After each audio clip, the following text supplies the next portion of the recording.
Hello everyone, and welcome to another stream. Please let me know if the audio is okay, if everything is fine. I'm TheNando, and today we're going to start it slow. We're going to take a good while, enjoy the stream, because we're in for a long ride. If everything goes as expected, this should be around a 10-hour long stream.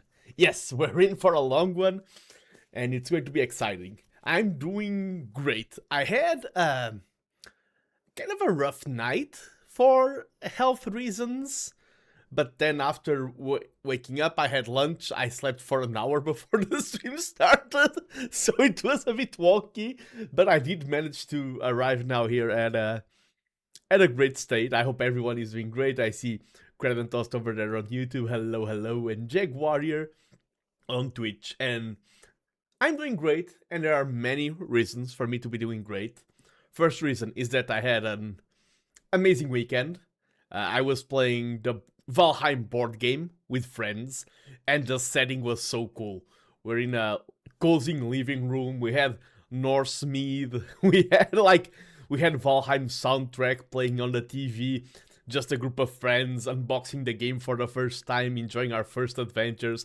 I really love the discovery of new board games, especially when it's with cool people, and that was an amazing Saturday afternoon. I needed that.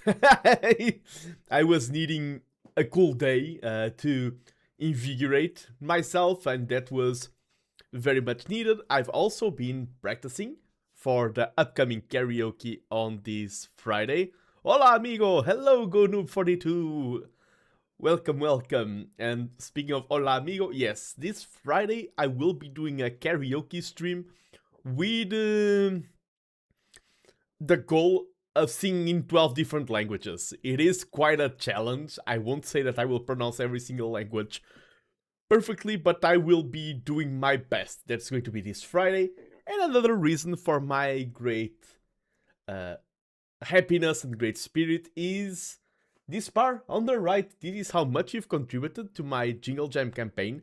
This is a fundraiser where we are raising, I see we, it's me and other streamers, and we are raising money for charities. I'm supporting 8 different charities, namely Become, WWF, Autistic Award Child, the Travel Project, the Grand Appeal, Campaign Against Living Miserably, and Make-A-Wish Foundation. And these causes range from mental health care, pediatric care, support of LGBTQ people,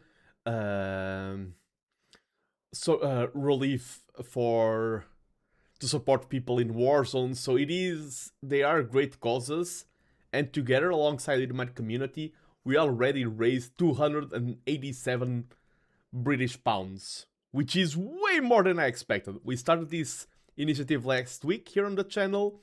My goal was £100. We've raised almost 300, and one of the grand advantages of donating is that if you donate over $5, you get a place in my board of donors. Where did I set up that button? Yeah, the donation board.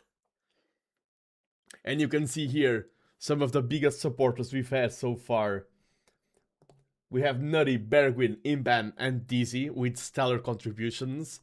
But also Cry, Totally Axel, Vexel, and Protocol Primo. Some of our supporters, I do want to extend my gratitude. And if you donate over £5 your name will be on the list of donors. But that's not the only reward. Over £10 and you will get a place on my thank you note that I will write at the end of the handwritten at the end of the Jingle Jam. There are more incentives. If you donate over £35, you have access to a game collection. It's over 15 games that you get for your Steam account just by donating for charity. So you get a great reward, you get games. A lot of them are strategy games. The lineup seems amazing. Some games like XCOM, those strategy tactical kind of games. City builders, not 4X games. And I'll be trying out the games this Wednesday to explore the collection. Links are in the description of both my Twitch and YouTube. If you want to explore the rewards, if you want to explore things, feel free to do so. there's not only rewards for donors, there's also the milestones. And the first milestone that we reached with 50 pounds was that I had to learn how to say L'enfer per... L'enfer per... I drink so much and now I'm fumbling it. L'enfer por Gwingog... L'enfer por Gwingith Gorgeri... Okay. L'enfer por Gwingith Gorgeri Gwindrobos San Cecilio Gogogoch. Exactly. I can now say L'enfer for Gwingith Gwingeri Gwindrobos San Cecilio Gogogoch, which was the 50-pound reward. I did spend quite a few times in practicing my pronunciation of L'enfer por Gwingith Gorgeri Gwindrobos San Cecilio Gogogoch. It's not perfect, but I'm quite confident that I'm saying L'enfer for Gwingith Gorgeri Gwindrobos San Cecilio Gogogoch with a little bit of fluency, of course. Dizzy is Welsh, one of my good friends. When Dizzy is here, she will judge my pronunciation of Llanfair per Gwyngyth Golgeri Gwynrobos San Cecilio Gogogoch, which is the name of a town in Wales. And hello, Stephanie, welcome to the stream. I was just talking about Llanfair per Gwyngyth Golgeri Gwynrobos San Cecilio Gogogoch. The 50-pound reward.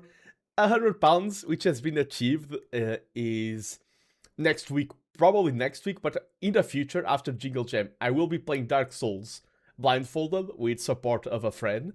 It's gonna be very exciting. £200 has been achieved, so Wednesday I will cook a bricken.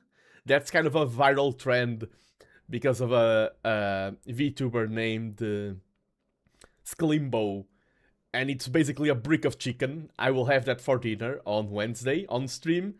And if we reach £500, I will do a scuffed drawing stream. This stream, I'm starting it slow. It's going to be a 10-hour long one. And I'll be having some amazing friends joining later. Vilhelm Vanderbos, I've collabed with him in the past. Quarbit, superb streamer. Amaru Aranway. Zirzon. And Sugi Yamagawa. We are still... There's one or two names that we're still...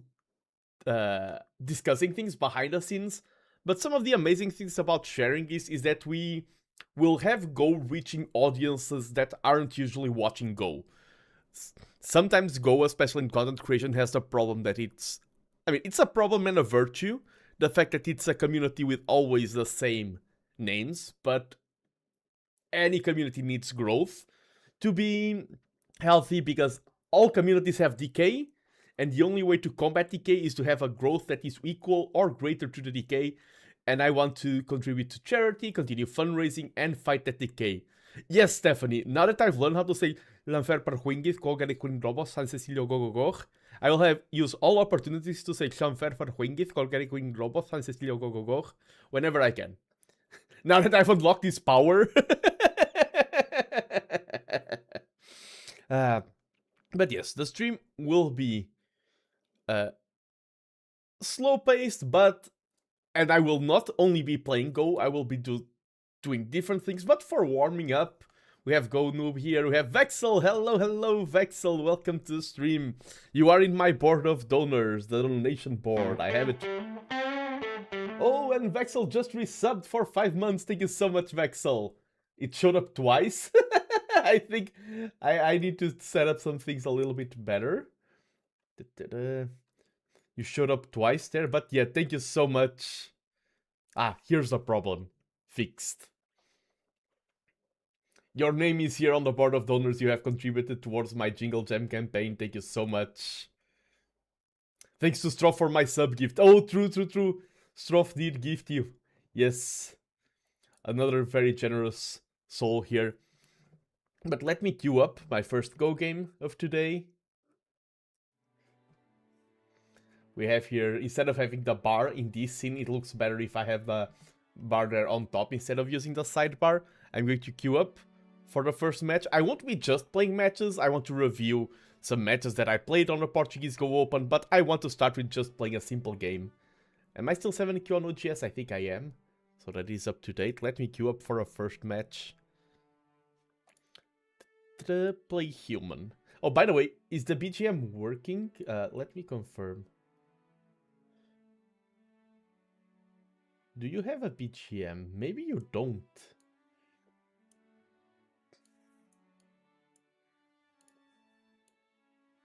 You don't hear any BGM.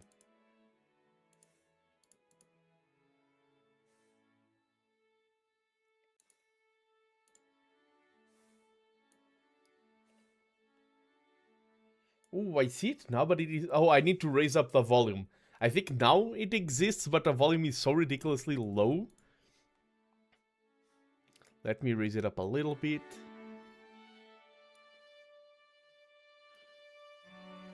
Do you have a Christmassy VTuber? It's not my usual VTuber. It's more of a Christmassy song. Here it is. Okay, okay. And let me know if the volume is too loud. It should be okay. Good morning, Jack the Fourth. Good morning. Welcome, welcome to the stream. Welcome to another fine day of enjoying Go. And I'm about to queue in for the first match of the day. The warm-up match.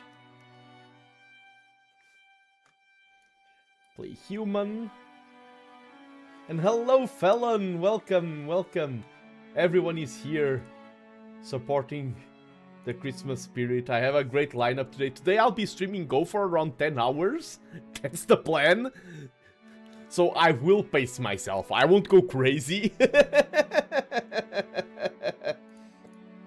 And thanks to the Jingle Jam, just to show off to new viewers, I have learned how to say the Welsh town name. I can now say Schlanfer Parhuingith Colgeric Windrobos San Cecilio Gogogoch.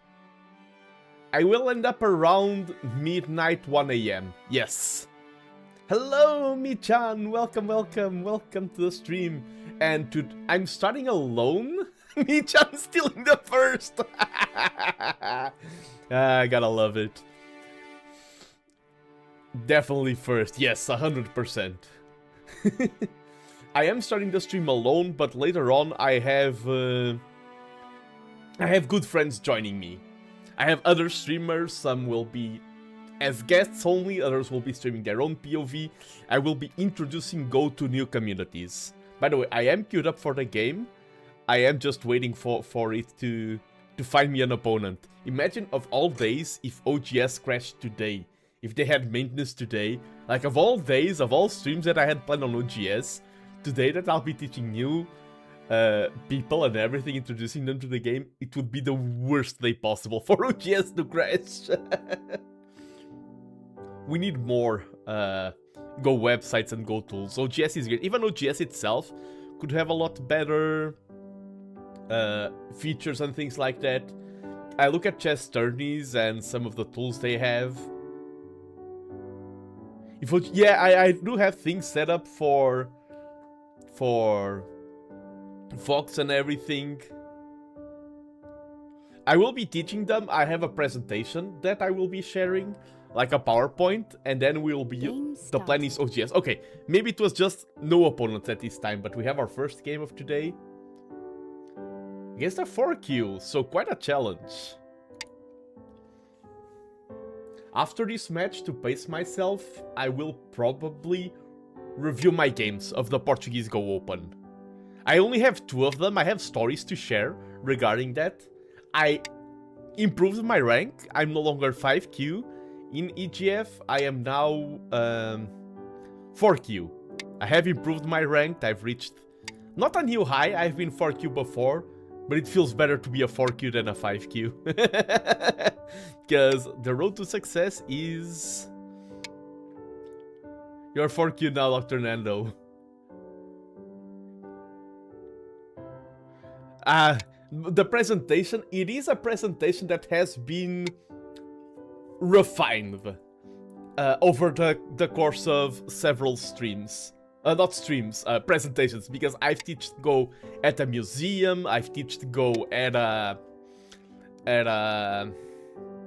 anime convention, and the way that I teach Go has definitely shifted over time. The way my presentation is, the way I spend, the amount of time I spend on each topic has 100% shifted. And it is hard to know the correct balance because I have different types of guests, and I think the ideal presentation is often tailored to the guest. Okay, here I think I can't do this. I think I can do one more. Or is it this? One more feels right. I don't remember this exact Joseki.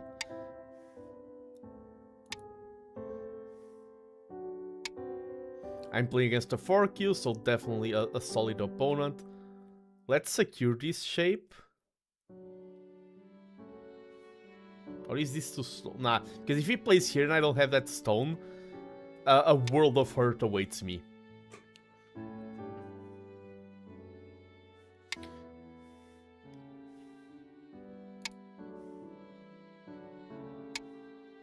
And even here I gotta defend, because if he plays something like this, I need to defend here and here. Or, oh wait. No, if he plays here, I defend here. If he plays here, I defend here. So I think just defending this stone like this is enough and better. Because this is Atari, and if he plays there, I take. This, I just connect, and... yeah, I think this is good enough. I hope I am not talking myself into playing wrong. And here...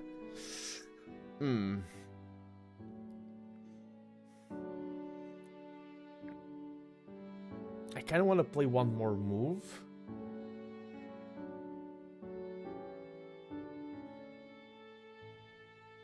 But I also want to go here and here. I think this group, I think him attaching here is the biggest thing. I'm going to play something small but solidifying this side. Okay, the best is utility. I got pretty skilled at one-on-one or one-on-two presentations, but bigger groups I need to actually have something more formal and prepared. Exactly. And for example, I have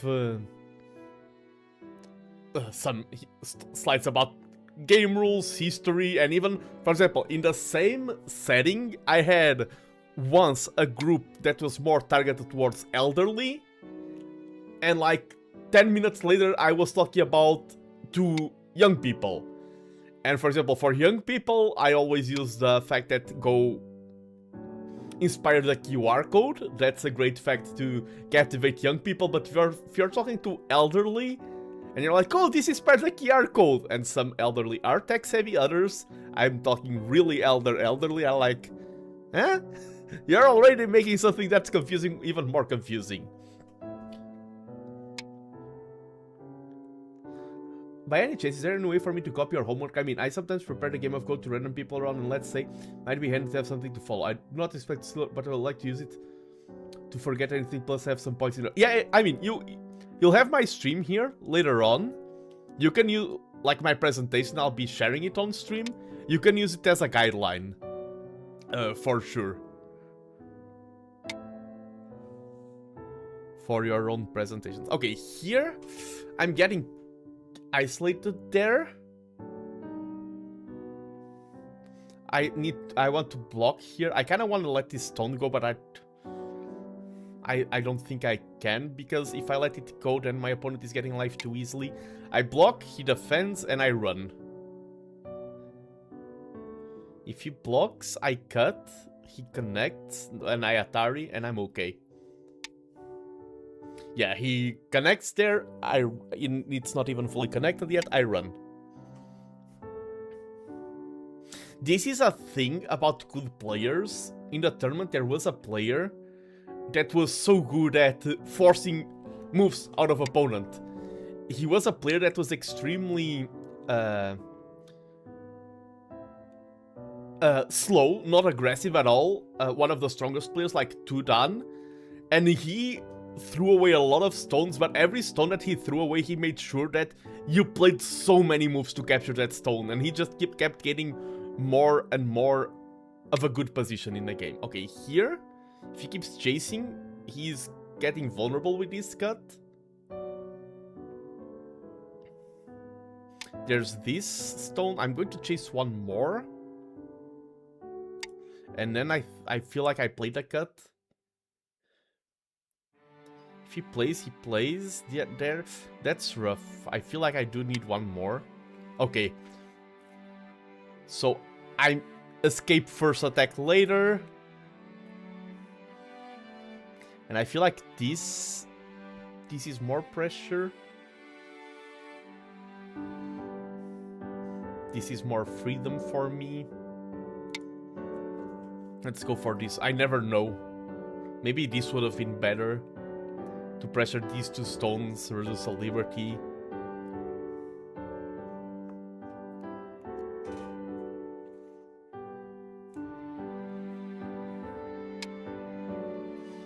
Okay, and now he played there. I want to play the cut here, but I feel like playing this move sets me up to evade here and start separating these stones first.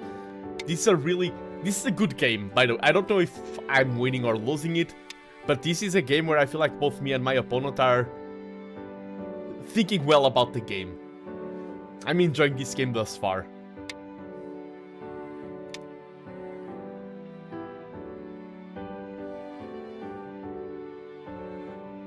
I can connect everything.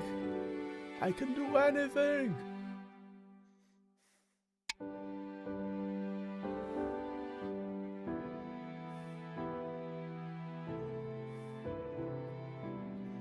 Nah, there's two moves I want to do.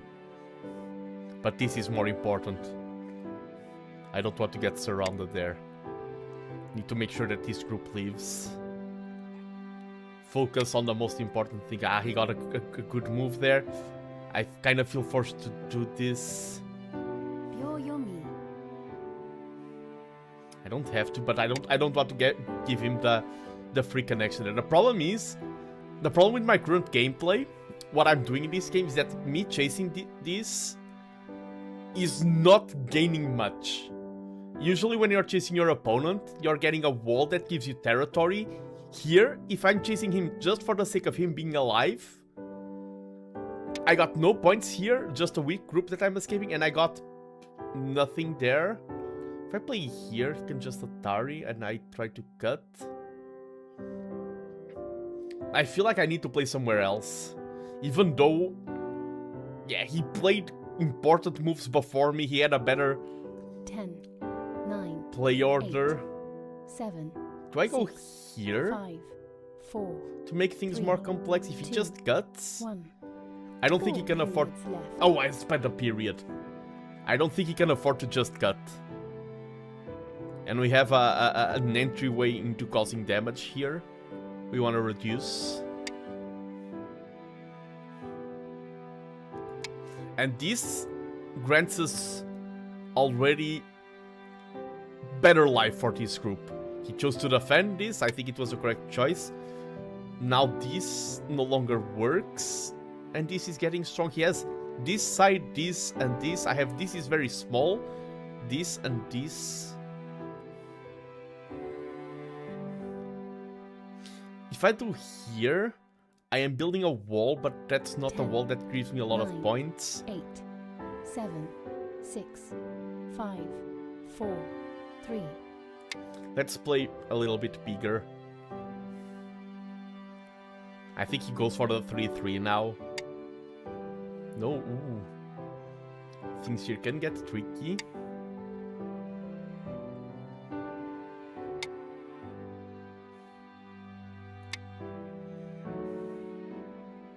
He's probably aiming to get my corner. He's probably going...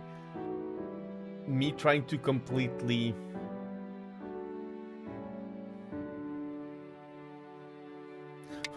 For review. Okay, that's definitely something I will need to read in review.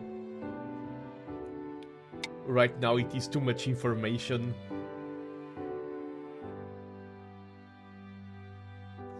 But later... When... Oh, by the way, oh, move orders are not on screen.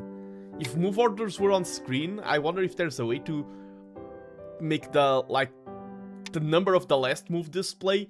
Because having the, like, move...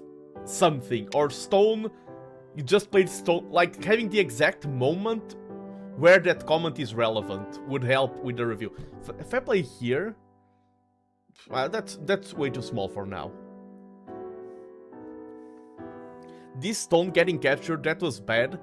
The fact that this stone can't do anything because one of the points of this Joseki is leaving this stone for a later threat. 7. And we didn't leave it. Like, it's just... We played a sequence here that made this stone become completely useless. And that's... If you're playing an opening that has a purpose, you need to have that purpose in mind. If you're destroying your own purpose... That sounds so dramatic. You are destroying your own purpose. You are diminishing the value of your own opening. And hello, Hyvinix! Welcome, welcome!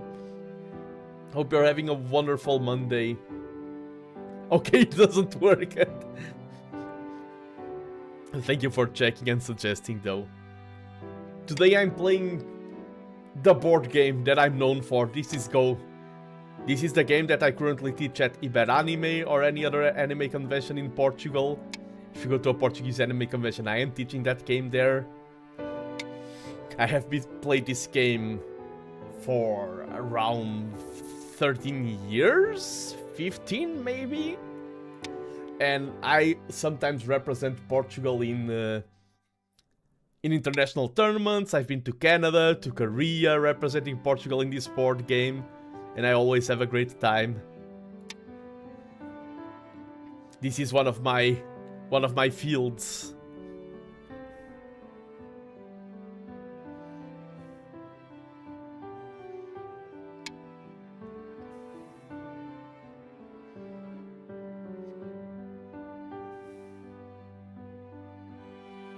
Kinda wanna play this. It goes there. That's a self-Atari. He can play that Atari and go for that stone though, which is way better. And bad for me.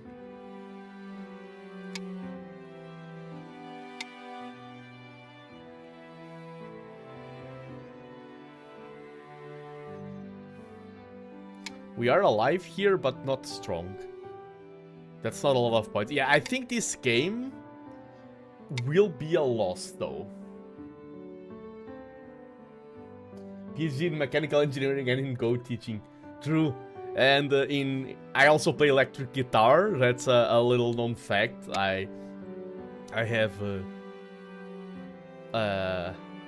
like a great from the rock school, Yamaha school. I have like a grade 8 electric guitar. What else do I do? I speak a lot of languages. I speak Portuguese, consigo falar português. Je parle un petit peu de français. Nihongo ga hanasemasu. Consigo hablar un poquito de español. I like, the main torture anyone can do to me is put me in a situation where I can't. I mean, I love doing stuff, but to be honest, when I'm traveling in a plane, I'm forced to do nothing, and since I'm always doing so much things, it's like, the relief of not doing something. So I love to do stuff, but sometimes I do overwork myself. Oh my god!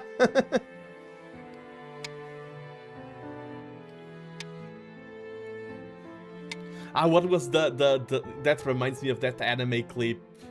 I wish I were a bird. Oh my god.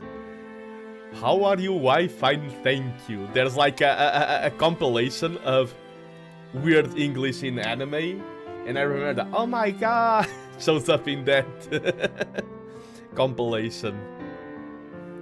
How are you? Why? Fine, thank you. And hey, Azumanga Dayo, yes, let's go. My meme knowledge. That's another thing. Yes, I have a PhD and everything, but like my true calling in life, my true purpose is not my chance it's not my skill in Go. It's that I have, don't worry, Ivanix, don't worry. I completely understand you. Doctorate in memes, exactly, that's my true area. I'm a memologist. I studied the art of memology for years. If I play this, then this, and this is interesting.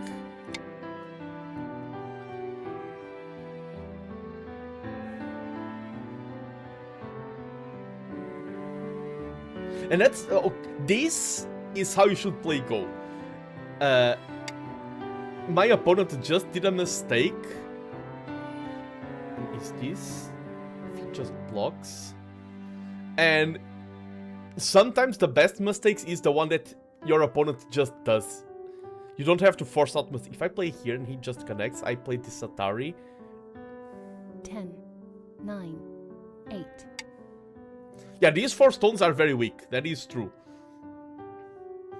That was one argument for taking this stone, is that maybe he could leave here.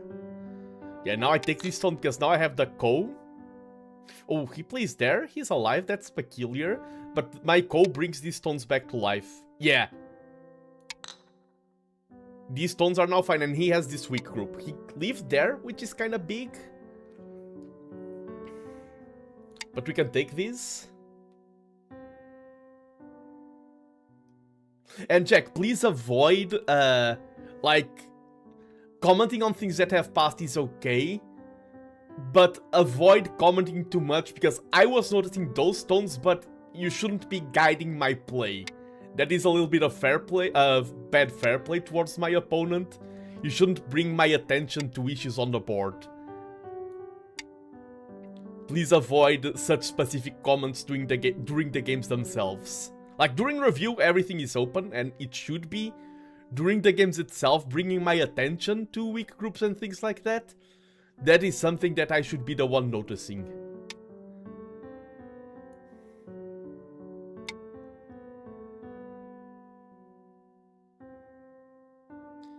Just for the sake of good sportsmanship.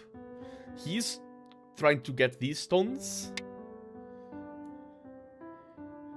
And I wonder if that works. Because he has a lot of forcing moves.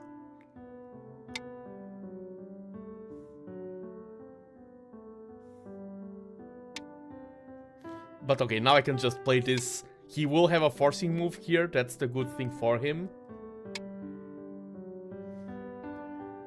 So this was not a waste out of him. Ooh, let's... He didn't reply to this. That's Paris. Ah, don't worry, don't worry, don't worry. Don't worry, I do understand it. It's just... This is not like a slap in the wrist. This is just a word of caution.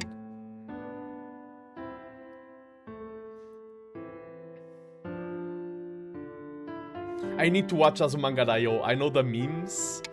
A lot of shows. What was the series that I watched? Like, okay, I know all the memes.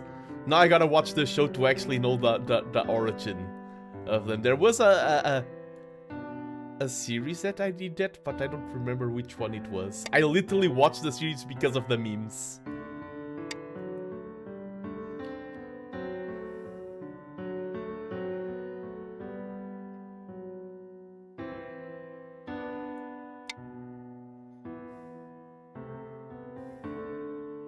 I can Atari here. I can be, like, he wanted to remove my 2 eyes here, but I feel like I can easily make, maybe JoJo? Nah, I think I watched JoJo because it was iconic. I didn't watch it. I knew the memes before watching, but the memes weren't the reason why I watched JoJo.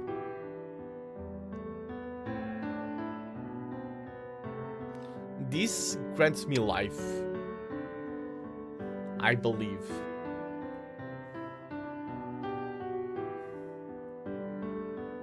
Another show that ended up having great memes is, of course, both Lord of the Rings and Star Wars. Can just play this.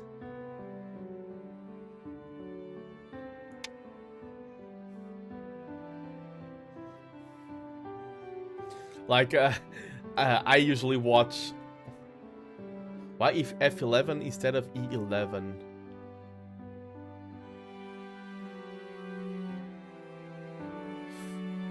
Basically because here there's still shenanigans that can happen. If I played E11, it was already solved. That was basically the main reason. Because now there's some wonky stuff that can still happen there.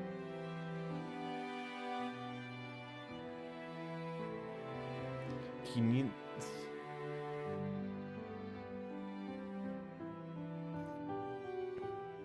Yeah, I'm thinking something here later on. This? He's ignoring this a lot. And I think... Is this enough for me to... Because I have this. This is no points. Okay, he's playing there now. This will be kind of big, but this is huge. He also doesn't have a lot of points. He has this and this.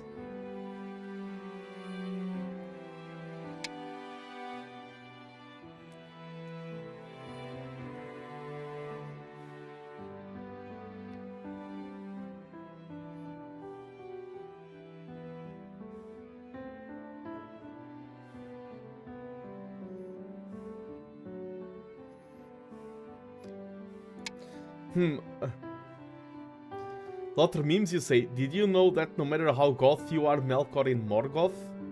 Melkor is Morgoth. Oh, Melkor is Morgoth. Nice. Sorry, I completely fumbled. No, the delivery. And thank you, Zoom. I don't know if I addressed your comment already, but thank you. Let's go. We are playing Go today, having a good time. I completely fumbled that delivery. Morgoth. Tell me where is Gandalf, for I much desire to speak with him. Tell me where is Gandalf, for I much desire to speak with him. A Balrog of Morgoth. What did you say? They're taking the hobbits to Isengard. God. Dude, I need to be careful with copyright. If copyright wasn't a thing, I would be singing that song 24/7.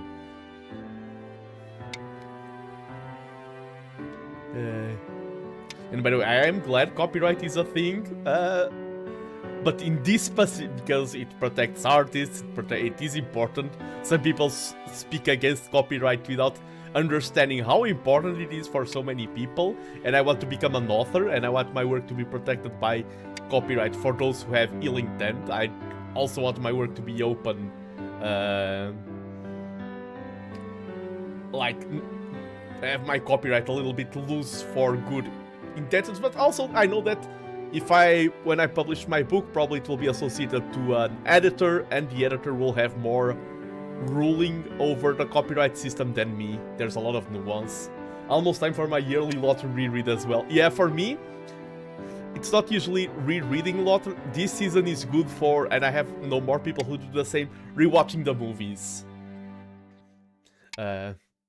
And yeah, and the movies, yes, the books are better, but the movies are a classic, and because of all the memes, one does not simply walk into Mordor. I have no memory of this place. All of them. And when a meme shows up, it's like, it is the scene! I know that one from the memes!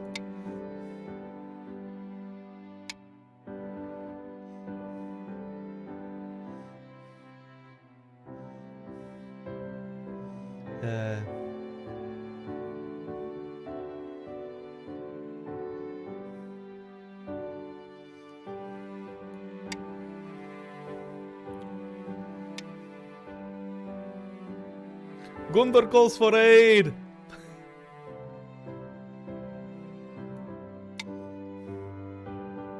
Okay, here we are doing something cute. And this is why... I can't play here!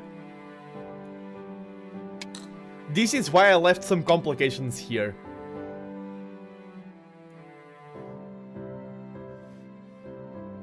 Do I have a good code thread? I mean, I need to answer to this. If I had a good code thread, this would be nice. I don't think I do. Because the problem with this is that it's threading these stones.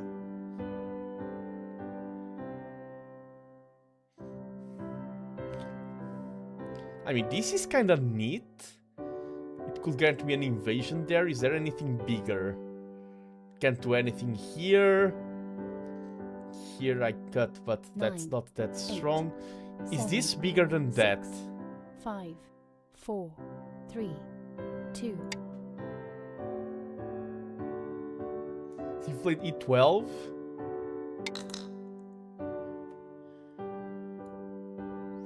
Ooh, the problem is I should have defended, because this is Atari. Then another, I should have defended.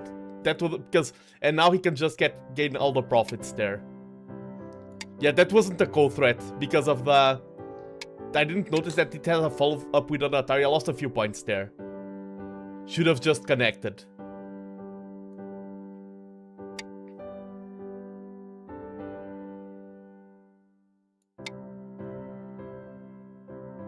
Yeah, it wasn't big enough.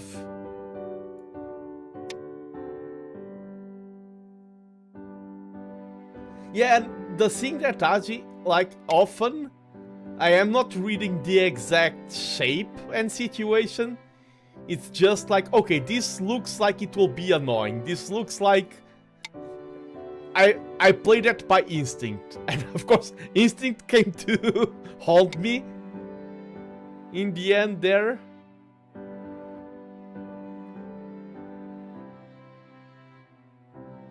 I think I can just... Let's... take that first. Dun, dun, dun. The Christmas vibes are in.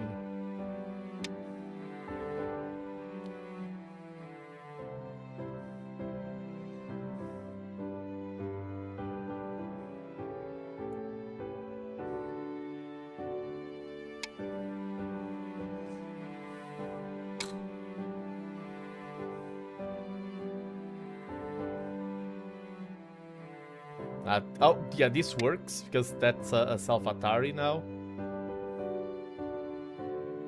He must connect, I play there. He must play here to stop. If he wants to stop me, no need to.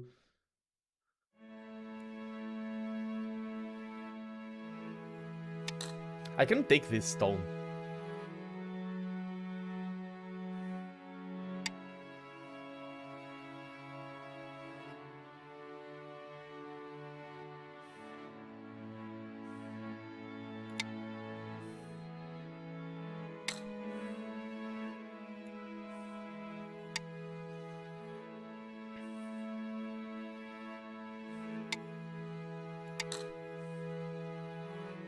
He does have a lot of gold threads.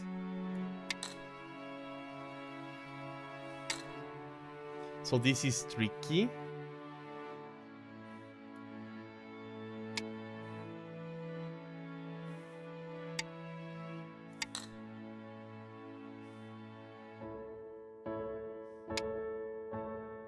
Ah, that's what I must reply to.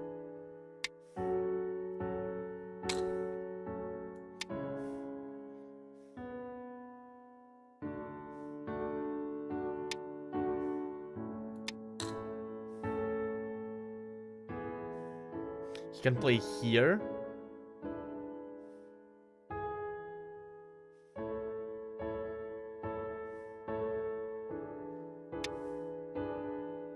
Can, oh. Ah! He has the snapback there.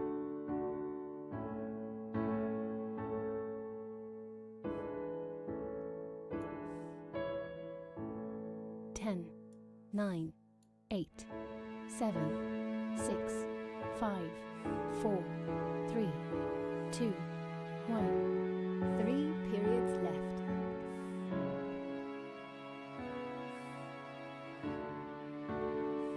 That's annoying.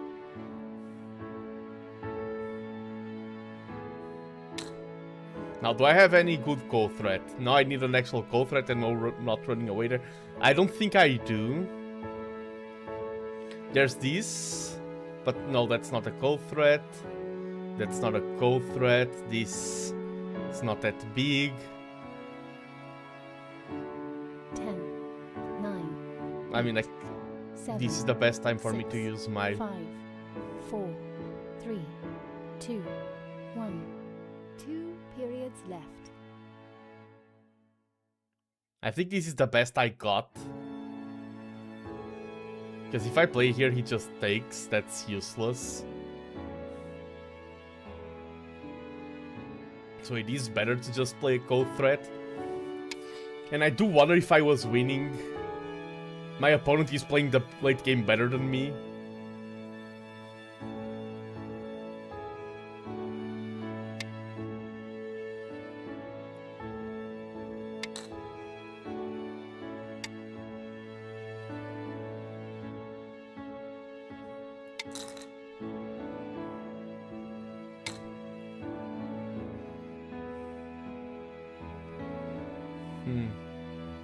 Do I have any other code threat?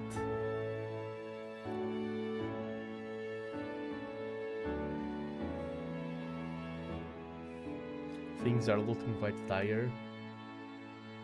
10, 9, 8, 7, 6, This 5, is 4. decent. That's a decent move.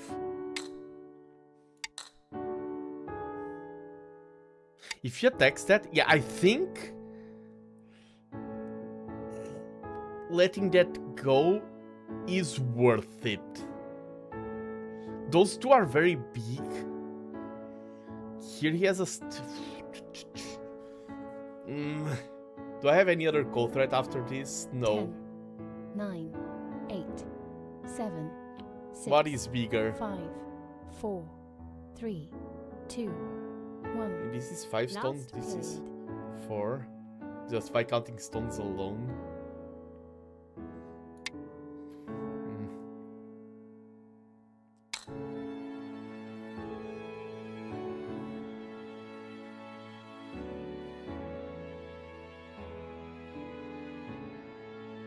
I mean, if he doesn't answer to, it's the best I got. I don't think that's gonna work.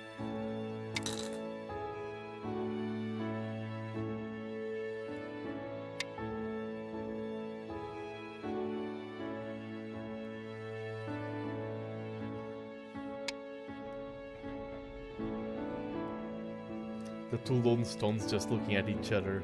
Yeah, these two here. From that description alone, I know exactly which stones you meant.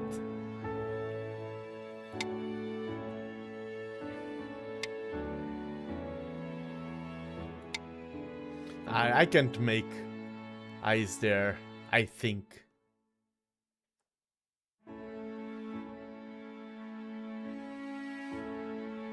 Not too wise, at least. I'm still going to try.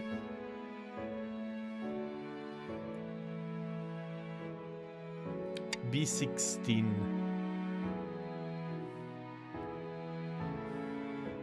Maybe, and now he just plays there, the Atari, and I can't run away. Or that? Okay, this is starting to look interesting. I have the Atari there. Nah, I don't think I can do anything.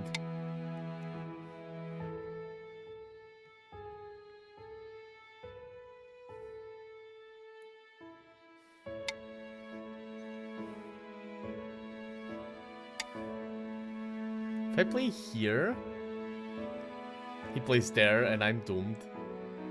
Yeah, this is no way of living. I play here, he just plays there. I tried.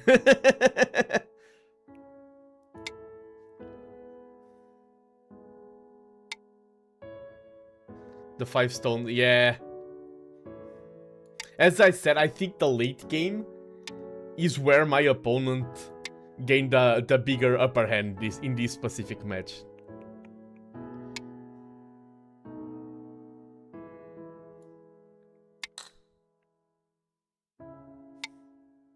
And I also want to play the throw-in there. I mean, I can take these two at least. But he snaps, he takes back, so that's very small. I am very confident that I lost.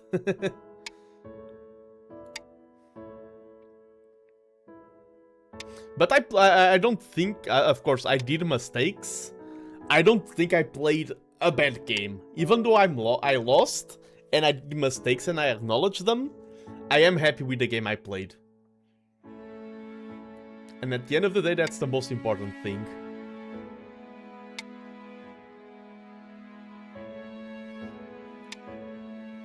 Definitely a good game for both sides. Yeah, I got some opportunity. I wasn't crushed. I had fighting spirit.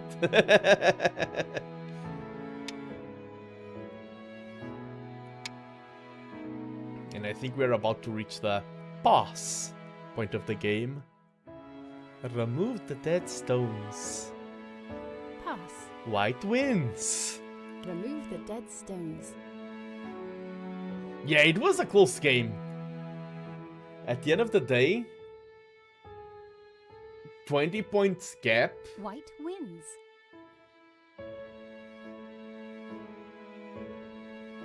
And I was winning for a portion of it. Review started. Oh, review started. My opponent is reviewing the game. Okay, my opponent started the review. GG, GG.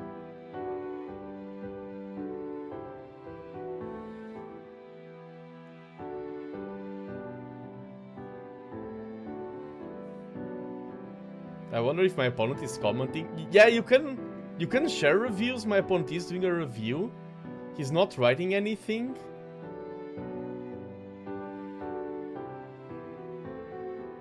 Yeah, this corner was what lost me, what ended up losing me the game. Okay, my opponent isn't doing much in the review. Maybe he...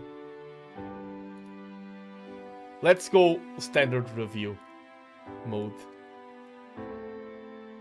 Let me open this in another window. Yeah, my opponent isn't commenting. Maybe my opponent is streaming and is talking about the game to his audience. Yeah, let me get a loss here on the screen. But this was a good game. I was playing against a 4Q. And I put up quite a good fight. I mean, I am a 4Q, technically speaking. So all of this is standard opening stuff.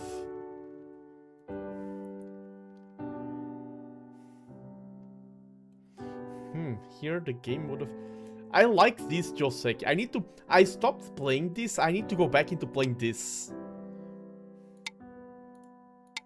Like this style of thing. I usually... I think it's this. Yeah! Streaming does make any game tougher, of course, but it also makes me practice more. And I did play better on this tournament. Okay, here... Okay, it's not a big thing. It's quite tiny. Okay, here I should have gone this. This was a mistake. I felt like this became a very bad shape. Not very bad, but it overcomplicated. And so going in here was just the answer. Yeah, my opponent getting that stone there. And even here, okay, at this point I could still simplify. I left a lot of weakness that my opponent exploited to get a lot of influence. And use that to make this cut. Now this group is weak. And it makes my game harder.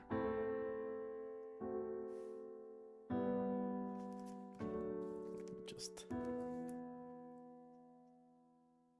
adjust my hair real quick. Okay.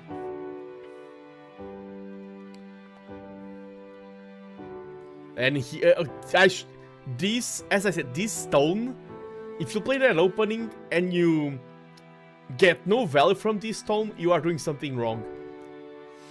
It is good to keep the game simple, but you also need to know when to complicate it. Here, I should have played something... Yeah, playing that would have been better.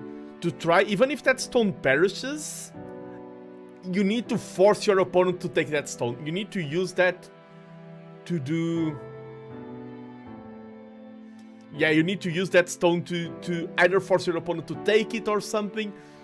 But that stone ended up being way too passive, and now my opponent played that. Still saying to play here. Yeah, the idea was use that stone. Don't throw it away for free. I do not dislike that sequence for me. And this was the ceiling. Even here, this is fine, but this shape is alive. That's the stone there. I should have gone something like this. For the reason of, this shape is solid. Try and annoy with that stone. There's cuts here, there's annoyances. You must force your opponent to defend. Yeah, here I should have been more aggressive with the pressure. This just let my opponent get away with having that stone safe. Yeah, here this was a mistake. I should have kept fighting on and making this more complicated. Yeah, because giving him this stone. A way to view the bottom left co threat versus bottom right co is that bottom left is about 5 black stones, while bottom right was 4 black stones plus 4 white stones. Yeah, but yes, the seal after the... You are right. You're absolutely right, Felon. Yeah, here this was very standard. I do get what you mean. This is all very standard. Let me just see if my opponent did something with his own reveal. Okay, it's still frozen here. I don't know if he misclicked or something. Yeah, this was very nice, that sequence there. I'm very happy that I spotted this. Spotting this in the game makes me extremely happy.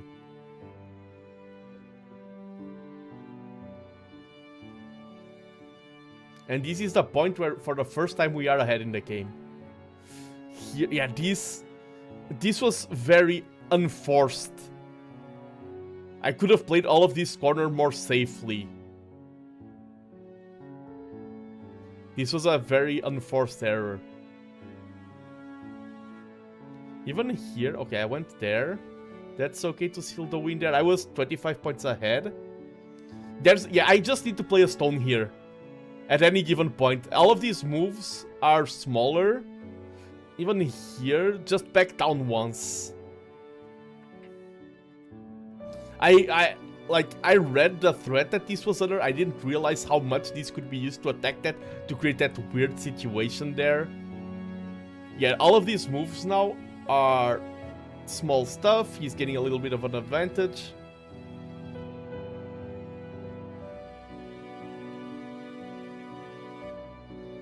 This was nice. Okay.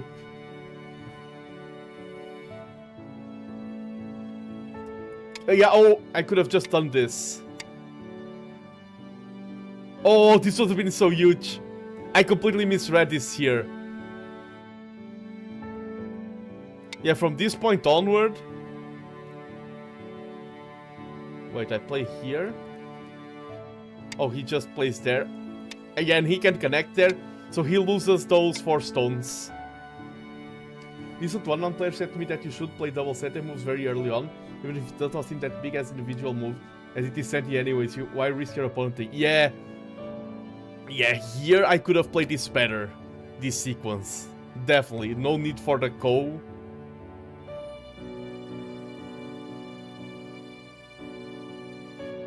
Lost a lot of advantage there. I lost my steam late game.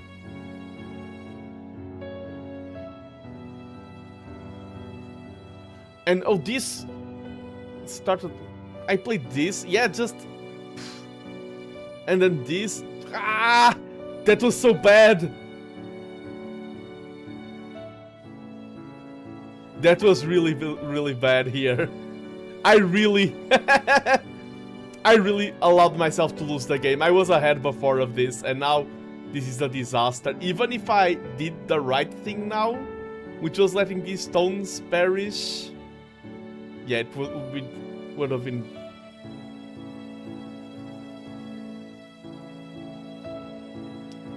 Three or 4 points. Ah! And like, it was not a one mistake forced kind of sequence. This was a sequence of piled up errors. Warm-up game, true.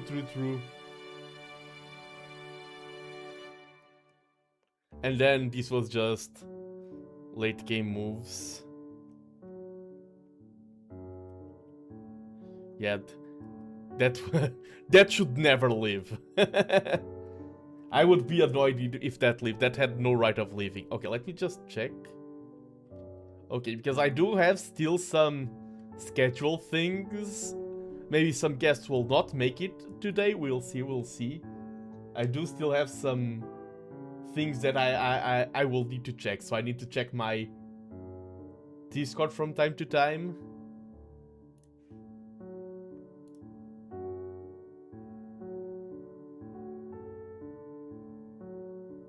Yeah, I got ahead. That was nice to know.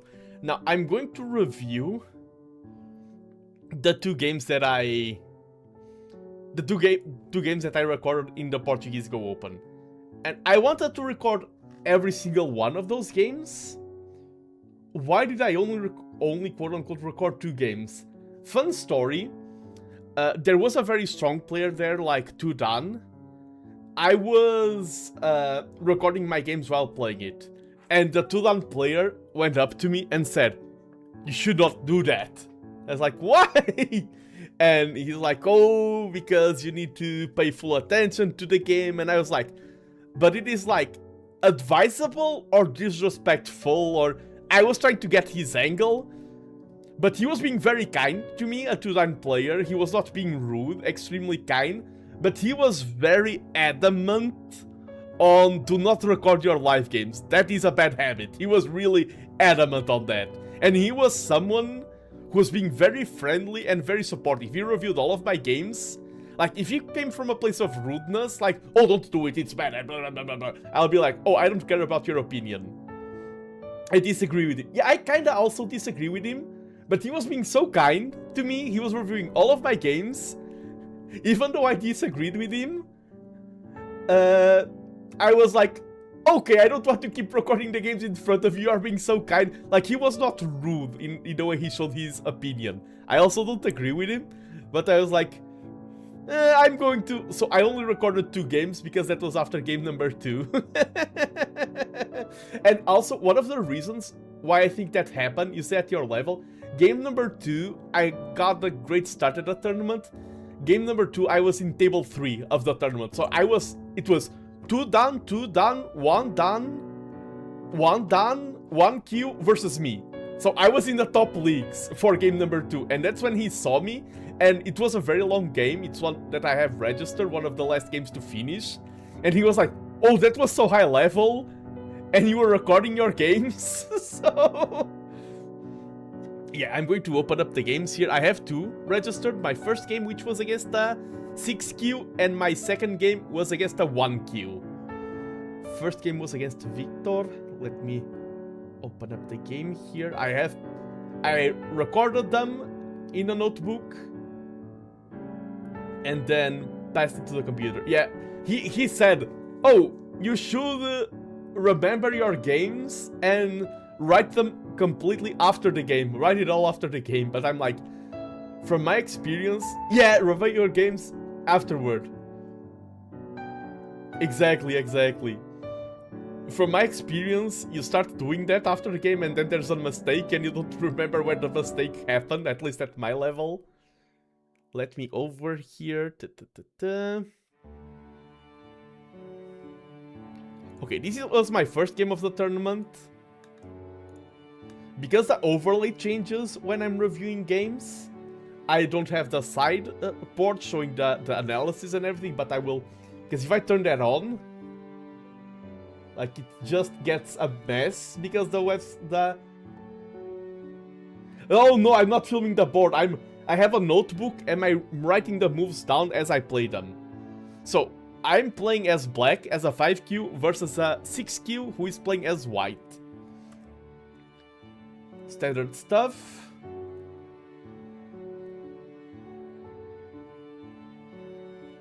Standard opening. All pretty normal. I was happy that things started normal. I like normal games. Okay, yeah, here. Okay, let me just read Jack's message. When I play game with my clubmates, I like to make like 4 or 5 pictures to help me remember. Yeah, some people take pictures, but recently I played against 4Q in online league and I managed to remember most of my game after a few hours without looking at the moves recorded. It was so natural moves. True, but there's also the thing, when you're playing in a gold tournament, there's so many games and so much pressure, and it's like, how much of my mental energy do I want to spend in remembering this entire thing? So here, not a huge fan of this, but it is okay. Of course, here I didn't want to go for the 3-3, there's still on the solve corner here. My opponent went for this, and instead of going for the standard Joseki, I just went for getting a big area here. Yeah, in tournament play, my style is different.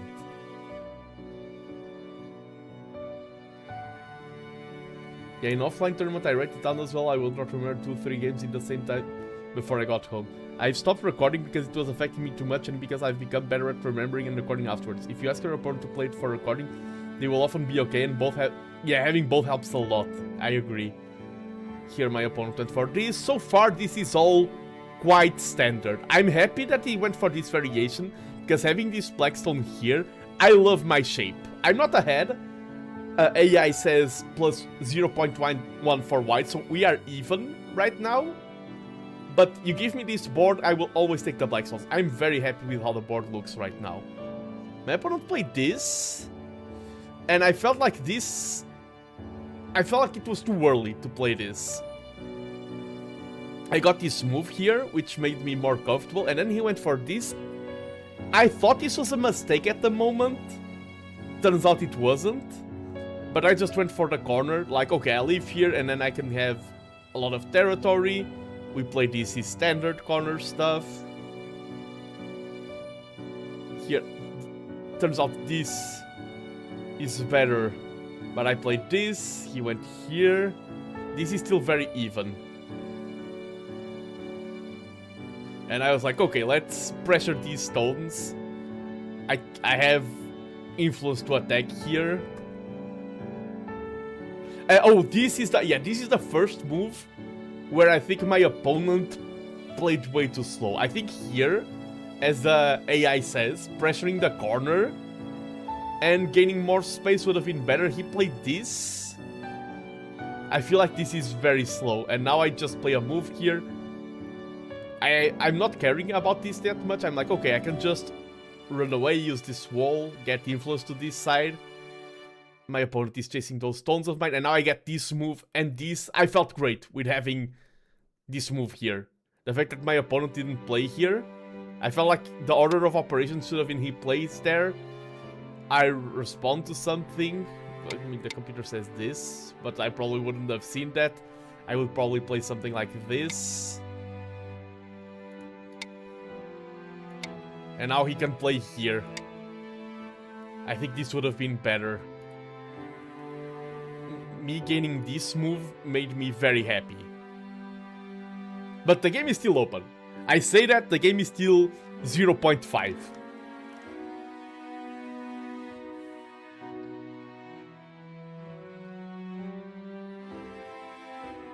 I'm threatening to surround this. He escapes, and at this point, because I'm playing a tournament game, I'm not focusing that much on destroying these stones. I'm like, okay, let's pressure them and get the maximum profit out of the pressure. Let's solidify this territory, start building a wall there. I'm chasing, not with the intent of killing this group. That was my mindset here. And of course, there's the negative side effect is that I'm strengthening myself here, but the chase on this side does give this area to my opponent. I want to have a stone here or something, because this can also become quite big.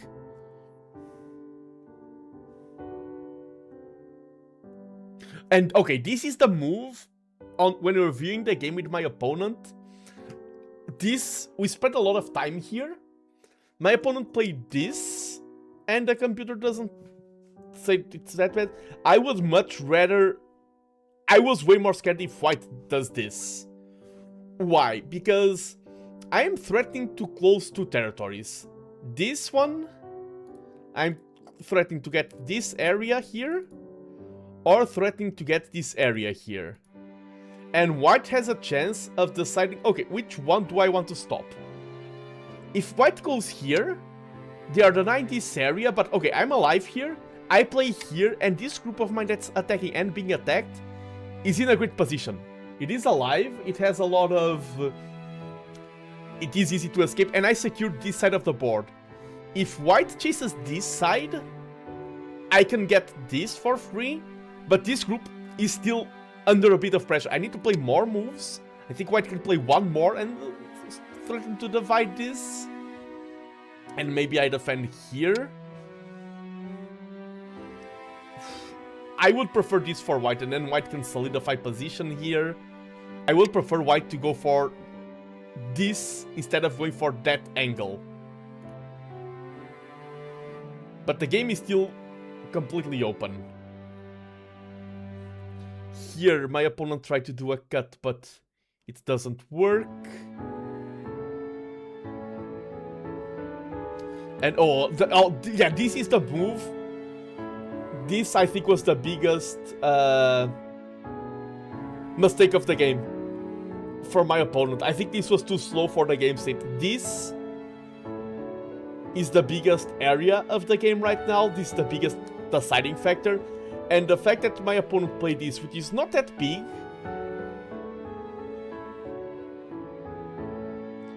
and I got the first move here in this area of the board, and that gave me so much confidence. Kratos, it's really hard to film the board during play. It requires a lot of setup. Some top tournaments do it for the top boards, but filming every game would require a big time and tech investment. Taking your own setup with you as you move from board to board would be a huge hassle. True. Yeah, the fact that I got my first stone here on this side, this is my opponent's biggest area.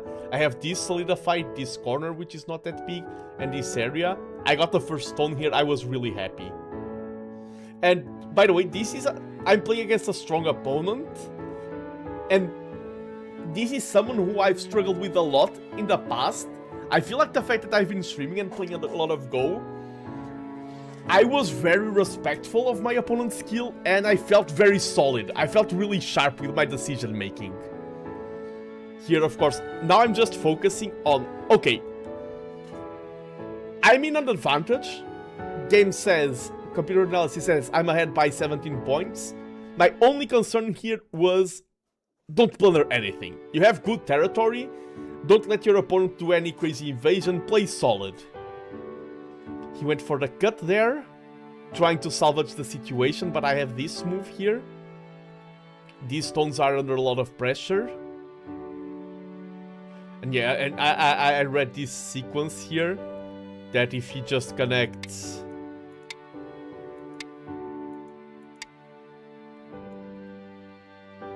Yeah, it was just what I first thought of when you talked about recording the game. Yeah, because recording equals filming, yeah. Think about it logically, you'll need a setup, yeah. Maybe in the future there's going to be better tools. And now he needs to defend these stones. And there's a lot of shenanigans that I can do here. I was reading very sharply. And I was like, I can take that, so now these are under threat. If he doesn't defend, I can play... Yeah, I think this was just... My opponent knew they were behind, so they were playing crazy. I often say that. Being behind by 10 points and 20 or 30 is the same. And the position just keeps falling more and more apart. The threat doesn't work, I can just connect. Here I just play solid. This is trapped now. I'm ahead by 73 points at this point. This sequence here was devastating for my opponent. This is weak, like this is all under pressure. And I think it all... This was what defined the game, and it all stemmed from the fact that I was the first to play this move. If my opponent plays, instead of this stone, plays something here, I think the game is completely open. I think he can reduce there, I have a lot of decisions now on which move to play, but the fact that he played... I think this was one game decided by this stone. All of that was a consequence. This was my first game, yes. This was my first game of the tourney.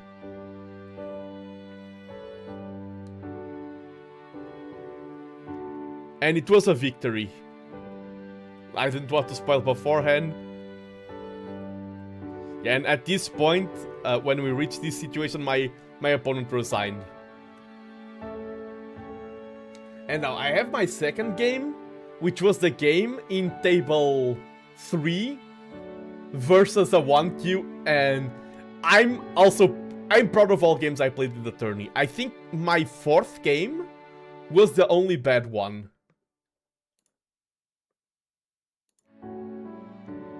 Okay, let me just reply before...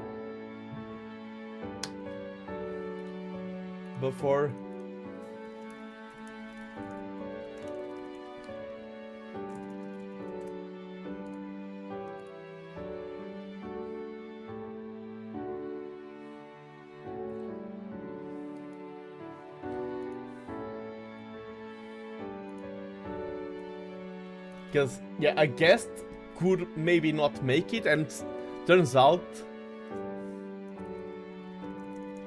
that maybe they can, which is nice. Just having to shift the schedule around a little bit.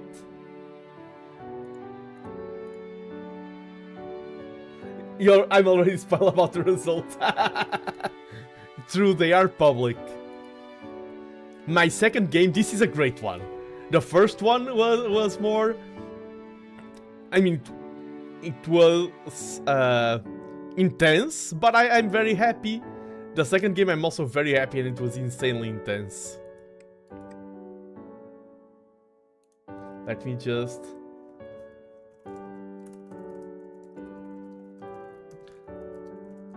Because two guests that maybe could not make it, turns out that they can make it, and because of that, I need to tell another guest that hour has shift. Organizing things with people takes a lot of work. Let me... But I mean, we have time. I am going to be streaming for a lot, so no need to worries. No need for hurries.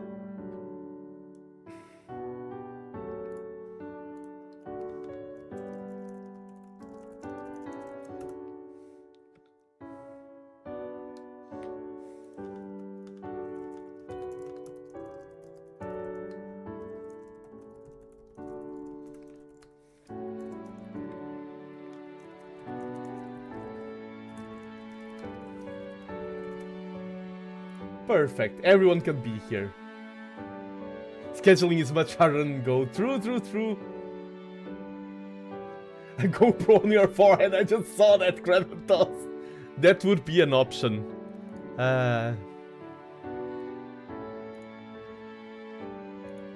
Let's go for the review of my second game, and this was a banger. Let me set up everything nice now that I was replying to Discord.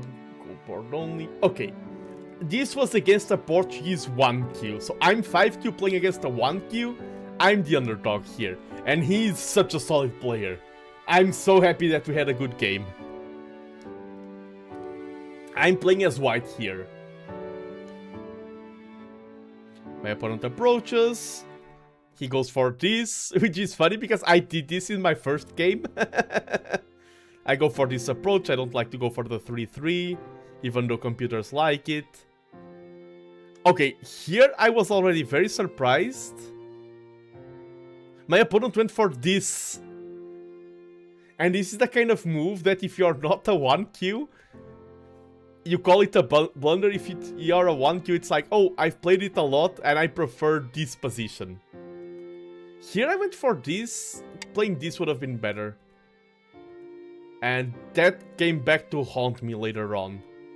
But yeah, very peculiar opening already. My opponent approaches the corner. Once again, I have this shape, but this time I don't have a stone here close. This is okayish, but a little bit broad. I would much prefer this with a white stone there. Here, what did I go for? I ignored it and went for the approach here on the corner. I don't want to have my opponent having this whole half of the board.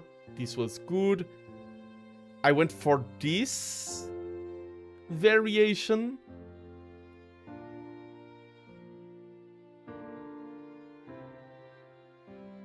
And we are completely even at this point.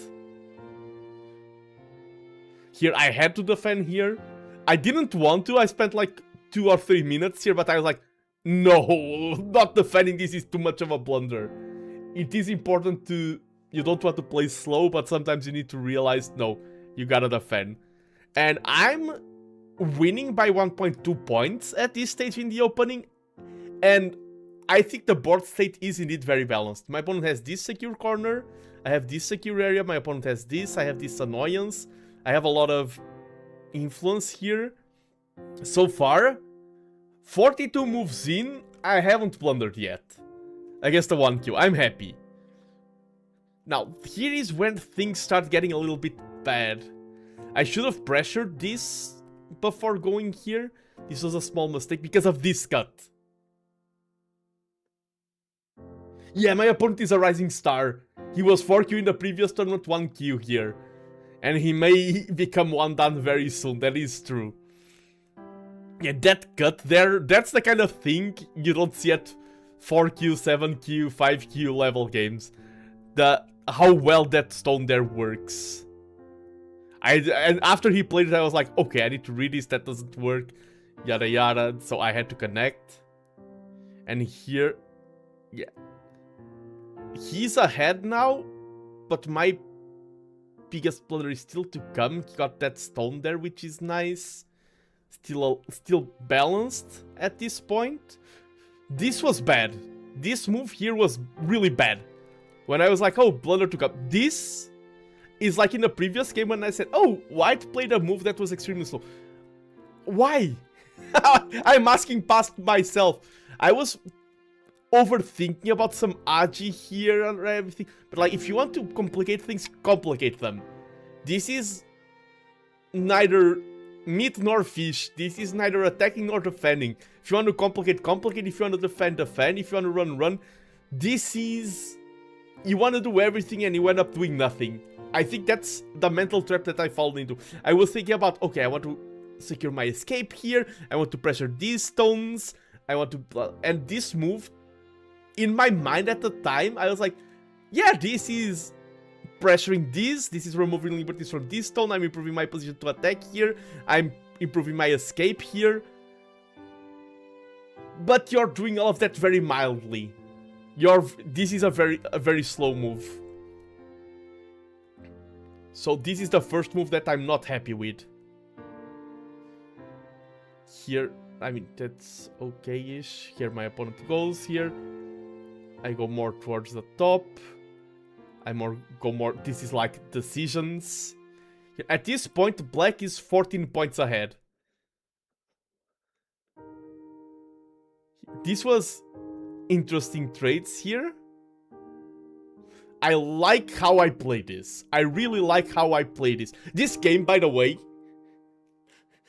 I think this is one of the, even though, oh, spoiler alerts, I lost it. This is one of the best games I played. I really like, and I don't see, that's the power of tournament play. You don't see me playing like this in our matches. Every single one of these moves, I'm going through them quickly. I'm thinking, okay, this cuts, this connects, this... There's so much thought put into every single one of these moves. My opponent cuts me there and I'm like, okay, now I attack this stone and also this position here.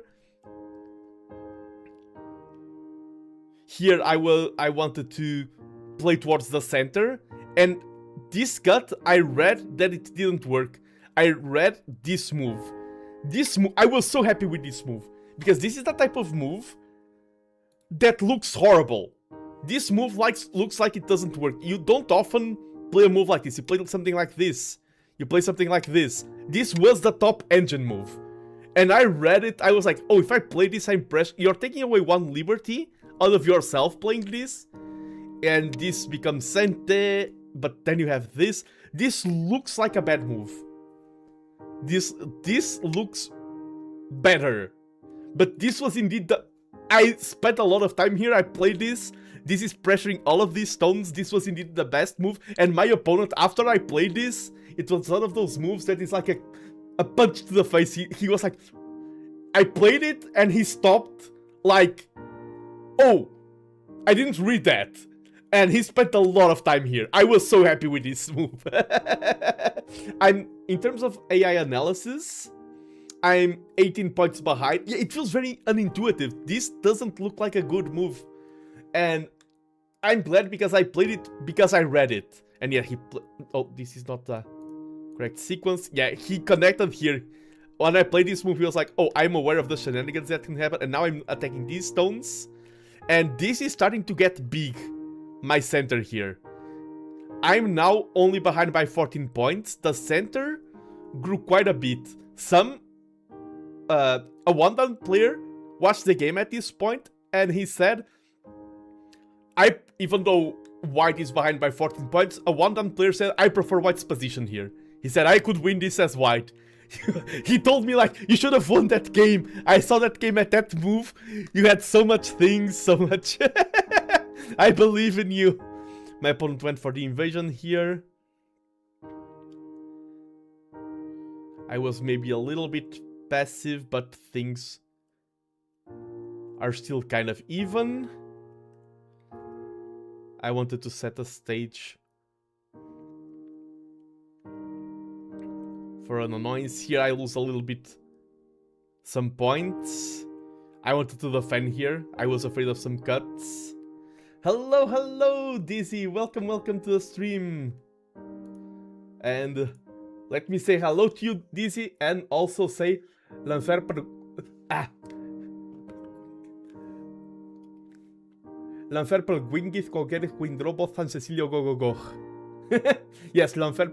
Janfer per Wingit, Kogerik Windlobo, San Cecilio Gogogo. After I see it a few times, it gets more intuitive. Okay, here I was afraid of any cuts happening here, any shenanigans. Of me losing that position. Okay, he is winning at this point because of this trade here. He's winning by 20 points. But the game is not over. Because of this. And this was very... This was a great sequence by me. At this point, he's only winning by 9.1 points. Because of these stones are trapped. But this was a mistake. Yeah. I was in Byoyomi here. The game was a big rush. And I will stop recording the match soon. I should have played this move. Here I played that. And here I need to I defended this a little bit later on. But this is where the recording ends. I don't have the whole game because we were in Byoyomi and he's ahead by 31 points because of he wins the trade here. He wins. I defended this, I remember. He didn't get that cut. We fought over here. And he won. But at this point, if I played correctly, I'm only losing by 8 points. So we are at move 121. And I'm with a shot at winning. I mean, 8 points is still losing, of course, but things here could have turned nasty. So I'm very happy with how this game turned out. I played the first 50 moves ahead, did a little bit of mistakes that made me fall behind, and then I found a window of opportunity. I just didn't have enough strength to capitalize on it. This is where we end the recording. I was in Byoyomi. At that point, I did stop recording the game. But I think this was a very well played game. I think this was a very elegant game.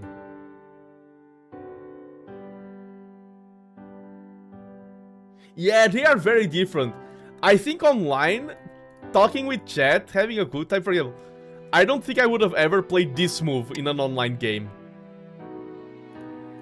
And here I did play it. It was a good match. It was a GG. A good game. But yes. I do now know how to pronounce Lanfer.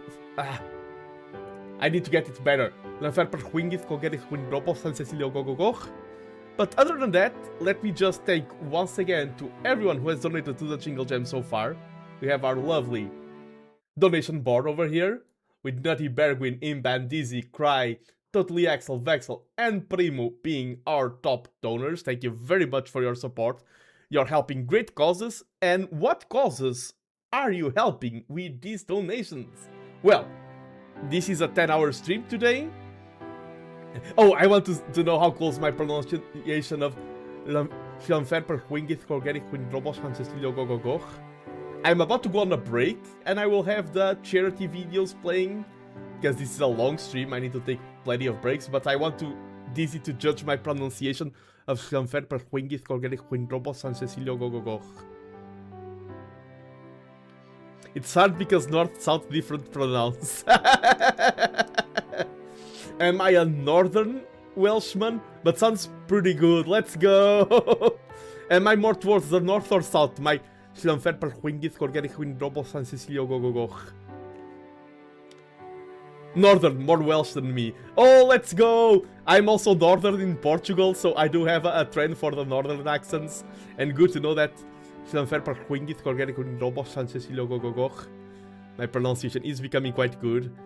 And the only reason why I can say Fianferper Wingit Korgerik Windrobos San Cecilio Gogogoch is because people are donating towards charity. That is one of the milestones. Yeah, just let me put up the milestones. So many buttons. Yeah, £50, and the goal was for me to learn how to say Fianferper Wingit Korgerik Windrobos San Cecilio Gogogoch. And by the way, we have raised £287 here. Overall, the Jingle Jam this year is being a massive success. we have raised, all streamers in total, over £2 million for charity. In 1 week, over £2 million raised towards the 8 great charities. That makes a difference. That causes impact. That is astonishing. And we are all contributing towards these good causes. And now I need to go for a quick break, need to hydrate, to eat. I invite everyone else to do the same, stretch a little bit, do all things you should do during a break. I will be right back. Oh yes, you can use the commands to export. Yeah, be right back. We're campaigning against living miserably, or CALM, and we're a suicide prevention charity. Our vision is that no one feels like suicide is their only option. But right now, too many people are struggling to see a way forward. That's why we're here, to help anyone struggling with life and provide everyone with the skills to help prevent suicide. The Jingle Jam community has done incredible things for CALM. Most importantly, in the last 3 years, you've raised enough to fund over 77,000 conversations on our life-saving suicide prevention helpline. Every one of those calls answered by a trained professional team is a chance to spark hope in a young person struggling to see a way forward. Nice to see you again. Nice to see you, Mark. How you doing? Excellent. Another year, another adventure. It's great to have you back at Jingle Jam. Can't wait to see what you have. Absolutely. Hi everybody, I'm Mark. I'm the Games Master for High Rollers D&D, and we care very, very much about mental health. So this year, we'll be fundraising for Campaign Against Living Miserably for Jingle Jam. So over the years, we've raised a bunch of money for CALM, and we're fundraising more this year. Can you tell us a little bit about what that goes towards with CALM? Yeah, absolutely. So we estimate that around a third of the people that reach our helpline are under 25. So the fundraising from yourselves and all of Jingle Jam helps make sure that CALM can be there for them 365 days a year. It also means that we can develop other tools like the Creator Mental Health Toolkit. Which is fantastic. We use it in High Rollers, and I know so many other creators who use it as well. Oh, great to hear. Well, we have tools like that, and we're also expanding into other aspects like a similar toolkit for games community managers. Really? As a former community manager myself, that would have been an amazing tool for me to have had when I was working there, so that's great to hear. So Mark, we're thrilled to have you and High Rollers back again this year at Jingle Jam. Thank you. Is there any chance we can get a sneak peek of what it is you're working on? Ooh, I don't know, maybe I'll just decide now. Hang on, let me see, I got a D20 here. Kobolds again. Yeah, we'll have to, the dice have said, so yeah, we'll get up to something fun though, don't worry, you'll just have to tune in and find out. Please consider supporting CALM this Jingle Jam. Your donations will make a big difference in helping CALM be there for anybody struggling with life any day of the year.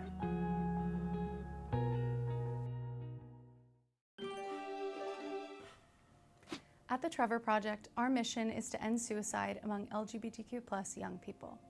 Trevor offers free 24/7 crisis services, connecting highly trained counselors with LGBTQ+ young people whenever they need support. We also operate robust research, advocacy, education, and peer support programs. 2024 was our first year of partnership, and Jingle Jam streamers raised over $340,000, which helped fund the training of 170 volunteer crisis counselors, who in their first year were able to support over 13,000 LGBTQ+ young people in crisis. Hello! Hi! Lovely to see you again. You too, how are you? I'm good, thank you. Looking forward to this Jingle Jam? I'm so excited. Ooh. Hiya, I'm Kirsty and I'm a streamer, and last year myself and my community raised money for the Trevor Project over the Jingle Jam. So what projects would the fundraising from Jingle Jam fund? A grant from Jingle Jam in 2025 would support our crisis prevention programs for real-time assistance for our young people in crisis. And beyond that, we have prevention education efforts in a variety of environments to try to prevent these crises from happening in the first place. Truly, every single dollar that we raise or pound really does make a difference for our young people. Our crisis prevention services and our public education programs are in the US, Mexico, and Latin America. We provide 24/7 crisis counseling for folks in crisis, but of course we try to prevent that from happening in the first place. Please consider supporting the Trevor Project this Jingle Jam. Your donations will help us build a safer and more affirming future for LGBTQ+ young people.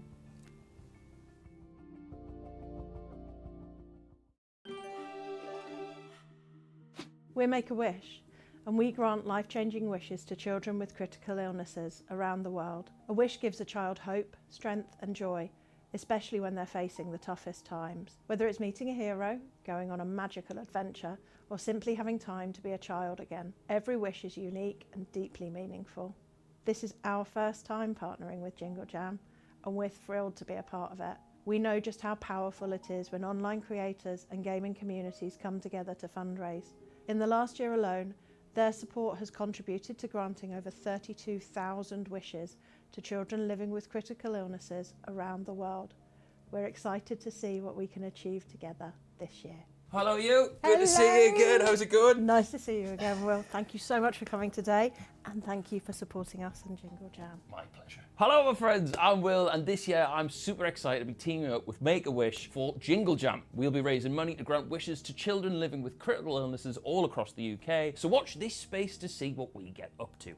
Could you possibly tell me about what project our fundraising will go towards this year? This year, our fundraising is going towards granting wishes for children all the way around the world. For children whose lives have been turned upside down, their playground's been replaced by a hospital bed, so wishes are a lifeline. They bring joy and resilience and precious time for families to spend together away from all of the treatments, especially when life feels uncertain. Yeah, I mean, bless them, it's got to be so tough. I think something just as small as like hopping on a game with friends is so helpful for socialising and, you know, still keeping in touch, and I can't even imagine what it's like to be too poorly to even do that. This feels like such a fantastic opportunity to bring everyone together and, you know, just to make wishes come true when the kids are facing stuff like surgery and treatment, maybe with no clear end in sight.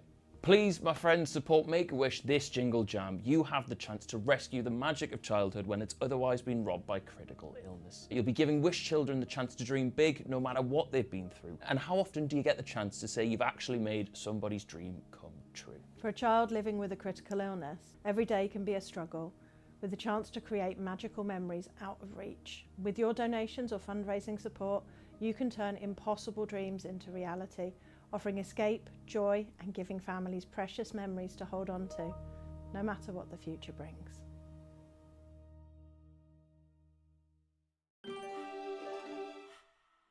We are WWF, the global environmental charity, and we're bringing our world back to life. With nature in freefall, we're urgently tackling the underlying causes that are driving the decline, especially the food system and climate change. And we're finding solutions so future generations have a world with thriving habitats and wildlife. It's a huge challenge, but there is hope. We're using our groundbreaking scientific research, our global influence, and the backing of our many supporters to make sure the natural world's vital signs are recovering by 2030. This is the first time we've been selected as a Jingle Jam charity partner, and we couldn't be more excited to be involved. Hello there. Hello. Thank you for having me. No, so excited to have you on board. Yeah, it's going to be a good Jingle Jam this year. I'm looking forward to it. I'm Arthur Frederick, also known as Arthur TV. I'm a content creator, and I'm going to be fundraising for WWF this Jingle Jam. Super excited to be fundraising for WWF this year. What exactly are those funds going to go towards? So the funds raised from Jingle Jam are going to be used across the world for all of our global conservation work, especially focusing on places like the Amazon, which are really struggling with deforestation.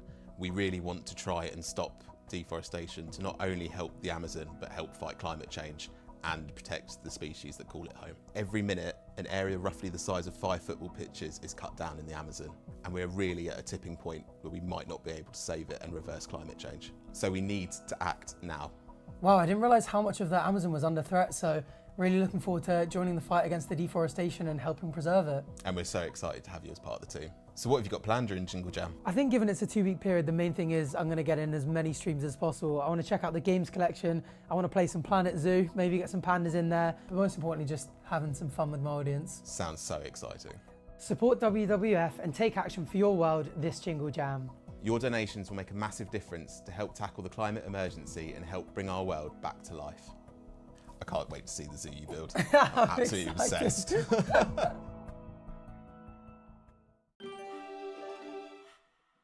Wallace & Gromit's Grand Appeal has been working for 30 years to support sick children and babies at Bristol Children's Hospital by funding equipment, arts, play and music therapy, accommodation for families and pioneering facilities like the Grand Appeal's Patient Hotel, which will be called Jingle Jam Building. We are proud to have been part of Jingle Jam since 2017. In that time, this amazing community has raised over 2.2 million to help make Jingle Jam Building a reality. This pioneering facility will be a UK first and and will help sick children and their families from across the southwest of England. With planning permission now in place, we're looking forward to getting started. Hello again. Hi. Thank you so much for coming in.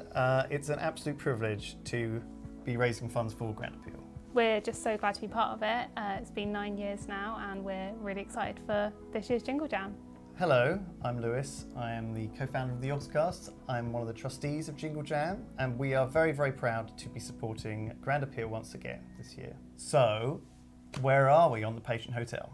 So we've been granted planning permission, which is incredibly exciting. Yes, it is a big deal. Jingle Jam building, the Grand Appeals Patient Hotel, is going to be an amazing facility. It's going to be the first of its kind in the UK, and our building is going to provide 12 family accommodation rooms with en-suites for families to stay in. And yeah, the amazing thing about the patient hotel is that it will support all sorts of patients, from children with brain injuries to those with long-term medical conditions like cystic fibrosis, and it will help them get one step closer to being home. We're really excited, and thank you so much for continuing to work with us and make such a cool project.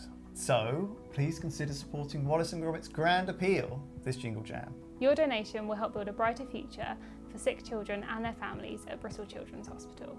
So excited for another year of Jingle Cats, Lewis? Oh, yes, I guess. Do you have a cat?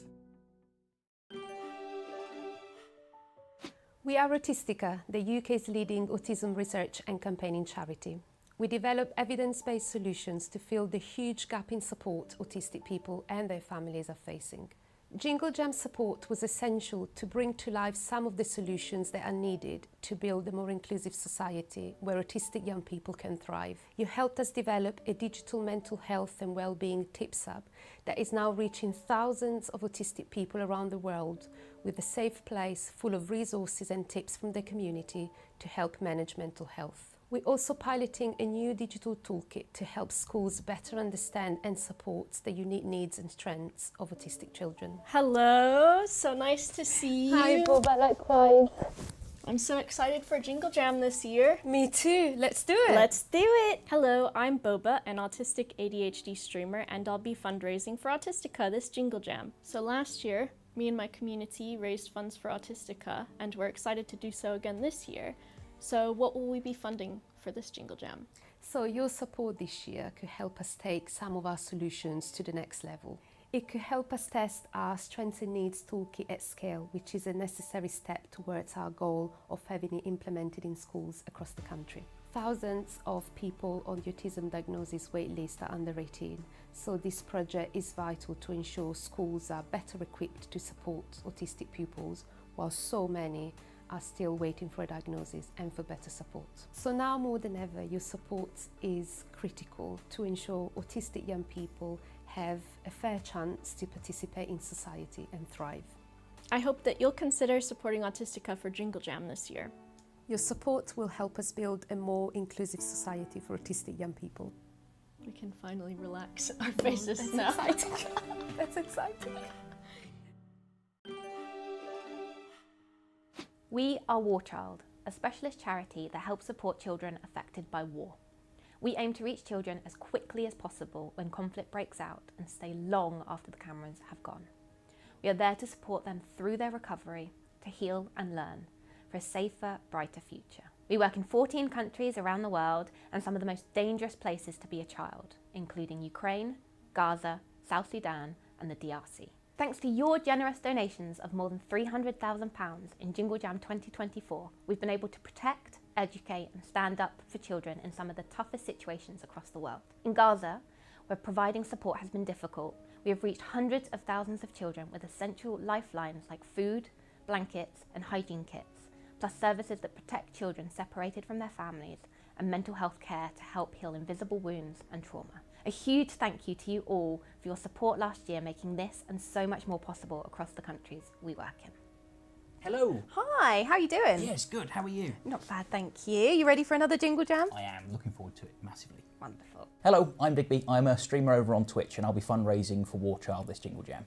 So this Jingle Jam, what is our fundraising going to support in terms of work for War Child? So sadly, right now, it is the deadliest time to be a child this century, with shockingly 1 in 5 children currently living in or fleeing from war. As you can imagine, the need is so great, but with your support and everyone at Jingle Jam, we can help continue delivering our critical, crucial programs to help support children affected by war. And they allow children a space to learn and heal and play and just be children again. It's so vital and important to their recovery. One of the things that I was most proud about the fundraising that we did initially was the app that's gone to helping Ukrainian children continue their schooling even under Russian bombardment, which is a really big win.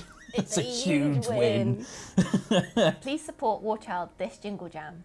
Together we can give children caught up in conflict a chance to heal and learn for a brighter and more hopeful future. Your donations will protect and educate children affected by war, because no child should be a part of war, ever.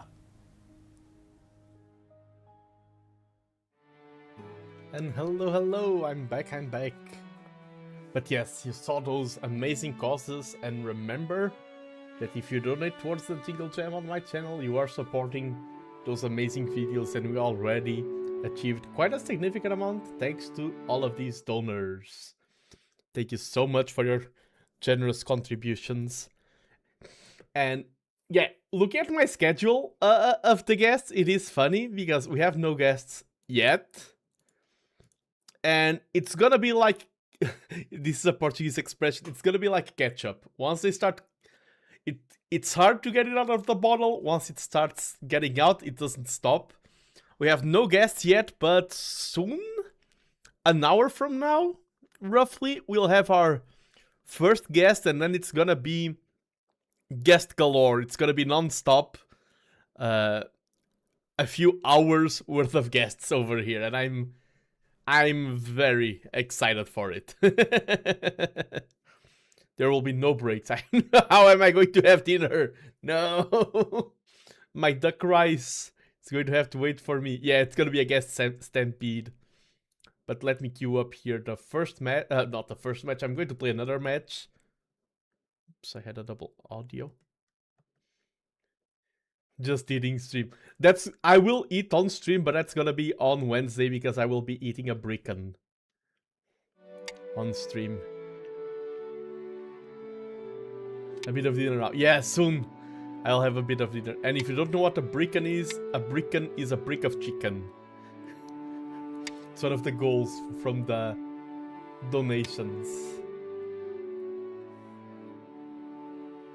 And I'm playing against the 7 queue right now. If I played as well as I played in the previous game, I should win this. That was the warm-up game. Let's go. My opponent should play something here or approach me, but I think yeah, I think that's the best move.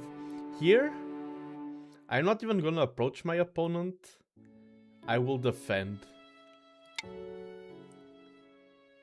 I'm becoming more and more of a fan of doing this.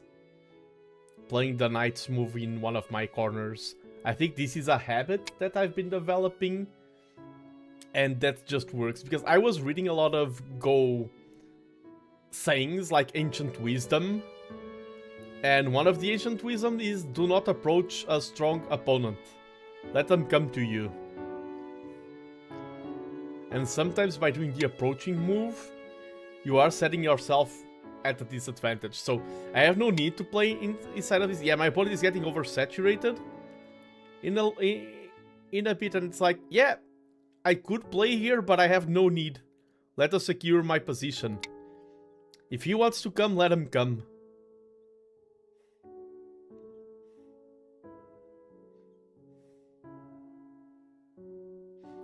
You shouldn't be afraid of playing defensively. Maybe I will bite my own words in the end, but I think... Jojo is an ancient Go reference, exactly. Oh, you're approaching me.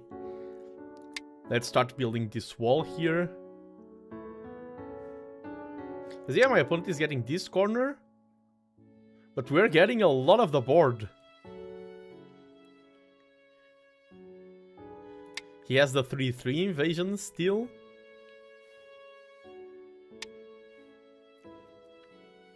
Okay. This is the kind of move where I need to think for a bit, and I think I'm going to go for this one. Or even this. Moyo game, let's go. Yeah, I shouldn't be afraid of the Moyo games. I'm too scared of playing Moyo. Here, and if he goes there, I just go here. I kind of like that. If he goes there, I go there. Oh, that's... I'll go here. Or here. If I go here... Let's just connect.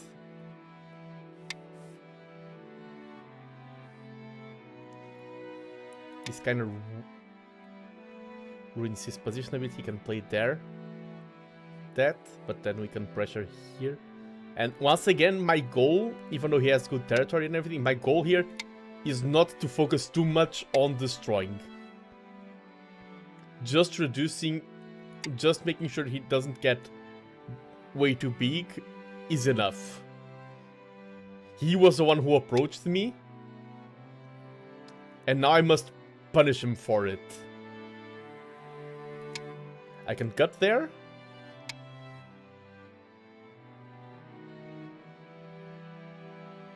What's better? I think it's better to play here.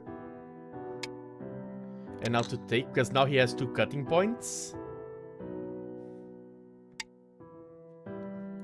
And we take this stone, and this is great.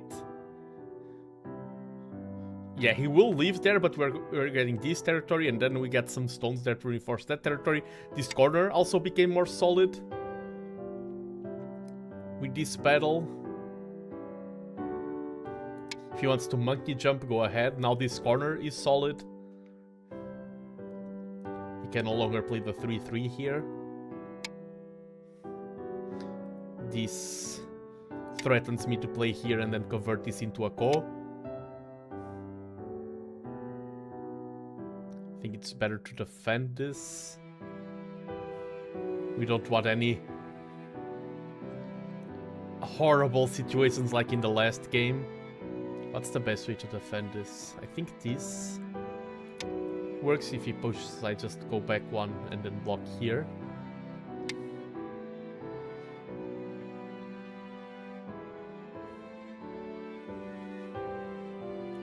Let's start reducing this side, getting stones to attack here.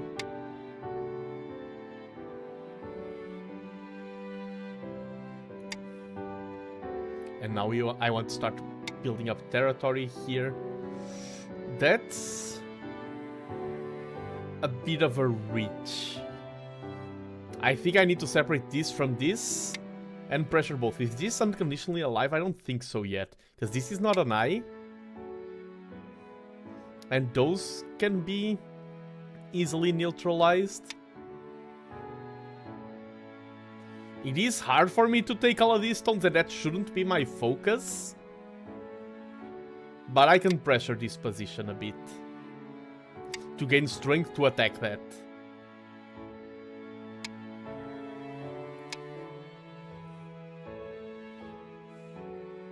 Yeah, he now has 2 eyes there.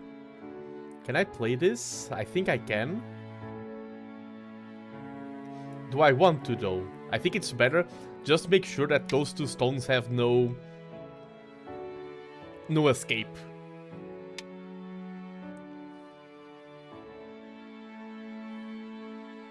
From reality, open your eyes, look up to the skies and see. I'm going more aggressive towards attacking these. Because while this, he had a lot of space, this is more confined.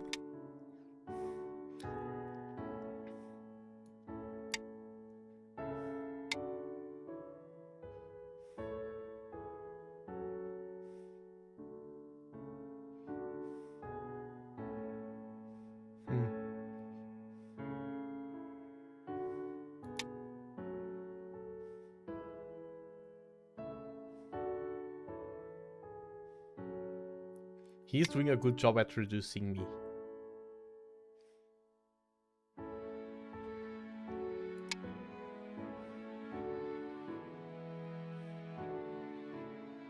Yeah, he can block. If I was him, I would play H16 blocking. Yeah, and now Because if I invade... Okay, but does this work? If I play here and he blocks, I try to connect there, he Ataris. I play here. He mistake, I play here. Okay, I think this works for me. I read it a little bit too fast, but I think it works.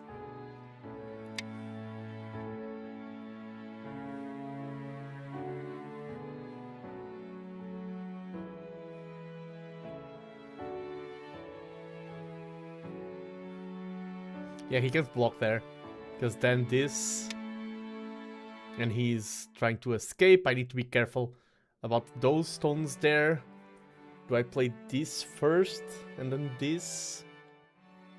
I think I do. Oops. Let me turn off this. That makes quite a bit of noise.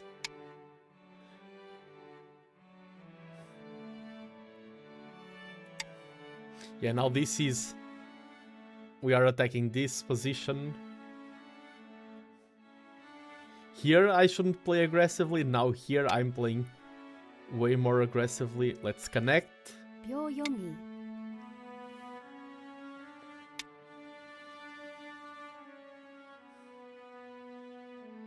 Let's take an eye and threaten the cut.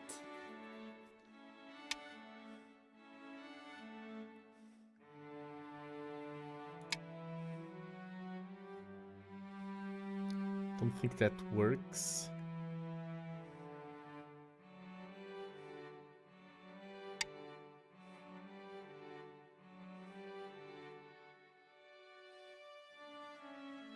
If I play this first, okay, if I just take. If I play this first, he plays there.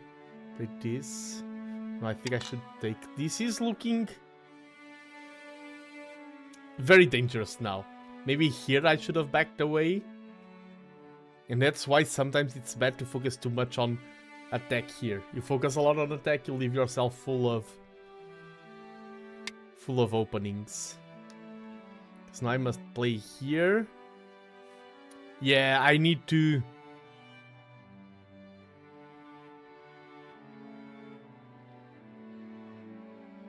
I need to defend this. How do you react if stasis connects nuclear T17? 10, 9, 8, 7, 6, 5, 4, 3. Yeah, because that. And then I'm gone. So just better to defend it right now.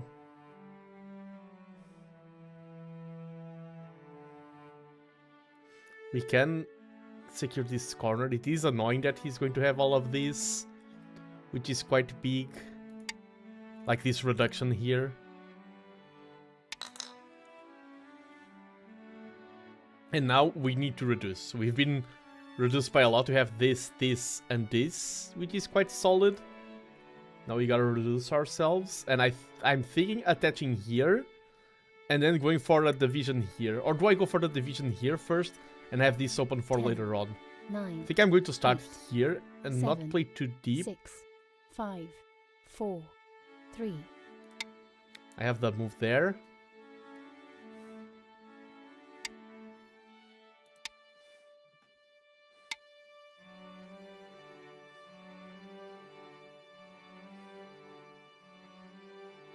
I don't want to be cut there.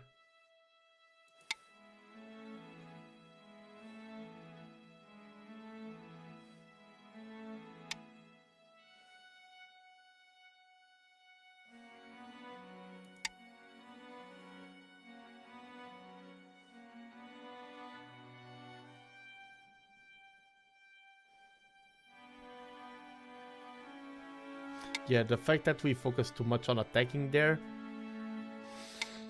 was not good, but it's not the end of the world. I do have good territory. This is basically no points. This is very little points.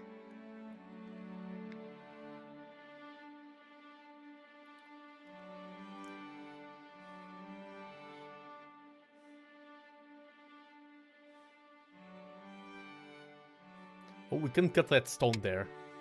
just to create a little bit of chaos. You can connect there, but you can also use that to improve our escape route. Yeah.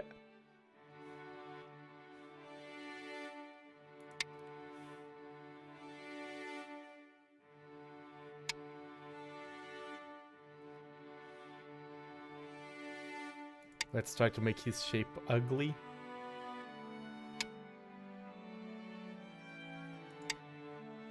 And we are getting here enough of a good shape to just live locally here.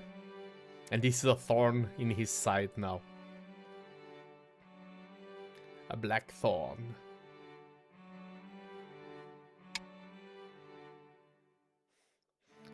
Atari, connect, annoying.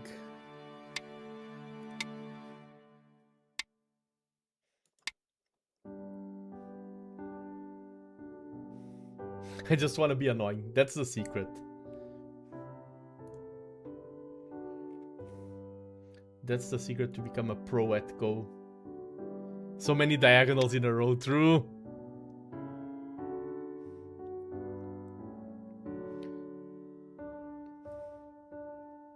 Let's play this one first, because if I play this and he defends, then this is weaker.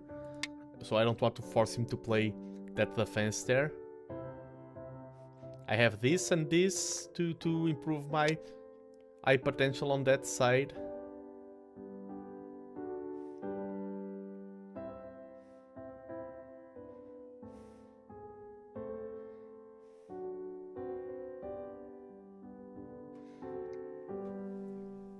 Yeah, the secret to be a GoPro is be annoying.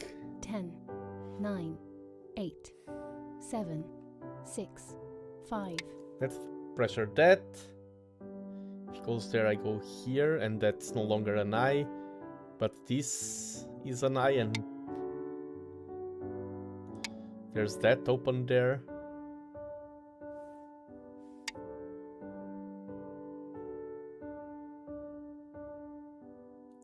Hello, hello, Pickle McDillionaire. Welcome to the stream.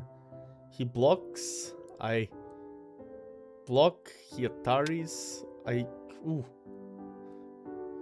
Ah, this is easy. I will just let those two stones perish. Oh no, I don't need to. So this only has one eye. I can attack there. I can double Atari here. Those are my two options. He will block one. I will go for the other one.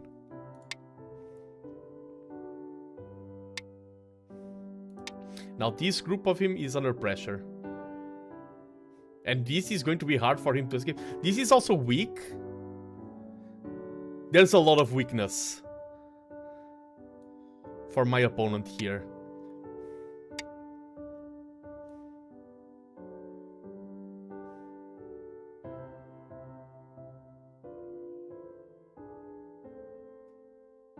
An ever annoying GoPro. Hold the camera.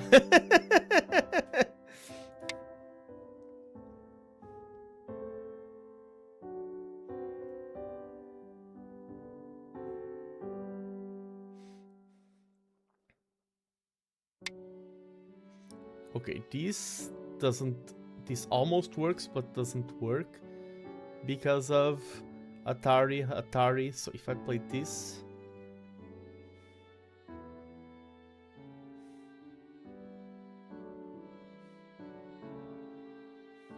10. Okay, this is becoming peculiar now, because I can use this to attack this group.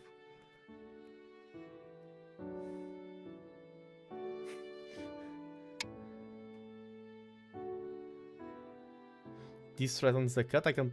Oh, yes, this... I think this will work quite well. Because I can play here now and threaten to capture this. He must connect there.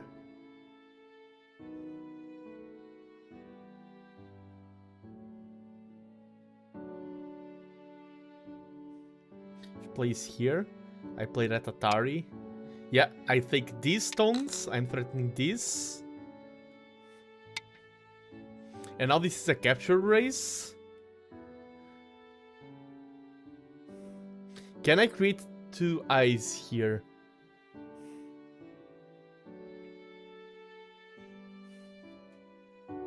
Maybe this works? That is indeed annoying.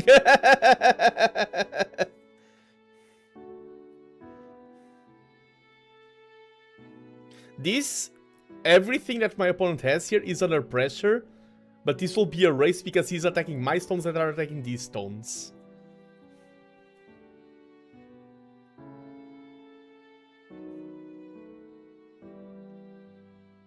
And if I can make a second eye here, I just win. I mean, does this even have one eye? I mean, this is an eye if nothing weird happens.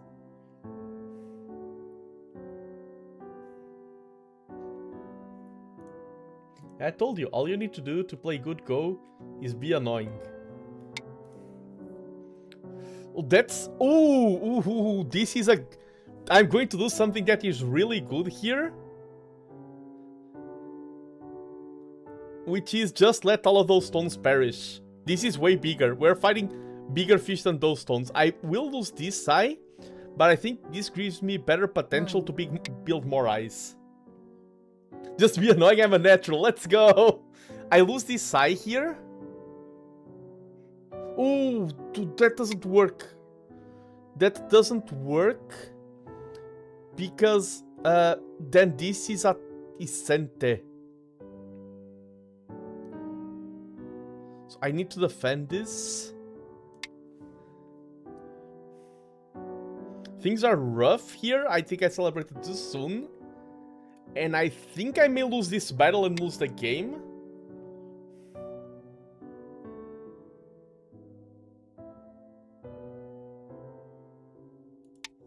But we'll see. If he plays there, I have just no answer. Just realized. Yeah, this threatens nothing.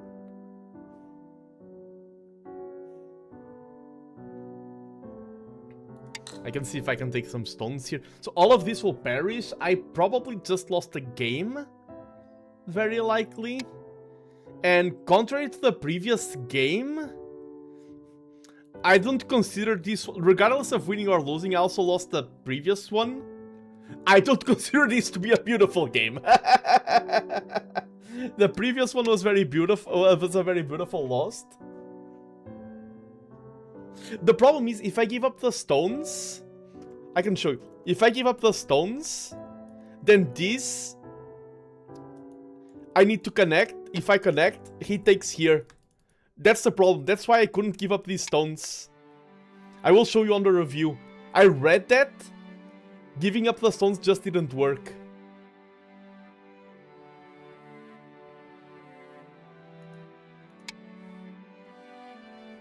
Because capturing the stones also removed me... Also removed the liberties for this.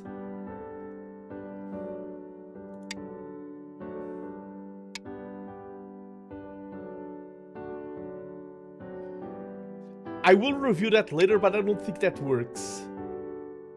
Because this will just be... Like, regardless of fake eyes, him attacking here... Like, he captures me here, and him attacking here is just him winning the fight. Directly.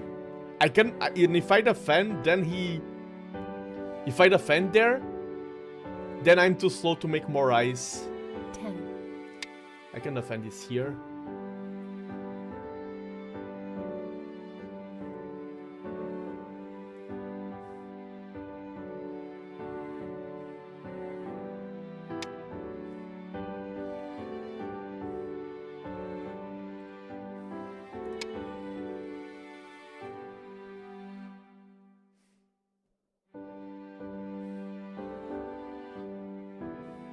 Yeah, I think this game is just lost. I still want to play it till the end, but I think that was too big.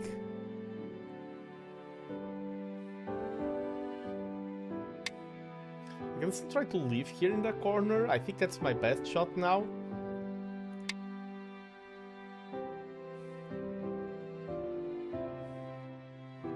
Even if the game is lost, I should still try to play the best moves. Are you the Cristiano Ronaldo of Go? No, definitely not. I am trying to promote the game more and more.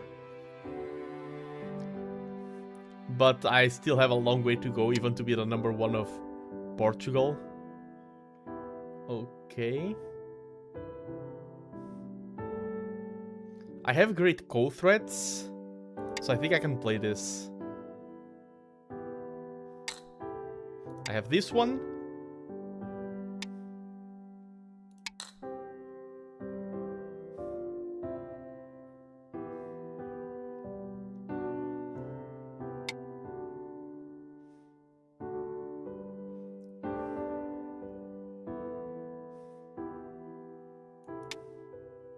This one also works.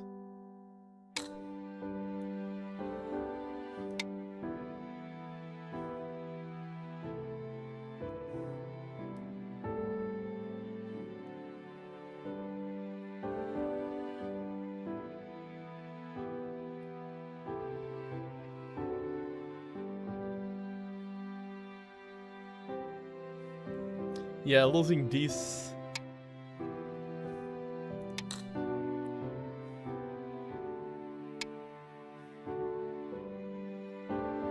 Maybe Pepe. Nice. I like your wisdom of Portuguese football players. What is bigger? I think I'm going to go here. 8, 7, 6, 5, 4, 3. Let him take that. That is huge, though.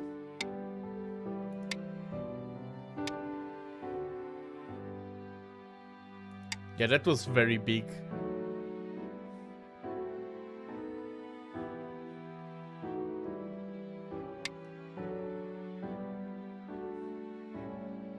That shouldn't work. That, take. That shouldn't work because it doesn't have a stone there. And oh, I didn't say hello. W1234, yes, hello, and sorry that you are witnessing my demise. First match, I definitely played a lot better than this one.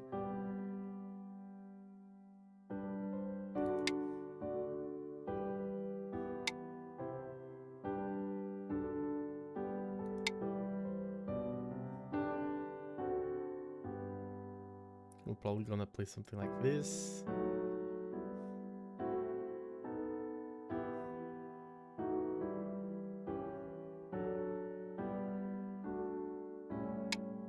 Okay, if I play here, he takes. And I play here. Oh, that doesn't work, yeah. Because that takes two. So play here, he takes. I play here, he can just Atari.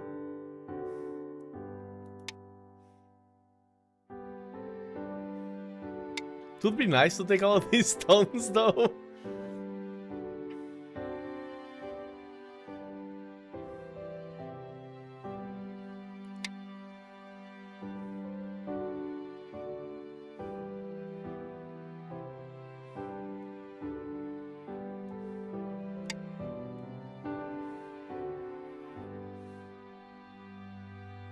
If he cuts, I prefer not to go into that shenanigan.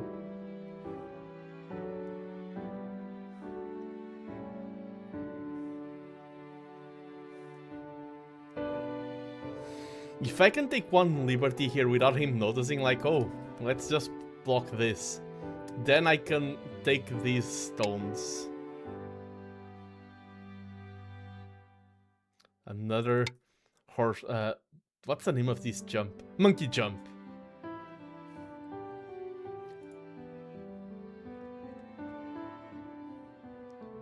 The jump of the monkey.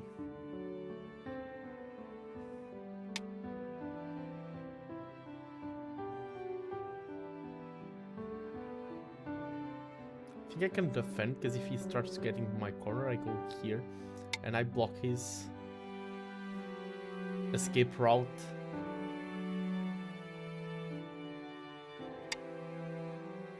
Yeah, now I just defend here, he needs to connect.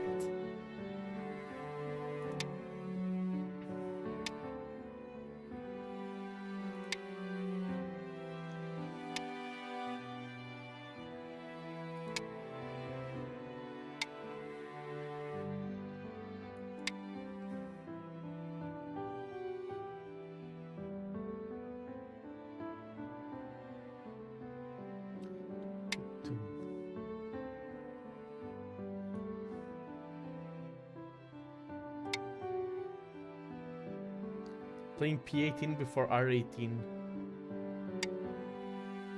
I need to check that.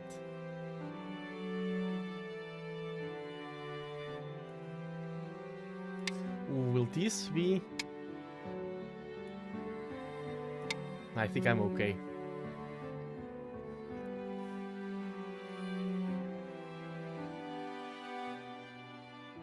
I mean, he got this wall. That's his goal here.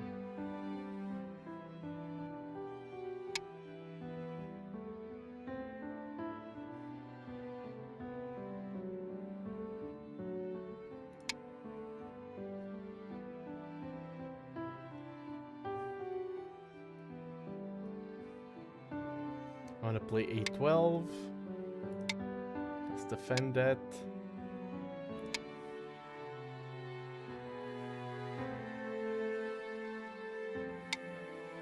This doesn't work because that's Self-Atari.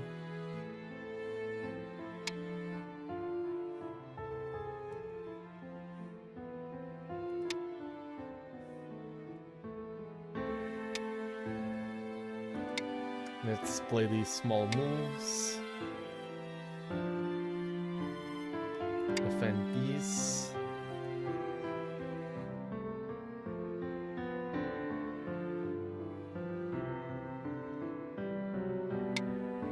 Ah, he knows. He noticed that. Because now I play here.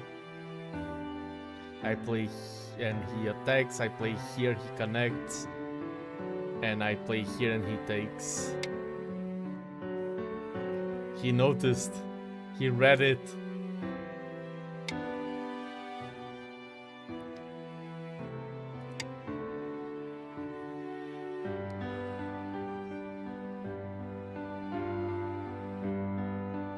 I cannot connect here, he doesn't need to take me. If I play here, he takes, I play here, he connects.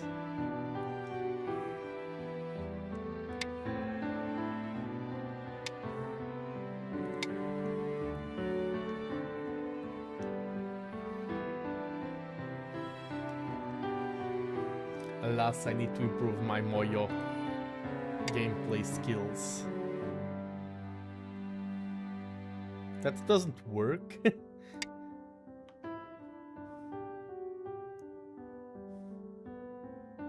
Because anything like he's under threat there, and I can just connect here, and there's no threat towards my position. Ah, okay. I was like, what happened? The expected happened. Oh, should have played this. This is the biggest move in the field.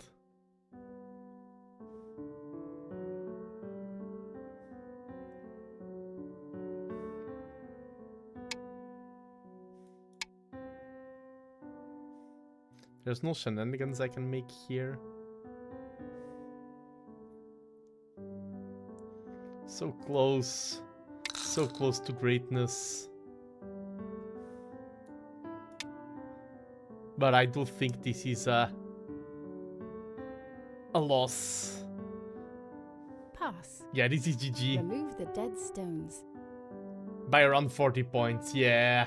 White wins. This was not well. I do not feel comfortable with my... oh, I just noticed. Maybe Pedronet, you're pretty quick, damn. GG. I'm not happy with my performance in this game.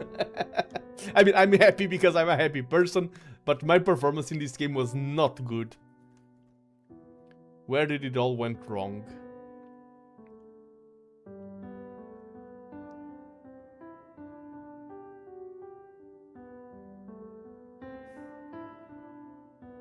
This was still all okay. Oop.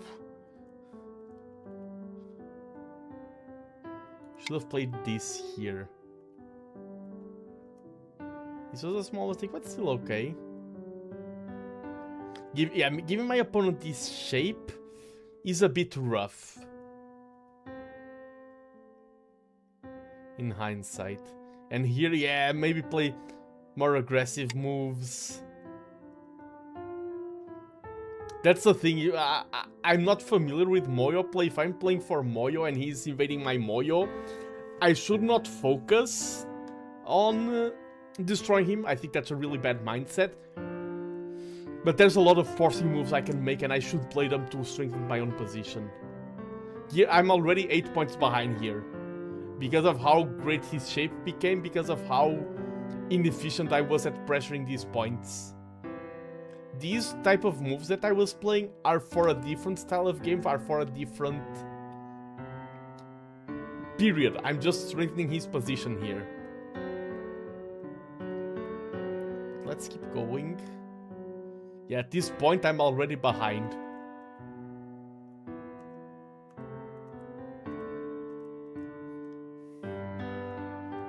Yeah, here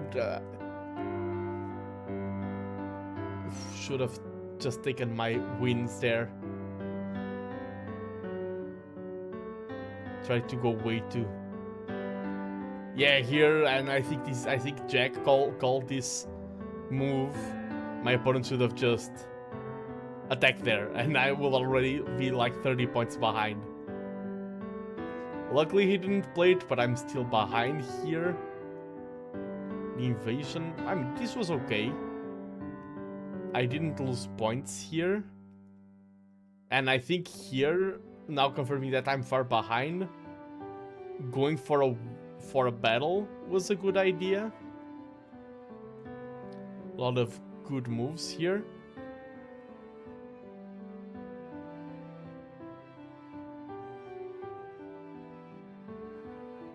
Should have played that one first.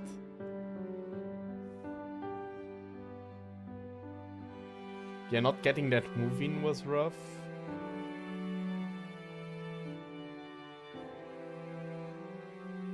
Should have maybe just played this.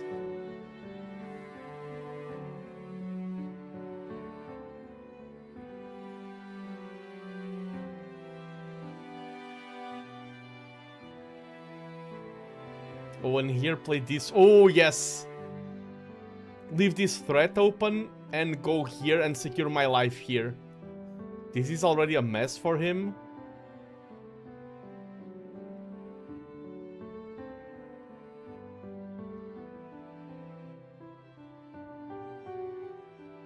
Securing my life would have been more important. This is already... I think this guarantees my demise there already. Okay, and here... The problem was if I don't connect... Okay, let's see. I go for this. My opponent takes... And now I must defend here or here. He Ataris. And if I try to defend, he just takes. So at this point, I was a win or lose this race here.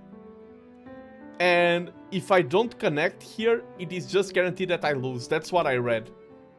If I don't connect, there's no way. I threw away those stones, but that doesn't guarantee life in any way here. Because I have this. I mean, if I play here... Yeah, I get a few stones here, but this is a life now. I have life here. Would have been a little bit of a better life. But I was all or nothing at that point.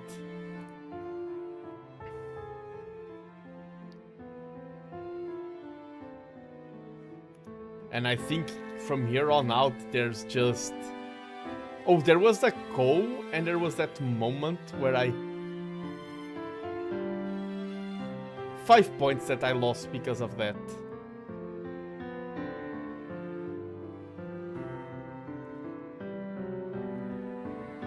But GG. Look at the time.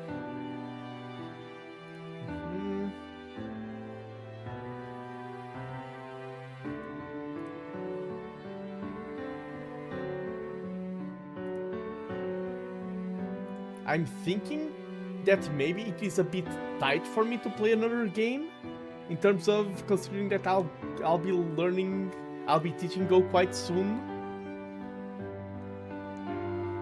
Let's go watch some games. I've been wanting to do this for a while. Like, let's see what is getting played right now. Let's just adjust the temperature here. It's getting hot in here.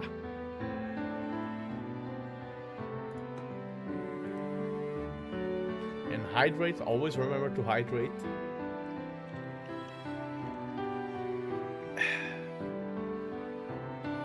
And remember that we are fundraising for charity. If anyone has any extra money to spend on this season, if you want to offer, contribute towards a good cause, the Jingle Jam is a trusted entity. They have raised millions towards charity, and I'm contributing to them. I'm helping, I'm doing my little bit here in my corner of the internet to help and support the Jingle Jam.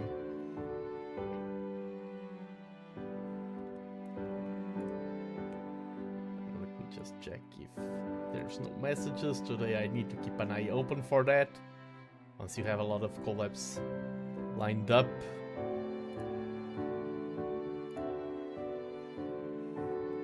Okay.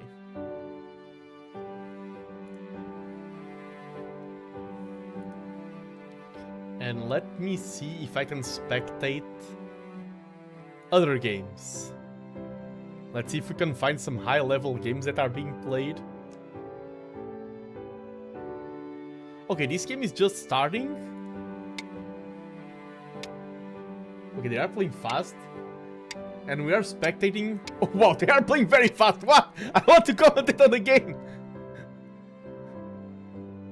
Yeah, we are watching two wantons play. Let's see what they do. Let's learn from their... okay. Who are these two players? Why do you play so fast? If things keep going like this, I'll hop on to another match. They just know their openings really well. And it's so different. Look at how many cuts. Oh, no worries, Primo, no worries. I was about to say, look at how many cuts there are here. Pro players know so well when to... I mean, wantons aren't pros, but more experienced players know so well when they can and can't afford to leave cuts open. But Primo, let me shout you out. I hope you're having a wonderful December season. I will be having guests soon. The first guests will arrive soon, so I'm spectating other matches from other players. And Primo is one of the coolest Portuguese VTubers out there. Almost as cool as me. Nah, Primo is great. You're watching together with your mom. Shout out to Primo and Primo's mom as well. Hope you're having a wonderful holiday season. But yeah, Primo is amazing. Fellow Portuguese VTuber. We became friends very fast because our styles just mesh well together. And I am doing a charity stream raising funds for the Jingle Jam. And right now we are watching Advanced Go. Since I will have guests soon, I don't want to overexert myself in a lot of Go matches. And look at the layers of complexity here. These two stones are getting isolated. But there's this cutting point. There's this thread here. These two stones. This can't make a ladder. Like, this is such an aggressive game.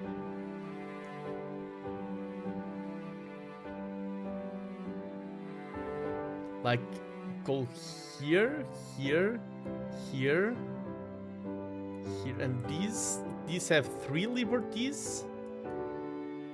These have 1, 2, 3, 4. If you play here, he just plays here and blocks you.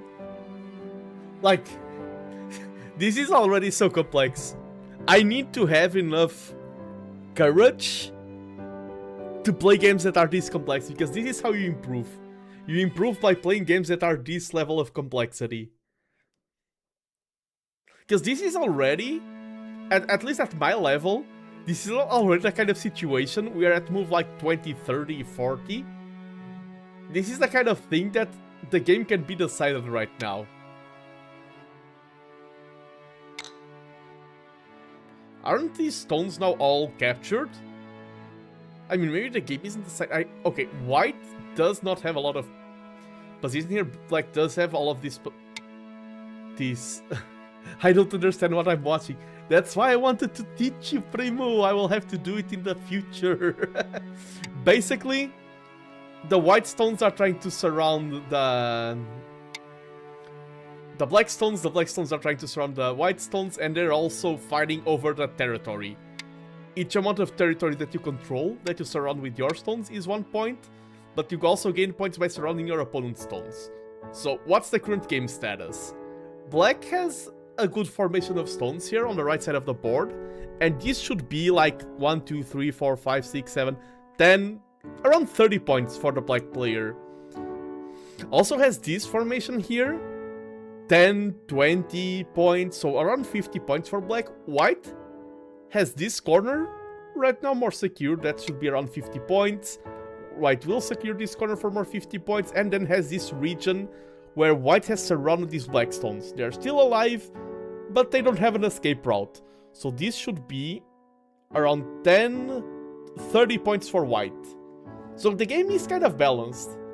It's like 50 for black, 50 something for white. I prefer white's position here, but the game is not over. That's the thing, at my level, you lose a fight like this, you lose 6 stones early on, you're almost out of the game. I do want to check the computer analysis later on, because yes, I think black's behind, but black has this huge side, has this huge influence that can be used for territory, and I wonder how things will develop. White abdicating the corner to go for a reduction here. That's the thing about these jumps, is that they can be easily attacked. Okay, this is the... And we see this is the same shape. White can go for the same thing, and what happens here? Ooh, but black, instead of playing the sequence there first, threatens to surround these stones. And now they're playing super fast again. And what's happening is... White is getting a lot of weaker stones here, reducing black's position. Like, how can they play so fast and look so sharp? There are people out there who are like 12 years old and have played 10 times more games than I've played in my entire life. Maybe that's a bit of an exaggeration, but maybe it isn't. Does black keep chasing here? I feel like this is the key point. Black should keep chasing, in my opinion. Oh, but probably head to defend. Yeah, because white plays there. And now white is threatening to leave here in the corner and to attack these stones. If black loses this, now I'm pretty confident that black loses the game. But I think... Can black capture this corner? And I wonder, because this is a random match. I just hopped in to watch random players.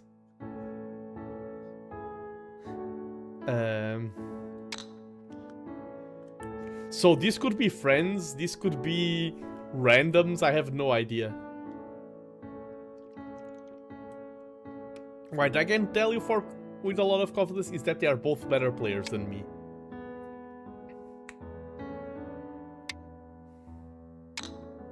Fighting the Ko there.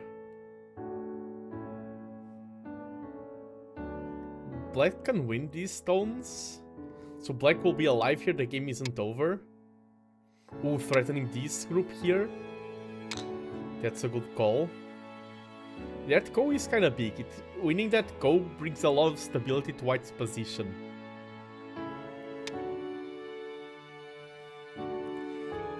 That's a peculiar threat. I don't think I would think about that threat if it was me playing, but it is actually threatening to build a wall there, separating this stone. It is actually quite a meaningful threat, that one.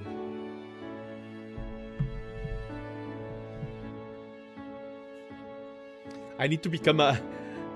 It would be cool to have better overlays and cast Ko matches like casting Age of Empires. Does white abdicate this stone to win the Ko here?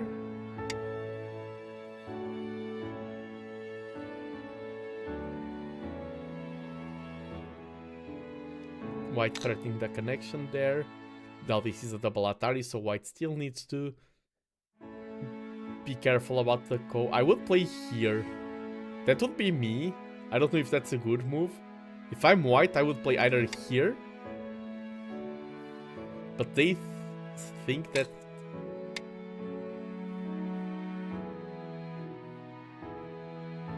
I would have played here. I wonder... It's something that I've learned a lot in watching higher elo games.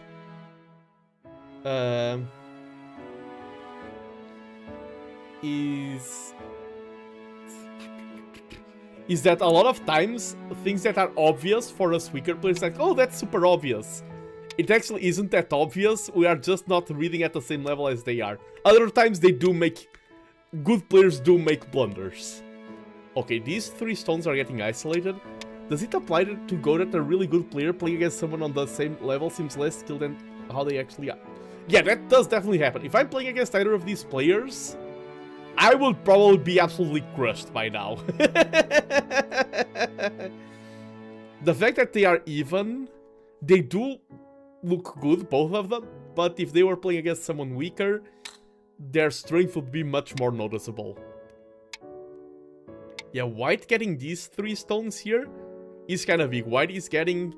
has this area. This is kind of big for black. The fact that black lived here. The game is still completely on. Black is trying to run away here. Ooh, that's tricky. Goes for the cut here. This is a very uphill battle for black. I don't think black can win this. I wonder if black here... Oh, I can go into analysis mode. Play this. I wonder if black should have played this first. Okay, they both... Okay, they are going now for pressure on this side.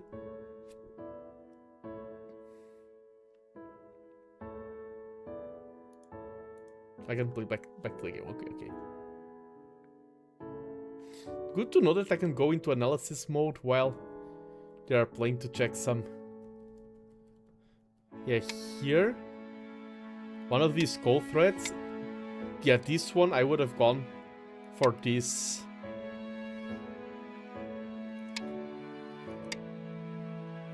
Let's go back to the game. White is getting threatened here.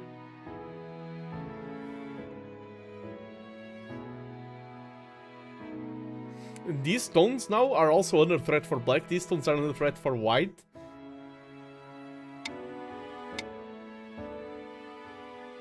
I like how here, if it was me playing, I'll be like, oh, do I take or do I connect? And they're like, instant. Oh, I know this.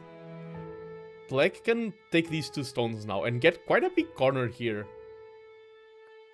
White ignored the move here in this corner earlier on, and I think now black is getting... But I think this is too slow for this game state. Black has these stones here, white is getting all of this control. I think maybe black needs to play a move to support this stone. Or an invasion here. This is actually a good point for black to think. But the problem is that if black doesn't take here, black can be under threat. Like, white stones here are weak. If they become alive, black's position can crumble. This is a tricky balance. I don't know if I'm playing the game if I would have enough courage to go here. I think I would go for P18. Or P16. I think that's probably better. White cementing this capture. And black now goes here, has these 2 stones, and I was thinking about connecting. No, leave that open, use that stone for later on. Do not play this earlier. And now if white can take this... Well, I mean, white needs to take this. Black has this. This corner is black, so I think white... I'm spectating another match check. I don't want to risk it for if other people are ready for the collab and I'm in the middle of a match. I'm spectating other players. I want to get better at analyzing games as well. I need to read more books. Getting good shape here out of black. Ooh, that's... black needs to connect, but this is a tricky position for white, because Atari connects, this, and no way to escape. Atari connects. Now black needs to defend here, if I'm reading this correctly. No, I will actually do a collab with people who have played the game before. I will be playing with Vexel on Thursday. This will be teaching newcomers. It will be introducing new people to the game. This block of white stones right now is very over-concentrated. That... Ooh... Black needs to defend here. The level of intricacy of this game is so cool. But this position from black is now under a lot of pressure. Yeah, take the eye. And black needs to leave here now. Because these stones are under pressure, there's no way to win this capture race.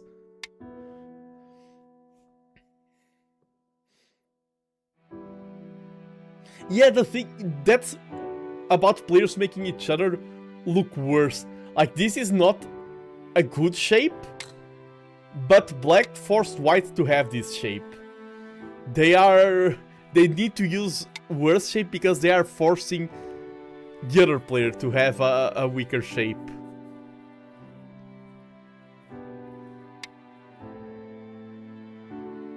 Ooh. Ooh. Oof. That's a powerful move. These stones were looking very bad for white. Now this is gone. And this now is not alive. That was such a crazy move. J18 was such a good move. Through the fourth set. Yeah, exactly. Black has one eye here, and that's it. I don't see a way for black to force a second eye there.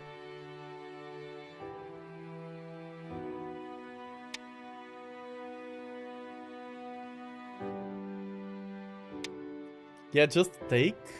Simplify the game. Out of white, I think black lost here. And white is just playing solid moves. White is like, okay, if I win these stones, if I capture these stones, I have the game. So white is just, and each move that black is playing is improving white's position. White is in a super spot here. Just connect, yeah. And white is playing knowing that these stones will all get taken. He doesn't need to connect this to this. Oof, the net.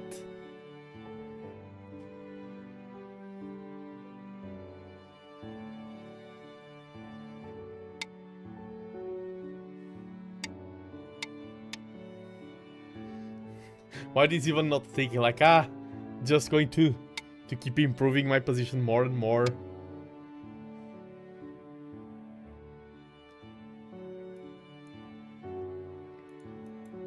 Just take care.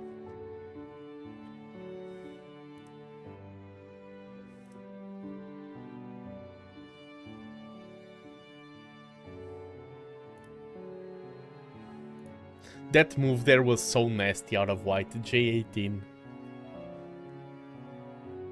And black is in Byoyomi. I mean, they're both in Byoyomi, but black is under more pressure.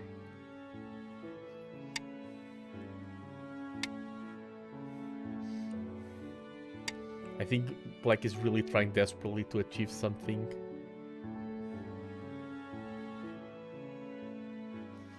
This group has... I would play C11 here. I wonder if that's white's move. Yeah, nice. Look, I'm one done. I mean, it's easier to comment on the best move when it's someone else's game than actually reading it on your game. gain space here. This has 1, 2, 3, 4, 5. 1, 2, 3, 4. So white does need to gain liberties here to win this race.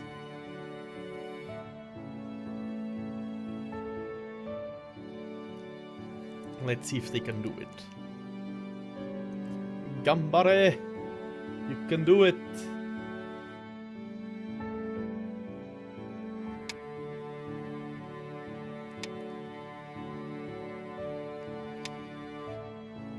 One, two, three, four, five. 1, 2, 3, 4, 5. Can white just win if they play something like... I think C14 would be the move now. Oh, you can go for this capturing race instead of going for this one. Oh! Naruhodo. Way better choice. You can... because now black needs to respond or they lose. And just take G18 now? Or connect? Ooh, connecting can be tricky. You connect, and then this. Ooh, I don't think... I think this would have been better, actually, because white's position here... Yeah, connect is dead. Yeah, white can connect. Ooh.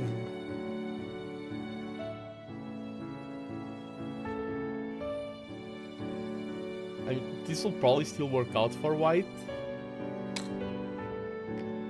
Maybe this? J17. Black has to connect. Yeah, J17! I read it! Black has to connect now. You threaten this. Or else you're under a lot of pressure. But black can play neither here nor here, so maybe White just... wins. White wins. Well, white was 99 points ahead? Why not K17 and be safe? Let me check that. Oh, here? Because of this, Ko can get... Hey, white can just... Yeah, white can just take there. I think this is just better. Because here, black can't do anything.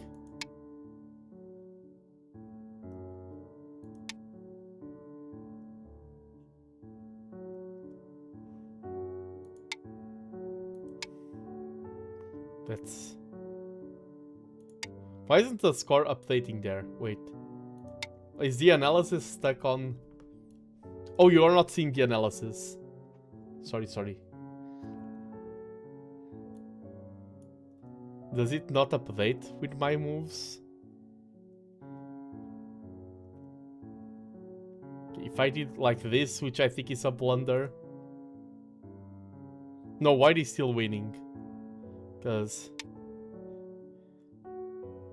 Is this still... Okay, white is still winning by, but not as much. Okay, here. And I just want to see why doesn't this work. Oh, because of this. This is why that doesn't work. Yeah. This doesn't work because of that. Like, if white white playing this, black needs to defend here. And now white can play this, and black cannot play either of these moves because both of... Like, this is illegal, and this is just... Yeah, that's why this move is good. Because any threat that black can do, this is alpha... White just attacks here. It is solid. This would also be a choice, but this just finishes the game. But yeah, let's go over the analysis. And according to this, white was ahead from quite early on.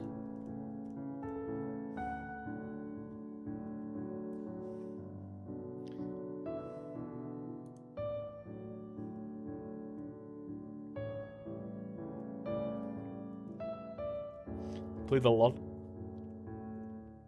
of best moves here.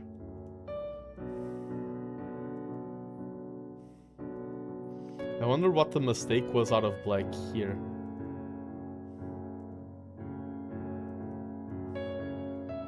According to the computer, it was something around this move the computer doesn't like. It is analyzing it weirdly. Since it is not my own game, I believe, but this is one of the moves that the computer thinks. I wonder if this would have been better. But I mean, this is just a double Atari then. And you let it be, because if you take there... Like, there's so much nuance to analyzing a game like this. So I wonder if... Is this actually better? Because... Can those stones live? I mean, they can directly, and now... Black can play here. And this just improves the position for anything like this. I think maybe I'm wrong. Maybe I'm reading something wrong here. Oh, if I press the analyze button here, no, it doesn't tell me the best move. I like how this looks, but maybe I'm wrong. But I really like how this looks.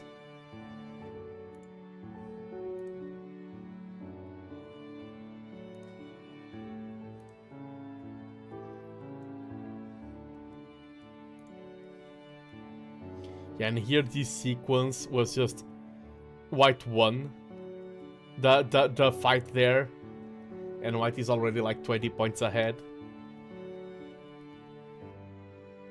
This was nice out of white, the sequence here. I think black played well in blocking here. This was so nasty.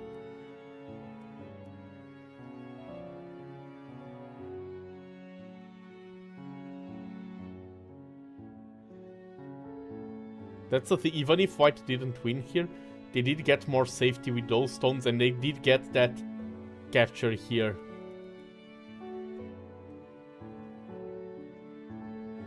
Yeah, this stone that I said I would prefer the threat here, this ended up being such a huge stone.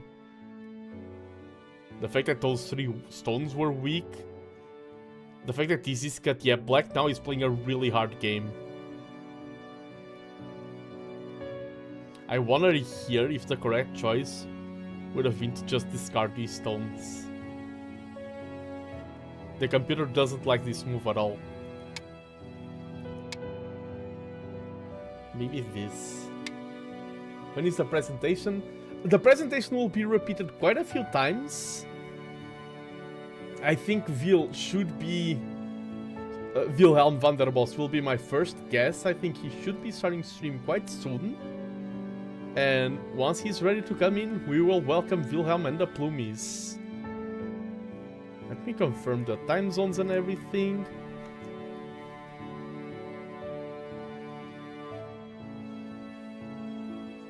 I just saw Phil's thumbnail, it is so good.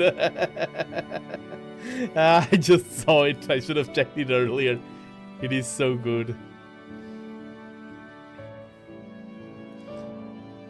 Okay, and actually since... now we know that it was just a very rough position, and white played it better. That move, let me just look at that move, was so devastating. Here, things looked rough for white, but white had the confidence to play it well. This move here was so destructive. And black did not answer... White's winning by 45, white's winning by 60, and it all went downhill from here.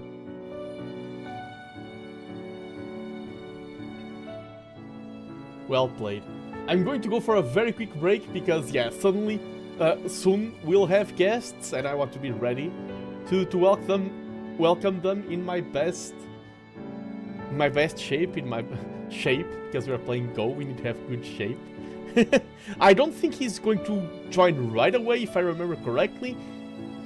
He's first going to chat with his side a bit and introduce and everything, take his own time.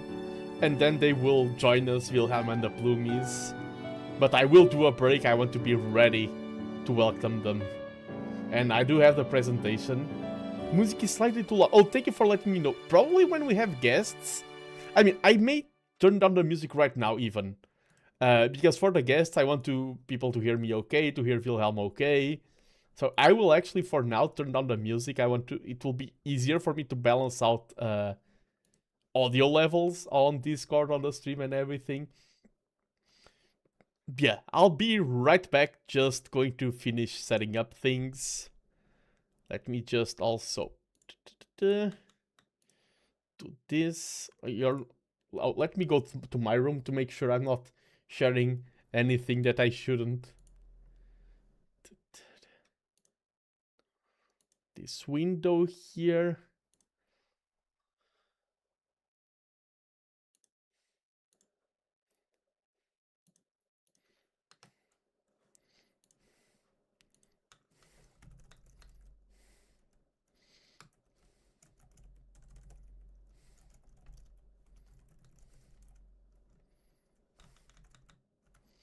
Yes, sharing everything like a professional.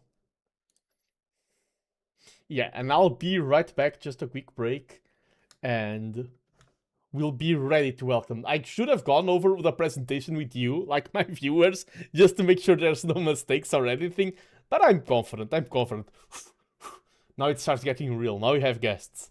Everyone be on your best behavior, get your best clothes, get your ties and your suits. Let's welcome in our guests with the utmost respect and dignity.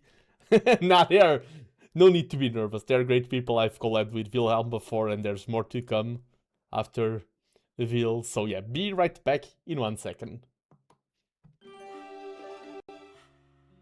We're campaigning against living miserably, or calm, and we're a suicide prevention charity. Our vision is that no one feels like suicide is their only option. But right now, too many people are struggling to see a way forward. That's why we're here, to help anyone struggling with life and provide everyone with the skills to help prevent suicide. The Jingle Jam community has done incredible things for Calm. Most importantly, in the last 3 years, you've raised enough to fund over 77,000 conversations on our life-saving suicide prevention helpline. Every one of those calls answered by a trained professional team is a chance to spark hope in a young person struggling to see a way forward. Nice to see you again. Nice to see you, Mark. How you doing? Excellent. Another year, another adventure. It's great to have you back at Jingle Jam. Can't wait to see what you have. Absolutely. Hi everybody, I'm Mark. I'm the Games Master for High Rollers D&D, and we care very, very much about mental health. So this year, we'll be fundraising for Campaign Against Living Miserably for Jingle Jam. So over the years, we've raised a bunch of money for Calm, and we're fundraising more this year. Can you tell us a little bit about what that goes towards with Calm? Yeah, absolutely. So we estimate that around a third of the people that reach our helpline are under 25. So the fundraising from yourselves and all of Jingle Jam helps make sure that Calm can be there for them 365 days a year. It also means that we can develop other tools like the Creator Mental Health Toolkit. Which is fantastic. We use it in High Rollers, and I know so many other creators who use it as well. Oh, great to hear. Well, we have tools like that, and we're also expanding into other aspects like a similar toolkit for games community managers. Really? As a former community manager myself, that would have been an amazing tool for me to have had when I was working there, so that's great to hear. So Mark, we're thrilled to have you and High Rollers back again this year at Jingle Jam. Thank you. Is there any chance we can get a sneak peek of what it is you're working on? Ooh, I don't know, maybe I'll just decide now. Hang on, let me see, I got a D20 here. Kobolds again. Yeah, we'll have to, the dice have said, so yeah, we'll get up to something fun though, don't worry, you'll just have to tune in and find out. Please consider supporting Calm this Jingle Jam. Your donations will make a big difference in helping Calm be there for anybody struggling with life any day of the year.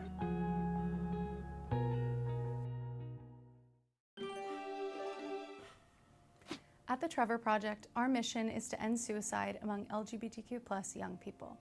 Trevor offers free 24/7 crisis services, connecting highly trained counselors with LGBTQ+ young people whenever they need support. We also operate robust research, advocacy, education, and peer support programs. 2024 was our first year of partnership, and Jingle Jam streamers raised over $340,000, which helped fund the training of 170 volunteer crisis counselors, who in their first year were able to support over 13,000 LGBTQ+ young people in crisis. Hello. Hi. Lovely to see you again. You too, how are you? I'm good, thank you. Looking forward to this Jingle Jam? I'm so excited. Ooh. Hiya, I'm Kirsty and I'm a streamer, and last year myself and my community raised money for the Trevor Project over the Jingle Jam. So what projects would the fundraising from Jingle Jam fund? A grant from Jingle Jam in 2025 would support our crisis prevention programs for real-time assistance for our young people in crisis. And beyond that, we have prevention education efforts in a variety of environments to try to prevent these crises from happening in the first place. Truly, every single dollar that we raise or pound really does make a difference for our young people. Our crisis prevention services and our public education programs are in the US, Mexico, and Latin America. We provide 24/7 crisis counseling for folks in crisis, but of course we try to prevent that from happening in the first place. Please consider supporting the Trevor Project this Jingle Jam. Your donations will help us build a safer and more affirming future for LGBTQ+ young people.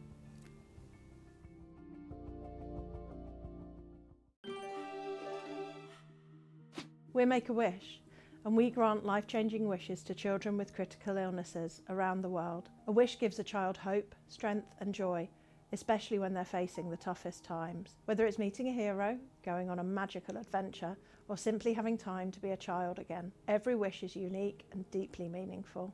This is our first time partnering with Jingle Jam, and we're thrilled to be a part of it. We know just how powerful it is when online creators and gaming communities come together to fundraise.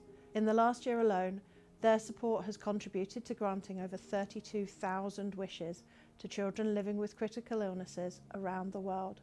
We're excited to see what we can achieve together this year. Hello you, good to see you again, how's it going? Nice to see you again, Will. Thank you so much for coming today, and thank you for supporting us in Jingle Jam. My pleasure. Hello my friends, I'm Will, and this year I'm super excited to be teaming up with Make-A-Wish for Jingle Jam. We'll be raising money to grant wishes to children living with critical illnesses all across the UK, so watch this space to see what we get up to.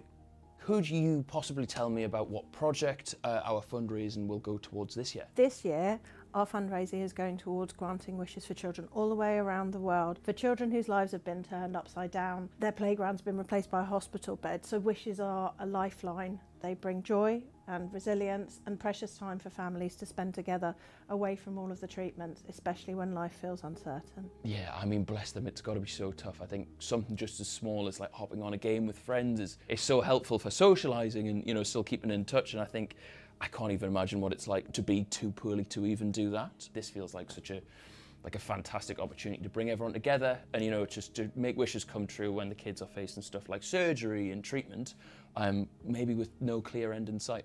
Please, my friends, support Make-A-Wish this Jingle Jam. You have the chance to rescue the magic of childhood when it's otherwise been robbed by critical illness. You'll be giving wish children the chance to dream big no matter what they've been through. And how often do you get the chance to say you've actually made somebody's dream come true? For a child living with a critical illness, every day can be a struggle, with the chance to create magical memories out of reach. With your donations or fundraising support, you can turn impossible dreams into reality, offering escape, joy, and giving families precious memories to hold on to, no matter what the future brings.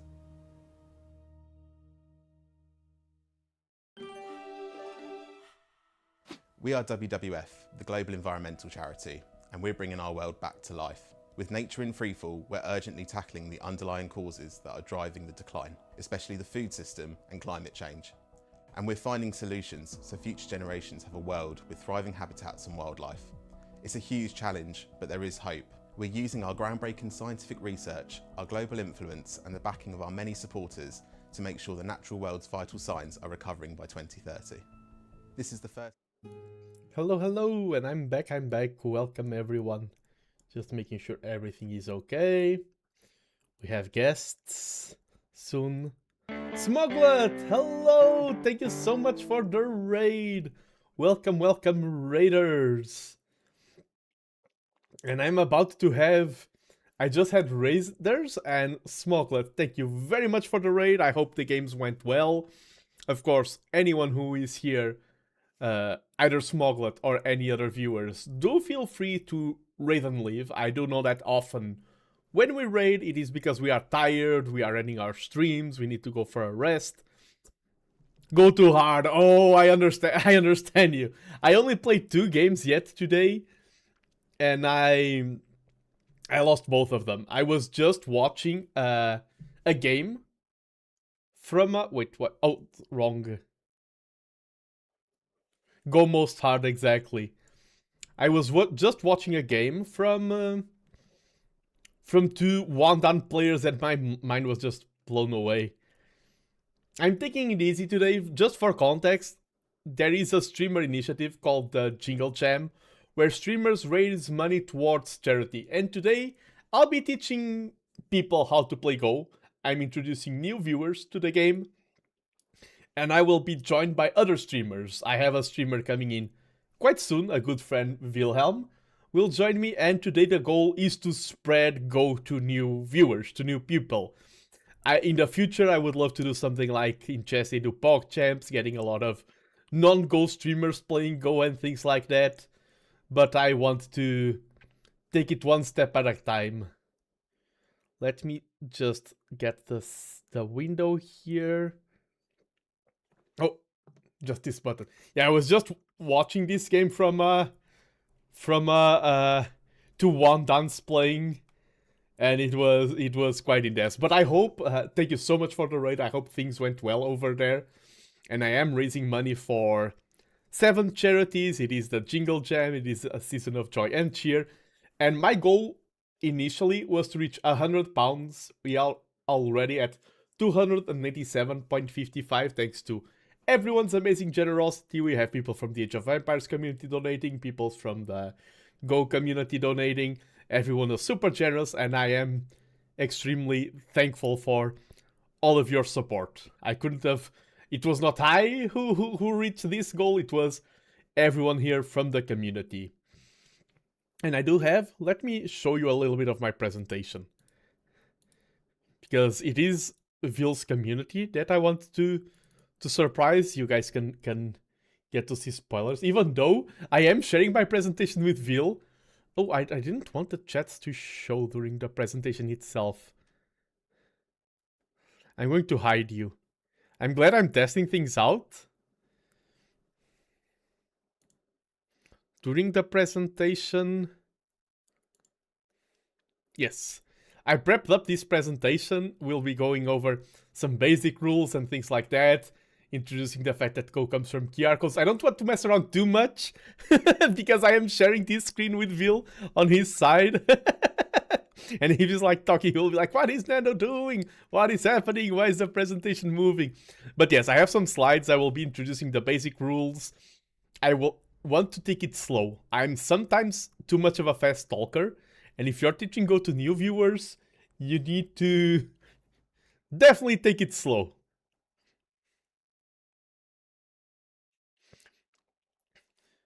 No, you need to behave good. You need to behave good. Of course, the timing here is of the essence. And so far, the stream has been very chill. Now we're just hopping on from guest to guest. We have Vilhelm first. I'm going to reveal the guests. All of them are fellow VTubers. There were people from the Age of Empires world who would join, but because of scheduling issues, they won't be able to be with us today. A good greeting to our dear view. Let's go, let's go. But in total, we have 6 guests. Vilhelm, Vanderbos, then we'll be joined by the amazing double of VTubers Amaru, Aranway, and Akira, Amekawa.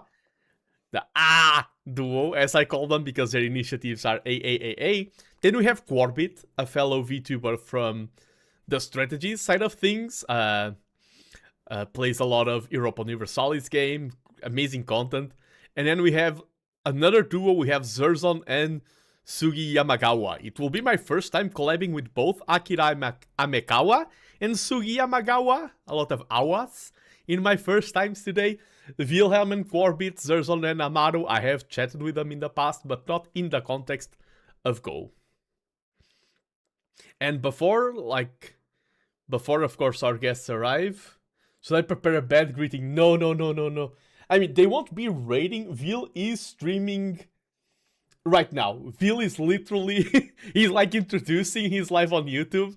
He's probably saying like, oh, we'll be going over to Nando's.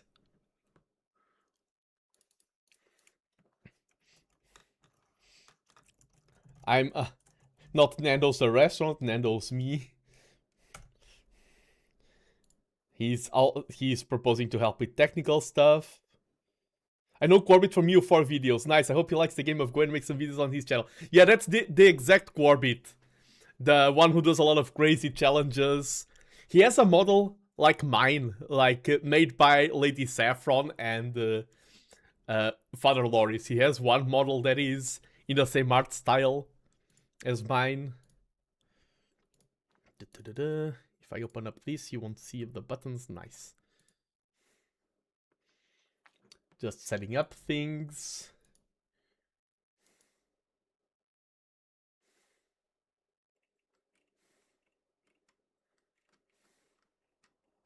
Oh, let me...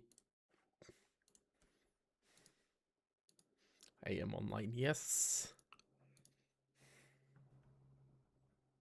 Yeah, we're going over to Nando's. Some nice grilled chicken. My channel, like, I'm Portuguese, but there's so many things that are British coded. I'm doing Jingle Jam, which is a British fundraiser. I'm called TheNandos. And I do know I'm an expert in British culture. The most important thing, some people will be like, oh, I want to go to the UK to visit, like, the Buckingham Palace, or the London Bridge, or I want to see the Big Ben, or things like that. I do know the #1 staple of British culture. It is not the 5 o'clock tea, it is not fish and chips. There is this mythical land in... No, it's not something stereotypical like that, Jack. It is something called Greggs. Greggs is the pinnacle of British culture. If you know what a Greggs is... I don't know quite well what a Greggs is, I just know it's the most important thing in British culture. He's going to a Greggs. I consume a lot of content made by British streamers.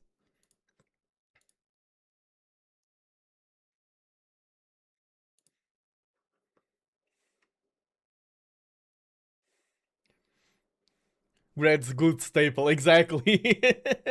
And the one who will be joining me today, Vilhelm Vanderbos, he's a streamer, let me introduce him before he gets here, who is a superb artist. He does a lot of art streams, Vilhelm, and he's self-taught in art, which I find amazing, because he's really good at teaching. The way he describes, like, shape, color, he does something that is based on a technique that was used in classical painting, which is he paints in gray tones everything. He's just defining values, painting black and white, and then adds color on top of it. I always thought the royal family is the British ancestors. Royal family is important, almost as important as Greg's. Wilhelm sounds German. For some reason, it will felt right in my head. He will play Arts of Wine. Wilhelm, I think... okay, he's from Sweden, living in the Netherlands. And the name, the Wilhelm pronunciation, is the Dutch pronunciation. I don't think it's German, I think it's Dutch. Maybe the pronunciation is the same. Because even the anthem of the Netherlands is the Wilhelmina. It is the anthem. Okay.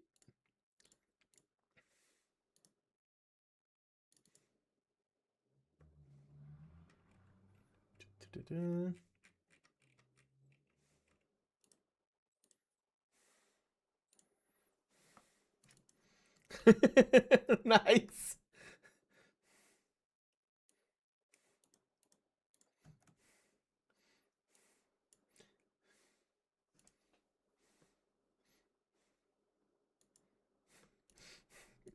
Maybe I'm joining too soon.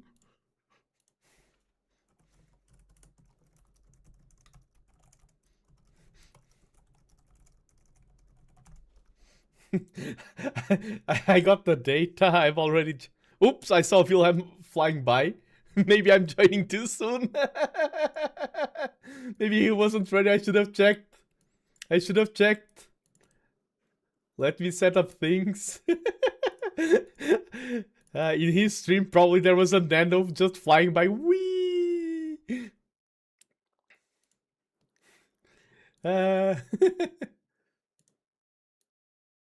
Yes, I'll be joined by Vilhelm. It's good that I can set up things right now. Let me go towards the right. I don't know if Vilhelm is ready yet.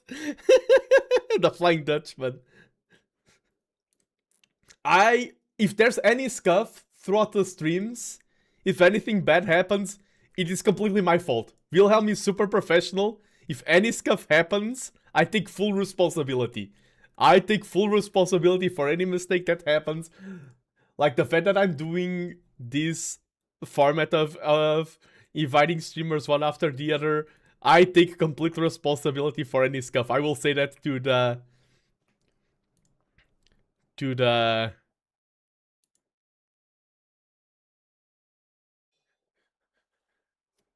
Plumies as well. I take 100% responsibility for any scuff.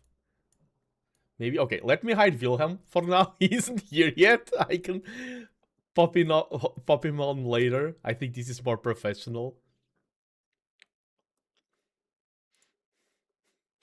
And yeah, feel free to ask any questions to both me and Vil. Oh, Zirzon! One of the guests who will be here later. Thank you so much for the sub, Zirzon. You'll be learning Go here. I have my first student in order.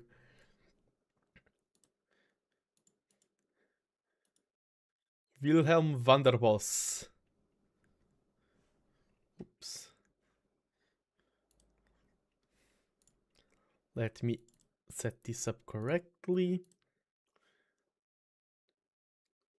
Okay, Vilhelm is ready for the call. Da-da-da.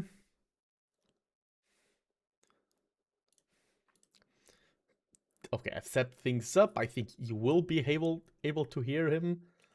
Let me call Vilhelm over here on Discord.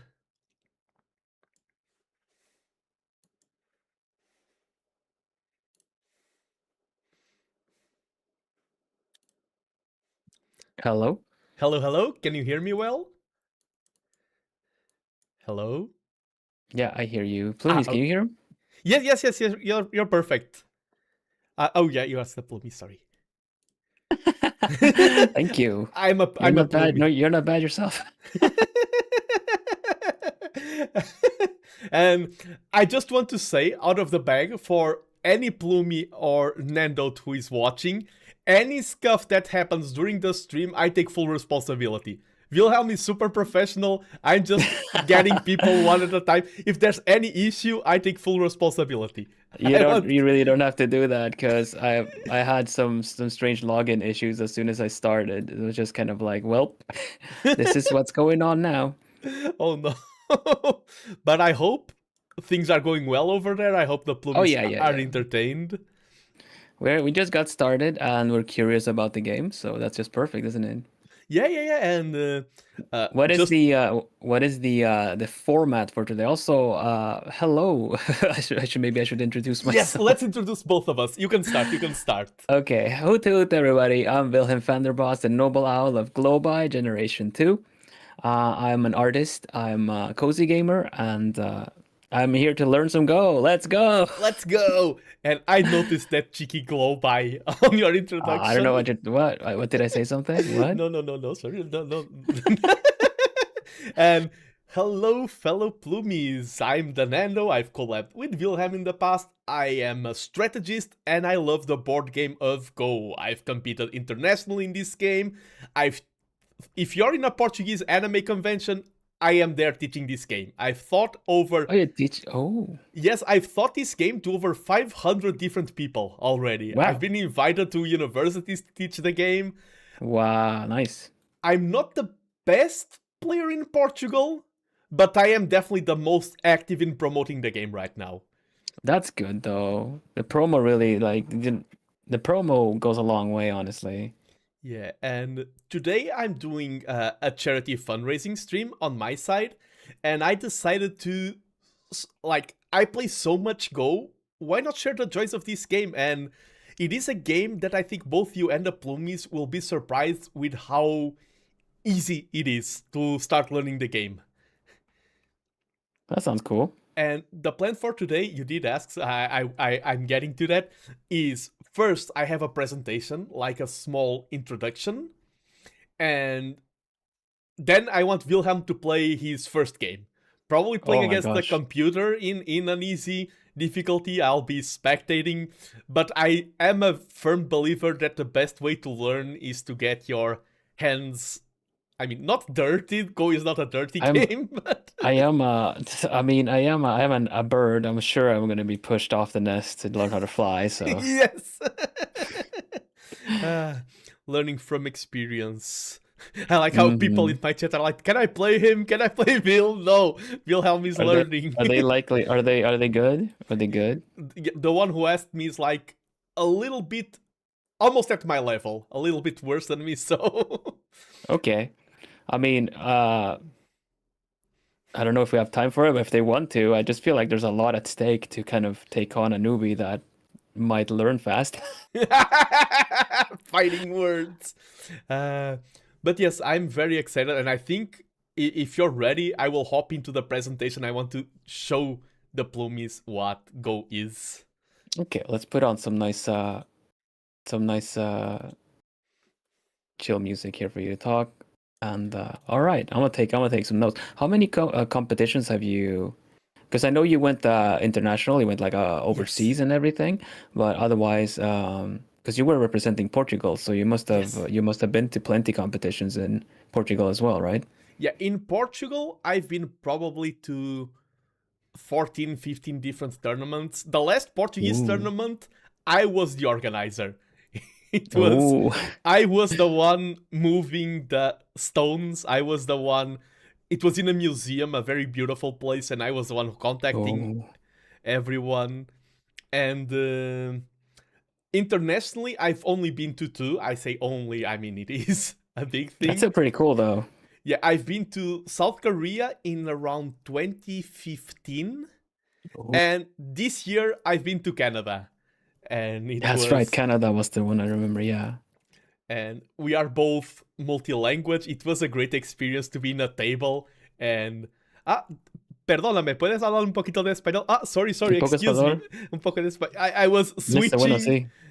Nihongo wa jouzu desu ne. Hi. Like in the same table, I had to speak all 4 languages, and it was a very enriching experience. It's really fun when you have some kind of international exchange in any case, and then you can tell they're a little bit like uncertain with the English, but you can hear the accent they have, so you can also kind of surprise them with like, oh, do you speak this language instead? Yes. Yeah, a lot of people. Oh, really? Wow.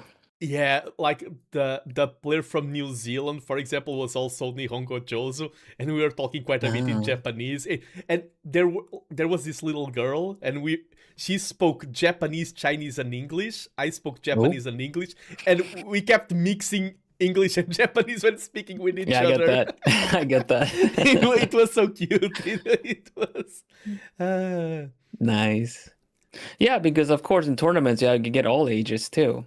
Yes, that's a cool thing. Like, you have players that are 70 years old, and they can get paired against someone who is 12.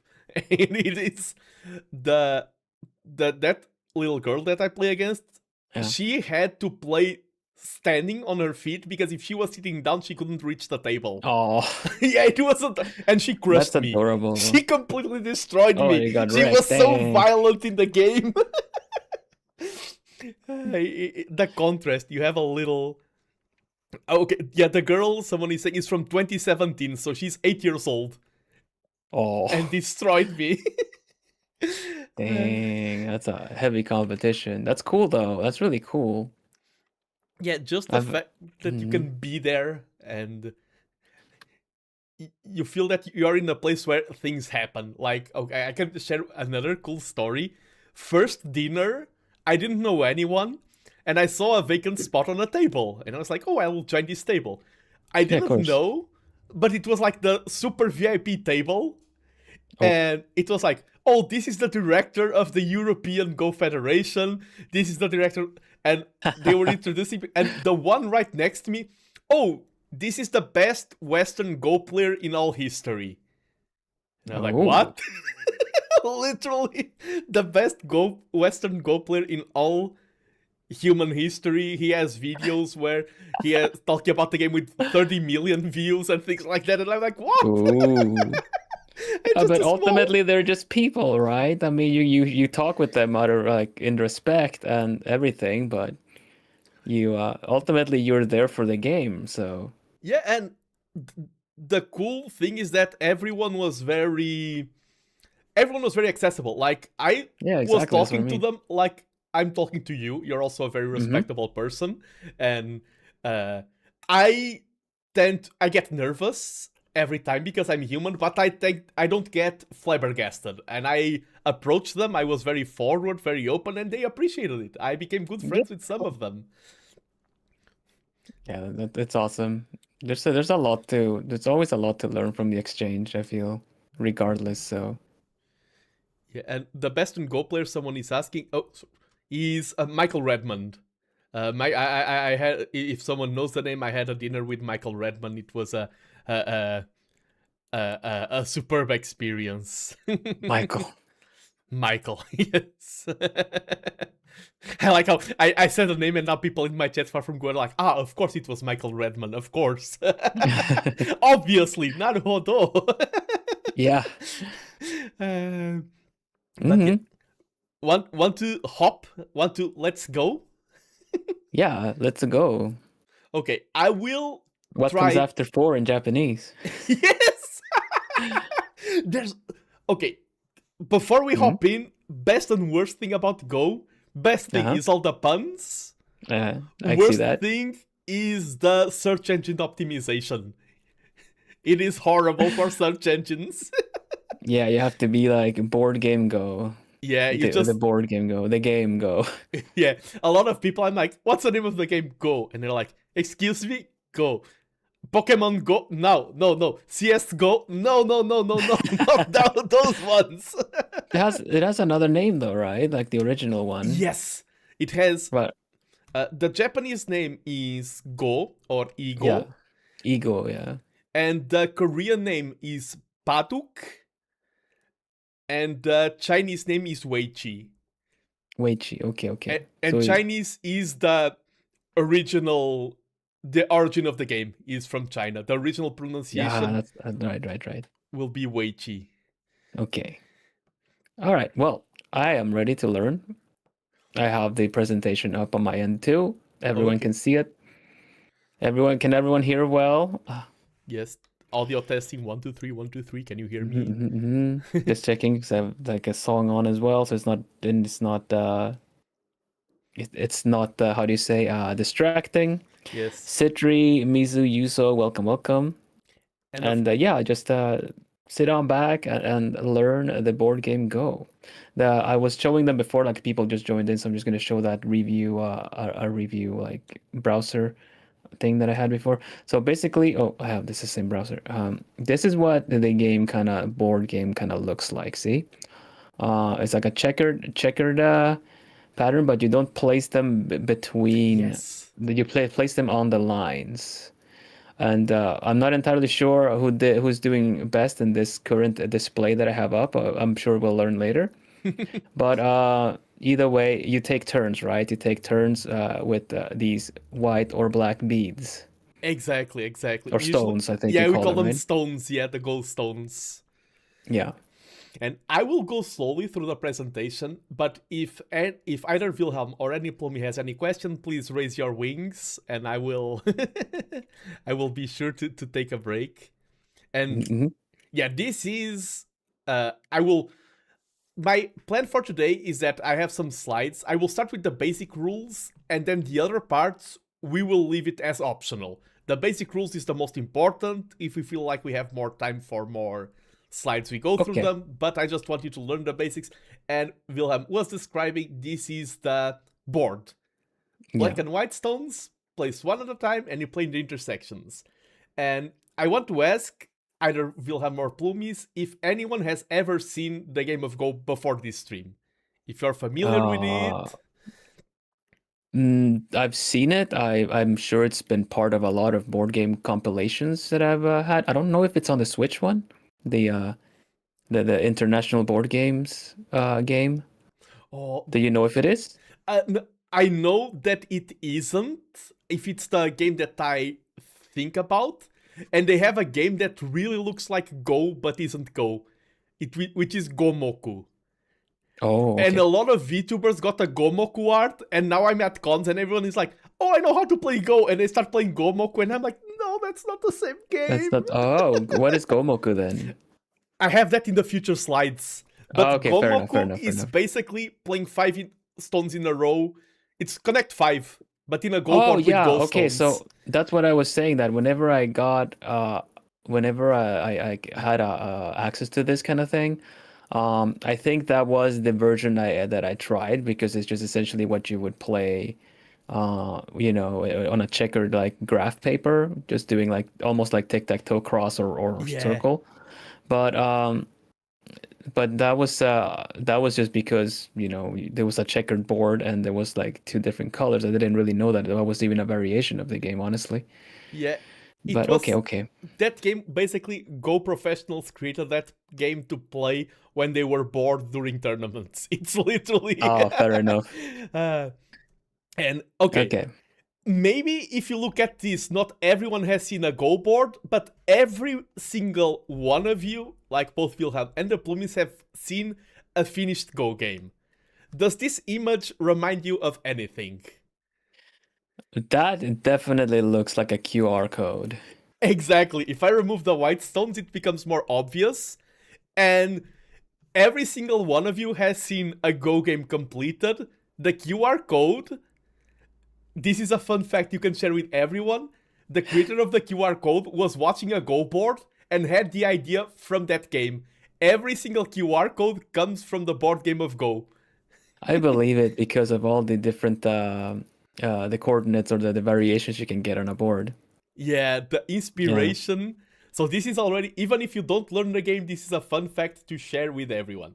And so we'll get into the rules, but first talk about the creation of the game. This game is the oldest board game that was played non-stop throughout human history. There are other games who were created and abandoned and like rediscovered. Go was created 4,000 years ago in China. Which is... Wow, okay.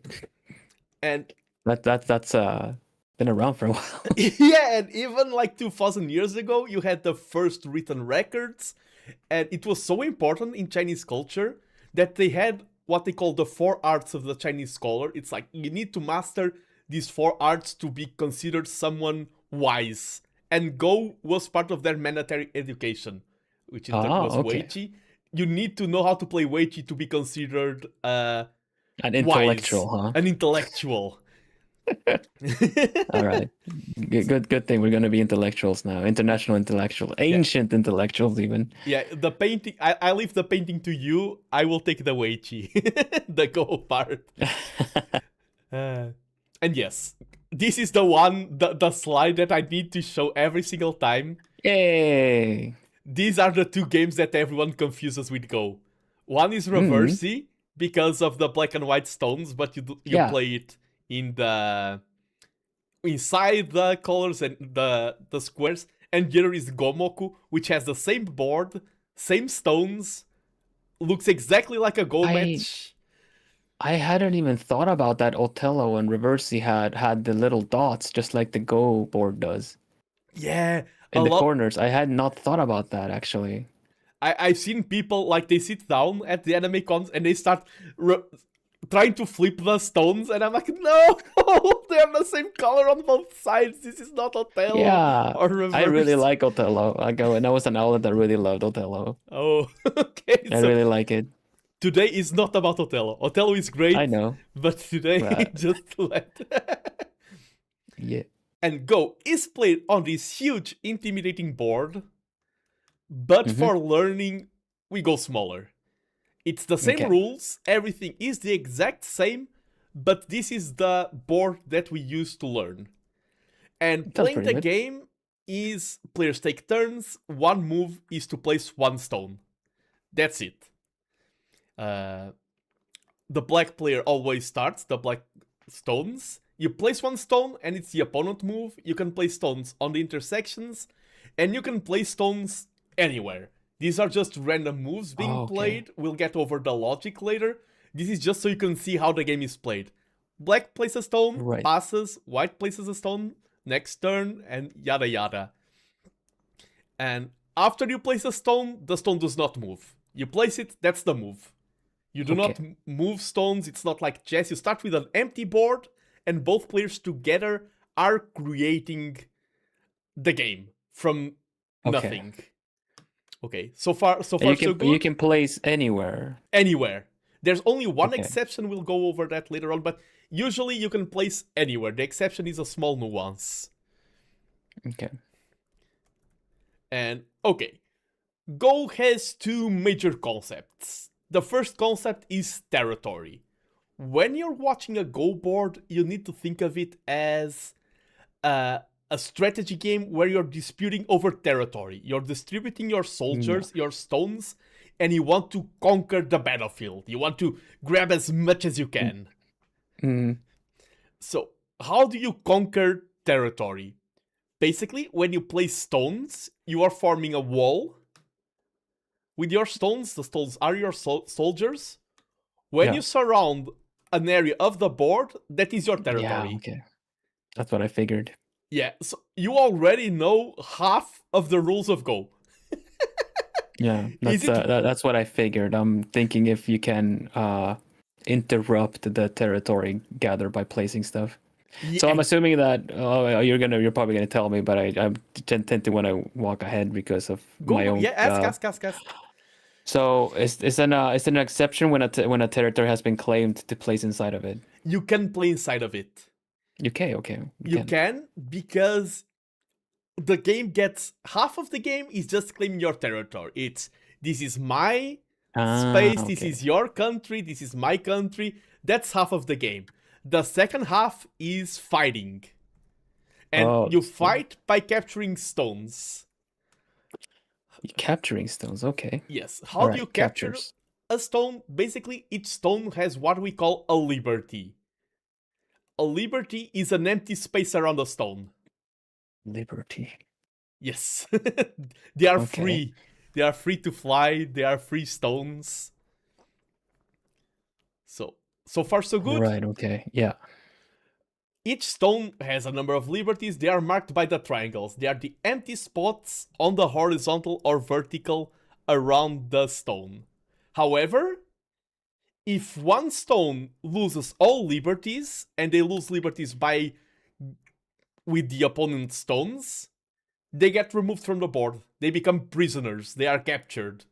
Okay. All right.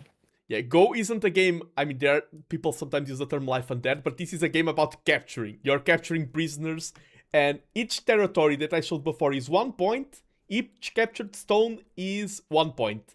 And Go is often called the surrounding game. You can see that all that you are doing is surrounding territory or surrounding your opponent's stones. That's all there is to the game. When you have a group of stones connected, like that chunk of black stones are all connected, they share their own liberties. That's what I figured.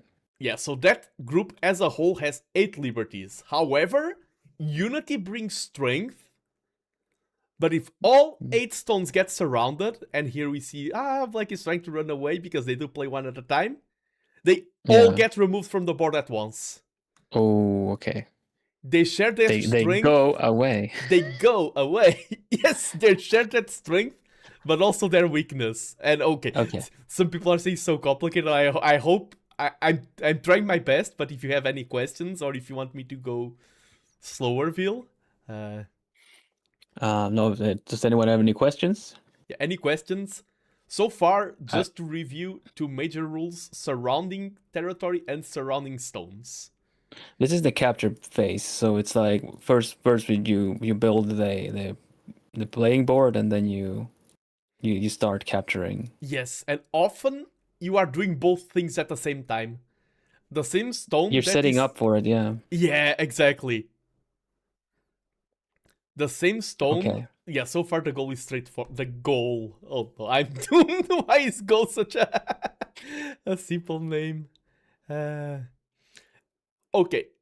There can reach a position in the board, for example, those black stones there in the top right corner. They have 2 liberties. However, if white tries to play J9, white stone is surrounded. J9, okay. So white can't play there. That white, yeah, exactly. White can't place it there because they already own the. Yeah, and like it would automatically get captured. Exactly, and if white plays on J7, yeah, the same thing happens. So even though those stones are almost surrounded, white cannot capture that group. That group is indestructible in its own way. Oh, okay. And that's what we are doing. We are building territory, we are attacking, we are defending. And let me see what's happening. Oh, this is an example of a game of Go played from start to finish.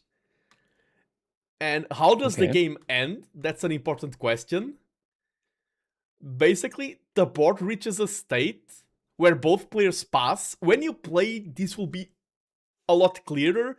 And that's why I want to send you to the board soon. Like this board, half of it is black, half of it is white. Both players pass. You count the points.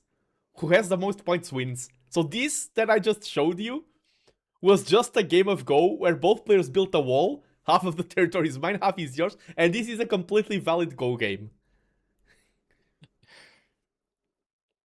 Even, you mean both players pass us and they don't want to place anything or what? Yes. But the game reaches a point. Yeah. Sorry. Yeah. No, you can ask. Go ahead. Sorry. Because you said you were able to place inside the territory. Yes. The nuance is, for example, look at this position or the previous one. The previous one is better. If black plays a stone, for example, in the white side, it will very easily get surrounded. You can do it, and when you are learning, please do it. If you think, oh, I can attack, or I can create that small shape, like this previous shape, if black thinks, oh, I can build this shape here, you can see my mouse cursor, right? Or just I see. If black is like, oh, I can build this shape inside white's territory, they can try to do it. You are never forced to pass. However, if black is like, okay, I don't believe I can do anything, and if black plays inside its own side of the board, they are losing points, because a point is a surrounded space. Yeah. If you place a stone here, this is no longer territory, this is a stone, you lose 1 point. So black has no good moves, they pass. Then it's white's turn, white has a decision. White can try to play here, white can try to play inside his own territory, or they can pass as well. When 2 players agree to pass, that's when the game is over. Oh, okay. It is very different from any other board game. Like, chess has the checkmate, there's usually the big climatic moment. Go is just like, I think the game is over. Won't you agree, Mr. Vilhelm? And you're like, yes, Mr. Nando. We shake our hands and we count the points. Okay. So it's kind of also a matter of knowing when to call it quits. So yeah. And when I played in Korea versus Luxembourg, we reached the end of the game and we both passed. We counted the points and I won by half a point. So sometimes you pass and you know, oh, I won or I lost. Other times it's like, okay, let's count each point. You reach the end and it's like, oh, I thought I was losing. I won. Let's go. Okay, I getcha. Oh, and so there's ultimately there's quite a lot to keep track of. It's your territories, either weighing if it's worth it, building on top of, like trying to claim a territory. Yes. Or not? Okay. And this is, I'm about to end the stage of the presentation because, as I said, this is not complicated, but a little bit complex, and it's a lot of new concepts. It's territory, it's surrounding. So once you start playing, they become a lot more natural, and that's why I want to get you in the board very soon. Yeah. No, I understand. The concept, the goal is straightforward. The the rules of what you do is straightforward, but it's one of those games that is kind of somewhat easy to learn, but really hard to master. Yeah, especially because in chess, you start with the board fill, you have like a limited number of plays. Here, the board is empty, and it's intimidating. What do I do? Where do I place my first stone?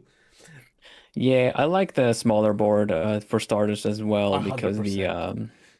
because the other how do you say that? Intimidating. Yeah, it's quite large. It's a lot of things to keep track of, but I can see how scaling it upwards would just kind of make it easier to learn as well. Yeah, it's just because the game is exactly the same. You just use a smaller board to be more soft, so the game is shorter. You learn the same concepts. Another thing that I want to say, because this is especially interesting for the Plumies, is that when I've played this game all over the world, and most players either come from really hard sciences like maths, physics, engineers, or they are artists. Yeah, I can see that. Because a lot of the game, when you look at the big board, is about shapes, and some players just start developing good shape vision. Yeah, they play not by... There are players who are like, okay, this move counts for 16 points, that move is 70. Other players never count, and they're like, if I play here, this will improve my shape. If I play there, this will harm my opponent's shape. And they just play based on shape. And one approach is not stronger than the other. You have both super strong players who play by shape, some play by math, and a lot of them combine both. So... Oh, this is just another example of scoring, of how the points are counted. Here, black has 2 territories and white has 2 territories. Someone asked about the half point. I will explain that later. This is already a lot. Okay, these are all the rules in one slide, but more than this, I want to get you on a board and play. I think it's the next slide. Okay. Stream checkpoint. Let's play a few games to learn the flow. I had the checkpoint ready. Okay. So do you have a room set up? Because I have the onlinego.com. Yes. Online-go.com you can play, yeah. Yeah, that's the main website. I was checking if I can... Okay, I will give you the option. Do you want to play against the computer or against me in a teaching match? I don't know. What do you think? I think first maybe against the computer. Okay. There's quite a few bots in the server. I will tell you how to set up the match because I can't set it up for you. That's the only thing that is unfortunate. Oh, okay. You just play. On the online Go. Yeah. Sorry, you have a tab saying play on top. Play. Then there should be a tab saying play computer, a button. Board size, game clock, flexible, standard, custom games? No. Oh, it should be. I only have play and I have tournaments and ladders. Oh, I have no. Never mind. No. It should be under. You have board size. Under that should be handicap, and under that it should say play computer. If I'm correct. Opponent rank, it says. It doesn't say play computer. Maybe I need to register. Yeah, I think you need to register. Oh. sorry.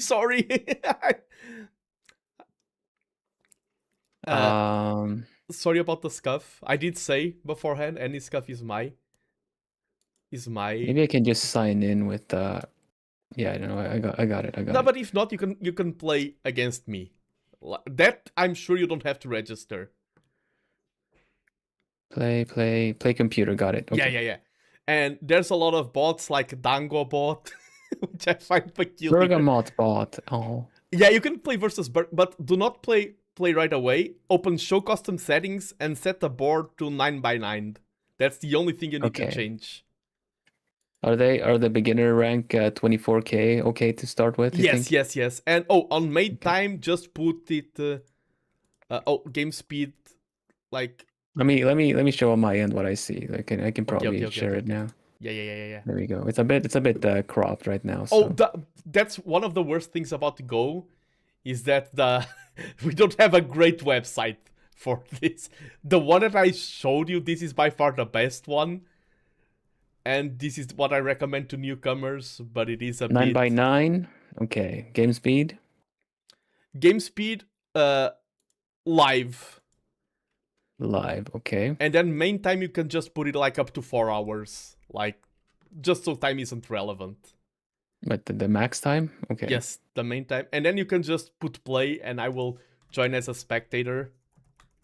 It says it's private right now, though. I don't know if I should. Oh, should yeah. I make it private? No. Make it. Okay, I'm no glad you private. noticed that. Yeah.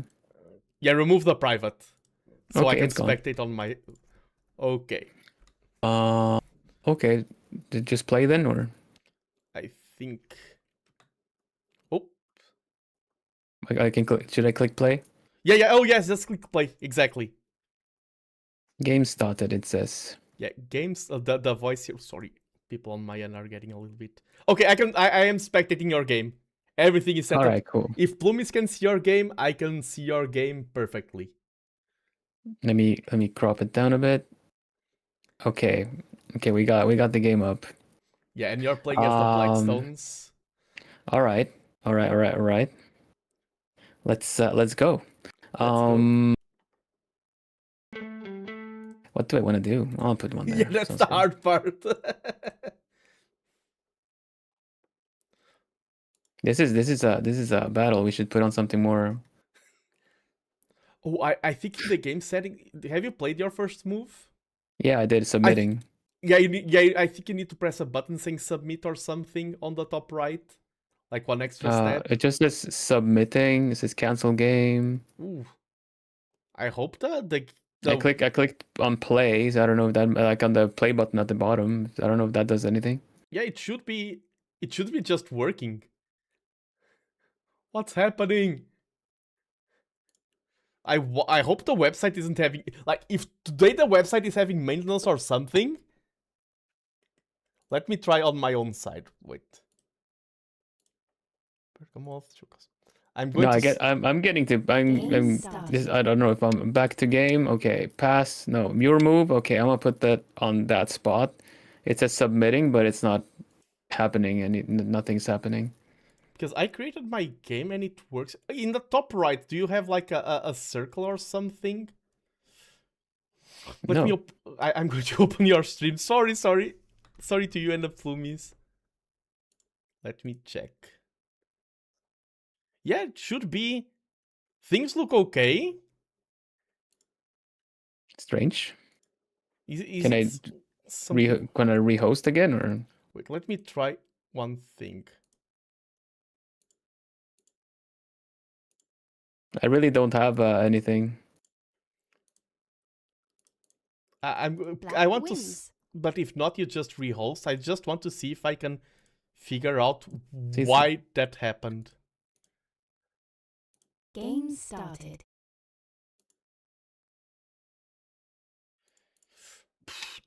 Oh, yeah, just tried on my side and it worked. Yeah, try to set up again. All right, I'll cancel game then. Yeah, cancel game and try to set it up again. I have no idea why that didn't work.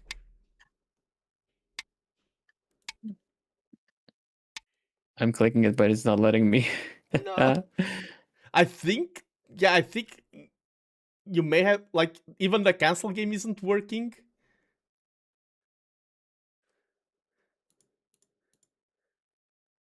Sure. Oh, what is your goal skill? Skip. I need to go. Yeah, you can skip that. You need to go. Oh, need to go. Yeah. Either is fine. Oh, click the board there. The board there. This is my active games. It says your move. It says. And try it again. Why to move? Okay, see, it's working now. Oh, it's working. Okay. It's working. Oof. Weird. Must be because of the new registration or something. Yeah. Okay. Such a relief. Sorry, everyone. All right, Bergamot.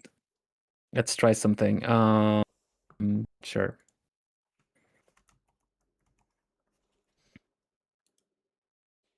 It doesn't work adjacent, right? You have to be at its 19 degrees. Yeah, you have to completely surround a stone to remove it from the game. All right, understood.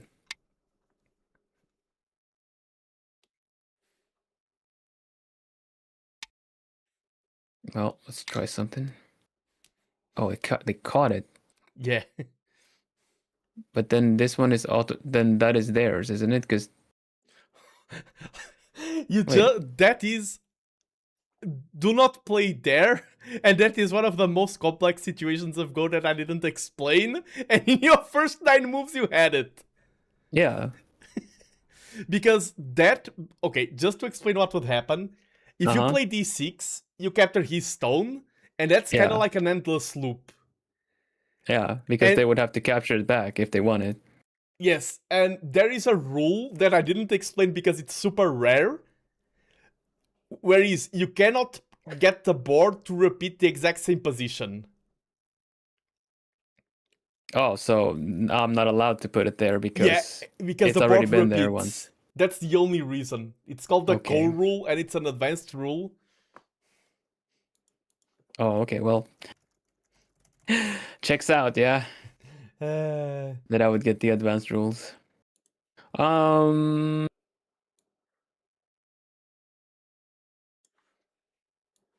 Okay. Yeah. No, okay. Good. defended.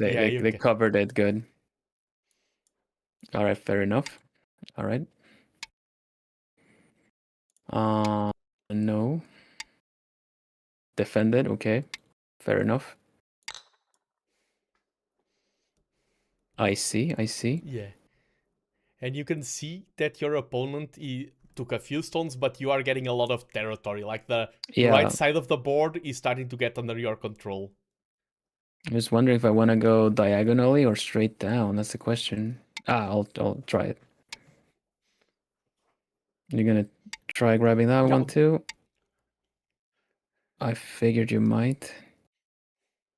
Try this.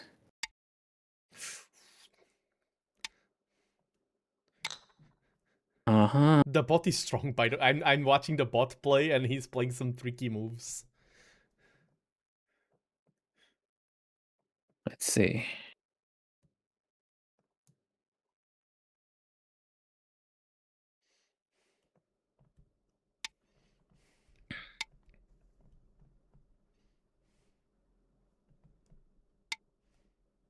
Block there. All right. For some reason, I kept feeling like they shouldn't be able to grab that one because it would be going straight into.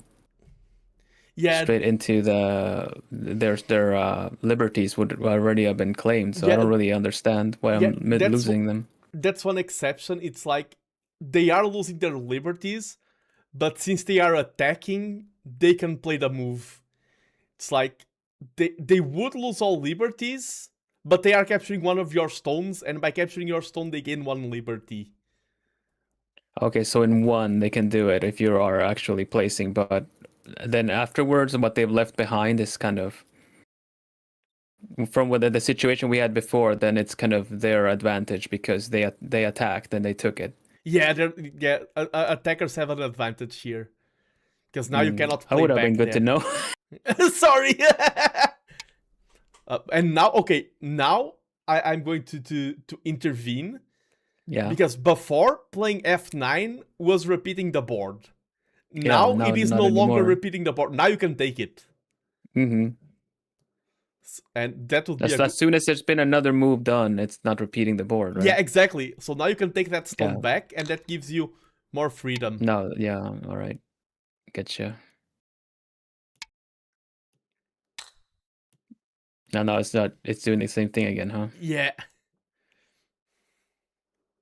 So if I place here to grab that part, then they're just gonna grab it, like defend it.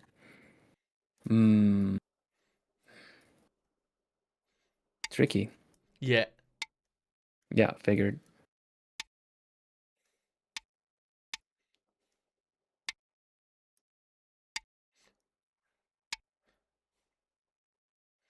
I just want to say, this bot is playing really strong. You're not playing poorly. The bot is really cruel. What are you gonna do? Gonna capture that one. Fine.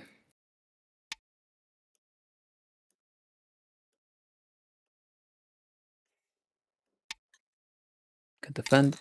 Nope. Grabbed all of those, of course. Dang it. Okay. Missed that one. Defend that. Oh, they took all of it. The bot is horrible. Yeah. All right. At least you're getting a feel for the game flow.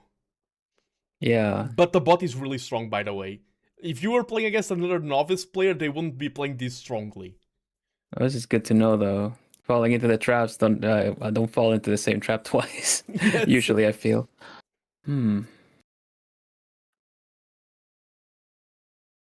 this kind of, you said that pattern was not, you couldn't take it before, the one that kind of looked like, I don't know, a horse or something. But under the circumstances that if they're attacking, they should be able to kind of, well, then again, it would be towards the corner. Yeah, it's the thing. The main difference is between having one or two spaces. They are called eyes, and you only had one empty space. If you had two empty spaces inside your territory, the opponent couldn't capture it because they would have to play two stones at the same time. Yeah. For example, right? If you had a stone on A8, you would have that shape, but the bot took that away from you. It blocked me, yeah. All right. Oh, and just so you know, and this is something that is normal in Go. In some games, like resigning is frowned upon. In Go, if you feel like you're bored of a match or you can't win it, resigning is a super valid move. Yeah, I reckon that this wouldn't go anywhere, but I feel like finishing it would at least teach me a lot. So yeah. Go ahead. I think I can really do much. They just don't have this area yet. I can try securing that one. Smart. Yeah.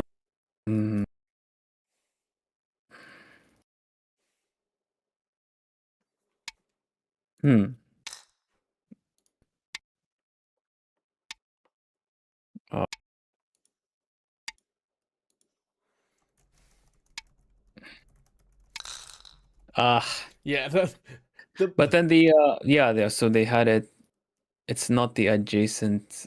Oh man, I wish I could go back one step. Can I look what happened? I can on my side, probably. If you use the arrow keys on your keyboard, can you go back? There it is, okay. Right, so it's not adjacent, but you don't have to completely fill it in. It's just as long as you have the pieces around it. Yeah, the horizontal and vertical pieces, as long as they are all surrounded. Okay. All right, okay, cool. Back to game. Yeah, not much to do. I feel like I'm gonna just get wrecked. They're probably gonna defend here. No, even took it. Thank you. Dup. Now I can't take this. I can't place it here, right? Because I don't have enough to really take it. Yeah. There's no reason. I don't have any reason. I can't put it there because I wouldn't be attacking. It would just be walking into being surrounded. Yeah, exactly. It is. All right. All right. Well, not much to do. Especially if you can place everywhere, that you can really block advances pretty good. Yeah, in Go, it's very easy to kind of, if you get ahead, you really snowball. Yeah, I can tell because I'm on the defense or like right now and top. I can't place it there because the liberties would be taken. It was surrounded. Would just take the whole thing. They're gonna take it next turn. Yeah, no, there's not really much I can do. Yeah, you can either at this point you either pass and you count the points, or you resign. There's the two options. But yeah, the bot. Someone in my chat is saying a weaker bot. You started solid. I want to say that you had a solid start. The bot thank you. was really cruel. Like, I'm surprised with how cruel this bot is. With such a cute name, Bergamoth and everything, I was expecting the bot to be kinder. White wins. White wins. At least Good job, Bergamot. They said thank you for the game. At least you'll always be my favorite addition to NET. Okay. All right, okay. If you want to try a different bot, I would suggest someone is saying Agapanthus. Okay. I can try again. Yes. Welcome Z, welcome Lola. I'm playing and Prophet, welcome. Oh, and by the way, welcome Bigu, welcome people on my side as well. Sorry, when I'm doing collabs, it's often a little bit crossed. Play computer. Yeah, that's it. How is Agapanthus is like 25k? I guess you want less K, less of a handicap, or more is that K it? is weaker. Yeah, okay.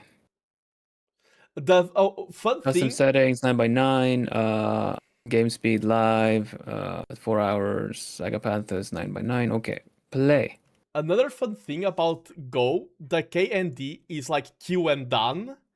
If everyone ever learned a martial art, it is common. Q and done, yeah. Yeah, Q and done, and that comes from Go. Martial arts took it from Go. Go is the original system of the Q and done rating. So for those that don't know, when you do martial arts, at least Japanese martial arts, you think like black belt is like the master, right? A black belt is a master, but what you are when you are a black belt is you master of the basics. In that sense, you've mastered all the basics, and now you can only grow and improve from there, you know?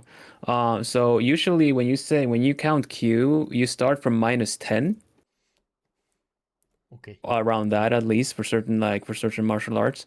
You start at -10, so you kind of essentially are 10 when you're like white belt, and then 9, 8, going from the different colors up to black, I say, which essentially would be 0, but that's when you go over to Dan, and then every extra step of Dan grades are what do you say? Yeah, it's more mastery, more. Yeah, there's like you can still get higher grades after you've mastered the foundation, the fundamentals, but usually it can take longer than it would be than just taking a new Q.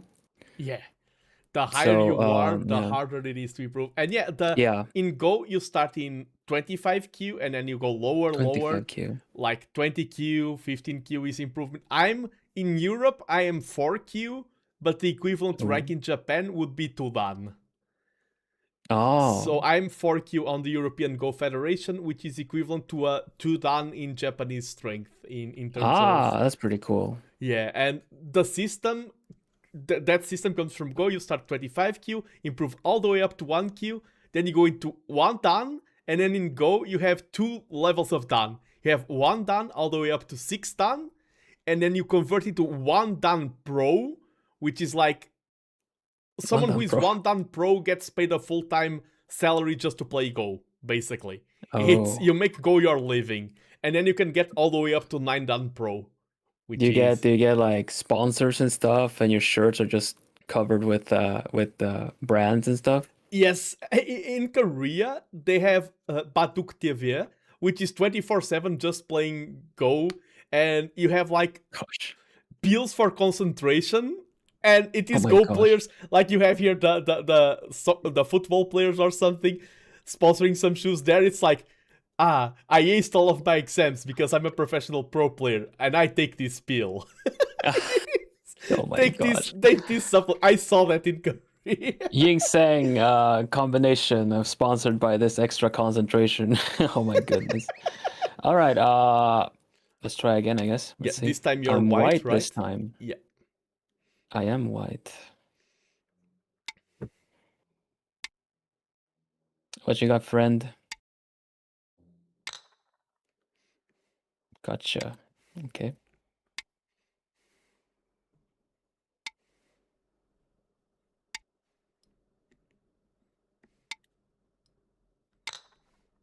Mm-hmm. Kind of walking right into that one personally, I feel, but and now... Okay. it's gonna grab that one, no. Click, yeah. Figured as much. I don't like, I'm,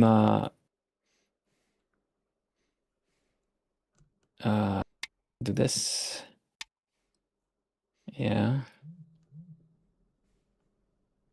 Can I do with this? What can I do with this?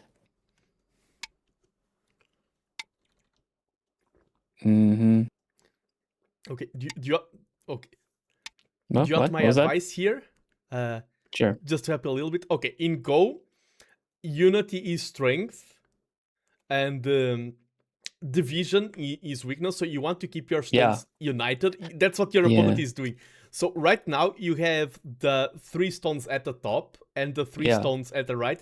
I will play F8 to start connecting them. To connecting them, yeah. Yeah. I'm just feeling like they would play G8 to intercept, which is kind of, I'm not really sure what to do about that. But if you play F8, if he plays G8, he didn't, but you would attack that stone. And now I would play something like H8 just to defend that cutting point. Yeah, okay. Because now if he plays G8, you just hit that stone. Yeah. I think like watching your first moves, you're thinking about attacking the stones, and it's more about, okay, let's create my own clump of stones. Let's in Go, you defend, then you attack. Yeah, okay, you can just grab it, or yeah, just grab it. Yeah. And right now, those stones that you have on the top right, he basically can't capture that. It's your territory. You've surrounded that. Yeah, they could at most put something up here, but that kind of doesn't make sense. Yeah, exactly.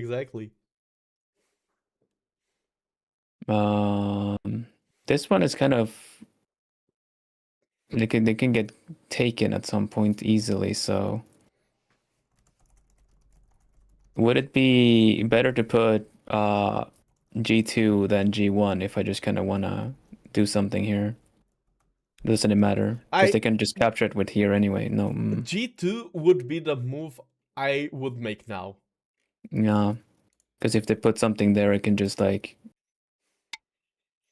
Ooh, okay.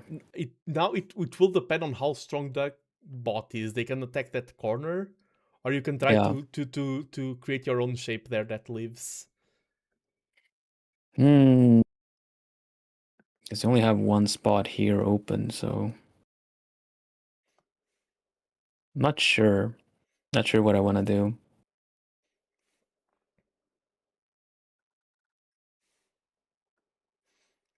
I put here, what will you do?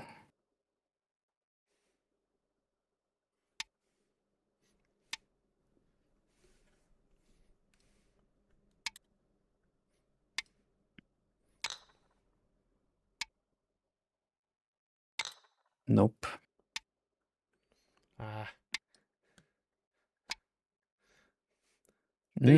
Okay. The bot was very ruthless in that corner there. Yeah. Because now you have... Basically, you don't have enough space to live in the corner. He can attack those stones.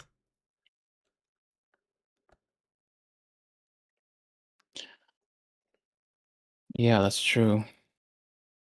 Can't do anything there.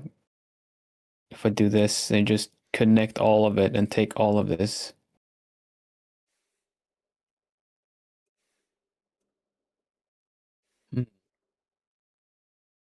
But if I place it here, I'm assuming they would place it here and just grab these. Oh, I'm not seeing your mouse cursor, so you need to... Oh, that's fine. If I put it H4, then they can just put it on J2 and then capture those three. Yes. And so there's not really a lot I can do. I could no, because even if I'm thinking like if I put a G1, then that would kind of... Yeah, combine them better, but they just need to complete the outer the line on the outside to just capture that. So Yeah, I think that bottom side right now you have no way. No way of surviving. No, I don't think so either. So let's see, D9. D9 for me would be the best move right now. Yeah, start grabbing the D8 and 7. Yes. Yeah, and just ignore that because and I would play something like C8 now to start. Yeah, I'm already hovering it. I'm already hovering it. Yeah. So I want C7 and then go for D6 or go on the outside of that as well? Yeah, C7 is nice. C7 because if he doesn't defend, you can grab those 2 stones. Yeah. It likely will, or they could just grab H4, I guess. Yeah. We'll try. No, defended. But you can still take the stones on D6. D6, yeah. Yeah. He takes 1 back, but... What do I want to do here? They're gonna go B8 or... Yeah, I think B8 is the best move right now, I agree. Because right now, it's kind of like the borders are being defined, and you're just trying to improve your border a little bit. The territory was defined very early on. I would play something... Yeah, I'm thinking A7 or either I go like B6. B6 is the best move. Right. Yeah, because now now you can take that. You've with cut off A7 that or... Yeah. Yeah. And I can just keep taking. Yeah, you can take that. Yeah. And now, this is what you're, and that's my blame as a teacher.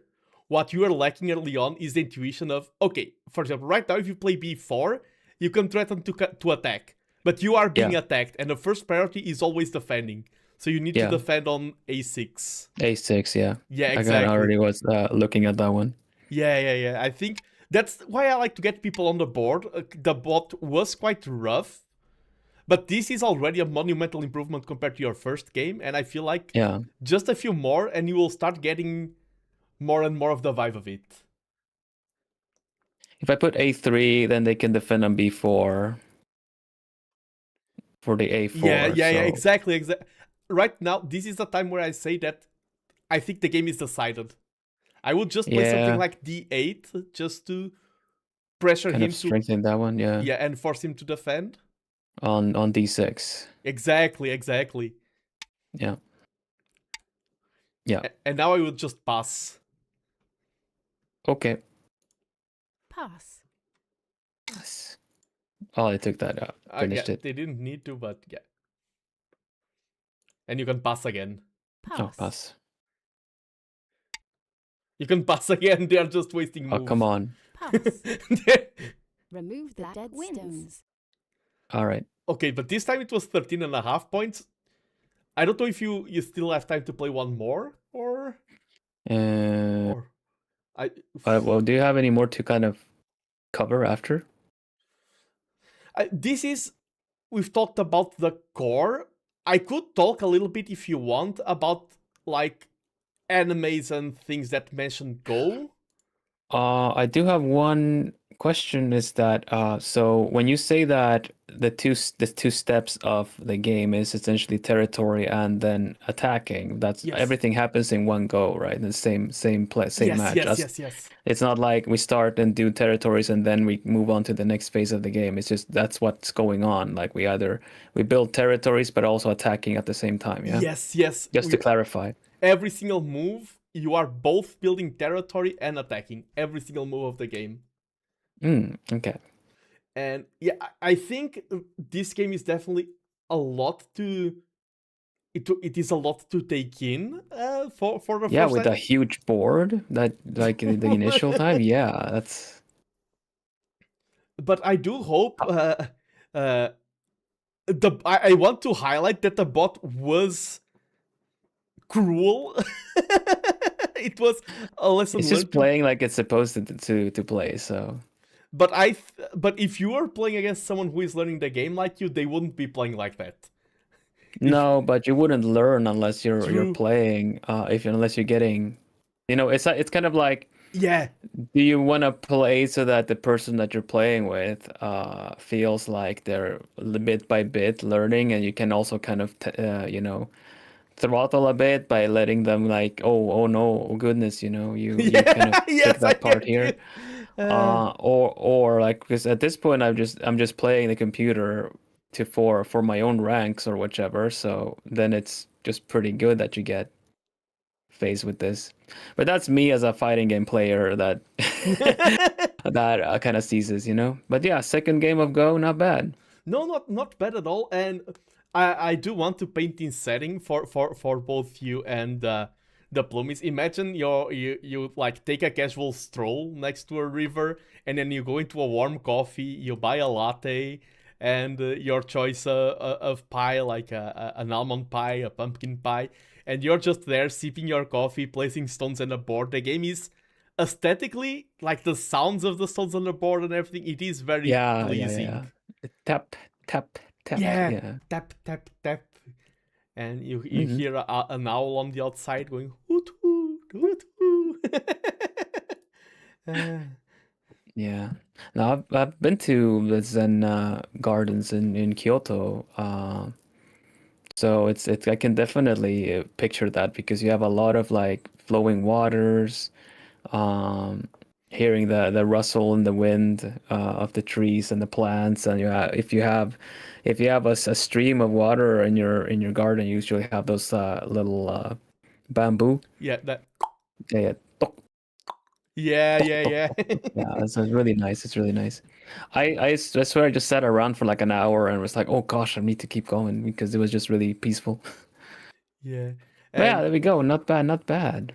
Yeah, I hope I now you can always brag that you've played the most ancient board game in the world that was actively played online. Online. Yes, the wonders. 2 VTubers playing the ancient. Yeah, well, that's pretty cool. I mean, I could probably do one more unless you want to cover something else. I already talked about, like, in terms of Go, the only thing I know is like Hikaru no Go. Yes, it is in really terms good. of anime. But I haven't watched it, I just know of it, because whenever the game Go is mentioned, then it's usually that anime. I don't know if there are any other anime. No, on anime it's mostly Hikaru no Go. It shows up in a lot of video games. Like Warframe has Go in Cyberpunk. Really? Yeah, Warframe has a quest line where you have to play Go. The actual Go, damn. The actual game of Go. Dang. They have a tutorial, and you actually play Go in Warframe. Is it like this size of? Yes, it is a 9x9 yeah, okay, board. I figured, because if oh you my want to go, gosh. like if you want to go to the presentation, just real quick, if you have Sure. There it is. Let me put back to chill. We're done with the battle, so. Yeah. And then I will have to move on quite soon because I have more guests to come. Yeah, of course. But Fine. yeah, you have Hikaru no Go, which Yeah. was drawn by the same mangaka that drew Death Note and Bakuman, so you know that it is. I recognize it, yeah. Yeah, the line style and everything. Oh, is there like the way they hold the little pebbles between the fingers, is that something that you just do, or can Yes. people hold them different ways or something? Because you can be like, oh my gosh, he's a southpaw, and because he holds the stones between the other fingers. In any tournament, people will be holding the stones like that. That is the staple. You know that someone is learning the game, and that happens in Hikaru no Go. It's like, oh, they're holding the stone that way. They're a newcomer. You know it. Oh, but then you can smurf. Yes. Right. If they then- don't know you, if they don't know that you're like a Nidan, and then you kind of just hold it like a beginner, then you're just being a smurf. And that's kind of like a plot line in Hikaru no Go, like in the second episode. Oh, of Not course an it intentional is. smurf, but that does happen. Yeah, of course. But yeah, I want people now, not people, birds, hoots, Plumies. Whenever you spot this game, at least now you will know what it is about, and it is in quite a lot of things. And you can see that's a print screen from Warframe, and that is exactly what you were playing. Yeah, there you go. Direct TV, the match. Okay, nice. Yeah, even that's cool. On some oh, and of course, a lot of important people in history played Go. You have here some like big geniuses in the history of the world. You can see that there's a lot of great figures. I like that. Nobel Prize question mark. Who knows? Who knows? I'm still young. I still have a lot of gas left in me. Nice. But yeah, no, it was a delight having you on. Whenever I do this, I just tell to myself, you should have done better as a teacher. You need to improve. But I do hope it was pleasurable for both you and the Plumies. Oh, I figured out what the game is, how the game works. I'm pretty happy with that. Yeah, it is quote unquote impossible to make you a master in an hour. But now you will look at the board and you will know. And when you see a game that is that big, okay, just to finish, I will show you a board here with the big game. Everything that you are seeing here, even though it looks intimidating, you know everything that is happening. They are both just trying to surround each other and surround territory. They're trying to grab the corners, trying to grab territory. That's all there is to the game. But as you can see, it can quickly turn very complex. But yeah, especially when you kind of swap corners and you suddenly attack elsewhere where you don't feel like there's anything to attack, because you shift focus, and that might also kind of make people forget the plan they had in that corner. Yeah, and definitely it is a game that has a lot to it, and I do hope it was interesting for you and the Plumies. I hope this was an enriching cultural experience for you. Yeah. Again, it's one of those games that's kind of easy to learn, but can really hard to master. You can set up very complex stuff. And before we wrap up, what is the half point?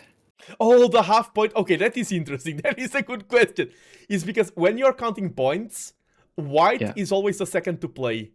And the game has been played so many times around the years that they know that the advantage that black has is worth 6.5 points. 6.5 points. So white always starts with 6.5 points advantage, so it is impossible to have a tie and go because there's always one player that has the half point. Right, okay. It is that makes sense, I guess. Yeah, because the react as placing the first piece is quite a task. Yeah, it is an advantage because it can just react completely different. Yeah. Yes. Everything. Okay, that's cool. Okay. Thank you. That is the half point. I'm just going to sorry. No, but I hope I want to say this is the most important thing of today. Of course, it is important that everyone had a good time. The most important thing I want to say is thank you for joining me today, Vilhelm. Of course. Gratitude is the final note. I hope everyone learned. I hope everyone have a great time. But the final note that I want to leave here is a note of thank you. Nice. Let's go over it on my end. Let's go to the study. You can have a talk about your you're teeny tiny. There you go. You can be a bit bigger. Because you were saying you were hosting a charity fundraiser. So what's that about? Oh yes, basically this is a British initiative called the Jingle Jam, where content creators, anyone can sign in, come together, and they raise funds to charity. There are reputable charities with causes like supporting people with autism, helping children which are in areas of conflict, a lot of noble causes, and I'm collaborating. Each one of us is doing a small part individually. I have already raised £300, which is way more than I expected, to be honest. That's awesome, though. The scope of this initiative, the total raised by every single one who is a part of this, is £2 million this year alone already. Ooh, So- I'm an owl, but I go whoo at that. That's awesome. For charity too. I love For that. charity. And on my side, you have the links to charity if any Plume wants to contribute. And on a small note, if you contribute over £35, you get access to a game collection for free on Steam. It's like you get rewarded with 15 games for contributing to charity. That's awesome. Is Go one of them? No, sadly, no. It's free online. Why would it have to be? Yes. But I gotta say, I gotta ask too, one last thing, when it comes to Go as a game, is there any version of it, like Hikaru no Go, is there a video game where you actually kind of have animations and voice lines and stuff? I don't think there's any good one. Some people were trying to make and they abandoned it. It is strange. So many artists play Go, so many programmers play Go, and the site that you just used, in my opinion, is the best tool there is. And it's not that good. It is not that good of a website. No, I guess you don't really have that many, or do you have moves that? Because I stumbled upon that kind of battle early on my first game, right? Yes. So, like, do you call that something? Are there any call outs in Go? But because it's a relaxing game, right? So it's not really something you kind of, just like Mahjong, when you kind of call out different things. You don't do that in Go, do you? What you do, that's really interesting. We are talking about placing the stones. When you place a stone that you think you're going to capture a group, it's like, this is aggressive. You place the stone harder, like, back! Yeah. And, of course, some moves have names, like playing in the center is Tengen, playing, like, you have the monkey jump, the horse jump. Moves have names and things like that. But you don't go, like, in a tournament, Atari! Oh, the Atari is being one move away from capture, and the console name Atari comes from Go as well. Nice. There's so many Go references everywhere. But they should, though. There should be a game that does that, you know, kind of zooms in on it, like when you place it, and it just kind of zooms in and goes and screams it like you say, Atari! It's like, oh, like, dang, okay. Mahjong, fire on the screen and everything. Yeah, like Mahjong Soul, I also play was so good for the Mahjong scenery. Go needs something like that. And where you can... Yeah, exactly. Because when you capture something, you can just have animations too, like you know, like it's almost like a, how do you say that, Fire Emblem battle or something. Yeah, and the more stones, the bigger the animation, and like even having voiceovers.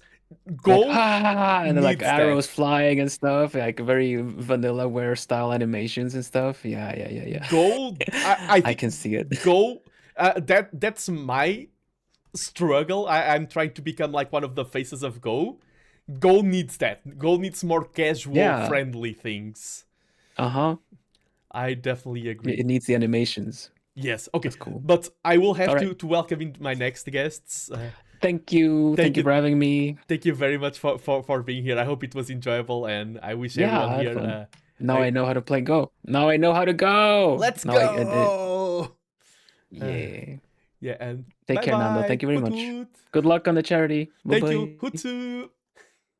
Hutsu. Okay. Oof. I did it. I think, as I said, I think I could have done my job better, but it was okay. Let me talk right with my next guests. I'm ready. This is non-stop now. I kept them waiting. I'm so sorry. I'm such a yapper. I should have wrapped it up sooner. Thank you for the Plumies for being here. Thank you, everyone. Let me get my next guests in.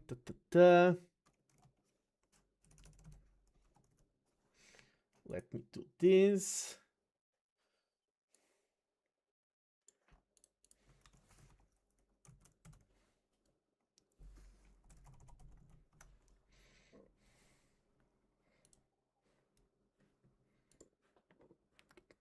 Nice.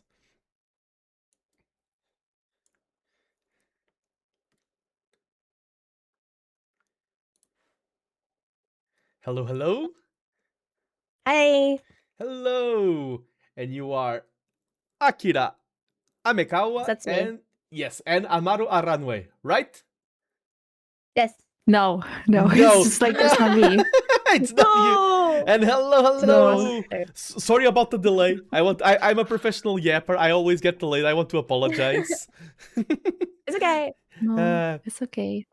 I have you as too little Fugi on my screen. And I hope I love my Fugi. your Fugi is really good. And by the Why am I way, so small? This is. I'm your height, Nando. yes, because me and Akira. Can I call you just Akira? Is that okay?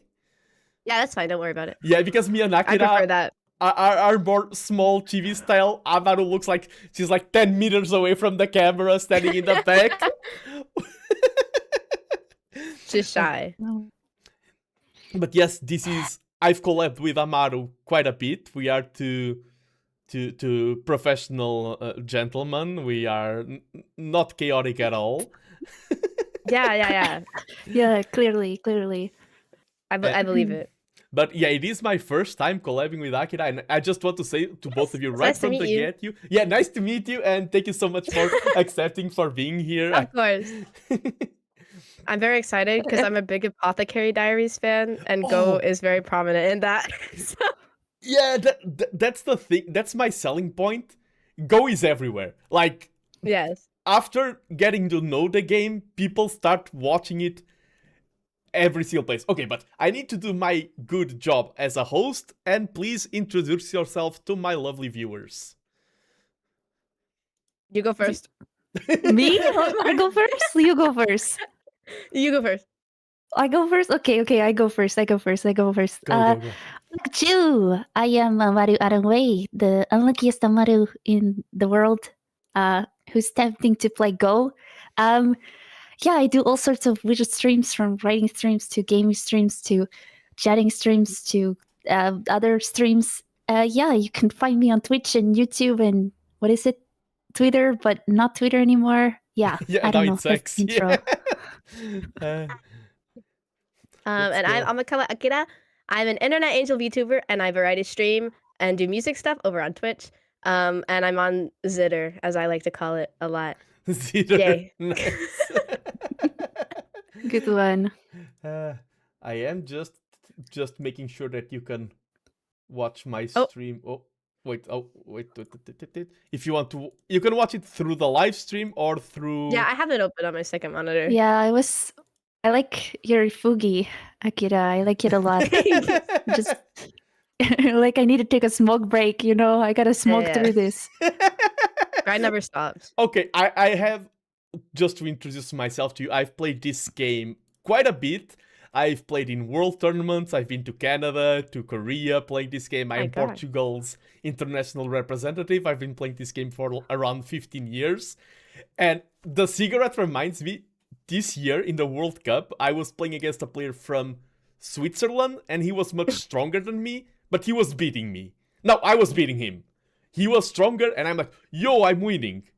However, he was like, okay, I need to calm down. He left the room, smoked 3 or 4 cigarettes in a row, then came back and crushed me. No way. So he had the cigarette buff. It is a strategy. Oh gosh. I like how you said a bit, like you don't have like 15 freaking years. You're like, it's just a bit, you know? True, yeah, I've been playing this for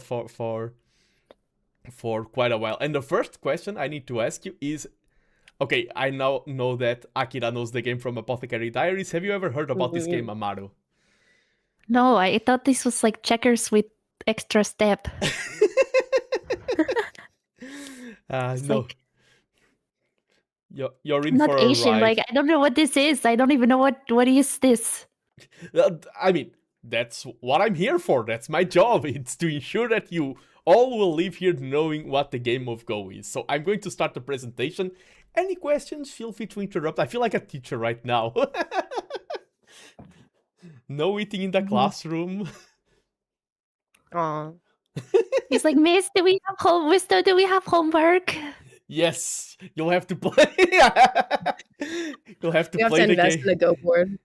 Yeah, okay. This is Go. This is what the board looks like. This is what the game looks like. And I will shock you saying that every single one of you and your viewers has seen a match of Go that has been completed. Every single one of you. Even outside of anime in your daily life. Amaru, you have seen completed matches of Go. Really? Yes. How? Time to shock you. This is like the presentation. How? Oh, beautiful. If you look at a match like this, it doesn't remind you of anything, right? It's just chaos. However, if I advance to the next, does this remind you of anything? Oh my god. You already told me this, I think, last time. You were like, it's No! barcodes. Yeah, the QR code comes from the board game of Go. The inventor of the QR code was watching a board and was like, oh, what about if I made, this seems easy to be read by cameras, what if I made this into a code? And so every time you use a QR code, you're watching a Go reference. Every single QR code is a reference to a game of Go. Already. It's enlightening. We're already learning so much. Crazy. And yes, this game is the oldest board game that has been played non-stop in human history. It was created 4,000 years ago. Jesus. It's almost as old as me. Almost. Yeah, it was created in No, it's ancient older China. than me. Oh my god. Yeah, it was created in ancient China, and people were already writing guides for this game before, like, 2,000 years ago. And in China, to be considered a scholar, to be considered someone wise, an academic, you needed to know how to play this game. This was part of the mandatory education to become someone, like, wise. That is how important this game was. Oh my god. It's like, if you don't play Go, you're just a dum-dum. Okay, I have question. Question, Professor. Yes, go ahead. Okay. What do you call a player who plays Go? Are they goers or like... Nandos. What's the term? Okay, that's a great question. I just call them Go players. Okay. I think goers is cool. Goers. I think goers is the way, yeah. Okay. Goers. If you're playing Go, can it be going? Going? Yeah, we'll be... You two are now goers, you'll be going. So bye. Yeah. Bye, you're going. Bye. Stream is over. Yeah, I think this is great. We should make this a term. You're a world-renowned player. Make it a Can you term. introduce this with your like Go connections? Can you tell them that it should be going? Yes. You'll talk about it like last time I was in Canada. I was invited into a room and it's like, okay, we have money, we have supplies. We are now going to discuss the future of this game across the Iberian Peninsula and the Latin American communities. And I'm like, I'm not qualified to discuss the future of the game in the... What? So I've been invited to serious rooms to discuss the game before. Oh my god. So I will do the... Next time I will So do... you make going happen. Yes. Please make going happen. Okay, next slide. Okay, Go is often confused by these two games or checkers. Go is neither Othello or Reversi, that game where you flip stones. And it is not Gomoku, which is a game that is played in a Go board, but that game is just Connect 5, and that is not Go. Some people confuse this game. Go is a completely different game. It is a game about fighting over territory. And this is the board. It is quite big, and if you played on this board, you two would get quite bored. This is... Okay. You can laugh, Amaru. I allow it. I know that my jokes are great. Laugh it up. But yeah, this board would be... You will get quite bored, so we have a smaller board. This is where people learn how to play the game. Thank God, I can't count that high. A 9x9 board, yeah, no double digits. A Yeah. That's the board. perfect counting number. Yeah. Can you count to 9, Yeah. Amaru? I can, but that's when we get to tinks, that's where we start to lose. Yeah, you start to lose you start buffering, glitching out. Yeah, we'll be like, Wait, this one? No, I mean this one. No, it's like I'm gonna have to count all over again. Yeah, I get you. And okay, playing Go, you have this small board, and basically you play by placing stones in the board. The board starts completely empty, and one move, one play is placing a stone on the board. You place a stone, your turn is over, your opponent places a stone, his turn is over, black and white. There's no move like, oh, I'm going to move this stone around, I'm going to move that stone around. No, no, no. One move is just placing down one stone. Clear so far? Yeah. Yeah, I need feedback from my students. Yes, you should. I'm understanding. I'm getting, I think. Good. Hi, Sensei! No. Okay, yeah. And you do not play inside the squares, you play on the lines, as you can see here. And at the end of the game, whoever has the most points wins. But how do we gain points? Basically, there's two ways to earn points. The first one is by conquering territory. This is like a battlefield, the Go board. This is like you're watching a map, and each stone is one of your soldiers. And when you place your soldiers, if you surround a part of the board, that part of the board becomes your territory. So here, I see. Black and white played in turn. They surrounded each a corner, and each point that was surrounded is 1 point for either player. Here, white has captured 6 points. 1, 2, 3, 4, 5, 6. Black has captured 9 points. 1, 2, 3, 4, 5, 6, 7, 8, 9. The walls aren't territory, it's the space that we've surrounded. And that's half of the game. You're halfway there. Okay. It's just like wall simulator. Yeah, You're just trying to make walls. Yes. Yes. Wall simulator. You're halfway there. Living on a prayer. Nice. Half the game is surrounding territory. The other half is capturing stones. Is fighting. How do we capture a stone? Stones have what we call liberties. They are the empty spaces surrounding the stones on the horizontal and the vertical. When all liberties are captured by the opponent, 1, 2, the stone is gone.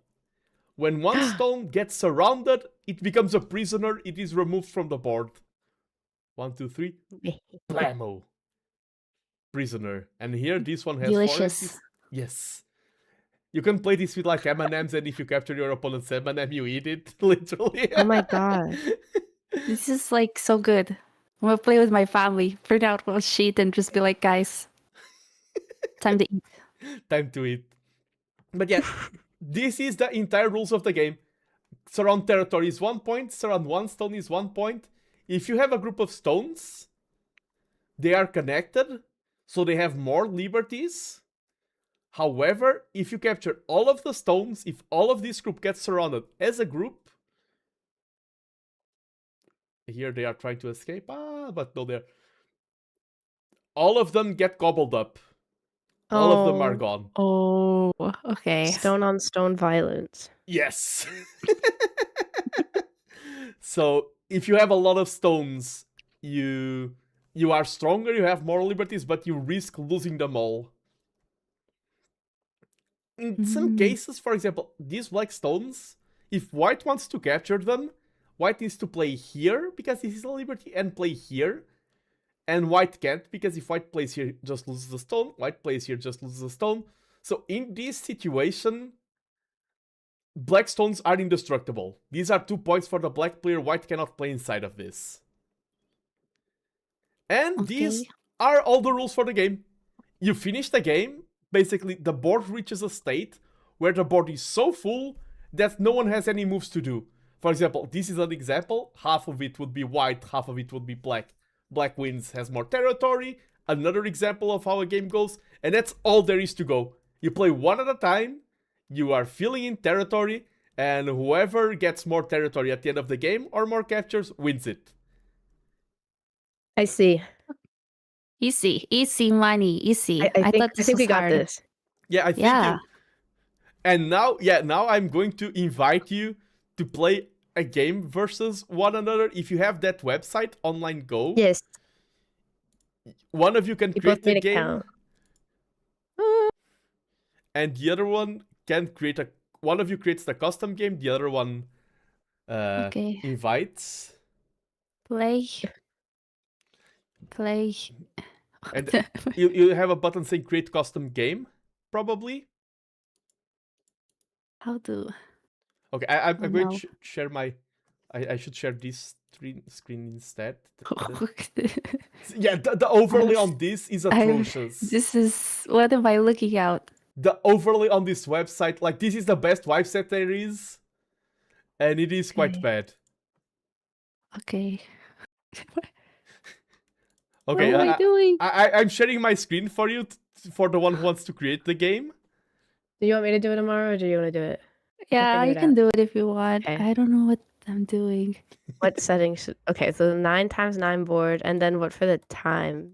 What? Invite all, yeah, time you can just put the highest one possible, because I don't want time to be a restraint between you're learning, take your time. Just put the game as invite only. Do not put it private, but put it invite only and then send the Invite link to... only. Yeah, board size 9x9. Time. Whoa, there's things I don't know what it means. Just leave everything default. I don't see a time thing on this one. Oh, there should be a thing saying main time, but if not... Oh, main time. It says 7 days. Like real life days. Oh, yes! Okay, change the game speed to live. You're not going to be playing for 7 days. Change the game speed to live. It's a bit above. Okay. And then you can put main time like 7 days. 1 hour. There are matches played by professionals that lasted like 3 or 4 months. Oh my god. Like the whole, were they like on and off playing it, or were they like... Yeah, on and off, on and off. Yeah. Like, play 7 Okay, hours okay. today, then let's go rest. Then, yeah, there are That's matches. insane. Time per period. What does that one mean? Oh, you Should I can have ignore that. default? You can ignore that. Yeah, yeah, yeah. Okay, everything else can be default except for time and board size and invite only. Yes, yes, yes. Do not Okay. put it Hit private. create game. Don't get close. Don't get close. And Okay. then you Or probably have close. the invite link. Think- You can I send don't it to know, I'm Amaru like- here. I made it, but wait. Hold on. I created it, and then it didn't take me to the game. Didn't it show a link God. or something? Or is there a button on the top right? Like, let create game. Oh, no, no, I pressed the wrong button. No, no, I was about to create custom game. Invite only. Create game. Okay, let's try after again. invite only challenge created. And then, okay, you probably have a link on your clipboard. You just have to press Ctrl V and paste it like on the Discord or something. Okay. It already copied the link for you. This is. I don't know what. Just wait, Amaru. You're doing fine. Okay, Wait. I've done nothing, but I'm Okay, like, wait, I found it. you found? Okay. What? You're- Hold on. You're both Okay. doing great, I believe. This is the hardest I part of the I sent game. you the link, Amaru. Yeah, you did? Okay. Okay, let's go, okay. Okay, and can you send me the Oh, link yes! now Okay. for me to stream it? Okay, yeah. Oh, you want it too, I guess? Yeah, just like don't Wait. watch. It said game There you go, started. I How got do it. I get sent it there? already. Oh, okay, I'm in. Oh, it's my move. Oh god. This is a lot of pressure.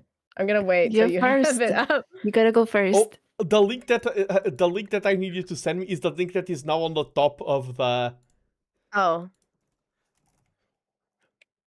on top of the Is browser. that it? Yeah, it's perfect. Everything is set up. Yeah. Oof. Okay, Okay. we got it. We're so good. We're so freaking good. Okay. Oh, it's your turn first. Okay, good. I don't have to go first. You can go first. Okay. I'm nervous. This is a lot of pressure. Yeah. Let's go. Just it's like what is it? Just hit it random. Yeah, the complicated thing is that you start with a completely blank board. And by the way, Yeah. just for the viewers to know, Akira is playing as the Black Stones and Amaru is playing as the White Stones. Everyone cheer for your favorite. Let's go, Team White. Let's go. I don't know what I'm doing.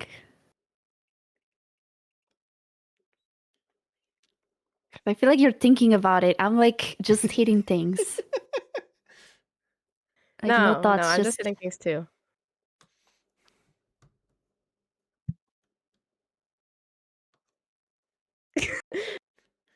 Can you feel the tension?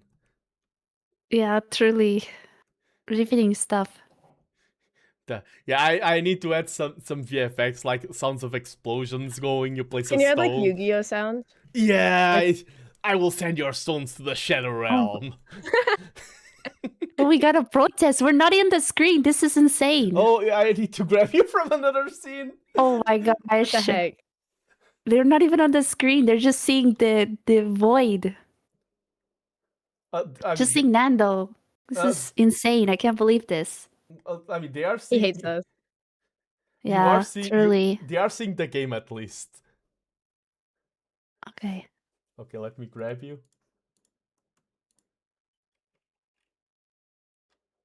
Real quick. I don't know what I'm doing. This is going great.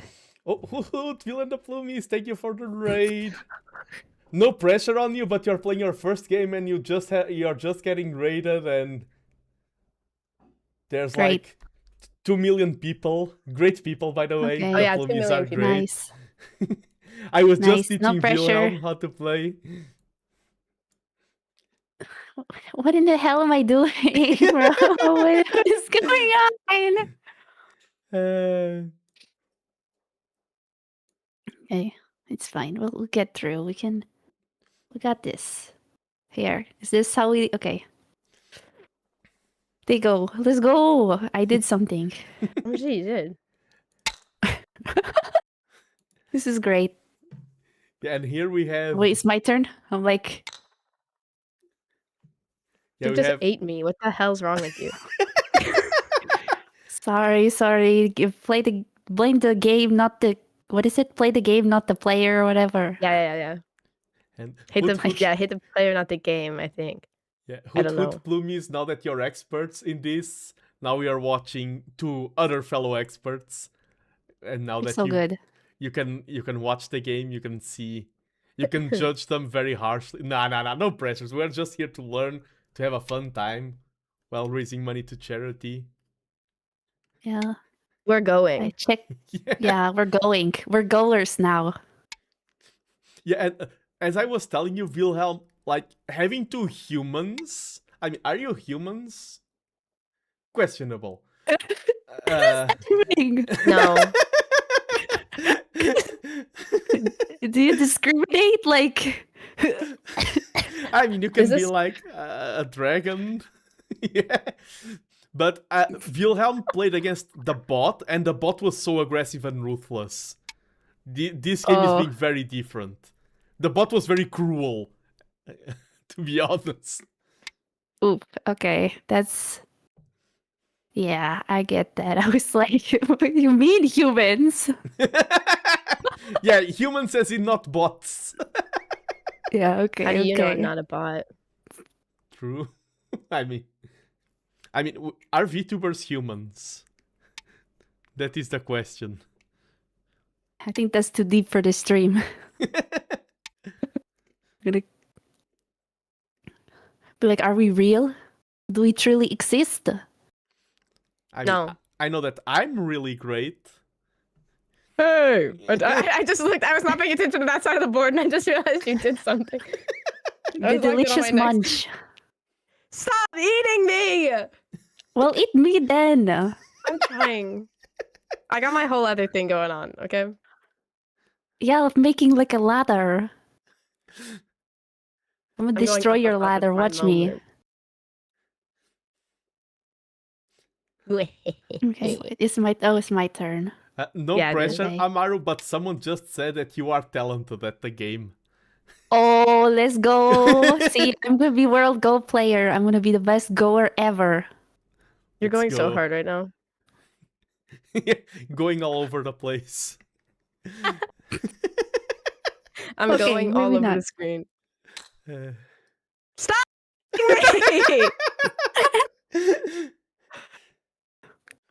Well, I don't know, like do something instead of making your little lines. I am. I think. You're so so what's up? I don't even know what I'm doing, and I'm like eating. Oh, it's my turn. I'm like, here you go.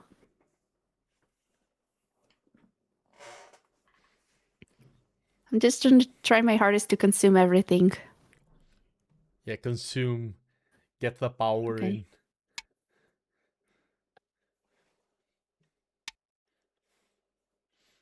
Okay. I don't know what's the strategy in this go. game. Yeah, that's the thing. Like, since the board starts open, each game that you play is completely different. It's like I don't know. This is. I can feel the tension. I'm locked in. I'm getting goosebumps from the intention of this. the intensity.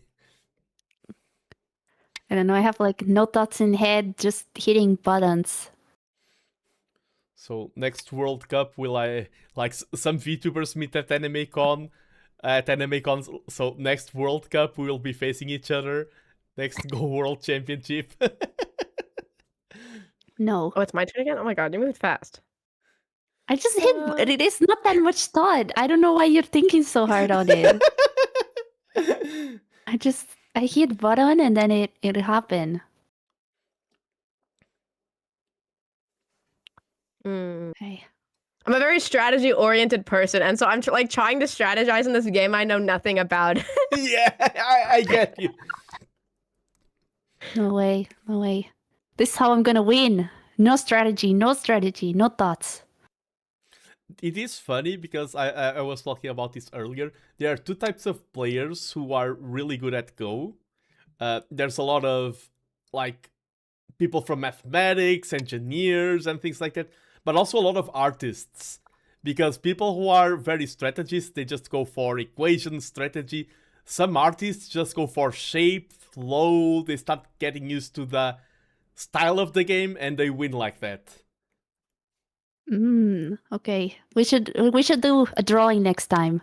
We should combine forces, Oh, yeah. make a drawing we on the make, board. like, a pixel art. Yeah, pixel art. Yeah. Often in tournaments, there is a room where people are just doing pixel art in a corner. I have seen that many, many times. Oh my god. I mean, I don't think we're gonna be able to play on this one much longer. I think it's great. I think I'm winning. I Are you gonna say anything, Mr. Professional? Yeah. No, I was just saying that. Yeah, I think Amaru is ahead because we're reaching the state where the board is getting all filled up. When you feel like there's no more moves to do, there is a button saying pass. If you feel like, okay, there's nothing I can do right now, you can pass. And if both players pass, whoever has the most territory and most captured pieces will win the game. Okay.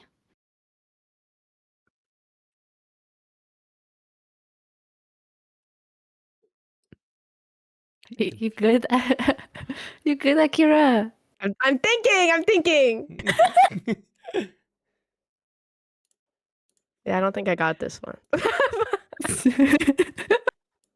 Just like it's over.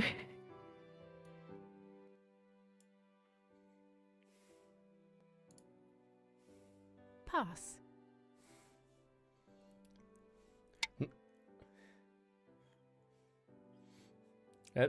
Basically, Amaru is on an advantage because Amaru watches every single one of my Go streams, and she was just faking out, pretending to not know the game. What is it? What is it called? It's like Smurf? scurfing. Smurf. Yeah, yeah, yeah. Smurfing. I'm surfing. I'm surfing. Surfing. You're Yeah, I'm so great at this game. It's a secret. The galaxy's greatest or something. I don't know. Oh, and Amaru played, so if you want to end the game, you need to pass again, Akira. I'm thinking. Oh, okay. Surely nothing bad will happen if I play again. Surely. You got this. You got this. This is training match. Surely nothing bad will Yeah, we are here to clearly learn. nothing.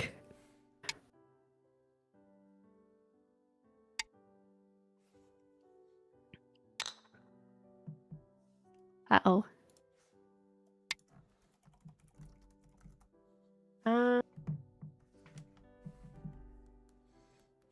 What are we gonna do? What are we gonna do?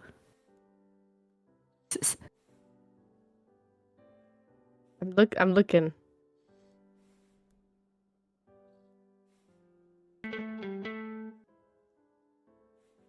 Yeah, no. Pass.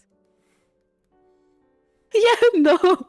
Yeah, no. Yeah, no. Okay, I get.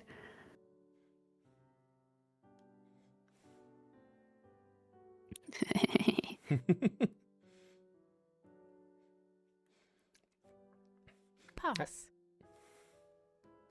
Lady is so funny. The voice, I don't know. Pass. Why is she British? Oh yeah, mine, like by default, I had the Brazilian Portuguese voice, which was kind of jarring. Now I have it in English as well. I don't know. At this point, you can both pass. Pass. Oh my gosh, I got pop-up that says predicted winner. Okay, well, it said predicted winner. White 100%. Yeah, Amaru won by 29 points. So, yeah. Wait, what? Do you enjoy the game, Amaru? Yeah, I'm winning. And you, Akira. I hope fun. You don't hate Go now, I hope. I don't. She needs that cig. She needs that cigarette. If you want to go for a rematch, I do want to try again because I was just trying to figure out. Okay. I saw that one thing about being invincible in the slide, and that stood out to me. And I was like, I want to try that. yeah, and you were invincible. Yeah, Go is about the balance between aggression, defense. You were invincible, but small. I was too heavy on the defense. Yeah, it's funny you said heavy, and that's exactly the correct Go term. You played Oh my too God. heavy. That is the exact. I'm going so hard. I'm going so hard right now, guys. You're a professional goer. That is I'm literally literally a the goer. terminology. You played too heavy. Well, You're a Amaru goer, played you're more going. light. Do you want to do another one tomorrow? We can Yeah, do we another can one. go. Let's do one more. Yeah, and now you don't need to send me the link anymore. I can get it from your profiles. Yeah, just one of you create the game and send it to the other. It's just waiting for opponent. And also, I think we sent them at the same time. Oh shoot. Okay, wait. You try. Okay, wait. Did it? Oh, okay. No, I got it. It's here it is. Oh. I got I it. joined- Okay. Are we in the same one? Huh? Yeah, I think see you so. too. Okay, you go first. Do you Okay. see it or do I need to? Yes, I see. Okay. Nando, do you see? I see. Yes. Okay. Perfect. Okay, I got this.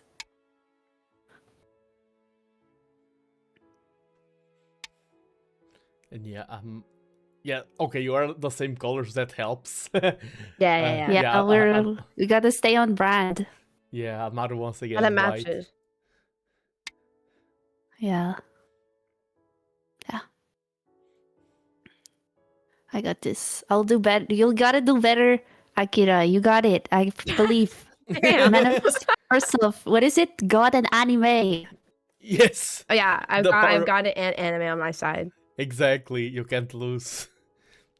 It's funny. You can. It's impossible.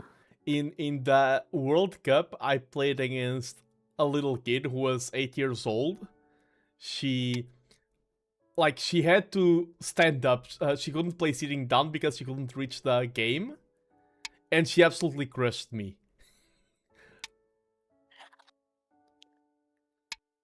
It's so funny. 8-year-old. Yeah, 8-year-old. I'm both chatting and at the same time looking at the game because this is you have quite a complex game going on. I'm like, we can make checkerboard right now. I don't know. Maybe I should just leave this. I don't know what. Okay, you know what? I'm just gonna go over here. Don't mind. Oh my gosh! I'm taking all your stones. Get stoned. Of course. Okay. I think we're good. We're safe, I think. We'll see, we'll see. Okay, what do we... I know, okay, this is not going well. I like the rivalry and how the first game was one style and now it's completely...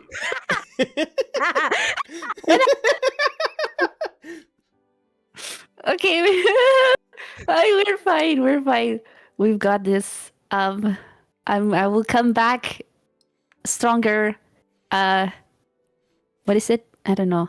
Rousing speech. I'll give. Yes. This is what is learning experience. Yes. Clearly, I've got this. So easy. Yes.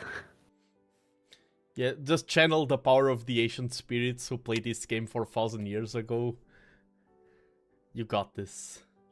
Hopefully. I don't know if they would be much use though. I was just checking, and I don't think there was any representative for Bolivia in the World Championship, so... Oh my god. Amaru, log in! Yeah, log in! I'm ready for the whole country. I got you.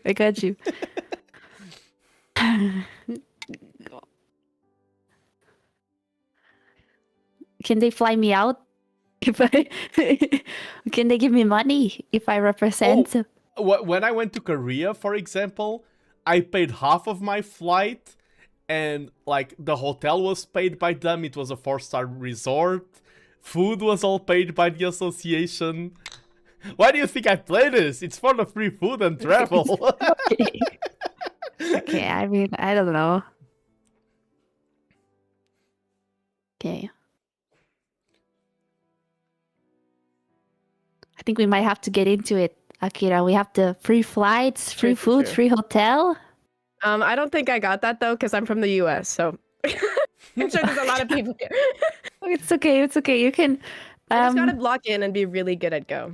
Yeah, this World Championship, I met the strongest Western player in all human history, and he's from the US. So yeah, I don't think I got that actually. What a title, though.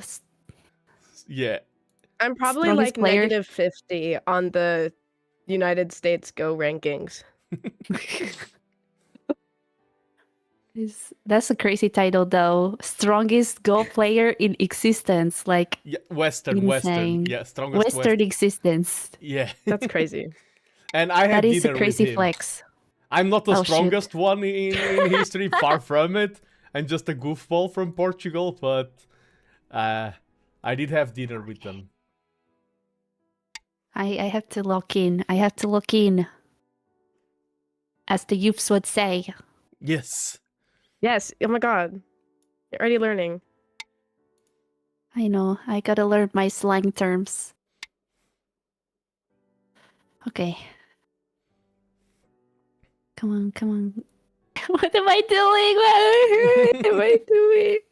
Yeah, in this game, especially when you are starting, it's very easy for a player to gain the lead and then just snowball. Oh god. What is going on? What is happening? Oh my god. Okay, you know what? I'm just thinking of making a wall. That's the strategy. Make a wall and then we're good. You should do that.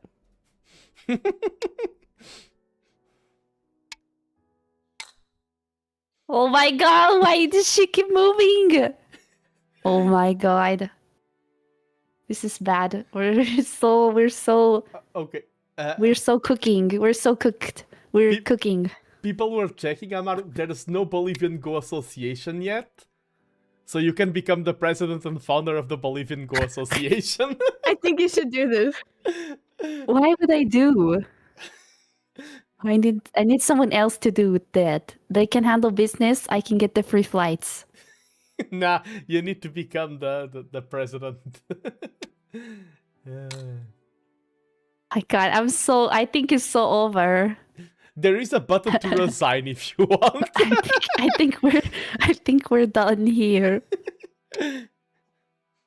Oh god. This is not going. I feel like anywhere I'm doing is closer to my demise. And then freaking Akira's with her freaking cigarette. Smoking quickly. Smiles. Akira did say, "Oh yeah, I'm a strategist, just warming up," and now. God. Sorry. I should have just met with feeling. I should have done what I did the first time. This is lapse in judgment. This is not me. I'm professional. Now you should have cut your wins. Like, yeah, I won the first game. I think that was enough for the day. It was a pleasure to learn. Bye bye. Yeah, we got it. I got it. Like, this is. We make a comeback of the century. I don't know what happened. I randomly logged in. I'm sorry. I don't know. I needed like better understanding, you know? I didn't know what was happening yet. Yeah, I saw one strategy and logged onto it. It is normal. Like the first games that people play, each game is such a huge difference because you're building a game from scratch, you have a different setup, and that already shifts the whole game around. Okay. I don't think I'm winning, guys. I think it's over. You got this. You got this. There's literally nothing. You have 16 capture. You ate me 16 time. I ate 1. I think you got this. Yeah. Just gotta believe. God. Believe in the power of friendship. We're not friends after this. What? Good. I was winning and then I'm not. How is this possible? I logged in. You know, I'm just gonna. I think I'm done here. I'm gonna this to be blend, and then it's gonna say like, it's gonna say like 100% win. Like you did for me. Okay, I don't know what else to do. Almighty Professor, any wisdom? Okay, there's 2 moves that you can do right now, in my opinion. One is pass, and the other is resign. I think those were your only 2 options. Sorry. Oh my god. I can't believe this. This is 0-star professor. I'm getting you fired. How is this possible? No, I'm such a good professor that you see, Akira is learning all of my lessons. Since both of you are my students, no matter who wins, God, I'm a great professor. So true. And either way, both of us will have won a match, so that means you have a 100% success rate so far. Yeah, exactly. Oh, wait, and we can have 3rd game. Oh yeah. Winner take it all. Tiebreaker? Yeah. Too bad I'm not done with this one. I do.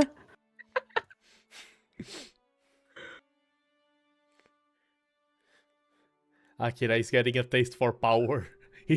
Yeah. It's like once you start eating, you just can't stop.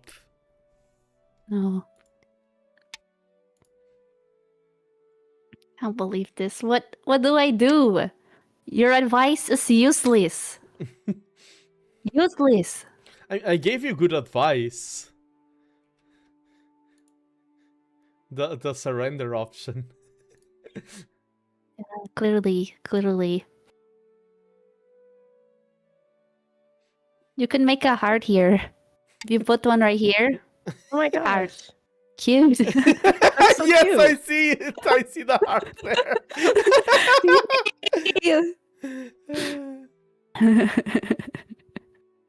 Oh my god, okay. And This is Yamilo, exactly. A player can just keep passing and let the opponent do unlimited moves. okay.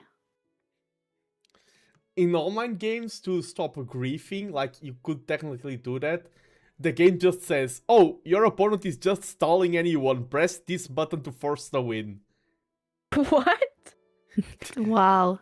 Because, yeah, like out of bad manners, since the game only ends when 2 players pass, you can just keep never passing. But if one player is passing and the other one doesn't, you can be like, okay, computer says you are winning, your opponent doesn't pass, press this button to force a win. It's like an anti-bad That makes sense. sportsmanship. Yeah. In real life, you can just say, oh, referee, get over here, or just walk away. Gosh. Sorry. Why are you apologizing? You've done it 21 times. I don't know what to do anymore. I'll fill in the heart.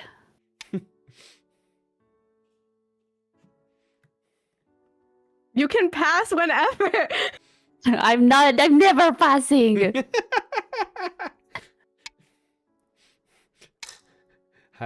I'm waiting for Akira to start passing and enforce using the enforce the fit button.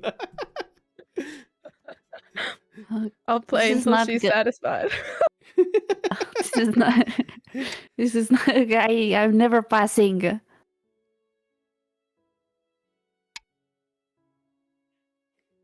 Okay. I think 9A would be a really good play. What is? I know it's not letting me click. Oh, don't do it! Don't do it! Get it! The game doesn't even let her. You can't. It's like no. It is against the rules to Oh, I click something. suicide your own pieces. What? But it wasn't. Oh, okay, I see. She would eat like a million. Yeah, I but see. however, Akira can play there. Oh God, no! Why you say? My God. Wait, Professor has it out for me. This is insane.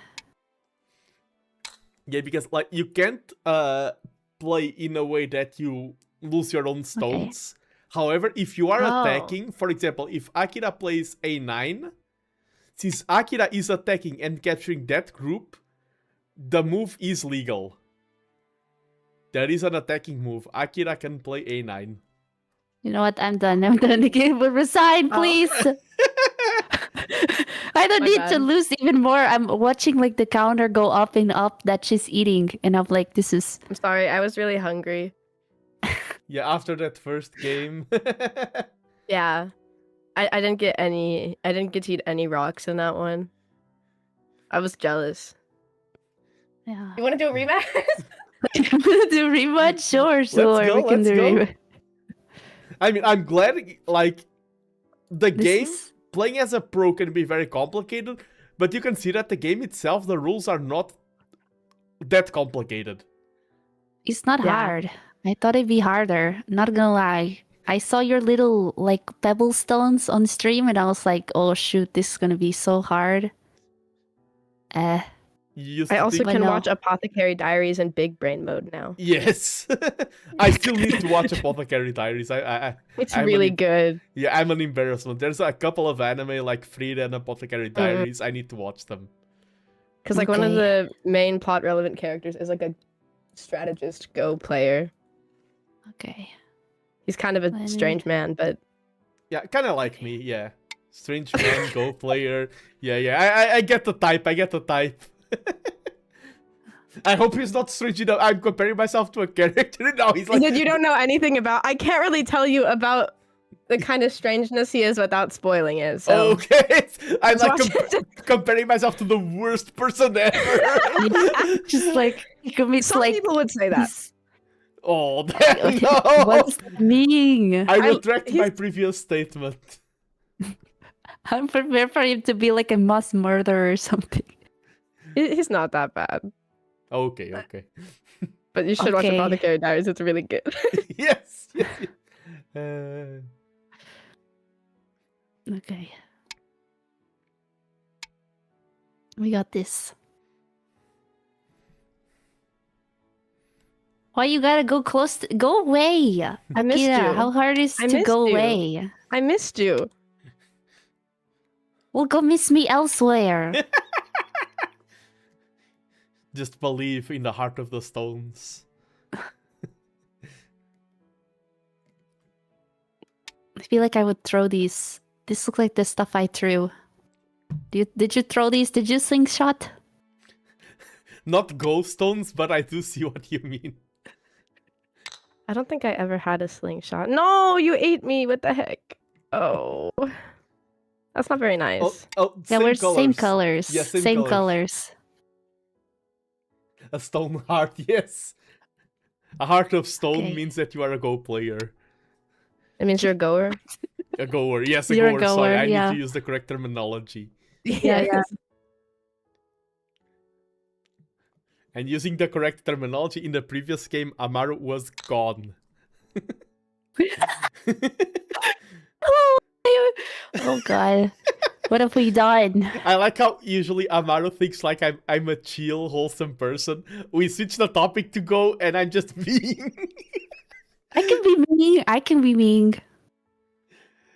You suck. No, I don't. You know I don't. You know I'm great. Professor. You're bad professor. You're in a good position here, Amaru. There's still a lot of game to be played, but you have 2 captures. Okay. No.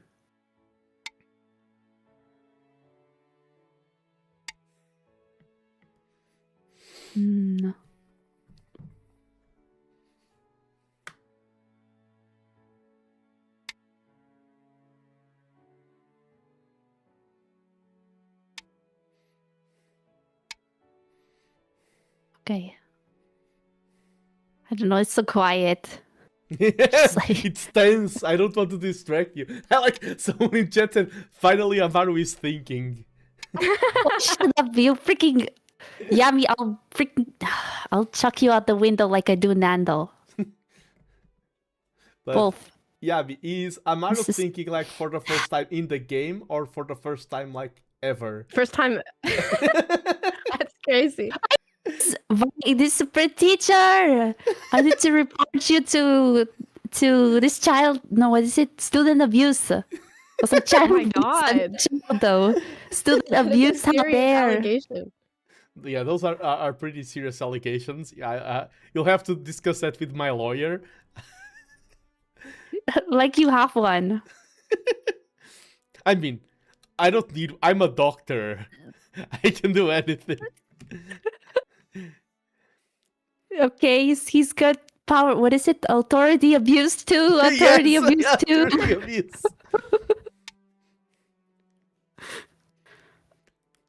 I'll let you know. I should have done that. I have a PhD in mechanical My God. engineering. So this is being like you are both playing well. I am you no joke, like no joke this time around. You are both getting really the hang of the game really well. I am surprised. I'm really good teacher. I feel like my brain's melting. I'm like, hit dots. Oh. Am I doing? What This has been what's such going on? a tense game. I'm at the edge of my seat.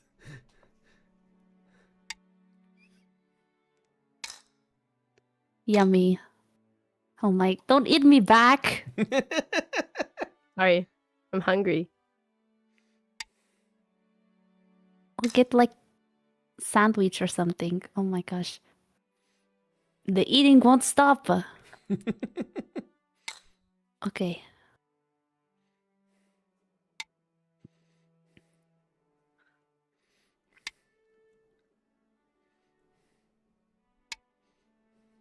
Oh god, this is not going good. This is by far your most even game yet.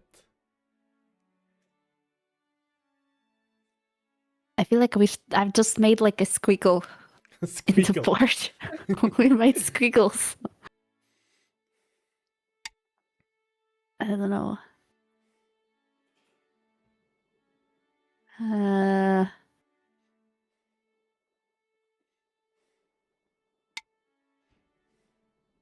I don't even know where you played. I close. was not paying attention. Oh wait, there it is. Okay.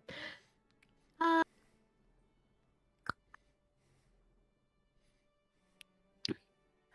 my god, this is all the glory.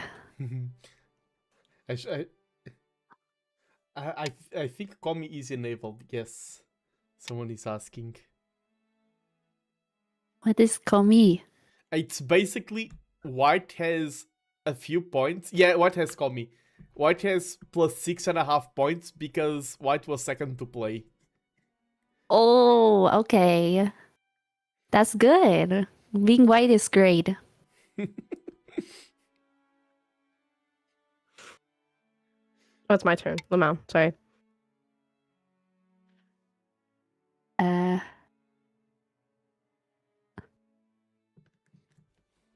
what?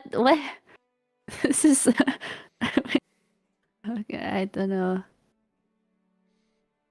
What?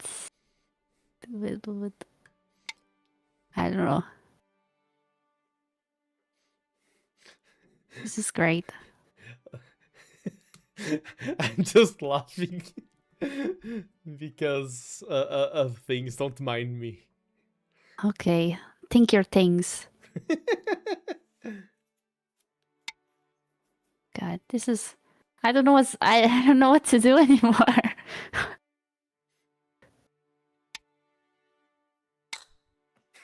I like the like immediate blammo.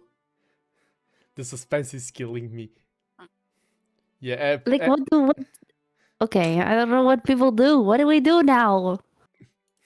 If you feel like there's no more moves, you can always pass. There's always that move, but maybe there is still more moves. We'll see, we'll see. Depends on what you decide.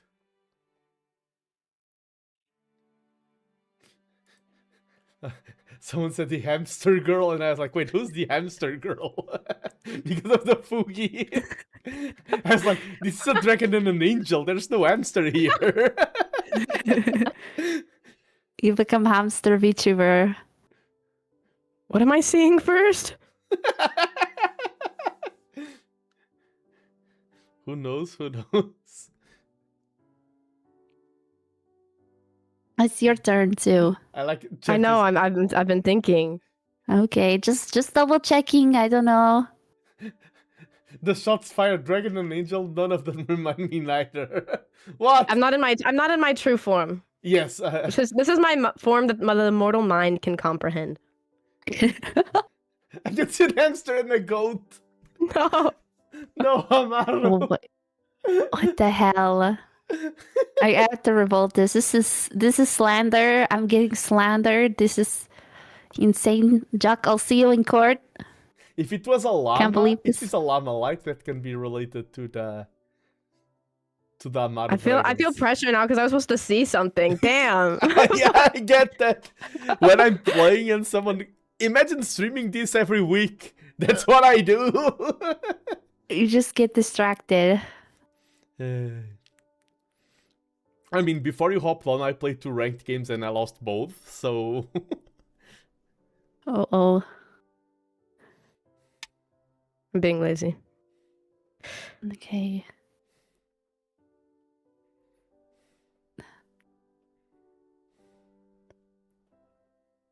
Okay, I don't know what to do. Man, I don't know either.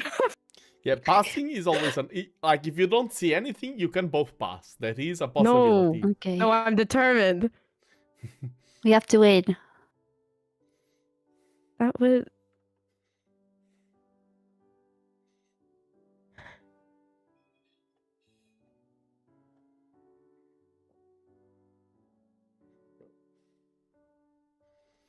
This is so silent. Yeah. I'm sorry. I don't want to distract you as well. I've never... My fault. Yeah, it's just... This is the first time in all history that me and Amaru have been silent. Like, I know. we have a few collabs under our belt. I think this is the first time ever that we're both silent. We're not used to this. It's like I feel like I need to talk to fill the void, and then I think, and then I come quiet. I don't have the brain capacity for all this.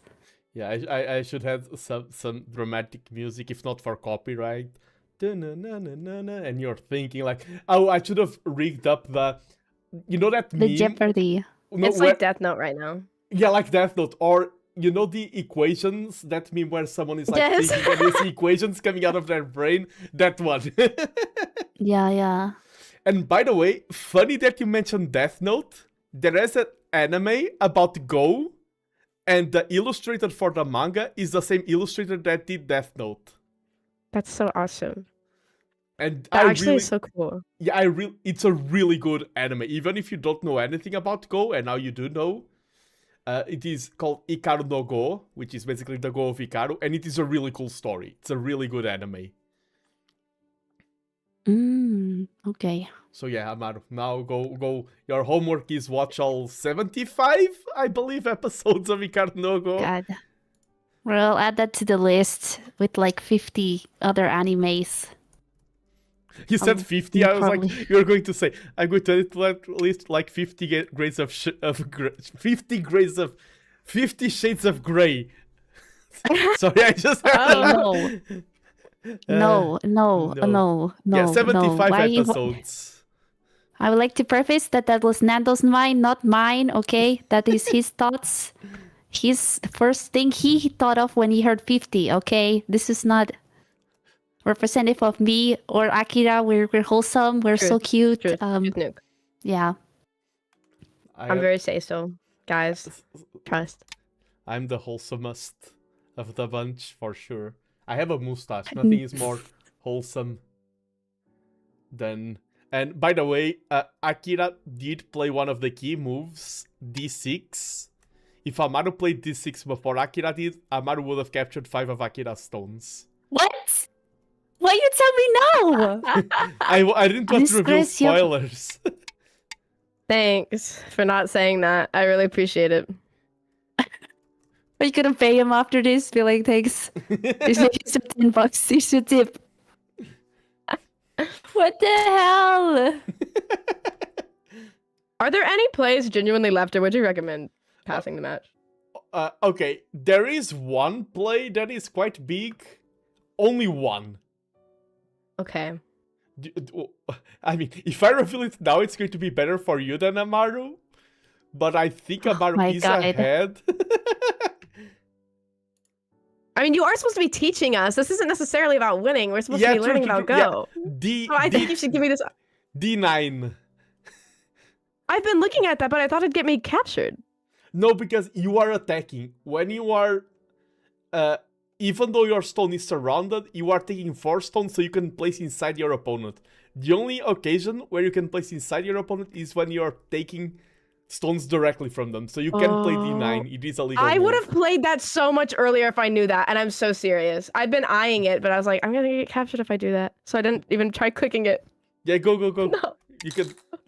I'm gonna write a freaking angry report. I'm gonna get this Nando professor fired. This is insane. I can't believe. Okay, and Because now I've been looking at it, but I didn't think I could play it. Oh my god. now to finish the game, I would play F9 as Amaru to defend that E stone. Okay. I was like, oh, time to like end it all. Akira, just hit this and you win. Yeah. Okay. I would play F9, Okay. exactly. Now Akira can play F1 and take a stone. Hold on, my brain's not working. In the bottom, there is one stone. Okay, but this is... Oh. I tried to play that one, I thought, and it didn't work. Oh, probably it was a co. I will explain co's later on. I mean, we do only have like 10 minutes left, around, roughly.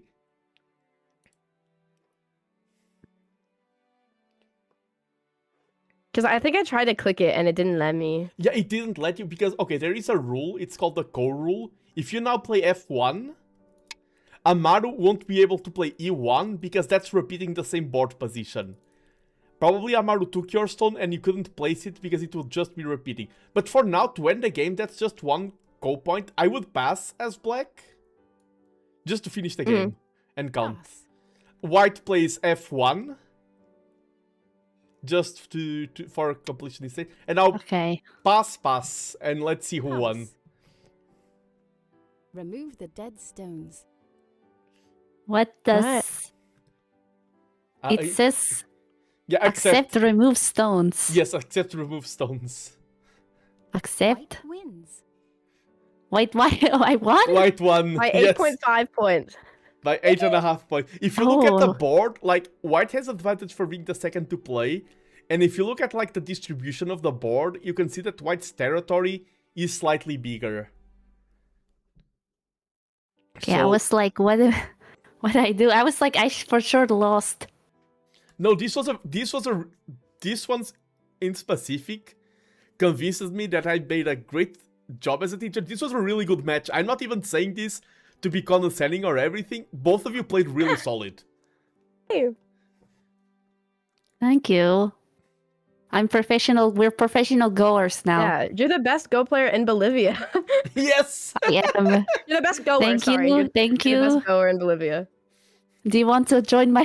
Do you want to join my orc? Do you want to join? Do you think I can join the Bolivia goers Sure. if I don't live in Bolivia and I don't have a passport? I mean, you just need to ask the president of the Bolivian Go Association. Is that allowed, Amaru?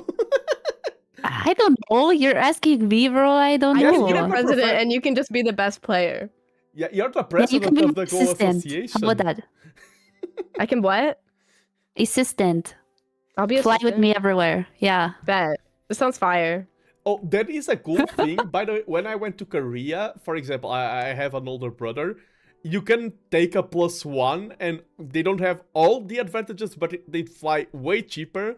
So it was just me and my brother. So you can take the +1 with you on a trip. Awesome.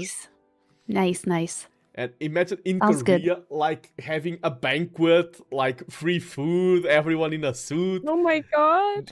And I was staying at the resort and everything. Like, let's go. I gotta I'm log in on Googling this right, Go Googling thing. right now. I feel like this is a niche enough Bolivia. hobby that like you can actually you can get good at it. Okay, I'm searching. Yeah, I will show you. Where's the... I don't think I Oh, there is none. Okay. Yeah.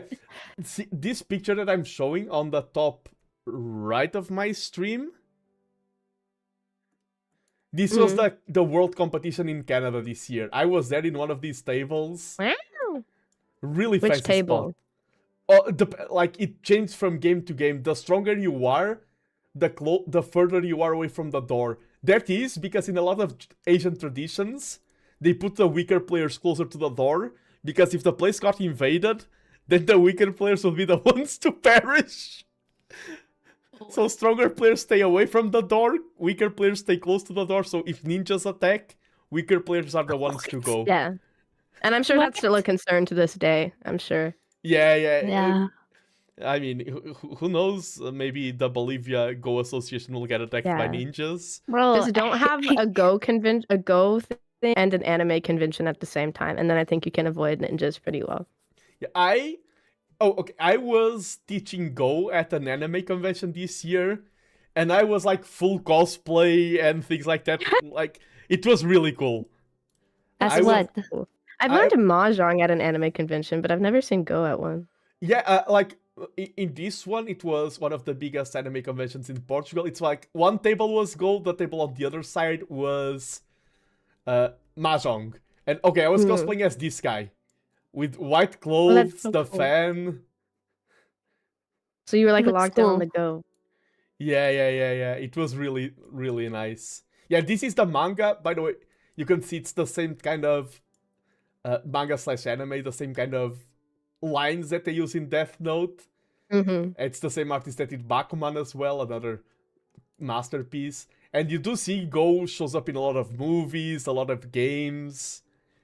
In Korea, they have a channel, Barduk TV, which is just 24 hours per day, Go matches being broadcasted on national television. That's crazy.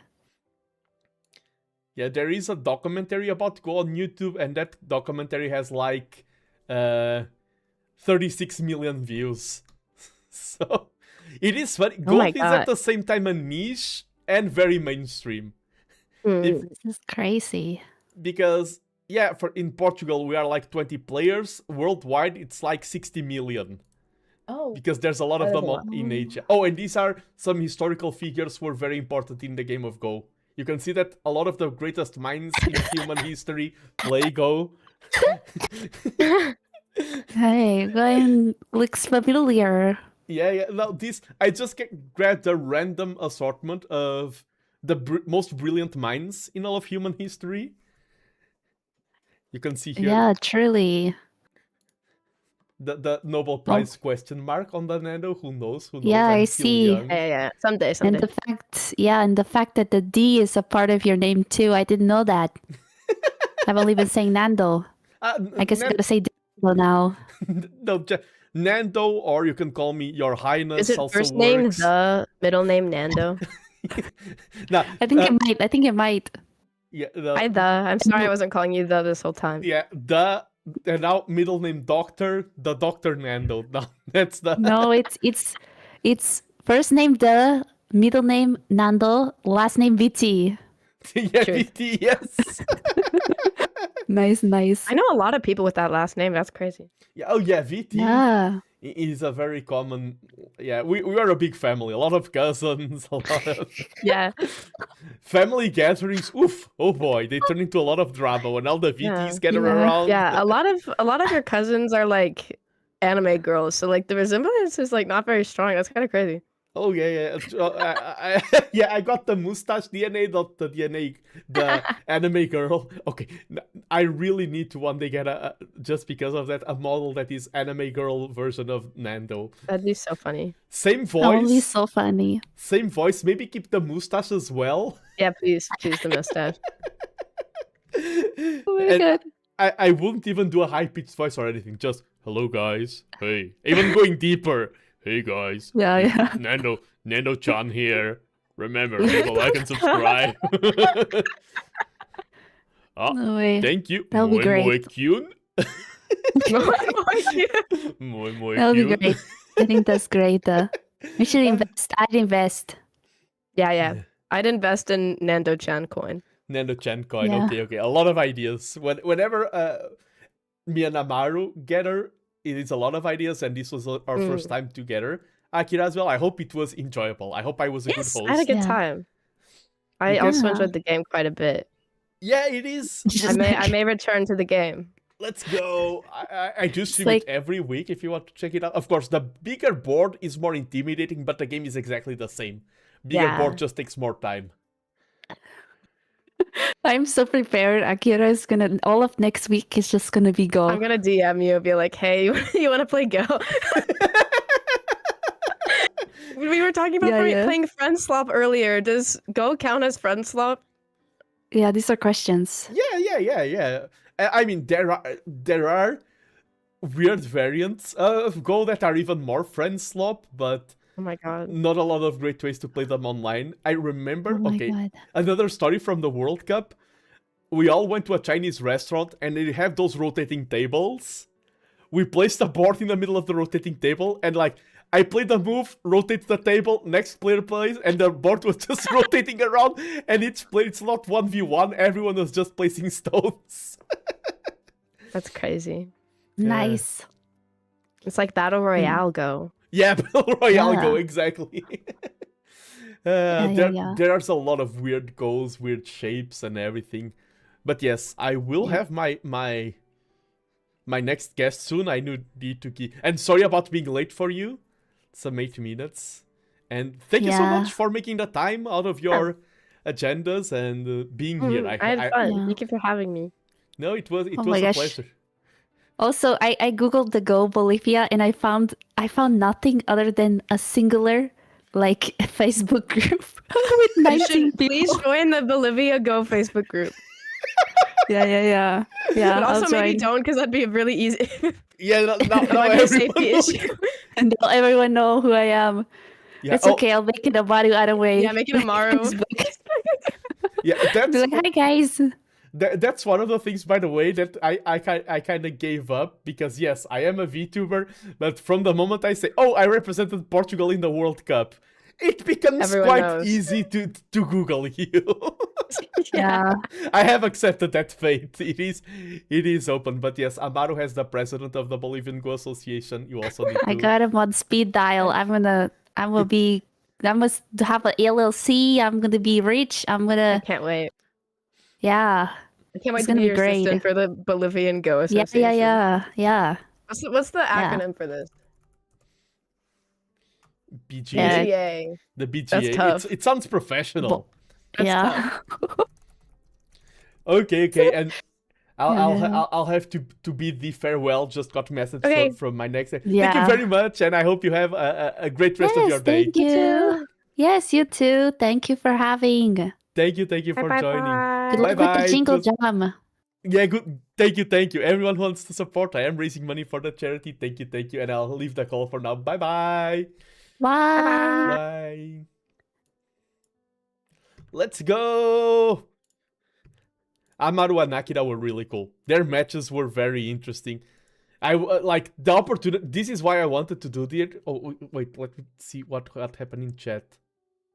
Oh, Jessorek, sorry. I see you're a first time here. Technically, what can make a comeback here?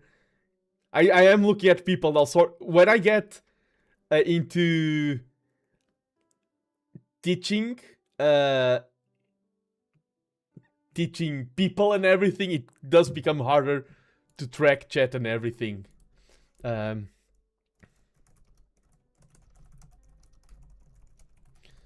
talking with my next student, my next fellow student, which is quite a cool one. Quite a great, fancy lad. Some would even call him a king. And I just realized that I forgot to send him the link for the website. Hello. Hello. Hello, Mr. Quarbit. Welcome to the stream. Oh, we're live? Okay, right. You're streaming the whole day. Yes, sorry. Hi, Yes, chat. we are live. Yeah, sorry. Yeah, no introductions beforehand. I this is like a marathon. Sorry, you're live. You're actually live. No, we're good. Hold on. Let me open the stream real quick, actually. Because I can hear myself. Okay, now we're good. Yeah, because since I'm doing kind of like a marathon thing, it's like one guest leaves, the other guest joins, and it's harder because there's no setup stage. But yeah, introduce yourself to my audience, Mr. Quarbit. Hi, I'm Quarbit. I play a lot of mostly Paradox games, and I think a little unusually, I mostly make videos, which I think is a little different than most VTubers, but that's like my main thing. I don't know what else to say other than I play 95% historical strategy games and the other 5% is Silksong. Nice, nice. And I mean, this is, you talk about historical strategy games, this is the historical strategy game, because this is the oldest strategy game that has been played non-stop. It was created 4,000 years ago. Oh, wow. The board game of Go, yes. And you will realize, you play a lot of Paradox games, you'll realize that all Paradox games just try to mimic the greatness that is Go. I'm just joking. But Go is the epitome of the form. yes, a little bit less Excel spreadsheets going on, but quite a lot of surrounding territory. But yes, I invited Quarbit, fellow VTuber, great streamer, produces a lot of superb content related to mostly Paradox games. And yeah, it's a pleasure to having you on. And I also want to say, I've been teaching Go for quite a while. Last time I taught at the university, one of the players was playing quite well, first time playing. And I was like, oh, you're quite good. And he's like, oh, I play Europa Universalis, and this is kind of like the same thing, so I'm good at this game. No way that was like the, oh yeah, I'm just playing a lot of EU4. No, literally, like, he was super smug, he beat his friend. I just play a lot of EU4, and he doesn't know me, he doesn't know that I have a model made by Sefan. Loris, out of the blue, pulls up the EU4 card. So yes, your target audience, Quarbit, and my target audience have a little bit of an overlap. There is. Yeah, I think so. Just a little bit. I think so. But yes, I am today doing a fundraiser for the Jingle Jam. Anyone who wants to support, we already raised £300 for charities that take care of mental health and everything. But I think, yes, they take care of mental health, like care of people with autism, supporting people who are in zones of conflict, and overall, this is a movement made by several streamers. The total raised this year alone is over 2 million British pounds. Oof. Yeah. That's a lot. I only raised 300 of them, but I say only, it's thanks to the generosity of the people, and I'm very happy with how much we've raised so far. So first thing I want to ask you, I'm going to hop into the presentation. You are seeing the presentation, right, on my screen, or if you want, I can share Discord screen as well. I do see it on stream. Yep. Yeah. Okay. Have you ever played Go? What do you know about this game? Okay. So funny enough, I am like slightly familiar, only because I think it was back in the 5th grade. I read a manga called Hikari no Go. Ah, Hikaru no Go, yes. And after that, I asked my parents to buy me a set of Go for Christmas that year. And so I actually have one. I have like a full board set, but I haven't played it in a really long time, and I never really got the hang of the game. So I don't really remember how it works.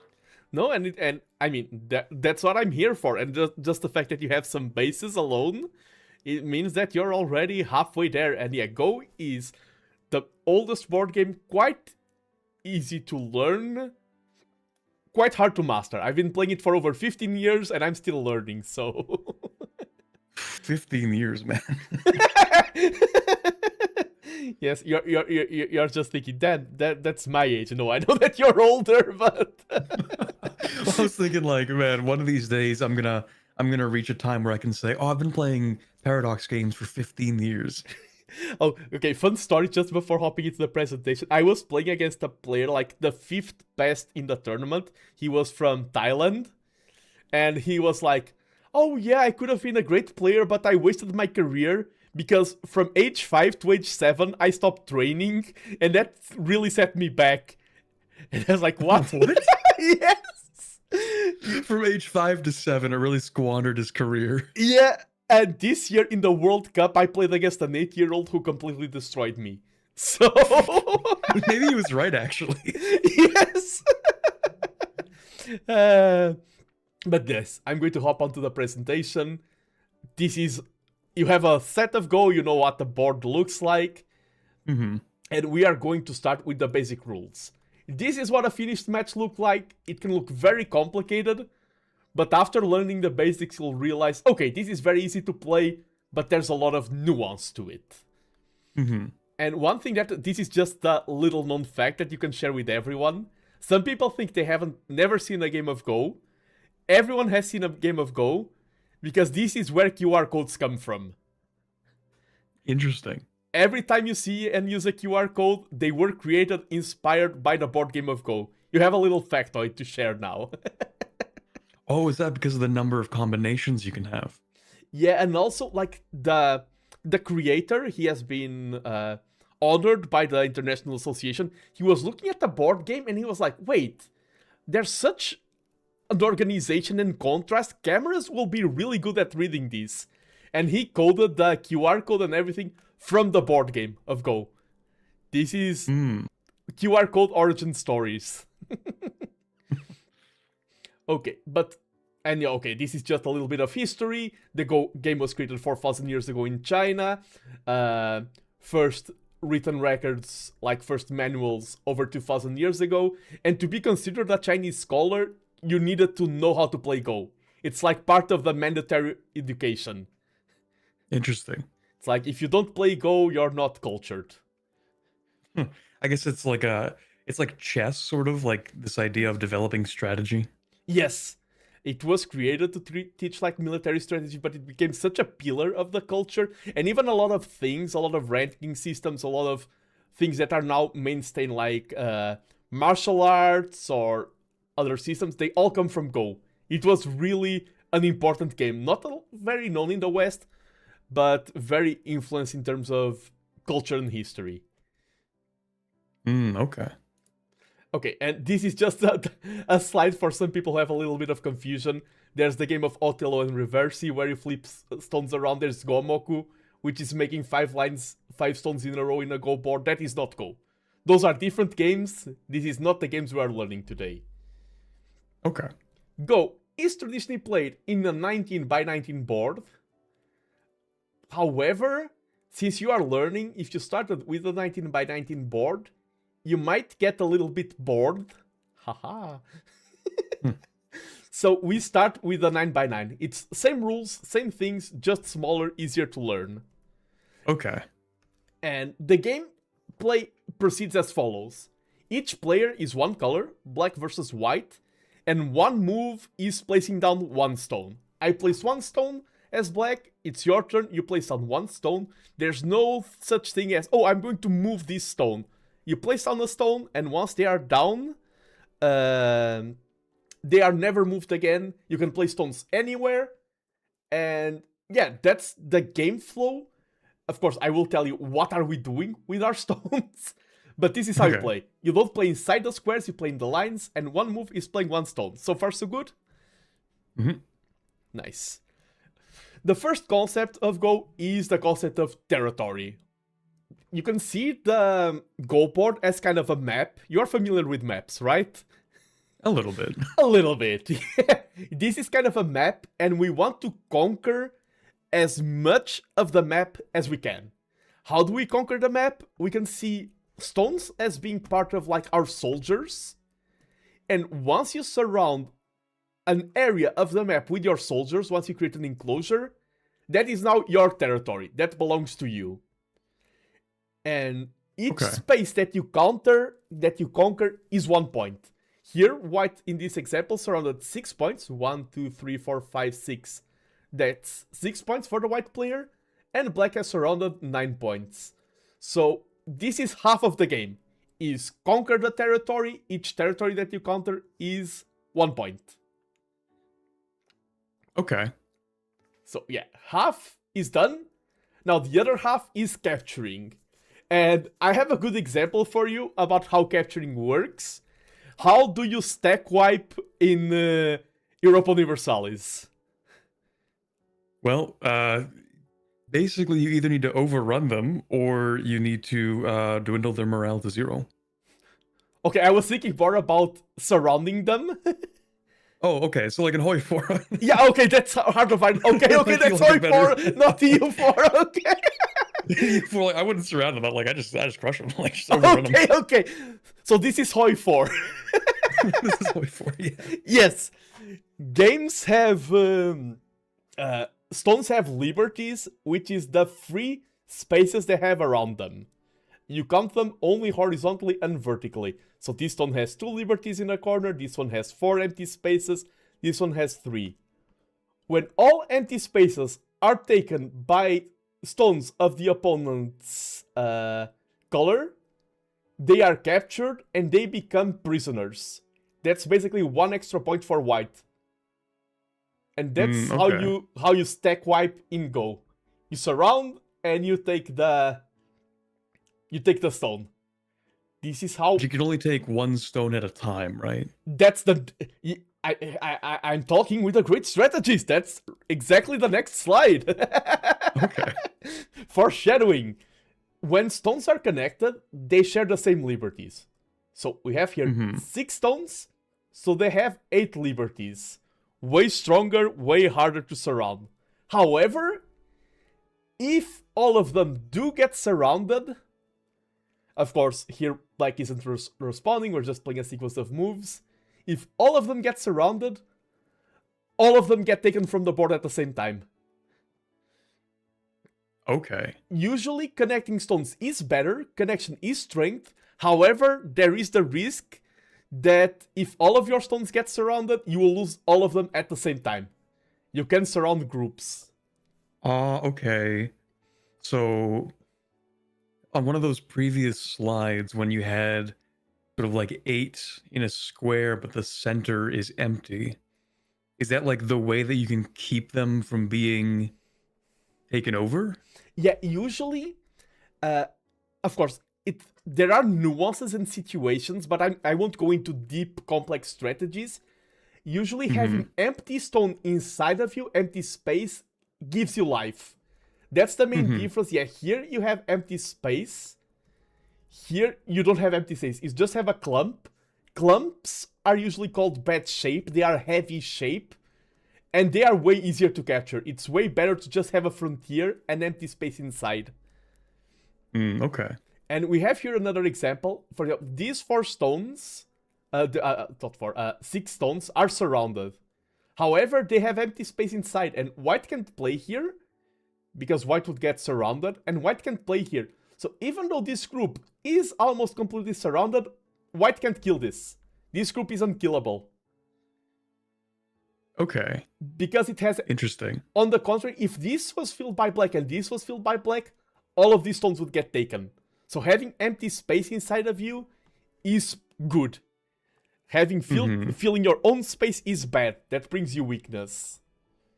And yeah, that's all of the rules. Basically, everything else is strategy. There's 1 or 2 nuanced rules that I'm not teaching to people who are just learning the game. But that's all there is to the game of Go. Surrounding territory and surrounding each other's stones. There's nothing more to it. And yeah, this is just an example where they kind of divided the board in half. Another example of territory counting. And now I would invite you. I will play more peacefully. And I will challenge you to a learning game, if you're ready. Sure. Yeah, why not? Yeah, I like how confident you sounded there. I'm like, well, okay, you said you've played for like 15 years. I'm like, yeah, sure, that'll probably be fine. I have lost teaching games because I don't unleash my full power. There is a possibility for you to crush me here. Okay. I will not play. I will be kind. Board size. Thank you.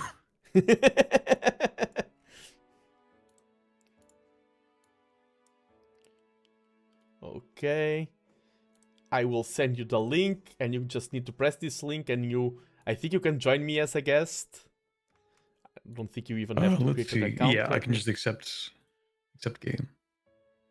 Game started. Okay. Where's my game? Okay, here it is. I'm just setting up everything on the screen. Oh, you're bigger in this screen. Oops, wrong button. Sorry. Okay, I have everything set up and we are ready to play. And you are honored guest. You can play first. You have the black stones. And this is the tricky part of Go. is that you have so much freedom, the board is empty, where do you start? Yeah, that's a good question. I don't actually know where to start. Right in the center, like tic-tac-toe. Okay. The computer has analyzed the 9x9 game, and you've played like the considered best perfect move. It's in 9x9, it's considered the best opening possible. Playing the center square. Okay. Oh, good for me. Yes. Okay.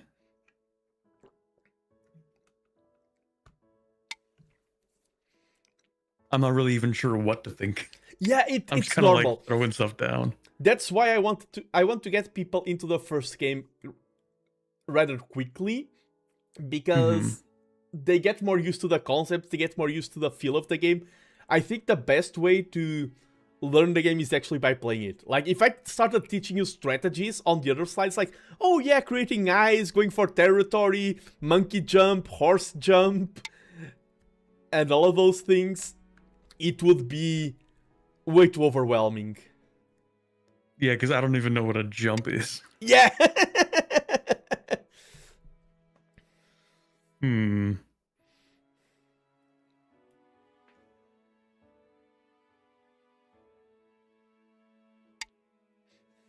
I like how someone in chat is saying, crush him, win him by the maximum. No, please have mercy.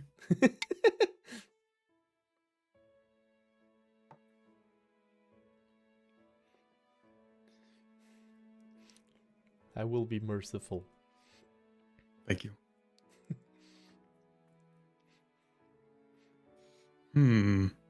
This is actually tougher than I thought it would be. Yeah! The thing is, because when you play chess, for example, you start with those 20 pieces, and it's like, oh, it's so easy. Like, even if something is like, okay, when we have 20 possible moves, let's make one and see what happens. In Go, it's like, okay, I have a whole board in front of me and I can play a stone anywhere. Yeah, there are too many options. Yeah, and before you play, you do not know what are good or bad options. Yeah, I genuinely, like, I don't even know what I'm doing. No worries. We will. This is really like the trial by fire stage. I will comment over the game, like, we can go over it later, and I will be telling you, like, okay, this was good, this was less good, this was a good idea. It is normal for you to be exploring. I mean, you are in a tough spot, because usually I'm, like, teaching this in anime conventions, and I'm, like, super kind, being calm. You're like, yeah, I'm learning this hard game for the first time in front of a live audience. Everyone is judging me. There's Go veterans here in chat. Yeah, like a bunch of people are like, yeah, what a noob. Got two of his pieces captured already. Oh, and someone asked, my fundraising ends this Friday will be my last stream of the fundraiser. It's 2 weeks, and my final one will be this Friday. Yeah, but so far things are going okay. You're building a wall, getting more of the left side of the board, and I'm getting more of the top and right side of the board. My favorite objective of my fundraiser, by the way, do you know that Welsh town that has a really long name? Oh yeah, I don't know how to say it, but it ends in like go go go or something. Yes. That's the one. I had to learn how to say this because it was like a goal. You donate £50. I learned how to say and now it's my new skill as a VTuber. It's a tough one, especially because, you know, it's Welsh and like I don't know how to pronounce anything in Welsh. Yeah. I have some Welsh friends from the Age of Empires community, and I was sending them audio recordings. Is this Welsh enough? how's my Welsh? And they're like, oh, you sound like a Northern Welsh person. It's kind of acceptable. Yeah. And I'm like, yeah, let's go. I'm a Northern Welshman.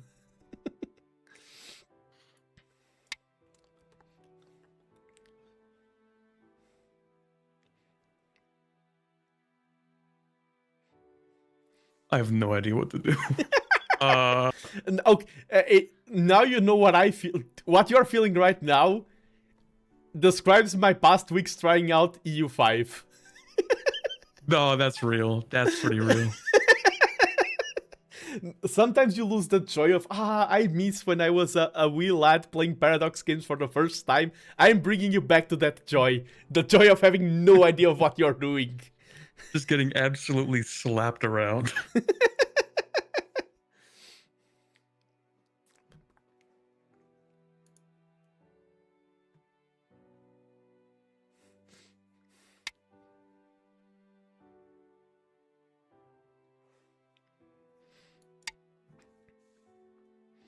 Someone in chat is saying this is going extremely well for a first game.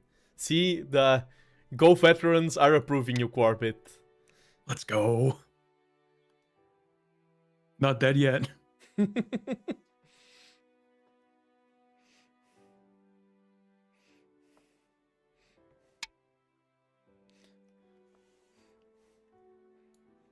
Oh yeah, Fallon, second game with handicap. There is a system in Go to make games more balanced. You can play with handicap. Mm-hmm. And second game, I am thinking of going handicap and going all out. Because the handicap will balance the me going all out. Oh, man. Shit.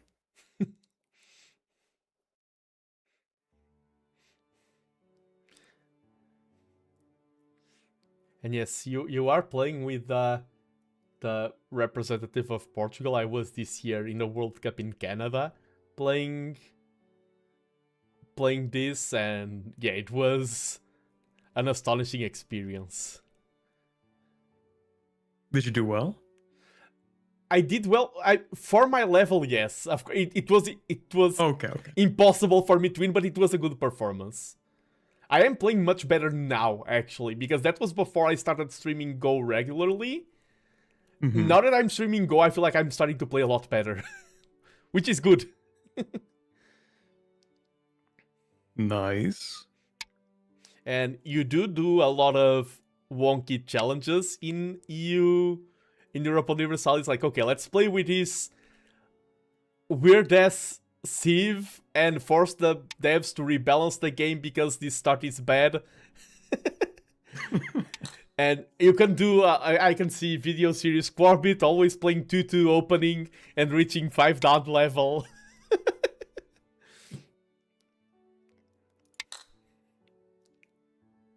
Man. it is ruthless.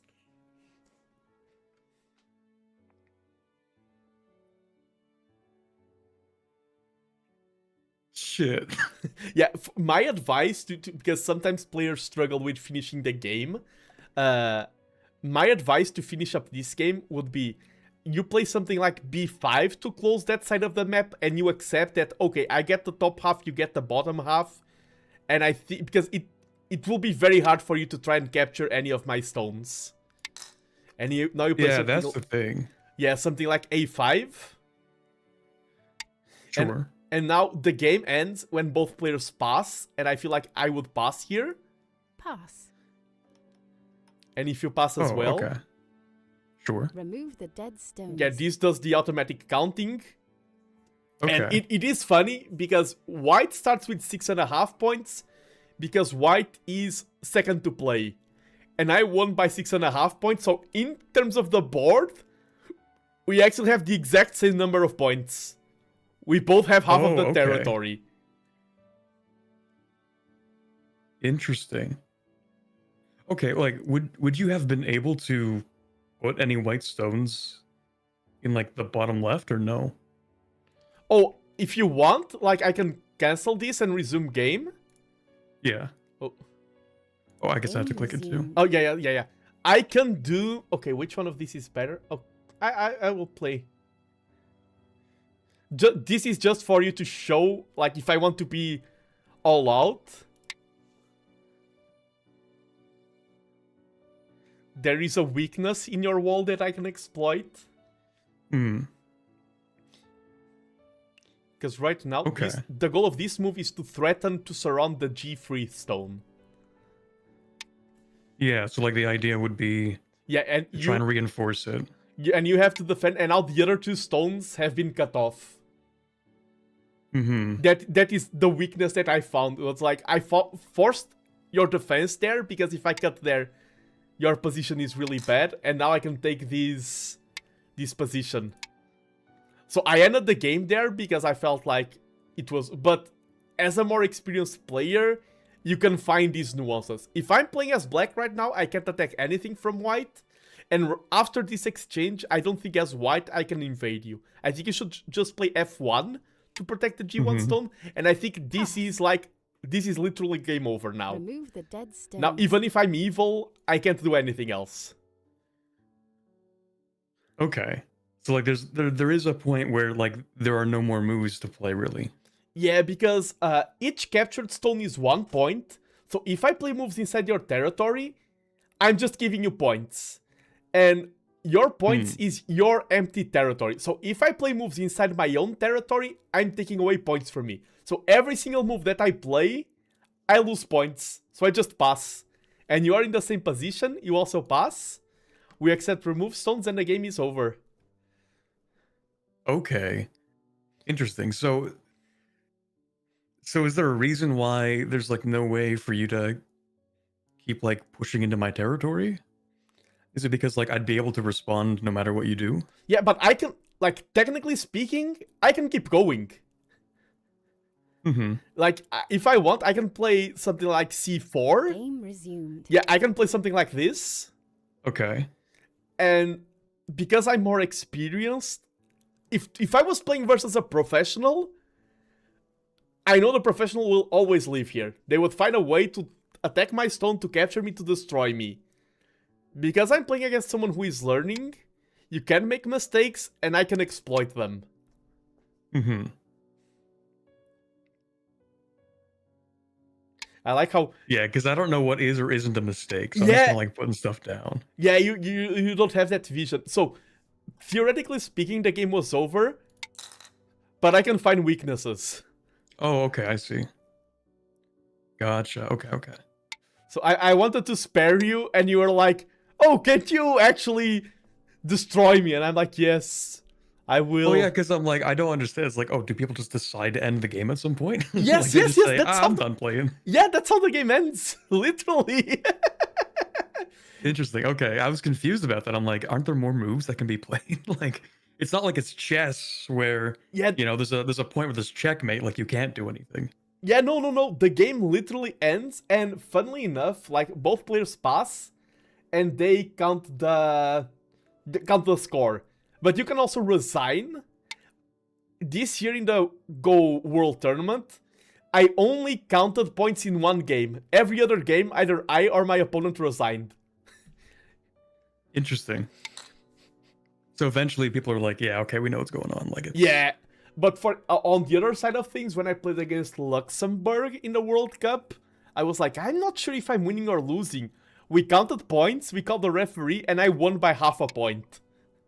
That's crazy. So sometimes you do know, and you're experienced, and you're like, yeah. Other times you're like, I'm trying to count this by head, I'm unsure, let's go play to the end, and then you see, and like, oh, I won.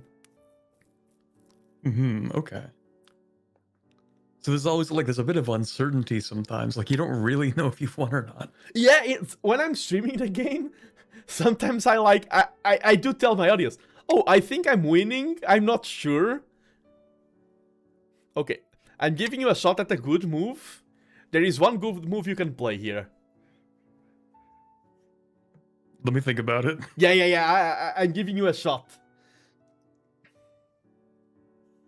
I mean, it would... I don't think I can capture anything, though. Oh, maybe I can. Oh? I don't actually know how this resolves, though. Like, so if I play, like, C3... Yes! Play it. The way it so resolves... it does resolve like that. Yeah, because it is attacker's advantage. Since you're the one attacking, I see. you're the one who takes the stones. Attackers have the advantage in these capturing races. Okay. But if I didn't have a good capture there, then I would have lost that stone. Yeah, the game wouldn't even let you play it. For example, try to place a stone in J2. That isn't a capture. The game doesn't... You can click it, it happens nothing. Oh, interesting. Okay. Yeah, you cannot... It's one difference between the Chinese rules and the Japanese rules. In Chinese rules, you can place stones that are suicide. In Japanese rules, you can't. It is against the rules. It is bad in both situations, but there's a difference between being bad and being illegal. In Japanese rules, you cannot self-capture. Okay. So I think this would be a point where I'd be like, okay, there aren't really any moves that I would want. Like, there's nothing really for me to do at this point, I think. Yeah, I think right now it is a point where we both pass. Yeah, okay, I see. So it kind of like gets to that point eventually. Yes. Remove the dead stones. And you accept the remove dead stones. Yeah. And I like how some people in chat are saying that they are learning. That's the job I'm teaching. That's why I wanted student scene. Wait, why is... Okay, I think the overlay glitched out on my end. I can't finish the game. Yeah, I clicked accept. Nothing happened. Yeah, I think. Okay. You have won. Okay. It has worked. Okay. But that's why I wanted people to learn, because when I'm testing, when I'm teaching viewers, it's hard to ask any questions. You have this back and forth where you're questioning, you're playing more moves and things like that. And it makes much better for me to teach you and to teach everyone watching. And yeah, that makes sense. And as people are saying, they do say, oh, Quarbit does play EU5. He's spotting the moves faster than the previous guests. See, EU5 buff is real. The Paradox buff. The Paradox buff is real. I need to contact John Paradox and ask if they want to do a Go game. I think Factorio was actually having like a Go partnership event, but I have no idea. I didn't inform myself. That's crazy. Yeah, I want to make this game more mainstream, one stone at a time. Slowly make it. You remember when like Twitch had a huge chess phase? Yes! That's my goal. I want to replicate that in Go. Slowly but surely, one step at a time, because just on a side note, once I had a conversation with a fellow streamer that I respected a lot, and he really gave me good advices about having plans for content creation and things like that, and I think Go is a smart plan for me, and I want to chase this line. Okay. You may wonder who that content creator is, fellow Quarbit. I wonder who it was, that very generous content creator, so thank you. Yeah, no problem. I do want to thank you. Of course. But yeah, do you want to try to play a game now? Okay, and just to show you, because you are asking a little bit about the game ending, I have here, I'm just going to show you real quick, a tournament match that I played recently. Okay.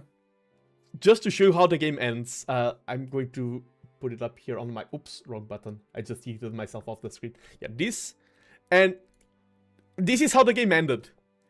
This state that you're watching here, I was playing as black. I started surrounding this group of white stones. My opponent was like, oh, I have no shot, like... This is getting surrounded, black is getting, like, this territory is mostly black stones, this is black stones, this is a huge area that black is controlling, black is threatening to attack this, and if you look at white, on the other hand, only has, like, this tiny corner, and this one here, and the game just ended here. There's still a lot of board to be played, but my opponent was like, no, because here, if he tries to escape, I just take these stones, and it all snowballs downhill. We played 100 something moves, and it just reached the point where my opponent was like, yeah, even if my opponent blunders, there's nothing I can do. So a lot of games just finish like this, like... And I can open up another game that I played on stream. This is just to give you some few examples of games. It's crazy because like the game looks so incomplete at that point. Yeah, that one was really complete. And here you have another example. This is a game I lost like 3 or 4 hours ago. And this went to the end and we both counted. And this is a much more complete picture. You can see that this is clearly white's territory. This is clearly white's. This is clearly black's territory. Even with these stones here. You can see this is a game that reached the end. White won because it has more territory. And you can see that there's a much clearer picture in this game. And you can see, for example, there's some, like, it is cool. Of course, I lost this game, but it is cool when you see things like this happening. Blammo! Damn. Yeah, and me, as an experienced player, I know that these stones for me were dead even before my opponent played that. But I just knew, okay, I have no shot there. And yeah, that move here, attacker's advantage. His stone is surrounded, but it attacks all of this, attacker's advantage. I just perished. Brutal. Yeah, it is a cool game. And it all starts, every game is super unique because it all starts from an empty board and one stone at a time. It is a very unique game loop. I noticed nobody actually took the center.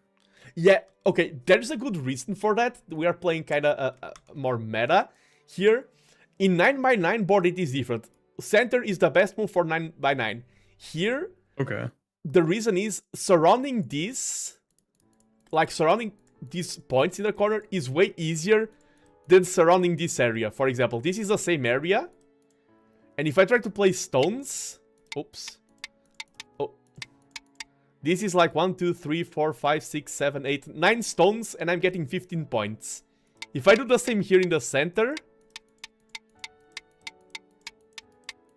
Oh, one more. It takes a lot more stones. A lot more stones. So people start with the corners because the corners are easier to surround.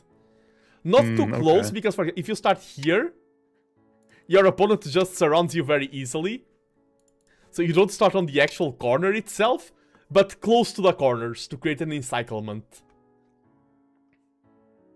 That's the meta. The meta is usually corner, corner, corner, corner, approach a corner, and things develop from there. And like all of these moves, when I'm playing this, I'm like, if my opponent plays this, I'm like, I'm going for this opening. And we know these moves by heart.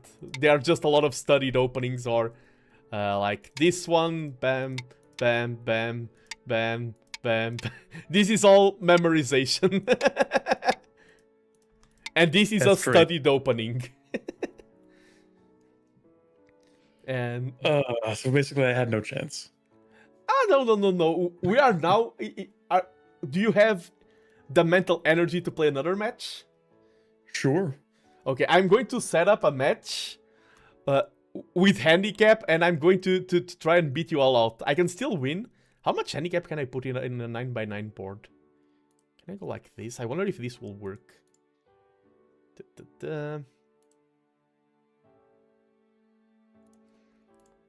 See if you can join over here.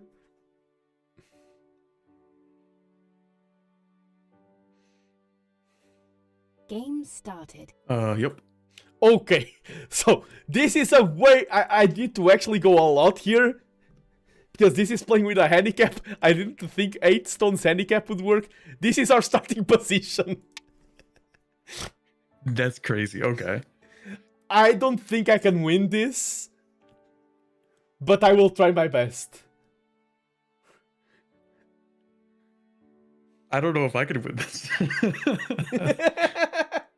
I think I can set... Usually when I play 9x9, I go for 4 handicap and I have lost like... This is a lot of... Don't ask for 9 stones. This is already a lot of stones on Quarbit's side. 20 stones. Shoot, now I have to actually figure out around how they place them, though. Wee ball.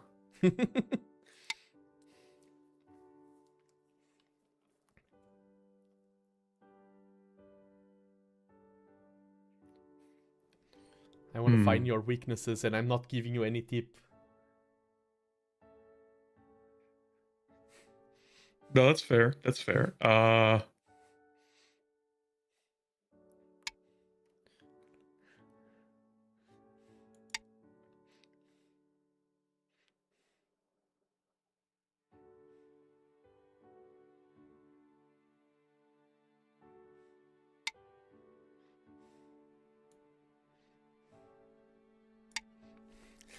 Now, this is the first game today where I'm sweating.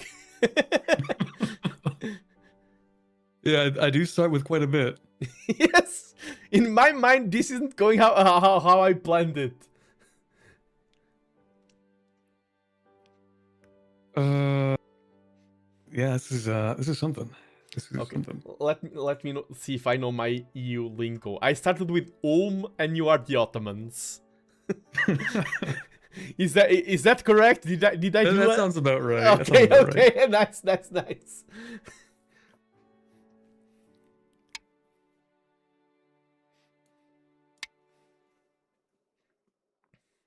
I know that everyone says France is busted, nerf France in EU5.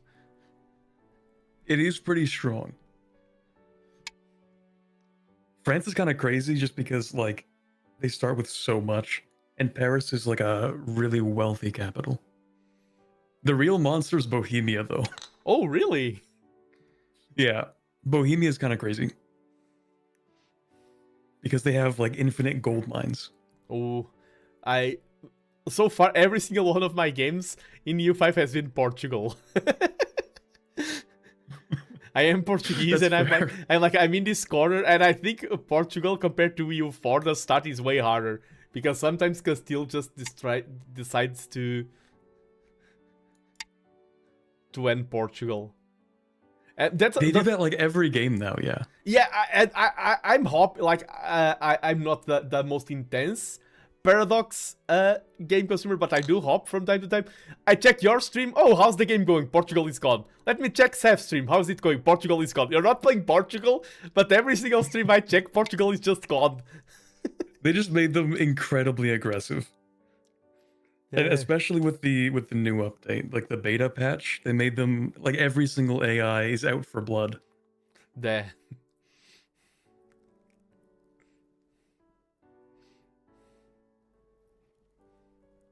I feel like somehow I'm making a blunder.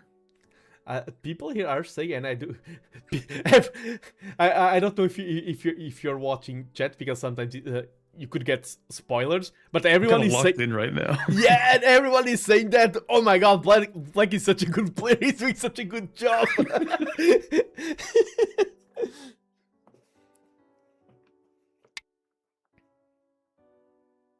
I don't know that I am, but we'll see. Okay, so what if what if we just go back and forth on 3 and 2G? That is one of the rules that I didn't explain because it doesn't often come up. I call it one of the advanced rules to not over saturate new players. There is a rule where the board can't repeat exactly the same position that it was before. So right now, you cannot play the G3 because that would be a repetition. Oh, I see. Okay. It is the co-rule. And co-rules are not that common, but if I'm playing a handicap game versus someone with these many stones, I need to use all that is in my arsenal. For example, if I played something else right now, you could play G3 next, capturing my stone, because that wouldn't be a repetition, the board has changed. But I will take this stone, and that way you can no longer capture because you lost your attacking stone. That makes sense. That's basically how a co happens.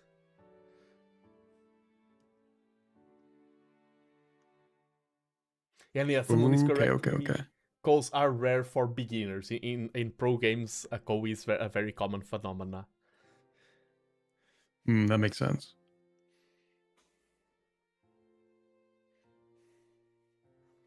The choices are hard.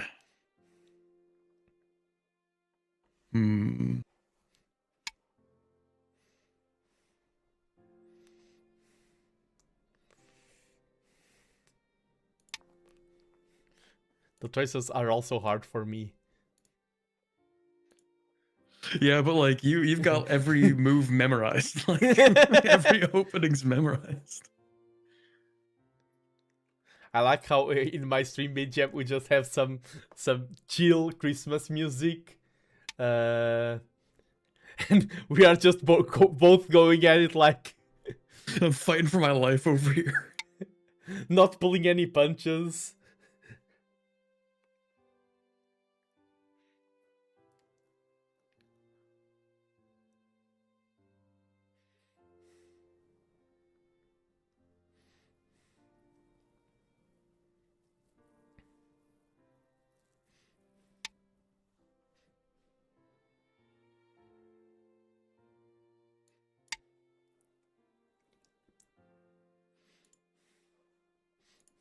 I muted myself just to take to chat. I'm so doomed. It's so over. He can't hear me. It's so over. No.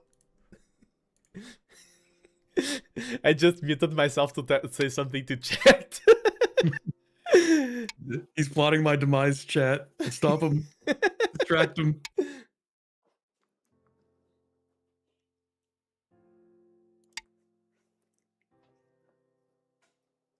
The fuck? I like how genuine that was. Yeah, I can play at any moment, any time. I don't need to keep playing there. I know, but it's just like, what's he cooking?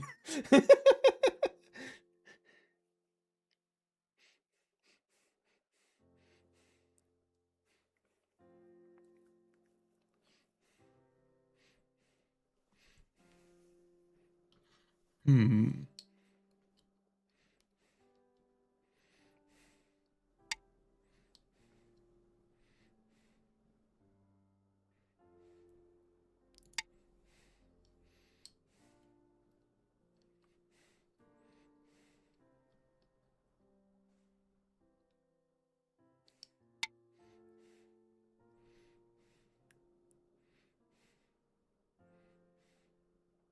Because usually, what I would do in games like this, often, is I would play bad moves, because they were bad moves assuming that my opponent would blunder.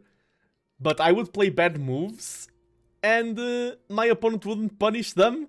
Here I'm being forced to try to play the best move every time, because if I play a bad move, you're punishing them all. The hacks that I use against new players aren't working. What are the hacks? Just, yeah, you know, for no reason, just... So, next time you can pull off that card as well. You can, like, adjust glasses. Oh yes, I'm good at Go. I play EU4. I think the guy was literally using glasses and adjusted them as he said that. It was really an anime moment. Of course.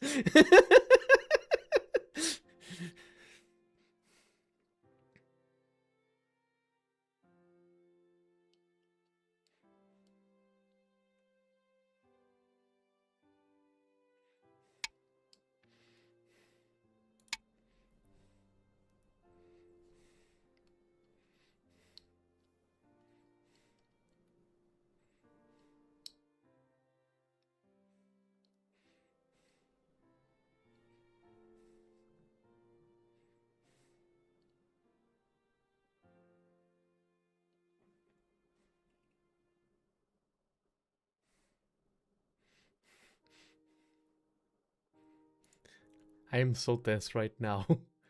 Yeah, I'm thinking so hard. And now imagine, when I stream this game, I'm usually yapping non-stop while playing ranked matches of this.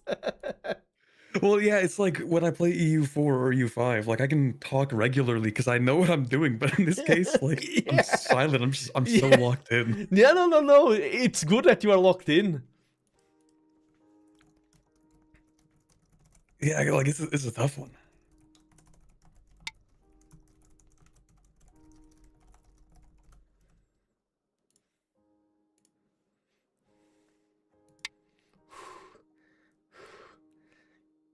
That was very hard to see. But if you played A9 there, you would have killed all of my stones. But that's advanced reading. Wait, I would have? I don't understand why. I will show you later. I will show you later. Okay. Yes, and someone said in chat that if you spotted that move, they would throw their computer into the ground out of how impressed they were. I guess I could see why if I have enough. Because I guess I would have like a stone advantage. Oh no, I get it. I get it. Oh, I feel dumb now. No, you're right. It's just the fact that you can even see it at this level. It is astonishing. Well, only because you pointed it out. Because I didn't see it, but, and then you mentioned it. I'm like, oh, okay, I see it now. But I seriously, through a lot of people, even after pointing out, would not have seen it. Most people would not have seen it. Really? I don't know. Yeah.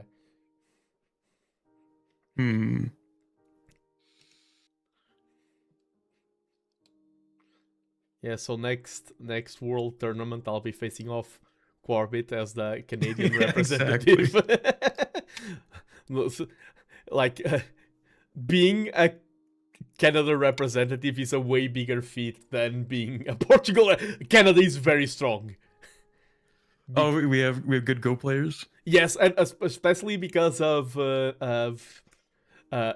geographic proximity to China, and a lot of people from China go, and yeah, Go there is insanely strong. So I see. Okay. Yeah, and Canada has pros. In Go, when I talk about the World Championship, it is called the World Amateur Go Championship, because most places in the world don't have professionals. Professionals cannot participate in the World Championship. A professional in Go is a real beast. Most countries don't have professionals. Canada has professionals. When I say most countries don't have, it's like, okay, China, Japan has them, Korea has a bunch of them. There's like 1,000 professionals. If you're a Go professional, you get a full-time salary just to play Go and to teach Go and things like that. That's like what I do, but like with EU4. Yes. I mean, by definition, you are a professional EU4 EU4 player. I guess so. Yeah, that's somewhat true. I think I'm more like an EU4 entertainer. Kind of mid at it, to be honest, but I mean, there are a lot of players who are stronger than me. By that definition, I think I could also qualify as a Go entertainer. Even though I was in a World Cup, yeah, that is quite big. But I think describing myself as a Go entertainer would be a better definition than a Go professional. At least for me, at least for now. that's fair. Because like, yeah, if they want to like sponsor you as a full-time Go player, like there's a lot in that. Yeah. And if anyone is watching the streams and want to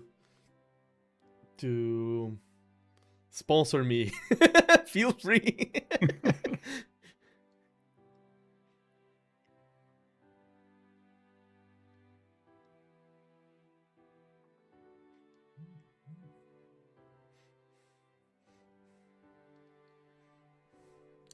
Yeah, someone is saying that 8 handicap on 9x9 is extreme. I have taught over 500 people how to play Go so far. Like, not on stream, of course, like, in general. Mm-hmm. There is people who I've taught Go that I would easily crush them on 8 handicap. I am confident with that. It's not like 8 handicap guarantees you an auto win. Yeah, it really doesn't seem to, at least. I feel like it's a good starting point because I'm getting the gist that having sort of like the diamond formations, yes, with like one in the 4 corners, like this seems pretty useful, broadly speaking. As long as you're not gonna have what happened in like G3, where like we're sort of fighting back and forth. Yeah.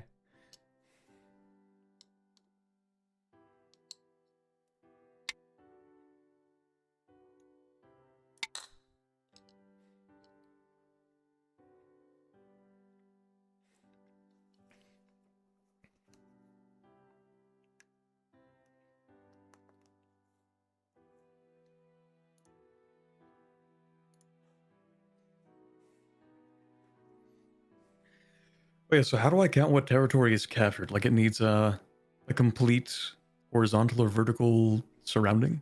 Yeah, usually, like, you won't... Territory is only defined at the end of the game. For example, right now, B8 and... No, the top left corner would be my territory, like B9 and A8. Your top right is very solid. This part on the bottom left is still being disputed. It's going to depend on what happens. So when you are in doubt, is this my territory or is this Nando's territory? Usually it means that there are still moves to be played there, and that is going to decide. Okay, so like for example, does G9 change the board at all for me? No, you lose Okay. 1 point by playing G9 because you're playing Okay. inside your own territory. Okay, so that is part of my territory, and is that because it's like even the diagonal lines kind of count? Yeah, it's kind of like if I play there, any move I would get captured right away. It's kind of like in that sense. That is surrounded by black stones. But if I play a move there, I would be very easily surrounded. Okay, so for example then, like D4 and 5 are still disputed then. Yes, exactly. That is Okay. exactly the case. Okay, so in theory, I guess I would want to lock it down like that. The best move would have been to defend this stone that I just took. Oh, to like reinforce it. Yeah. Okay.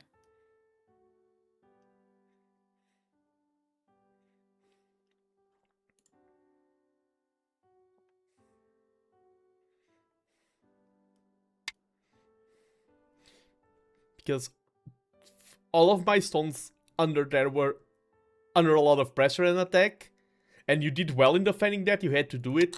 From the moment I took that stone, now I've connected, and now you kind of can't surround these stones. Because they're all interconnected. It's way harder to surround. Okay. I do wonder what's the counting of the score gonna be like. This was a good game. We are reaching even with the the end. handicap though, like holy.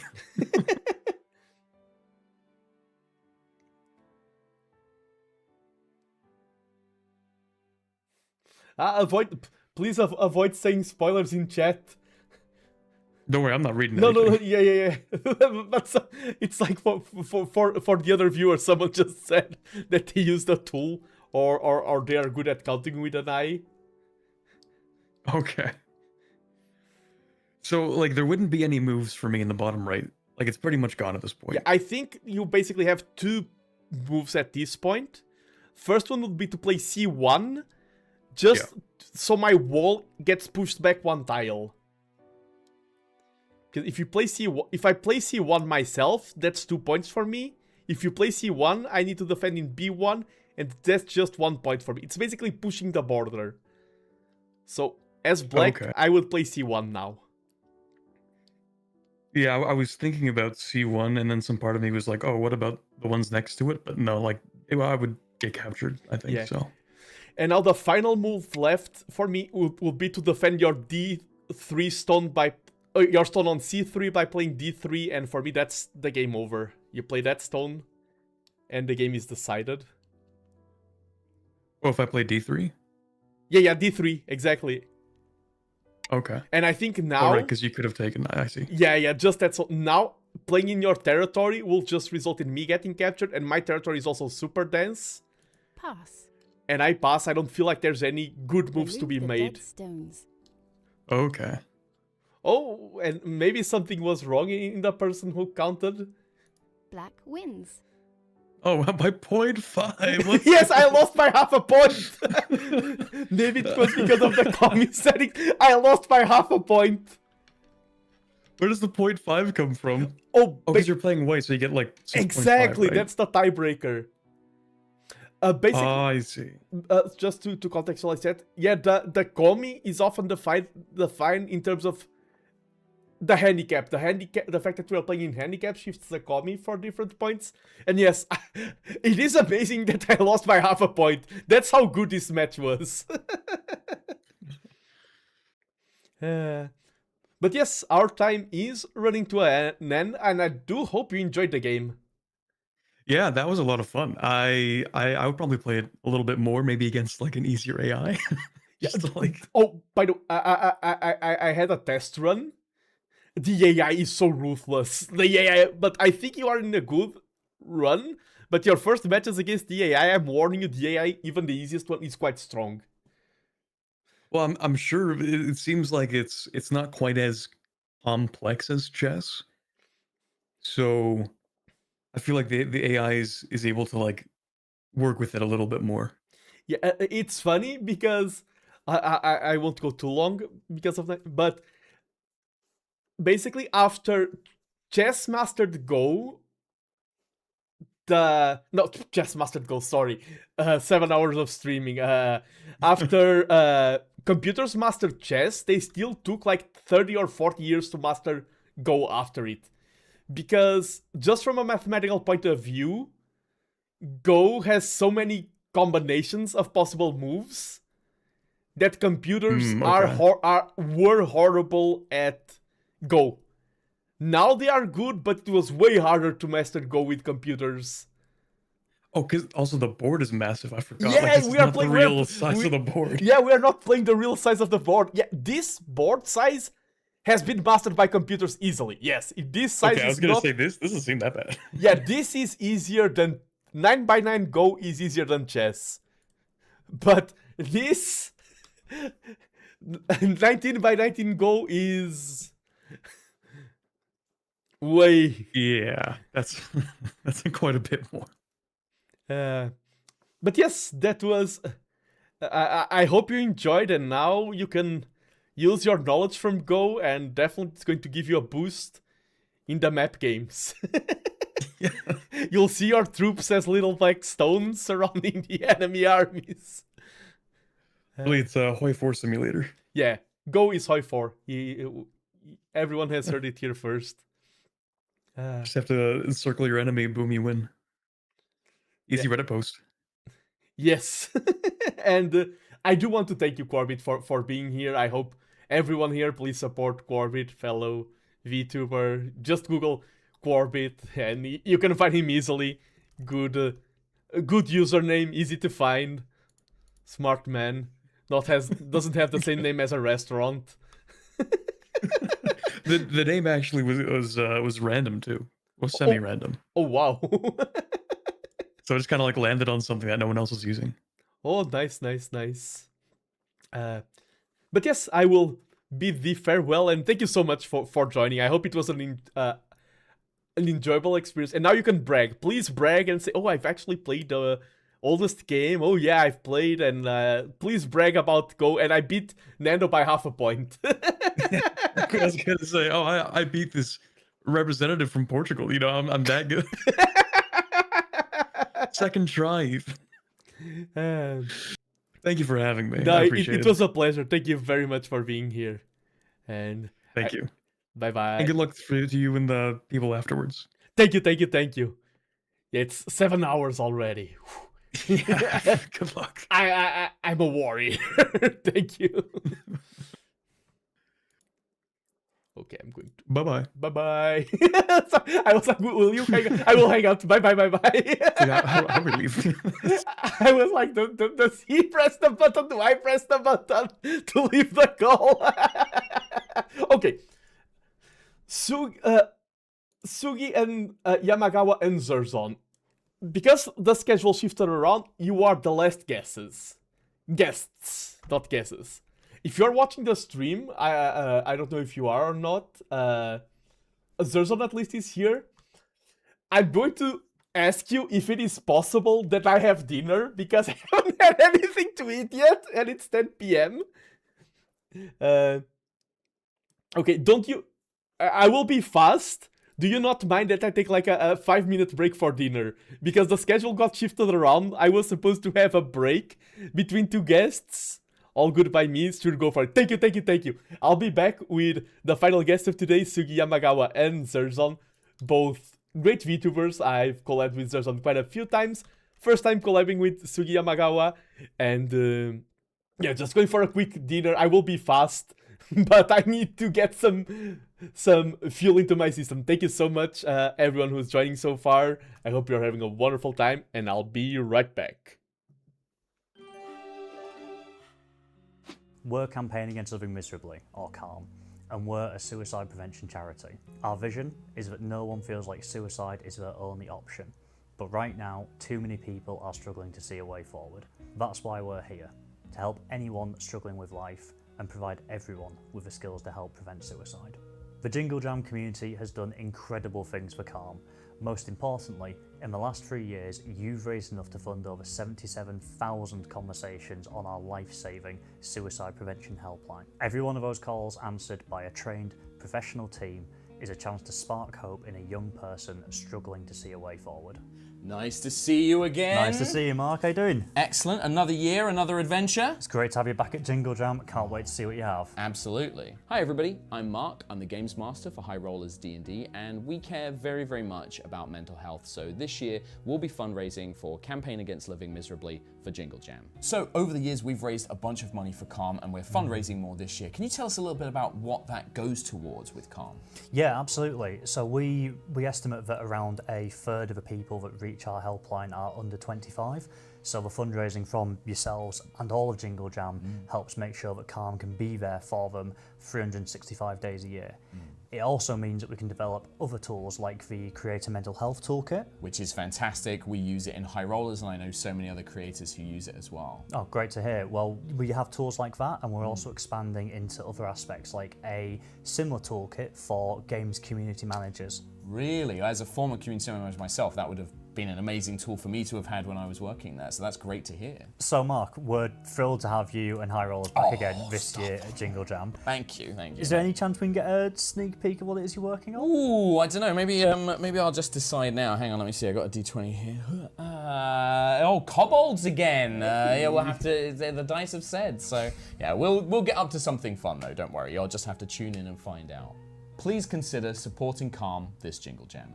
Your donations will make a big difference in helping Calm be there for anybody struggling with life any day of the year.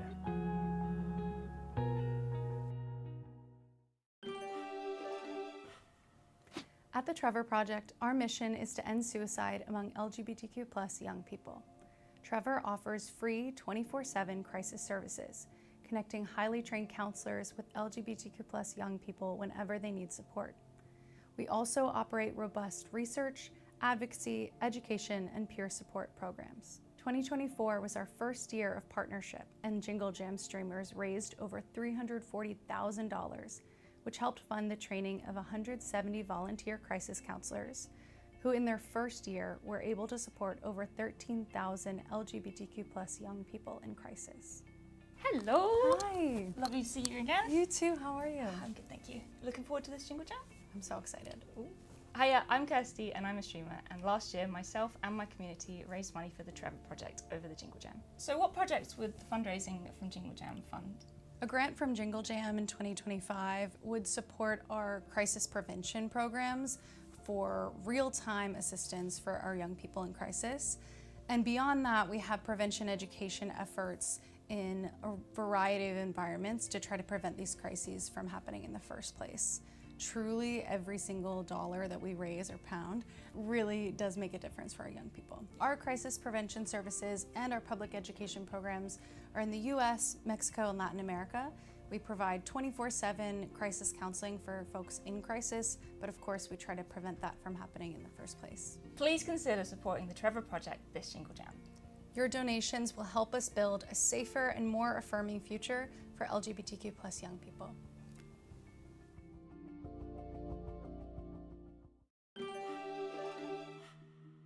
We're Make-A-Wish, and we grant life-changing wishes to children with critical illnesses around the world. A wish gives a child hope, strength and joy, especially when they're facing the toughest times. Whether it's meeting a hero, going on a magical adventure, or simply having time to be a child again, every wish is unique and deeply meaningful.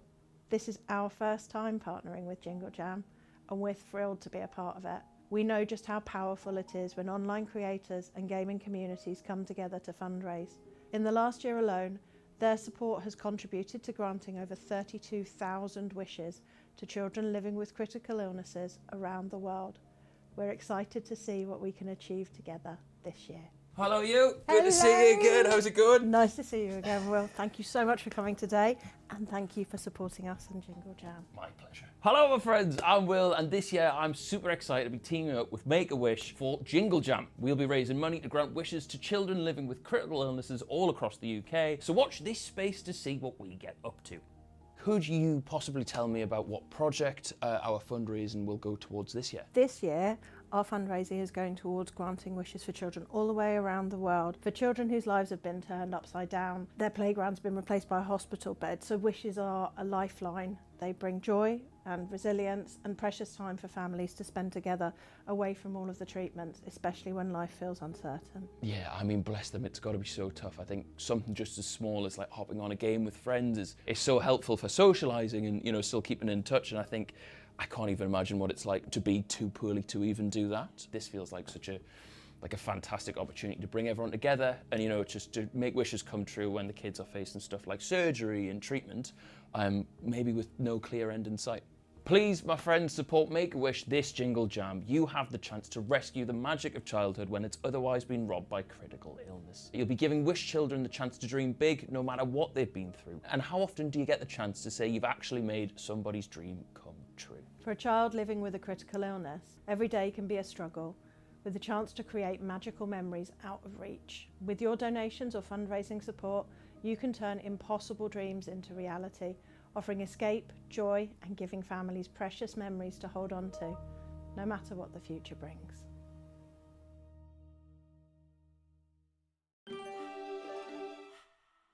We are WWF, the global environmental charity, and we're bringing our world back to life. With nature in freefall, we're urgently tackling the underlying causes that are driving the decline, especially the food system and climate change. And we're finding solutions so future generations have a world with thriving habitats and wildlife. It's a huge challenge, but there is hope. We're using our groundbreaking scientific research, our global influence, and the backing of our many supporters to make sure the natural world's vital signs are recovering by 2030. This is the first time we've been selected as a Jingle Jam charity partner, and we couldn't be more excited to be involved. Hello there. Hello. Thank you for having me. No, so excited to have you on board. Yeah, it's going to be a good Jingle Jam this year. I'm looking forward to it. I'm Arthur Frederick, also known as Arthur TV. I'm a content creator, and I'm going to be fundraising for WWF this Jingle Jam. Super excited to be fundraising for WWF this year. What exactly are those funds going to go towards? So the funds raised from Jingle Jam are going to be used across the world for all of our global conservation work, especially focusing on places like the Amazon, which are really struggling with deforestation. We really want to try and stop deforestation to not only help the Amazon, but help fight climate change and protect the species that call it home. Every minute, an area roughly the size of 5 football pitches is cut down in the Amazon, and we're really at a tipping point where we might not be able to save it and reverse climate change. So we need to act now. Wow, I didn't realise how much of the Amazon was under threat, so really looking forward to joining the fight against the deforestation and helping preserve it. And we're so excited to have you as part of the team. So what have you got planned during Jingle Jam? I think given it's a 2-week period, the main thing is I'm going to get in as many streams as possible. I want to check out the games collection, I want to play some Planet Zoo, maybe get some pandas in there, but most importantly just having some fun with my audience. Sounds so exciting. Support WWF and take action for your world this Jingle Jam. Your donations will make a massive difference to help tackle the climate emergency and help bring our world back to life. I can't wait to see the zoo you build. I'm absolutely obsessed.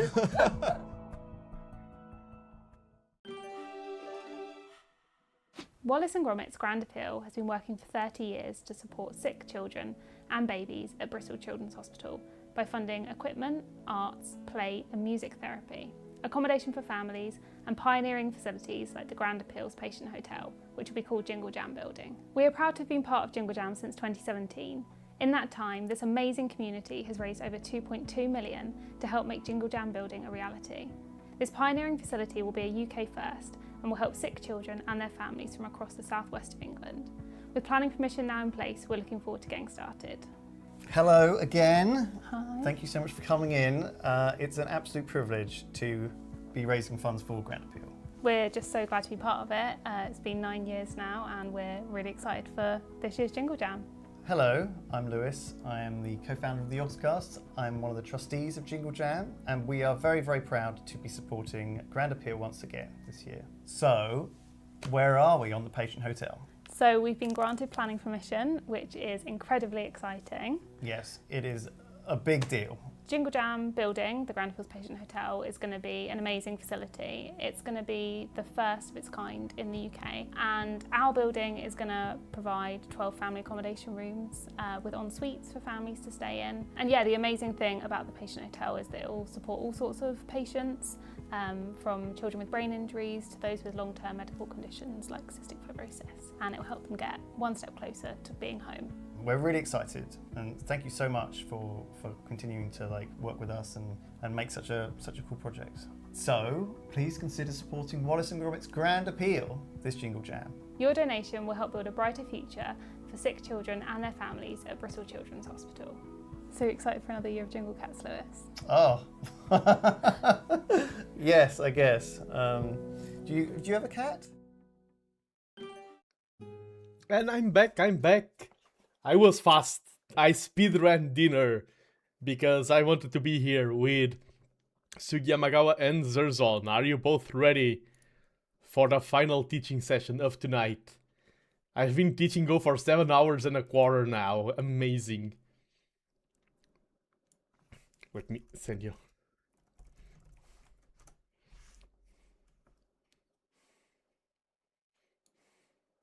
I am very excited to have. Okay, nice. I will call you.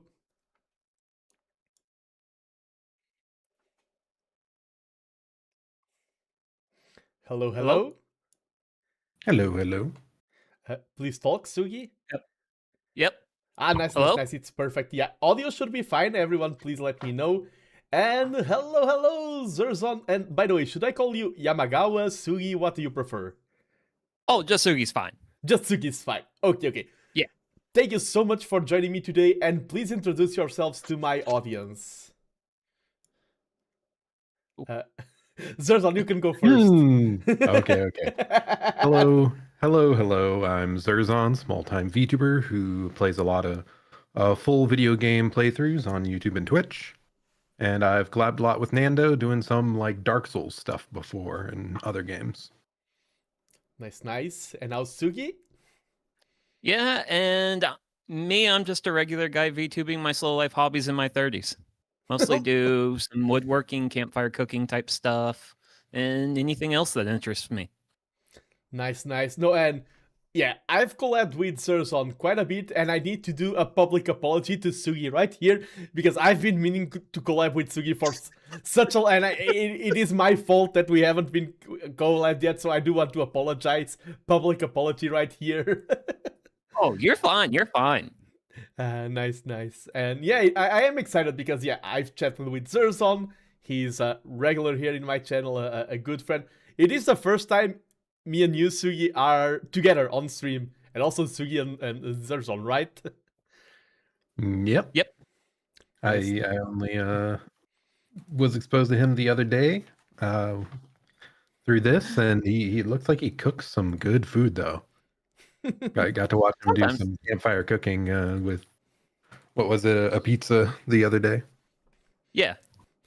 But can you cook some good moves on the board? Now that's the question. We'll see. Zirzon does a lot of, likes to play hard games, does a lot of full playthroughs and challenges, and Sugi does a lot of variety stuff, woodworking, campfire cooking. Both are really interesting. Please support them. I believe Sugi's only on YouTube and Zirzon YouTube and Twitch. Am I right? Yeah, you're right. That is correct. Nice. And before we start with the learning of the Go, that's what we are here for tonight. How much do you know about this board game? A little bit. All I know, I have learned from your stream. So you're a master. True. Though, watching with no context of rules, it was kind of hard to tell what's going on. So I'll be happy to know so I can understand more in the future. Yeah, and if I remember correctly, you have played in the past, right, Sugi? Yeah, I actually bought a Go board like 3 or 4 years ago and played a couple games with one of my friends. And that's pretty much the extent of my experience. So Zirzon, you're already under pressure here. Ooh, I'm gonna have to lock in. Yes, I mean, if you were watching the stream, the competition has been very fierce. People have been going at each other, but yeah, I'm going to start the presentation introducing the rules of the game. If you have any doubts, any questions, do not hesitate to interrupt me, and feel free to ask, okay? Okay. Sounds good. Okay, let's go. TheNando presents Go, the Asian strategy board game. This is what a Go board looks like. I think both of you by now are familiar with it, if I know correctly. Yep. Yeah. Indeed. Zirzon? You need to... Yes! Yes, teacher! Sir. Back... Yes, sir. Yes, sir. We're back at... Not yes, sir. That sounds a little bit too military, but more of the... Back at the school days. Yes, teach? I don't know. Yes, teach. That works. But yeah. Go. This is more of a fun fact that I've been sharing all throughout the stream. This is what a complete Go game looks like. This is one of the best Go games ever played in history. Looking at a game like this can look quite complex, but when you start your own games, playing your first moves, you can see that the game is quite simple. You don't start with a full board, you start with an empty board, and you are building your own battlefield. This is my fact of the day that I've shared many times today, and I'm sharing once more. Zirzon or Sugi, does this image remind you of anything? Yes. Yes. Oh, what does it remind you of, Sugi? A QR code. You are absolutely correct. How do you know? Yes, the QR code was actually inspired by the board game of Go. I think I'm going to go... Have both of you seen my presentation yet? Perhaps. I don't think I've seen it. Oh, okay. Then I'll go over the presentation. So, the Go is the oldest board game created that is still played nowadays. It was created over 4,000 years ago in ancient China, and throughout history you start having the first Go books, the first written records, the first national tournament was in China, then it spread to Korea and Japan. So this is a game with a long history. Even, for example, in Japan, there are the three great unifiers of Japan, Oda Nobunaga. Nobunaga. My voice is Oda Nobunaga, Tokugawa Ieyasu, and Hideyoshi. And all of them were connected by the same Go teacher, Honimbo Sansa. So Go was a part of the elites, was a part of culture, was a part of history. Even, for example, if any of you ever done a martial arts, often they use the Q system, then you evolve into a Dan. That ranking system comes from Go. So the influence of Go in culture is a little bit everywhere, and the more you know about the game, the more you start noticing a lot of patterns, and you do realize that this game, even though it is a niche, it is very influential. Like in Europe and America, especially in Europe, it's still growing. In America, it's quite big, but over the world, we have around over 60 million players, which is quite a bit. Any questions so far? Nope. Nope. Oh, nice. I was afraid I would hear someone snoring or something. I'm glad. Not yet. Not yet. Yeah. Some people, when they see images of Go for the first time, they mistake with two other games, Othello or Reversi, where you flip stones from white to black color. That is not Go. And a game that a lot of VTubers played, and a lot of people mix up this game with Go, is Gomoku, which is played in the same board with the same stones, but the goal of Gomoku is to make 5 in a row, and that is not Go. That is just a different game played with the same stones in the same board. Rules are completely different, the meta is completely different. That is Gomoku. We are here to learn Go. So what is Go? Go is traditionally played in a 19x19 board.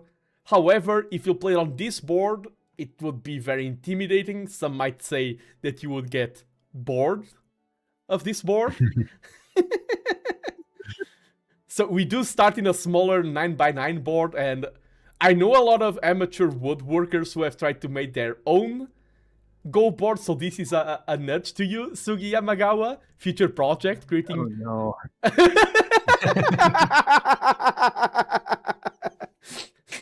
That's going to require a lot of accurate lines. Come on, Teach. Don't assign homework yet. Don't assign homework. I remember watching you make the kanji cards, so... Oh. But yes, and Go, each player takes a turn. One player is the black stones, the other player is the white stones, and a move is always placing one stone. You place one stone, not inside the squares, you place them in the lines, in the intersections. Black places a stone, it's white's turn. White places a stone, it's black's turn. There's no moves like, oh, I'm going to move this stone to that square. No, you just place stones, and you can place them anywhere, and you are placing them with the purpose of winning points, which I will explain later. You understand how the game loop works of stone, stone, stone, stone? Yep. Okay, nice. What is the goal of our stones? We have two main missions in Go. You can regard the Go board as a battlefield. You're fighting over territory, you're fighting over the domain of the battlefield. How do we conquer territory in the battlefield? Well, Go is often described as the surrounding game. When you surround a spot of the board with your stones, it becomes your territory. That is space that you have claimed, and each territory that you've countered is 1 point that you've earned.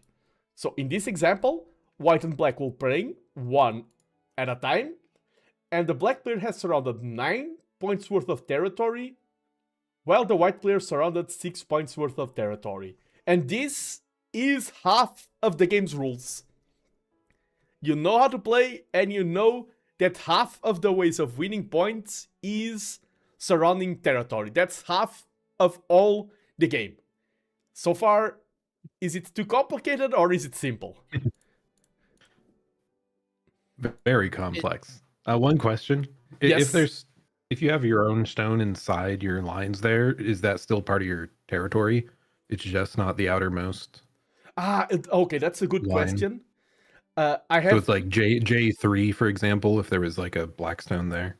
Yeah, that's the final line I have here on the left side. Our stones themselves aren't territory. If black plays on J3, instead of having 9 points, black has 8 points. If black then plays on J2, black has 7 points. So you want to have empty territory inside your walls. Filled up territory is not a point. It's just empty territory. Are you satisfied with the answer, my pupil? Yes. Very well. I shall move forward. I believe so. Half of the game is controlling territory. The other half is capturing your opponent's stones. How do you capture a stone? Stones have what is known as liberties. Stones want to be free. When a stone has liberties, a stone is alive, is well, and healthy. However, if a stone loses all of their liberties, and a stone loses liberties by the opponent placing stones adjacent to it in the horizontal or vertical space, once the liberties reach 0, that stone becomes a prisoner and is removed from a board. So, you gain territory by surrounding territory, you gain stones by surrounding the stones. Is it clear? Yep. Pretty straightforward. Mm-hmm. Yeah, okay. And this, I'm full on professor mode with you. Yes. Talking with two people around my age and going like, oh yes, I'm really... When you have a group of stones connected, they are stronger because they are sharing their liberties. However, if the clump of stones all get surrounded, these ones have 8 liberties, if all of them get surrounded, all of them get captured. All of them are removed from the board. You can see here, black can try to escape. From the moment the liberty count reaches 0, all those stones are gone. Usually you want to unite your stones. Unity is strength. In Go, you want to divide your opponent's stones and unite your own. But when you surround a big group, the big group can go down in one fell swoop. There are certain conditions where stones can get indestructible. This shape is very different from this shape. This is a clump. There's no empty spaces. And I just said before, empty spaces inside your territory are good. In this position, white cannot play on J9. Because if white plays here, white just loses a stone. And white cannot play on J7. If white plays here, white just loses a stone. So all of these black stones right now are indestructible.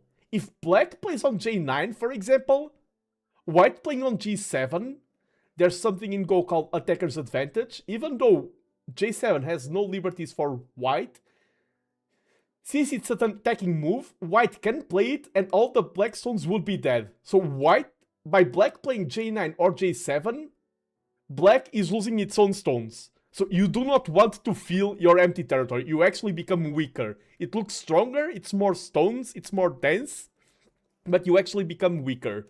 Understood? Yep. Yep. Yep. I like the sync. Not yes, hi, no. Yep. And yeah, this is an example of a game. You can play a Go game like this. It won't be very interesting, but you can just build a wall. Each of you has half the board. You both pass. That's how Go ends. You reach a point where the board is so filled out, and that will come to you naturally in the game. The board is so filled up that you just pass and you end the game. When 2 players pass, the game is over. And here is another example, but more interesting than learning Go. I would invite you to now to actually play your first, or not first, but your first game of Go on stream here, one against each other, if you are ready. Or do you have any more questions? I can go back and answer any questions. I think I'm pretty good. Yeah, I think I've got a general idea of it. Yeah, I think once you start playing, it will become more clear. The more you play it, the more obvious the game becomes. Okay, has one of you created an account on OGS? Because now one of you is going to challenge the other one. Yep, I have one up. I've got a count. I was about to send a link to the completely wrong conversation. Yeah, there's this website. If you have an account and you go towards the tab play human. Oh, no, do not click play human. Click. I'm on the custom game screen. Yeah, create custom game. Exactly. You put on invite only, game speed live, set the main time to like 4 hours, and board size 9x9. That's the most important thing. Do not put private, but put invite only. Is everything correct? Should I leave ranked check or? Oh, you can. No need to play a ranked match. You can uncheck it. Okay. Well, that was the default, but okay. Hmm. And you can paste that on our conversation here, the link to join the match. I think. Yeah, you did it. And now, Sugi just needs to click the link. Yep. Oh, I heard the game started voice line. Let me see. Now I need... Okay, I think I found you. Yes. And I will be broadcasting your match in front of a live studio audience. Okay, there we go. Okay. Just adjusting our positions. Okay. And everything is ready. Whenever you want to start, you can start playing your first stones on the board here. Good luck, have fun. And Sugi is playing as the Blackstones, and feel free to ask any questions during the game. I am chatting. Oh, we're just gonna get started. Yeah, you're started. You're live. Everyone is judging you.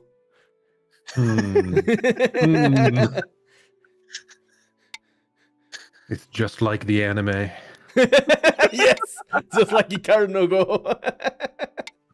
Just like Apothecary Diaries, as we mentioned earlier.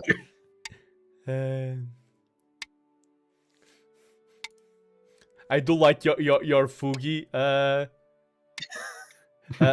with the glasses, like pure anime style. I needed to add a more menacing effect to it for today's competition, you know? Yes. Oh, okay. And you're just going at it. Well, that's the best way to learn. Just yeah, exactly. Jump in. That's the coolest thing, by the way, about being someone who teaches Go, is that every teaching experience is completely different.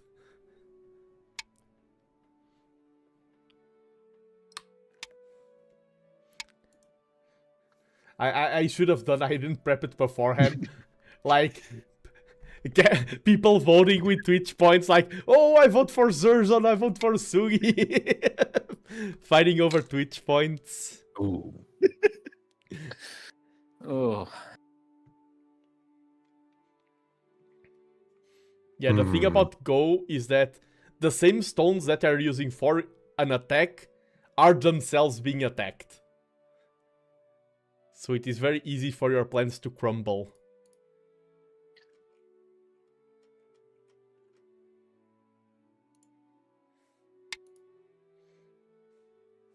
Okay. Now, how aggressive do I want to be?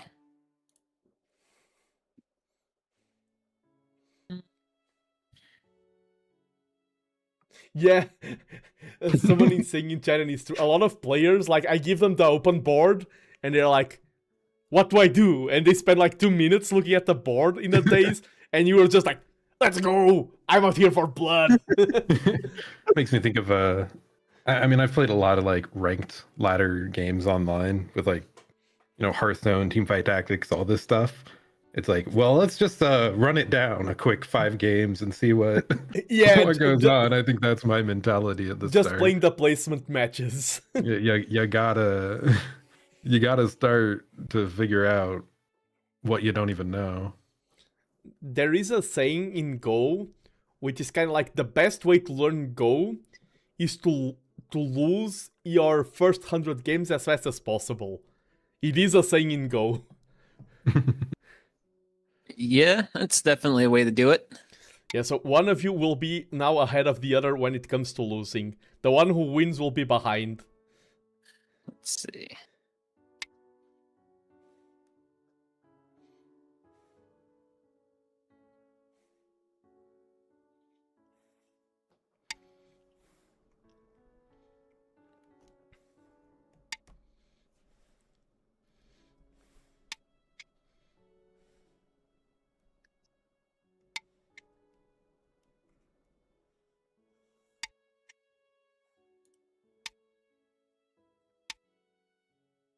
Okay. Pass. I'm gonna pass. What about you, Zirzon?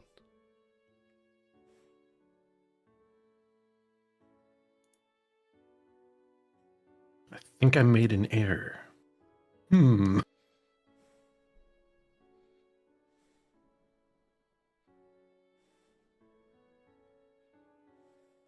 Actually, let's see. Take your time, take your time. You are rushing towards the first 100 defeats, but... Let's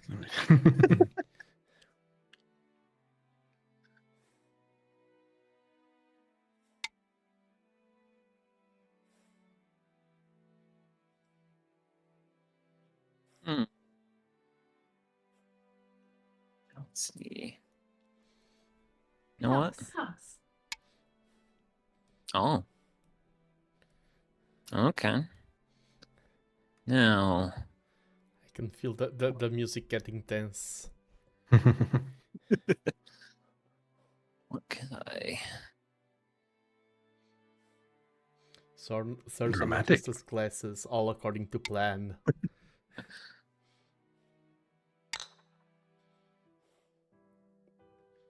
Mm.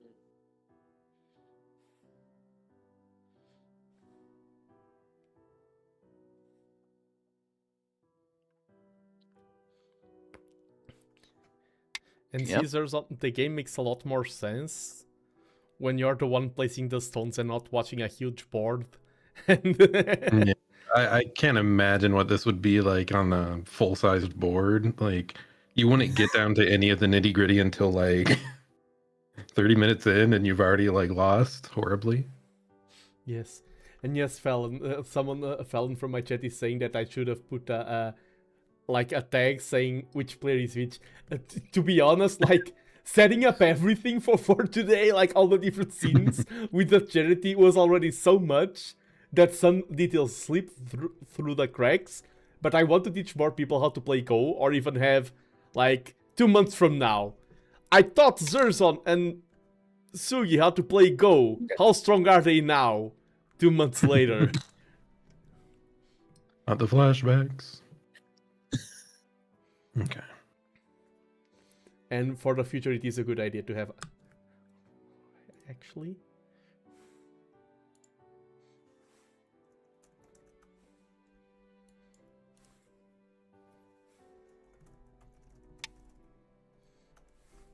Hmm.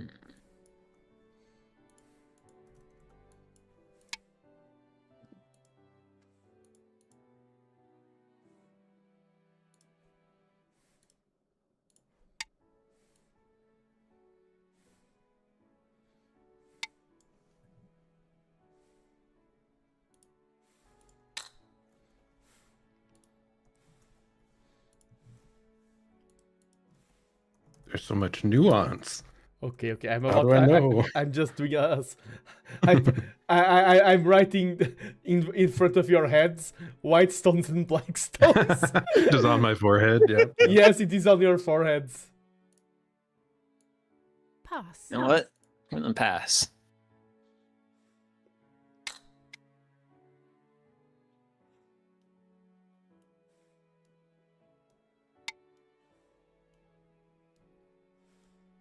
Hmm.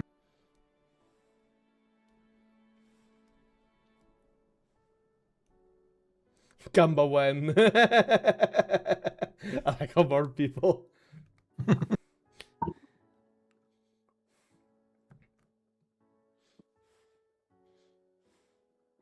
I can see the scandal in the future. Zirzon threw a match on purpose to gain Twitch $9 on TheNando's Twitch chat. Get all those points. What happened? Yeah, that situation that you have right there is a co. After this game, I will show you the slide on co's. That's because now you cannot play H8 Zirzon, even if you try to, even though it would be a capture, because it's one of the advanced rules of Go, is that you cannot repeat board positions. And if you play H8, the board position will be the exact same as it was one move ago.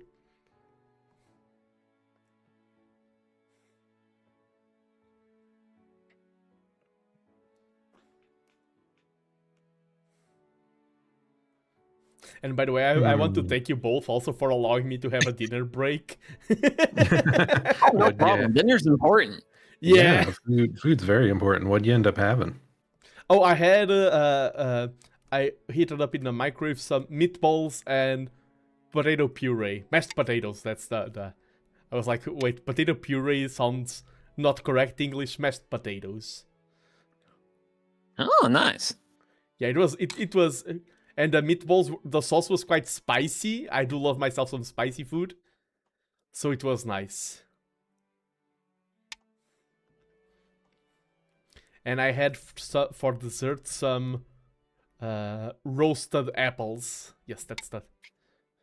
Ooh. So it was a fast meal, but it was a full meal. Nice.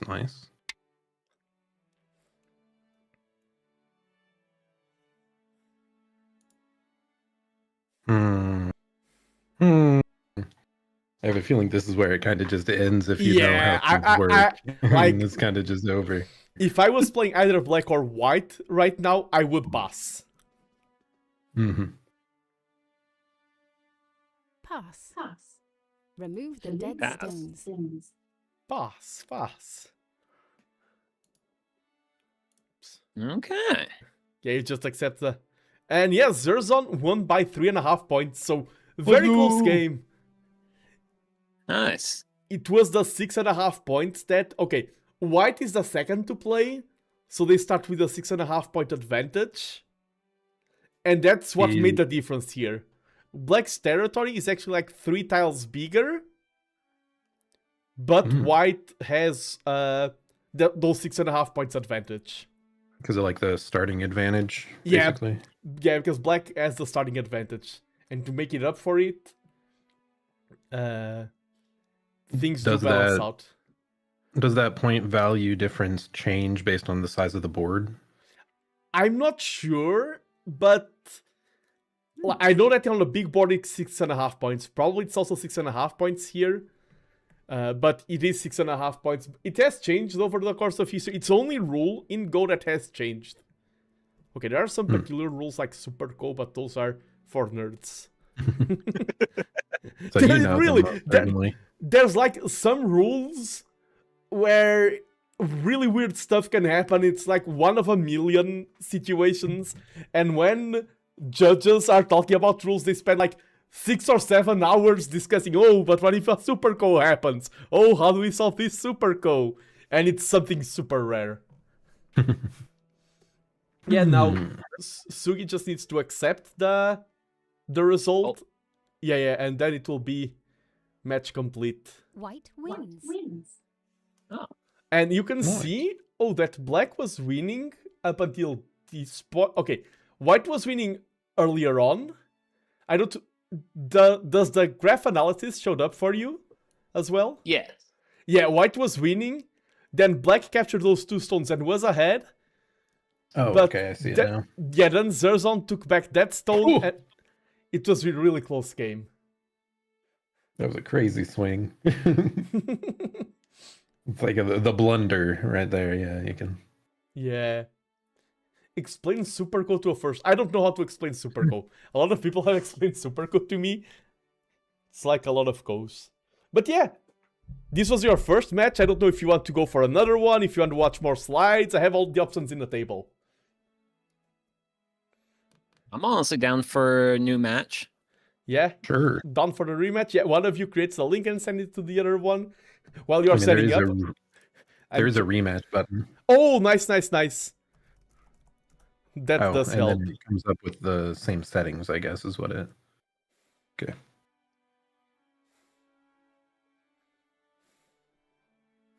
Yeah, there's positional Superco and situational Superco. Challenge received. Challenge received. That's the Discord of one of you picked that up. Okay.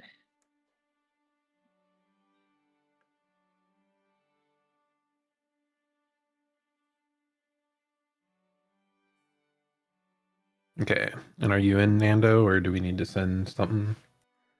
Oh no, I mean. Yeah. Okay. After the first match, then it's super easy to keep going. I like how somebody's saying, no, don't do the different Supercos. Yeah, Superco is a very complicated rule. We are playing Go in a 9x9 board with new players. We are not going to rule nerds territory. And good luck, have fun. Okay, you have the same colors. Sugi is once again black stones, and Zirzon is once again white stones. I don't need to adjust your nameplates. Okay, well, let's get started.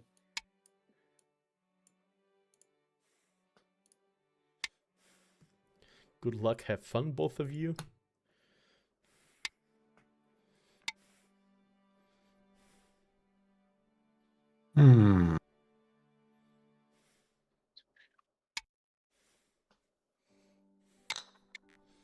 Oh, that was foolish.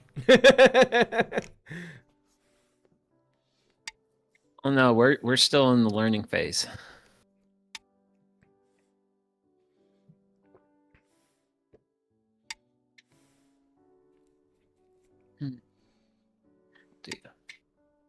When I can't even see when something's going to be taken, it's like, ooh.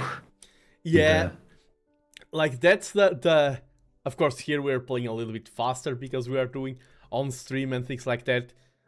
When you're teaching, like especially kids, it's like, okay, after each move, tell me if any of your stones is one stone away from being captured, and like pause the game. Is any stone under threat? And that's usually a good habit. Like they placed one stone. What stones were affected by that stone? What stones are under attack? That's because learning Go, the first stages of learning to defend is actually sometimes more important than learning to attack.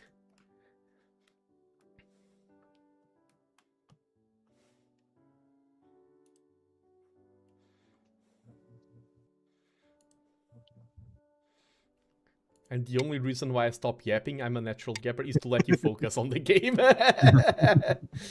Because that is important in Go.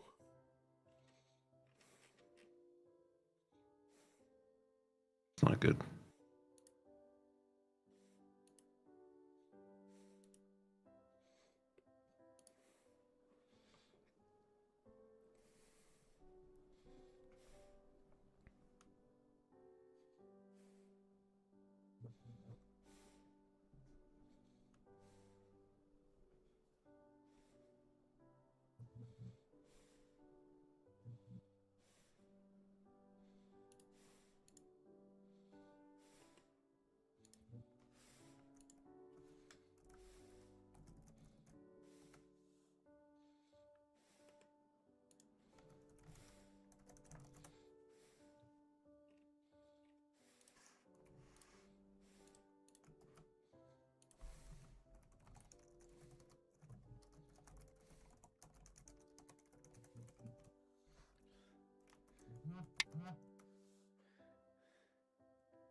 This is being a very tense match. Pondering.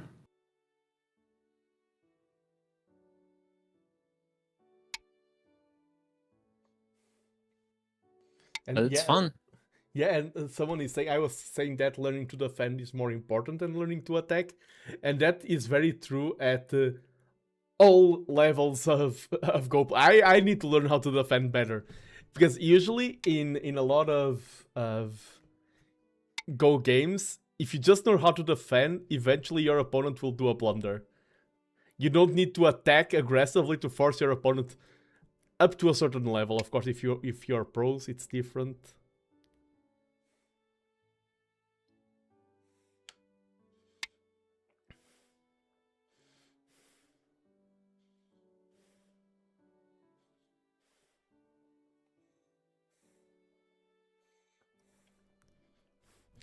And you are connecting through time and history. Now you know what the Chinese scholars felt when playing this game 4,000 years ago. Can you imagine 4,000 years ago, one of the Chinese scholars thinking, oh, maybe, I mean, they weren't scholars at the time, but maybe 3,000 years from now, we'll have 3 anime guys playing online. The ancient Chinese scholar talking to his friends on Discord, pondering about the future. Yes. I also think it's cool, by the way, speaking about VTubers and everything, because there's angels in VTubing, there's demons, there's all, and the 3 of us, it's like, okay, I'm a guy, Sugi, lore, he's a dude, I think, and yeah, I think, and Zirzon lore, okay, you're kind of demonic, but you're also kind of a dude, right? Yes. Human with demonic influence, maybe, but still human. Let's go. Just 3 dudes placing stones.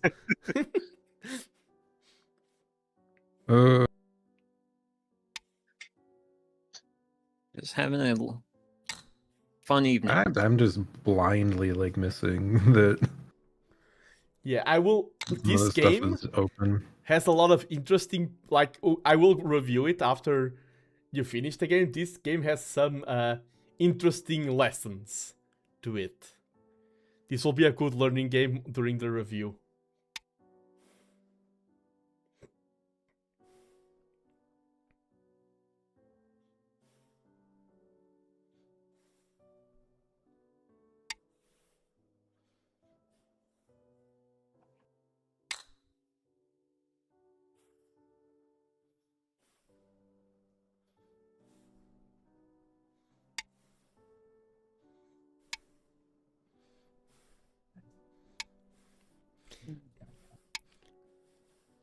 And there is actually one very quick way to improve at Go, and in a lot of, not only Go, but a lot of skills in general. And that way is to like this stream, to follow at Zirzon and at Sugi Yamagawa over on YouTube. 100% return guaranteed. I think they might get more from liking and subscribing to Nando, who actually covers Go content. I mean, but Yeah, that's the correct route. Yeah. no. I mean, sometimes wisdom comes from where you least expect it. Sometimes you can learn a Go lesson while woodworking or while beating a boss in Demon Souls. So true. Can teach you determination. Yes. And Don't power go tool safety. hollow. Power tools. I worked not with wood, but I worked with metal for quite a bit. And yeah, wear your goggles. Wear gloves in the right times. Don't wear gloves with rotation machines. Oh yeah, that's never a good day. Yeah, exactly. Learn your rules and safety regulations. Okay, and now I actually... It's funny how I have so many life stories that every life story ends up tying up to Go. Because one of the best players in Portugal, actually, I met him before a tournament. I like how I'm talking over one of the most important stages of the game. And he was partially blind because he was doing a metal work real quick, like, oh, can you do this? Yes. And he was cutting metal with one of those grinders, and a metal spark hit his eye. No. And to this day, like, I was with him, it was like the day before a Go match, and his vision hasn't recovered, and now his other eye is starting to get damaged to the vision because it's overexerting itself to compensate the bad eye. So both eyes are getting damaged, and it was all preventable by wearing goggles. Yep, goggles are your friend. Yes, I have been working metal and felt a like metal things hitting my goggles. So even if it's a 1 minute favor that someone asks you to do, go cut this piece real quick, wear your goggles. Yeah, stay safe out there. Yeah. I like how tricky things are here in this corner. Yeah, I think it's like I have no idea how to play defensively. Yeah, it is the hardest part. To cover like the area behind your lines.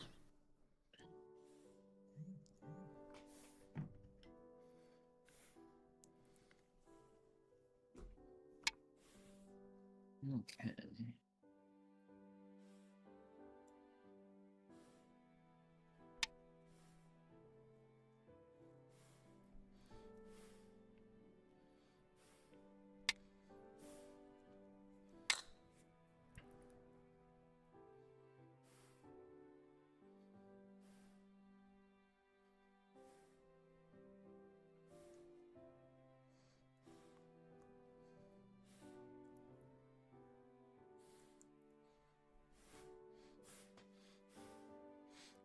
Yeah, They almost formed the Seki, but they didn't.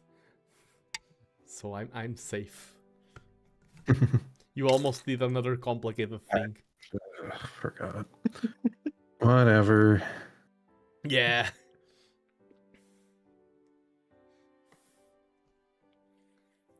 Yeah, Sugi's invasions. Yeah, I just I don't know how to. Yeah. anything.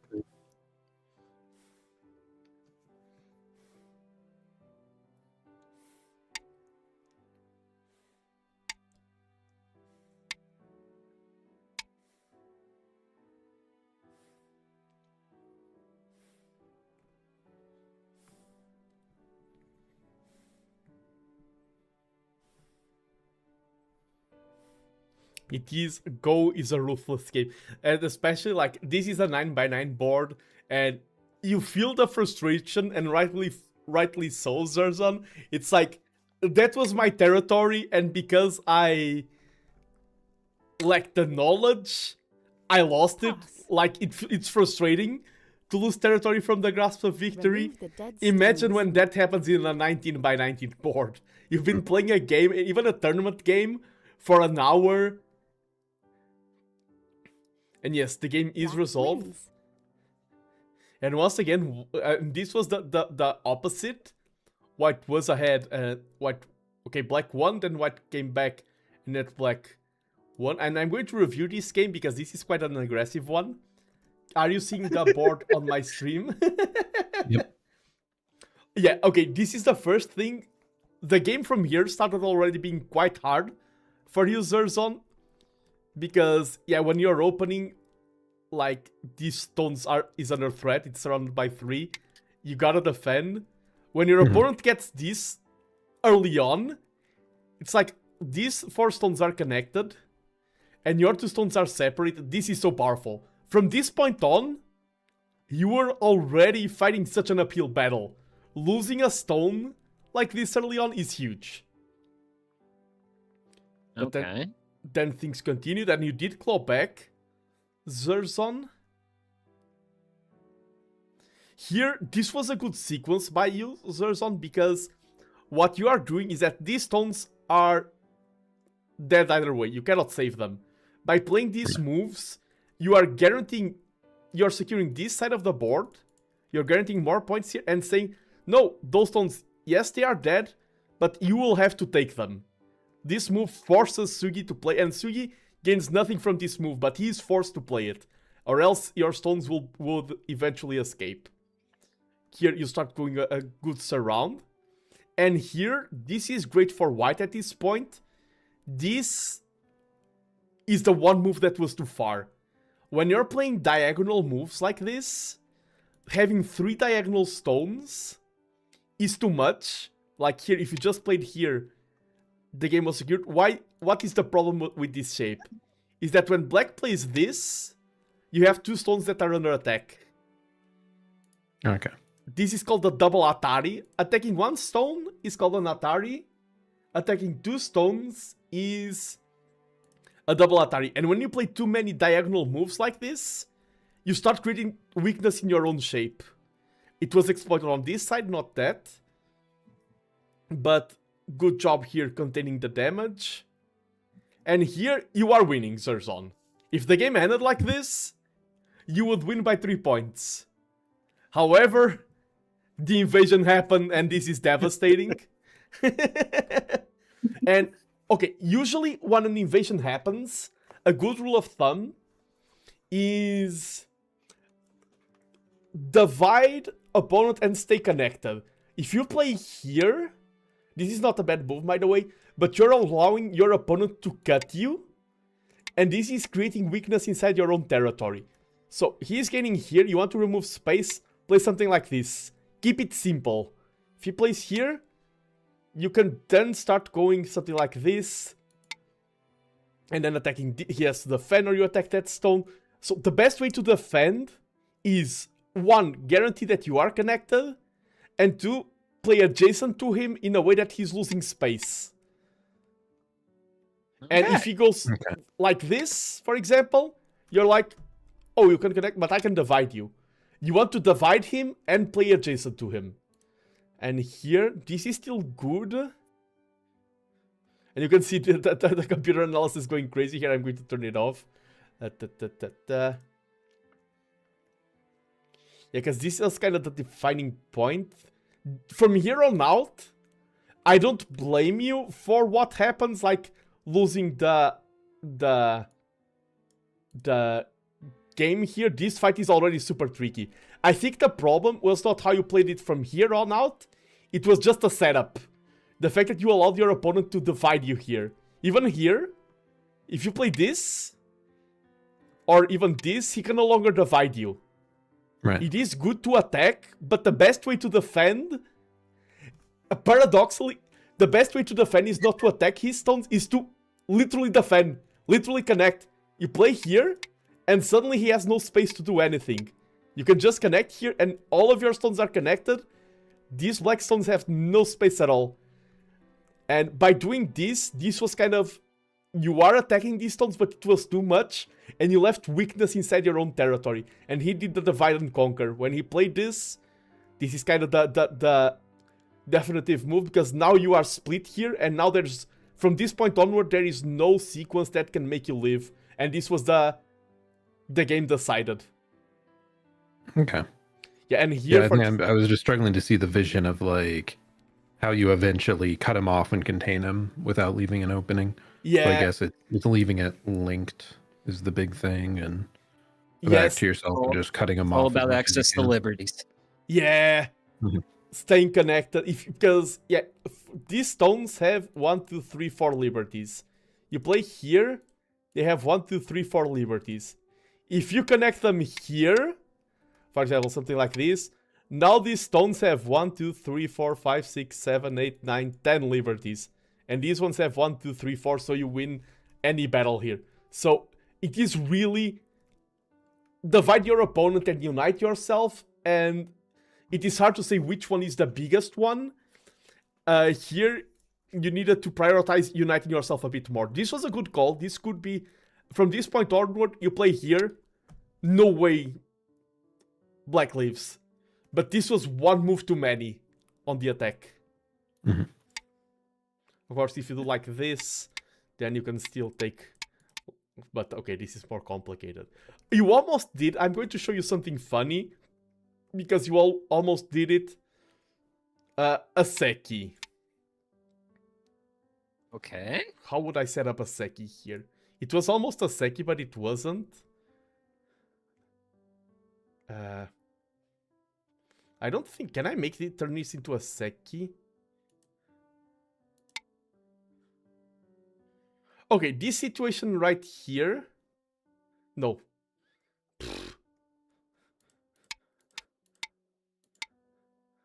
Okay, if this was like this, at this point... Okay, this is a better... I will not explain a Seki yet. Sorry! Because this will induce you into error, because this is not a proper Seki. I will use the power of slides, because you're doing a lot of advanced stuff. I'm going to go back into my slides. And yeah, we could return to the slides before like a final showdown or something. Yeah, exactly. Or whatever we want to do. And I will show you some advanced stuff. Let me just confirm the slides are on screen. Yes, they are. There are some advanced rules in the game of Go. Okay, this one is kinda showed up quite a bit in your games, is that liberties count on the inside and the outside. And if you surround an entire group from the outside, this group move would be self-capture. From the moment it's the one liberty left, you can play inside, and this is a capture. Because it is a capturing move. Okay, this we already saw. Okay, this is a good question. I'm going to ask any of you. Are these black stones right now alive, or are they dead? Which? From age, like, wait, I'm not showing you. Yeah, I don't think we're on the slides. I was talking about the slides. No, I was like, wait, something here isn't adding up. Wait a second, I'm confused. Sorry, worst teacher ever. Nah, I think Teach is just tired. He's had a lot of classes today. I mean, I'm at 8 hours and 10 minutes. Yeah. Long day. But it long day, but fun, and I do want to take you. Okay, these black stones, now that you can see them, is this group alive or dead? Right now.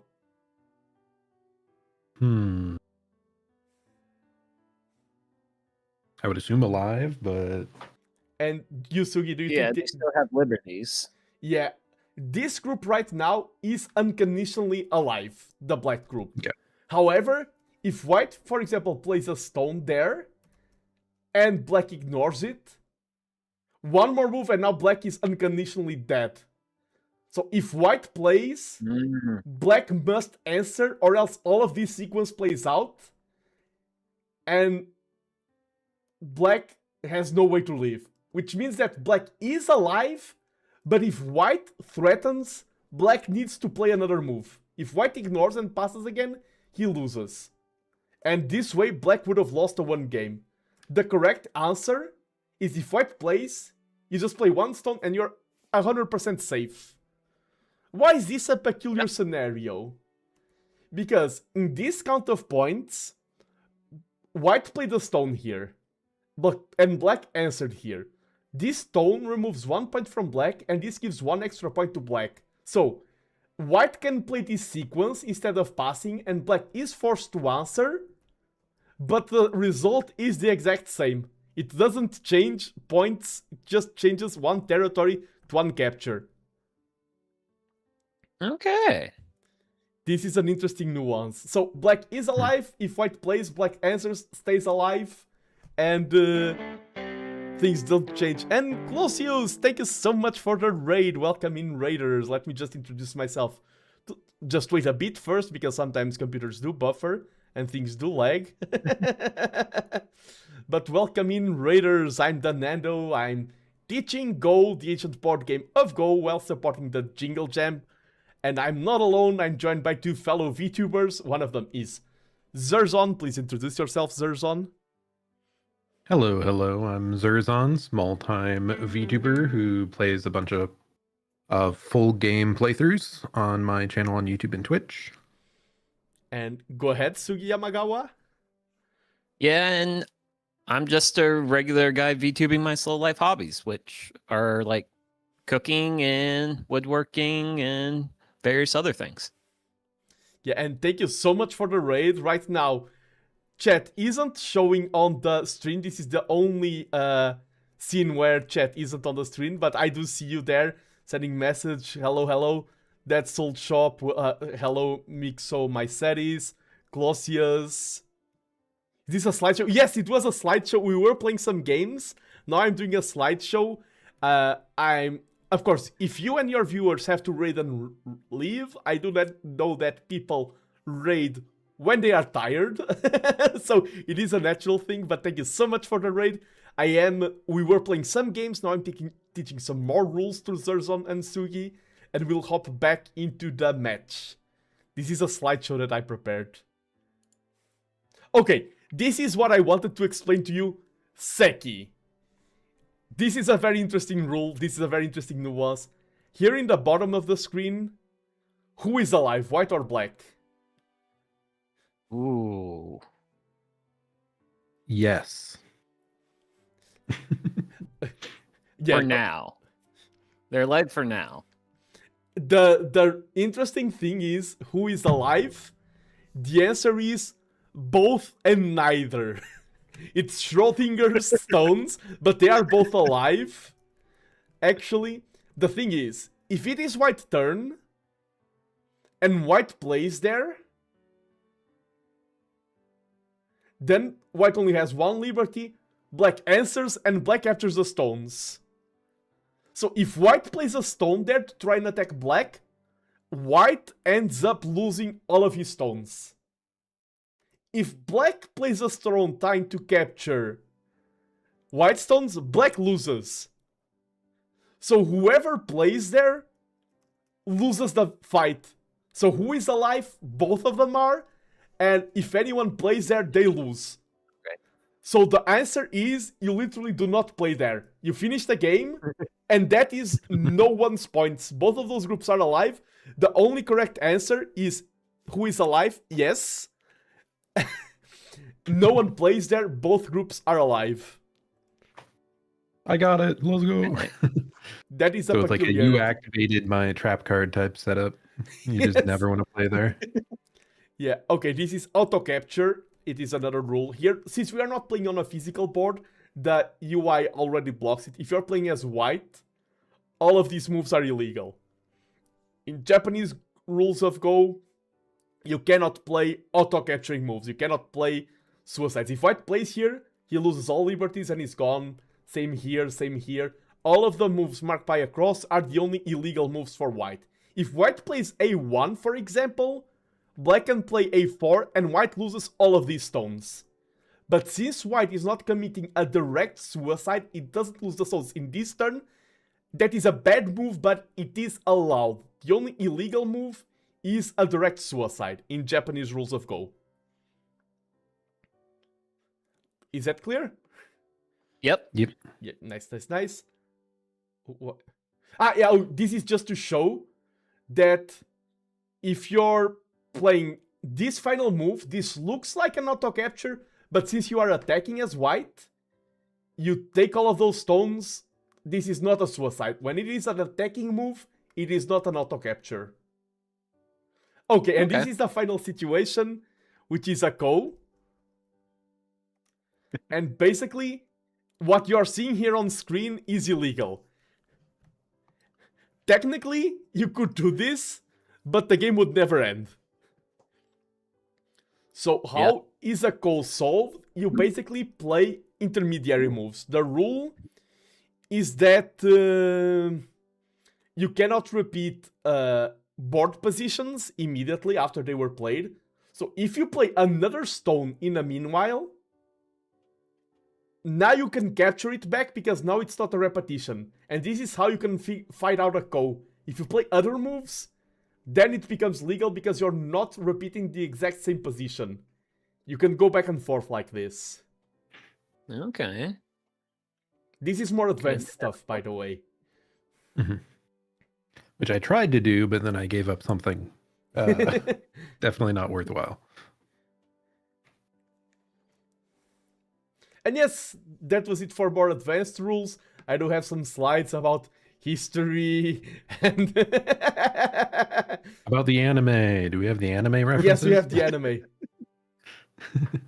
The anime! Hikaru no Go! Yippee! I need to work support learning with friends. Yeah. There's a lot of tools that can improve the Go experience. Yeah, Go, there's books about Go, Hikaru no Go and the Master of Go. The Master of Go is a Nobel Prize winning book. And it is really interesting. Oh, someone is asking what is Bakuman. Basically, Takeshi Obata is the artist of Hikaru no Go. And a lot of their mangas are very critically acclaimed. Death Note is very popular in mainstream. Bakuman is about drawing manga. And Hikaru no Go is about Go. And all three of them are really good. Hikaru no Go is a great entry point towards the board game. But it does show in different things. The One Piece Netflix adaptation recently had a game of Go. Some Western movies like A Beautiful Mind. Some games like Cyberpunk, Warframe. In Korea, there is a channel called Baduk TV, which just shows board matches of Go being played, commentators. It's like what we are doing right here on Twitch, but on the television. And would you say in general Go is like becoming more popular as time goes along? Because I feel like I've heard more reference to it in recent times than I had. Especially in the West. In Japan and China and Korea, I think it has always been extremely popular. In Western countries, in America, Canada, all across Europe, it is growing at a rapid pace. I have two concrete examples. First is that we used to not have professional players in Europe. Now we do have them. And my first tournament that I participated in Portugal, I played against Felon, who is here in chat, and there were 8 of us participating in the entire tournament. Now, a lot of Portuguese tournaments have 30 players even, 20 to 30 players.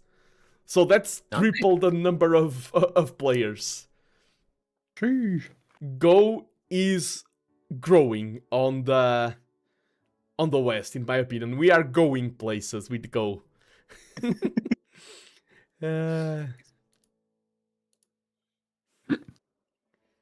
Go Portugal tournaments are really cool. And now, do you want to... Oh, this slide, it's basically to show you that a lot of the more important people in human history have... A lot of really genius people in the West in recent times have played quite a bit of Go.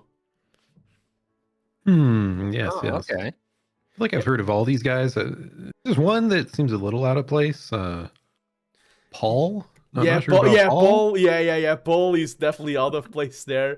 I thought you were about to say Alan Turing because it's the only one who doesn't have a Nobel Prize. Nando may still earn one. Very possible. We'll see. And then you can say, oh, I collabed with a Nobel Prize winner. Nobel Prize for what? I don't know, but... A potential Nobel Prize winner. Just have to add that. And I mean, with a PhD in mechanical engineering. Since 2 weeks ago. Oh, and speaking of benchmarks, I just remember, congrats on 100 subs, Zirzon. Thank you. I would allow you to share your site, Clausius. I'm just afraid that you would get auto-bonked by the moderation bots.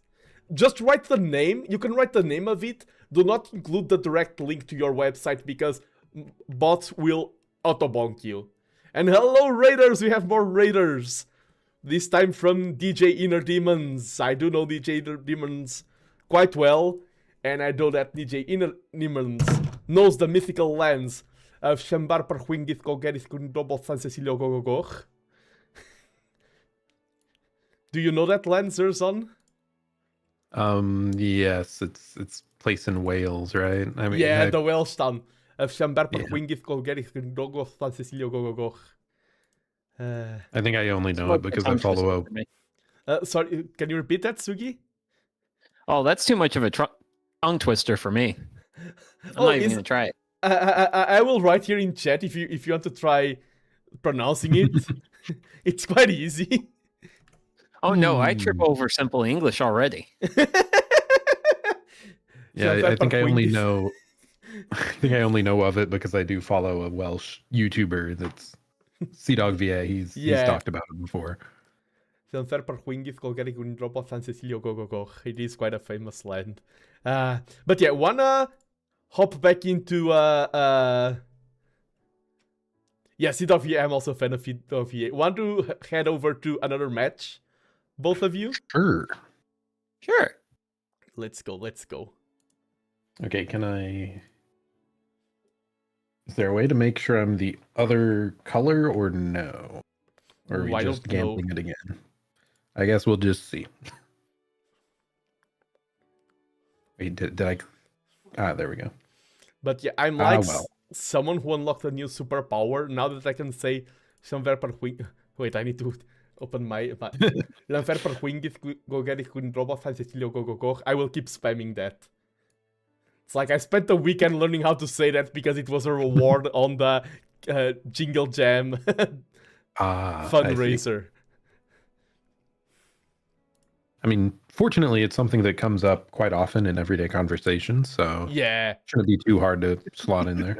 Yeah, I'm going to London in April. Who knows? Maybe next to London, I can take a small train ride and go to Lanferperhuingith, Colgarigunindropa, San Cecilio, Gogogoch. And are you in the game, Nando? Or oh, sorry, I was busy flexing. I'm.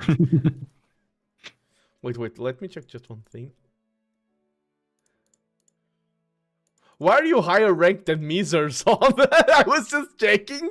It must be the default. Something in setting up your account. Sugi shows up as a new player. You're higher ranked than me, Zirzon. Wait, what? I clicked new. You're higher ranked than me, Zirzon. Okay, I clicked new, and then it popped up again, and it wasn't accepting anything I was clicking. So I just reloaded the page. Maybe something in that made it default to like a higher rank. Nice, nice. Oh no. That means if I go into the online that I'm gonna get stomped. I'm now playing someone who's better than Nando. Yes. You already beat him once. Ugh. Oh, thank you for the raid closes. I do understand. Often when we end stream, we are exhausted. Thanks for dropping by. Have a good night. Have a good rest. Thank you for the support. And yes, your stream is up on the screen. Okay, time to begin our third match. Currently 1-1, correct? Yeah, this will define winner takes it all. Well, let's get started. Winner becomes Nando's true rival. And thank you so much to people who are raiding, who are supporting the Jingle Jam, who are learning Go.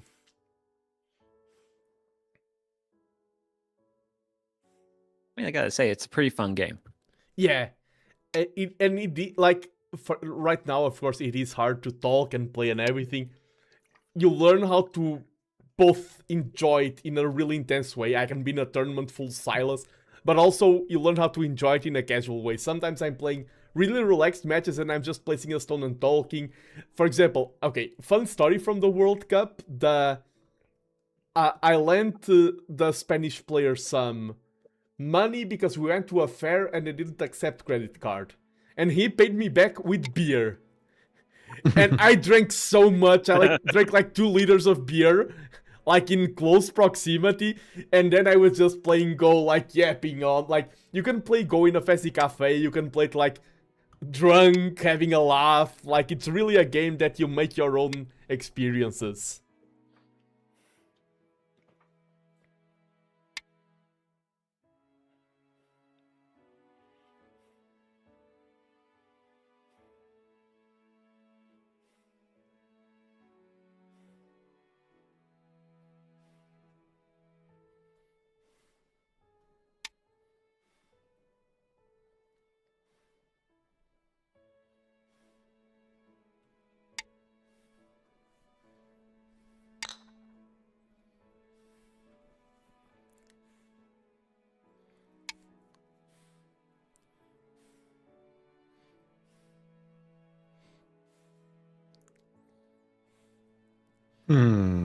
Yeah, even for me watching, this is a really cool moment of your learning journey because you're at a point I can see clearly where you have grasped the basics, but sometimes like the oh, I've played 100 matches, I've seen this shape many times, like that intuition. So combats now are really tense. I'm really like playing this or playing that by this or that player can really shift things around.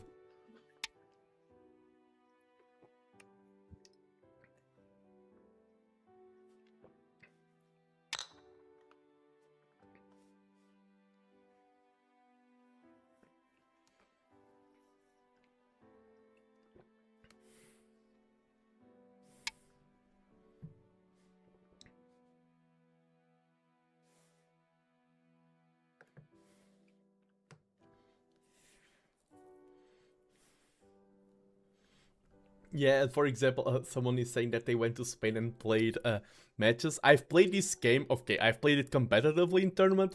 I've played Go in Austin, Texas. Like, literally going into a board game place, and they had Go Club meetings, and you go into the back rooms, there's a bunch of Go boards, and like, hey, let's play, yeah, how strong are you? I'm 6Q, oh, you're around the strength of that guy, go play, and yeah, I was just in Austin, Texas, making new friends while playing Go with someone I was just meeting. It's a great icebreaker.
This is such a tense game. I should have prepared a hotkey because this is a good idea out of me. I've muted myself. I'm talking to the viewers, to you right now while they are playing because, I mean, that Zirzon can blunder the connection here. If he connects, he can take that. That's would be a great move. Yes. But I liked how Zirzon is implementing the things he learned in the previous game. This is a tricky position. Zirzon, if he plays correctly, should... you can't see my mouse though. Oh, now you can. Zirzon should be able to take this.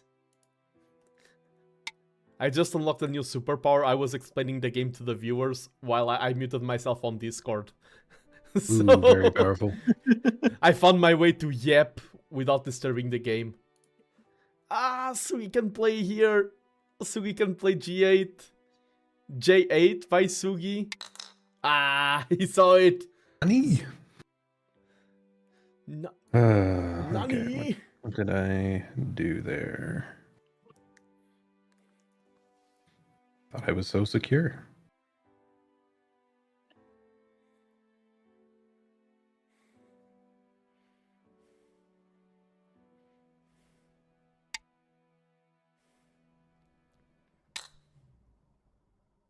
Yes. I think I'm just throwing away points now.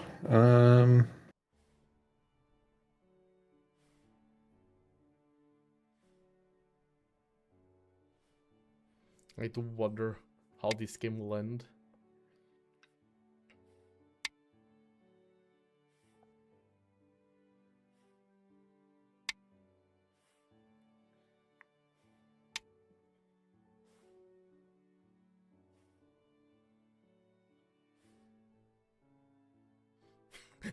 YouTube is like, mute yourself, Nando, and tell us who is your favorite. Who is the favorite student?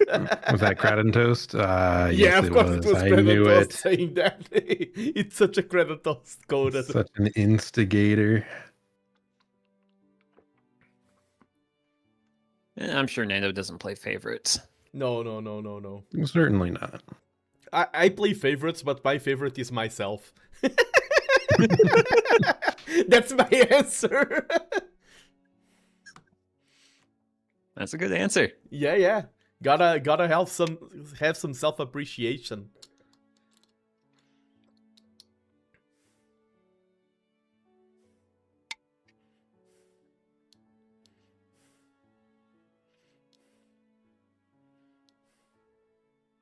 But this game in particular, regardless of who wins or who loses, I'm very happy. I think right now, being super honest, both of you are making each other look bad because the moves that you are playing, if you're playing against someone who is a weaker newcomer, either of you could be completely dominating the game. You are both playing well for newcomers. For the third match, I mean, I know that you had some previous experience, Sugi, but still, you are both playing well. I'm very happy with what I'm seeing on the board. Of course, anyone can blunder, anyone can win and can lose, but regardless of that, I am happy.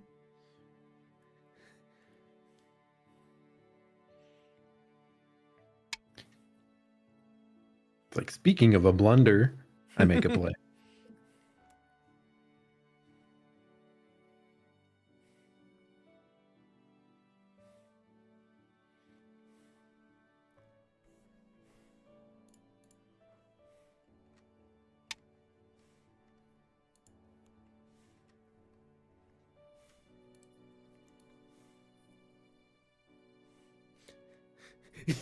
Both YouTube and Twitch are shocked that this is your third match.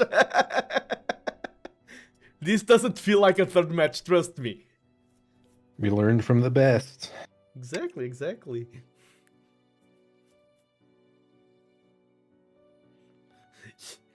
It is true, the only way to never blunder at Go is never playing.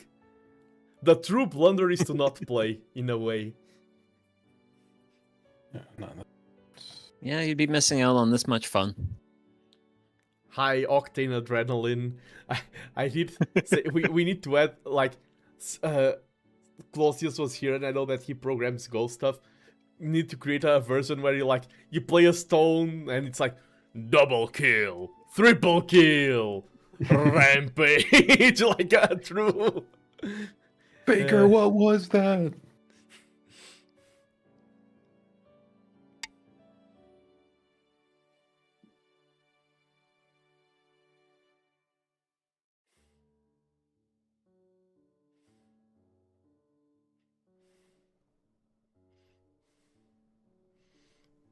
And I mean, I introduced you to each other, and I feel like I've created...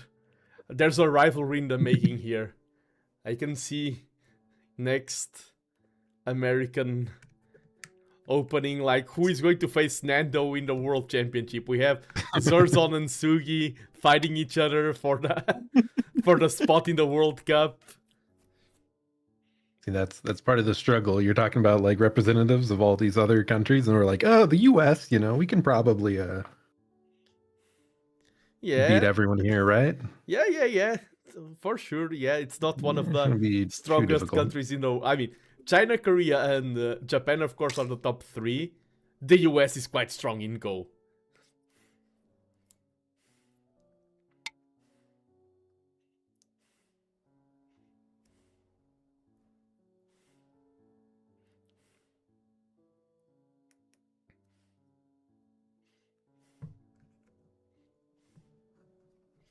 I've met the strongest Western... I had dinner with the strongest Western Go player in all human history.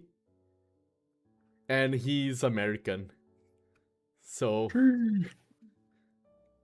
we need some EU-US rivalry. Both are just trying to survive in the Go landscape. Before that, who's the strongest Go VTuber? I wonder if it is me, actually. Wait. I was thinking because there's other streamers, but like Smoglet is stronger than me, of course, but he's not a VTuber.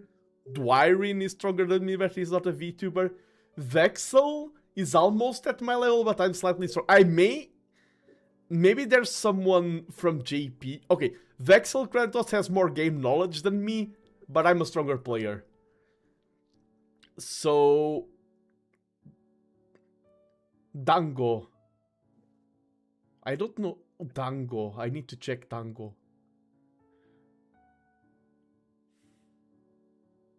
I am curious now. I also don't know. And probably... There's so many Asian VTubers. There's probably some... Chinese or Japanese VTuber who doesn't even stream Go, but it's like a 2 dan or 3 dan or something. I wouldn't be surprised at all. And Felon, you talk about a VTuber Go tournament? I mean, that's why I'm teaching people how to play Go. The dream would be to do something like PogChamp's Head for Chess. I would love to do something like the Go Cup hosted, the VTuber Go Cup, co-hosted by Nando and Vexel. But I need to make Go more commonplace first. Well, you're doing that today. Yes. And you are also doing that today. Like, I wouldn't be teaching anyone if you... I mean, I had other... But if you two didn't accept, I would be speaking to the Void right now. Or the viewers. Let's not call them the Void. Streamer lesson. Thank goodness we saved you from talking to those guys. Oof. Not the Void, not those guys. Now, I want to thank the Void for your support. Just thinking of like a Hollow Knight boss or something like, I'd like to thank you for your support. The Void. I mean, Void Nando. I don't know enough to know where I can play without blowing the heck up. There's not a lot left to do in the game, but there is enough that my intervention could shift the game. That's why I'm If my intervention was like meaningless, I would just tell you, oh, play here, here, here, and the game is over. But there is still some details in the board, so I prefer to stay silent for now and let you play it out. Remember, and especially this game, this last game you played, regardless of who wins or loses, both of you should be proud that you played this game.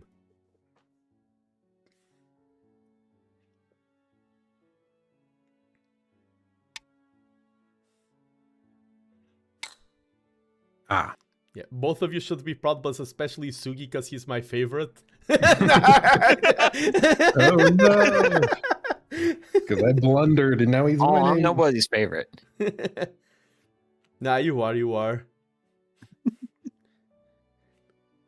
Yeah, someone is like... A lot of new players just throw their stones away and things like that. Just the fact that you are playing good moves and things like that is amazing. Right after I throw a stone away. You're exploring new possibilities.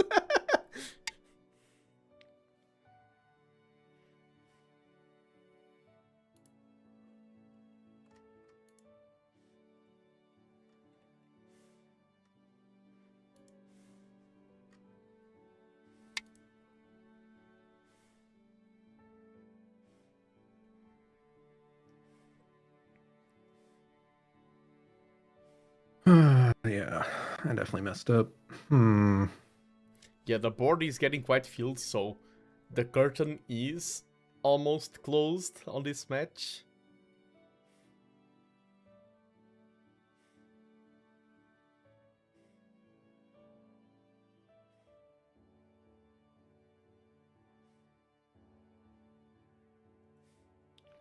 And we will see who is the victor.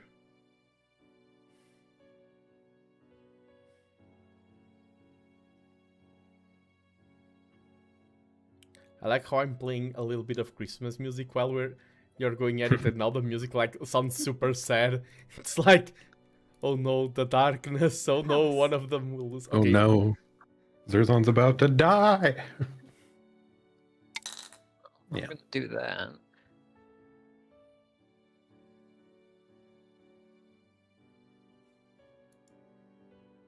Pass. Remove the dead stones. White wins. GG. Oh, yeah. I guess that I had corner more than I thought. Oh, the bottom right, that counts. Yeah, the Okay. bottom right counts. The thing that I didn't want to intervene, GG, well played for both of you. The thing I didn't want to intervene is that if Sugi played here and you defended here, the game is over. If Sugi played this and you didn't answer, like you passed, then like okay, I can pass. Then Sugi could take this. That's the only thing that was open. But without any move here, White just wins, and the reason is like the correct sequence would be this. Now Sugi has no threats, and Zirzon can play something like this, and then Zirzon can take this. Sugi can take back, and then Zirzon places a stone here. So if both of you play well, these stones cannot leave. And it is funny because there was a point beforehand. This was a really good game. This was a really, really good game.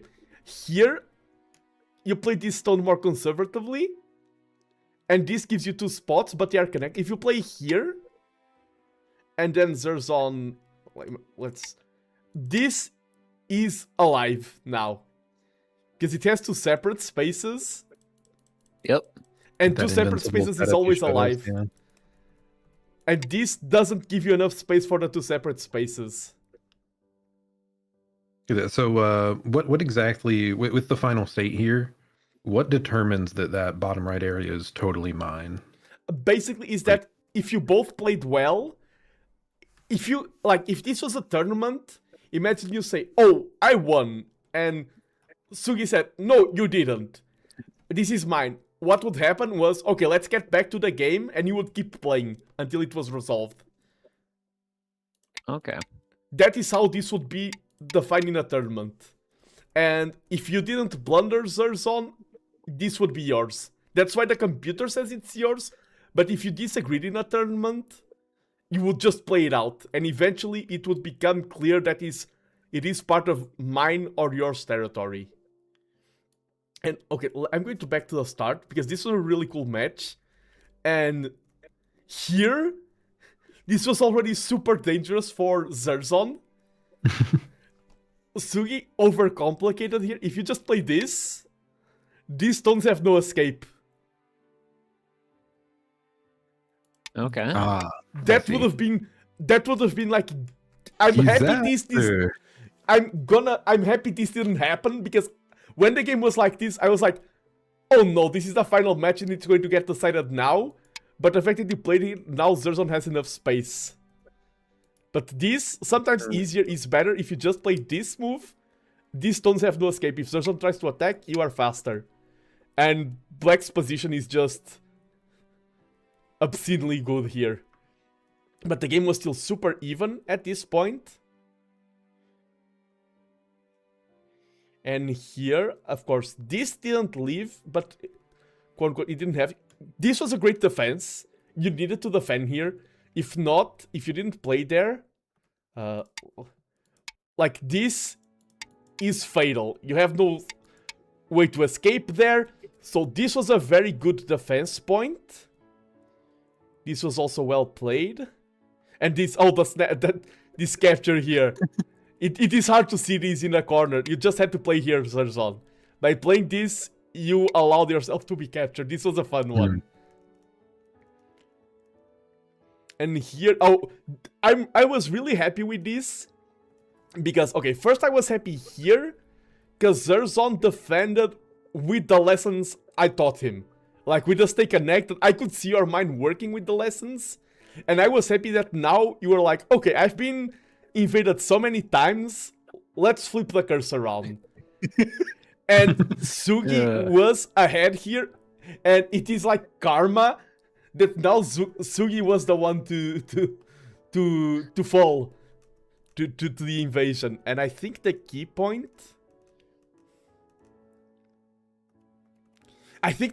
was this stone here, because you divided yourself. Okay. I think just here. Yeah, I see. And here you can play a stone like does this work? This maybe? Yeah, this is the play. This is hard. This is not for your level.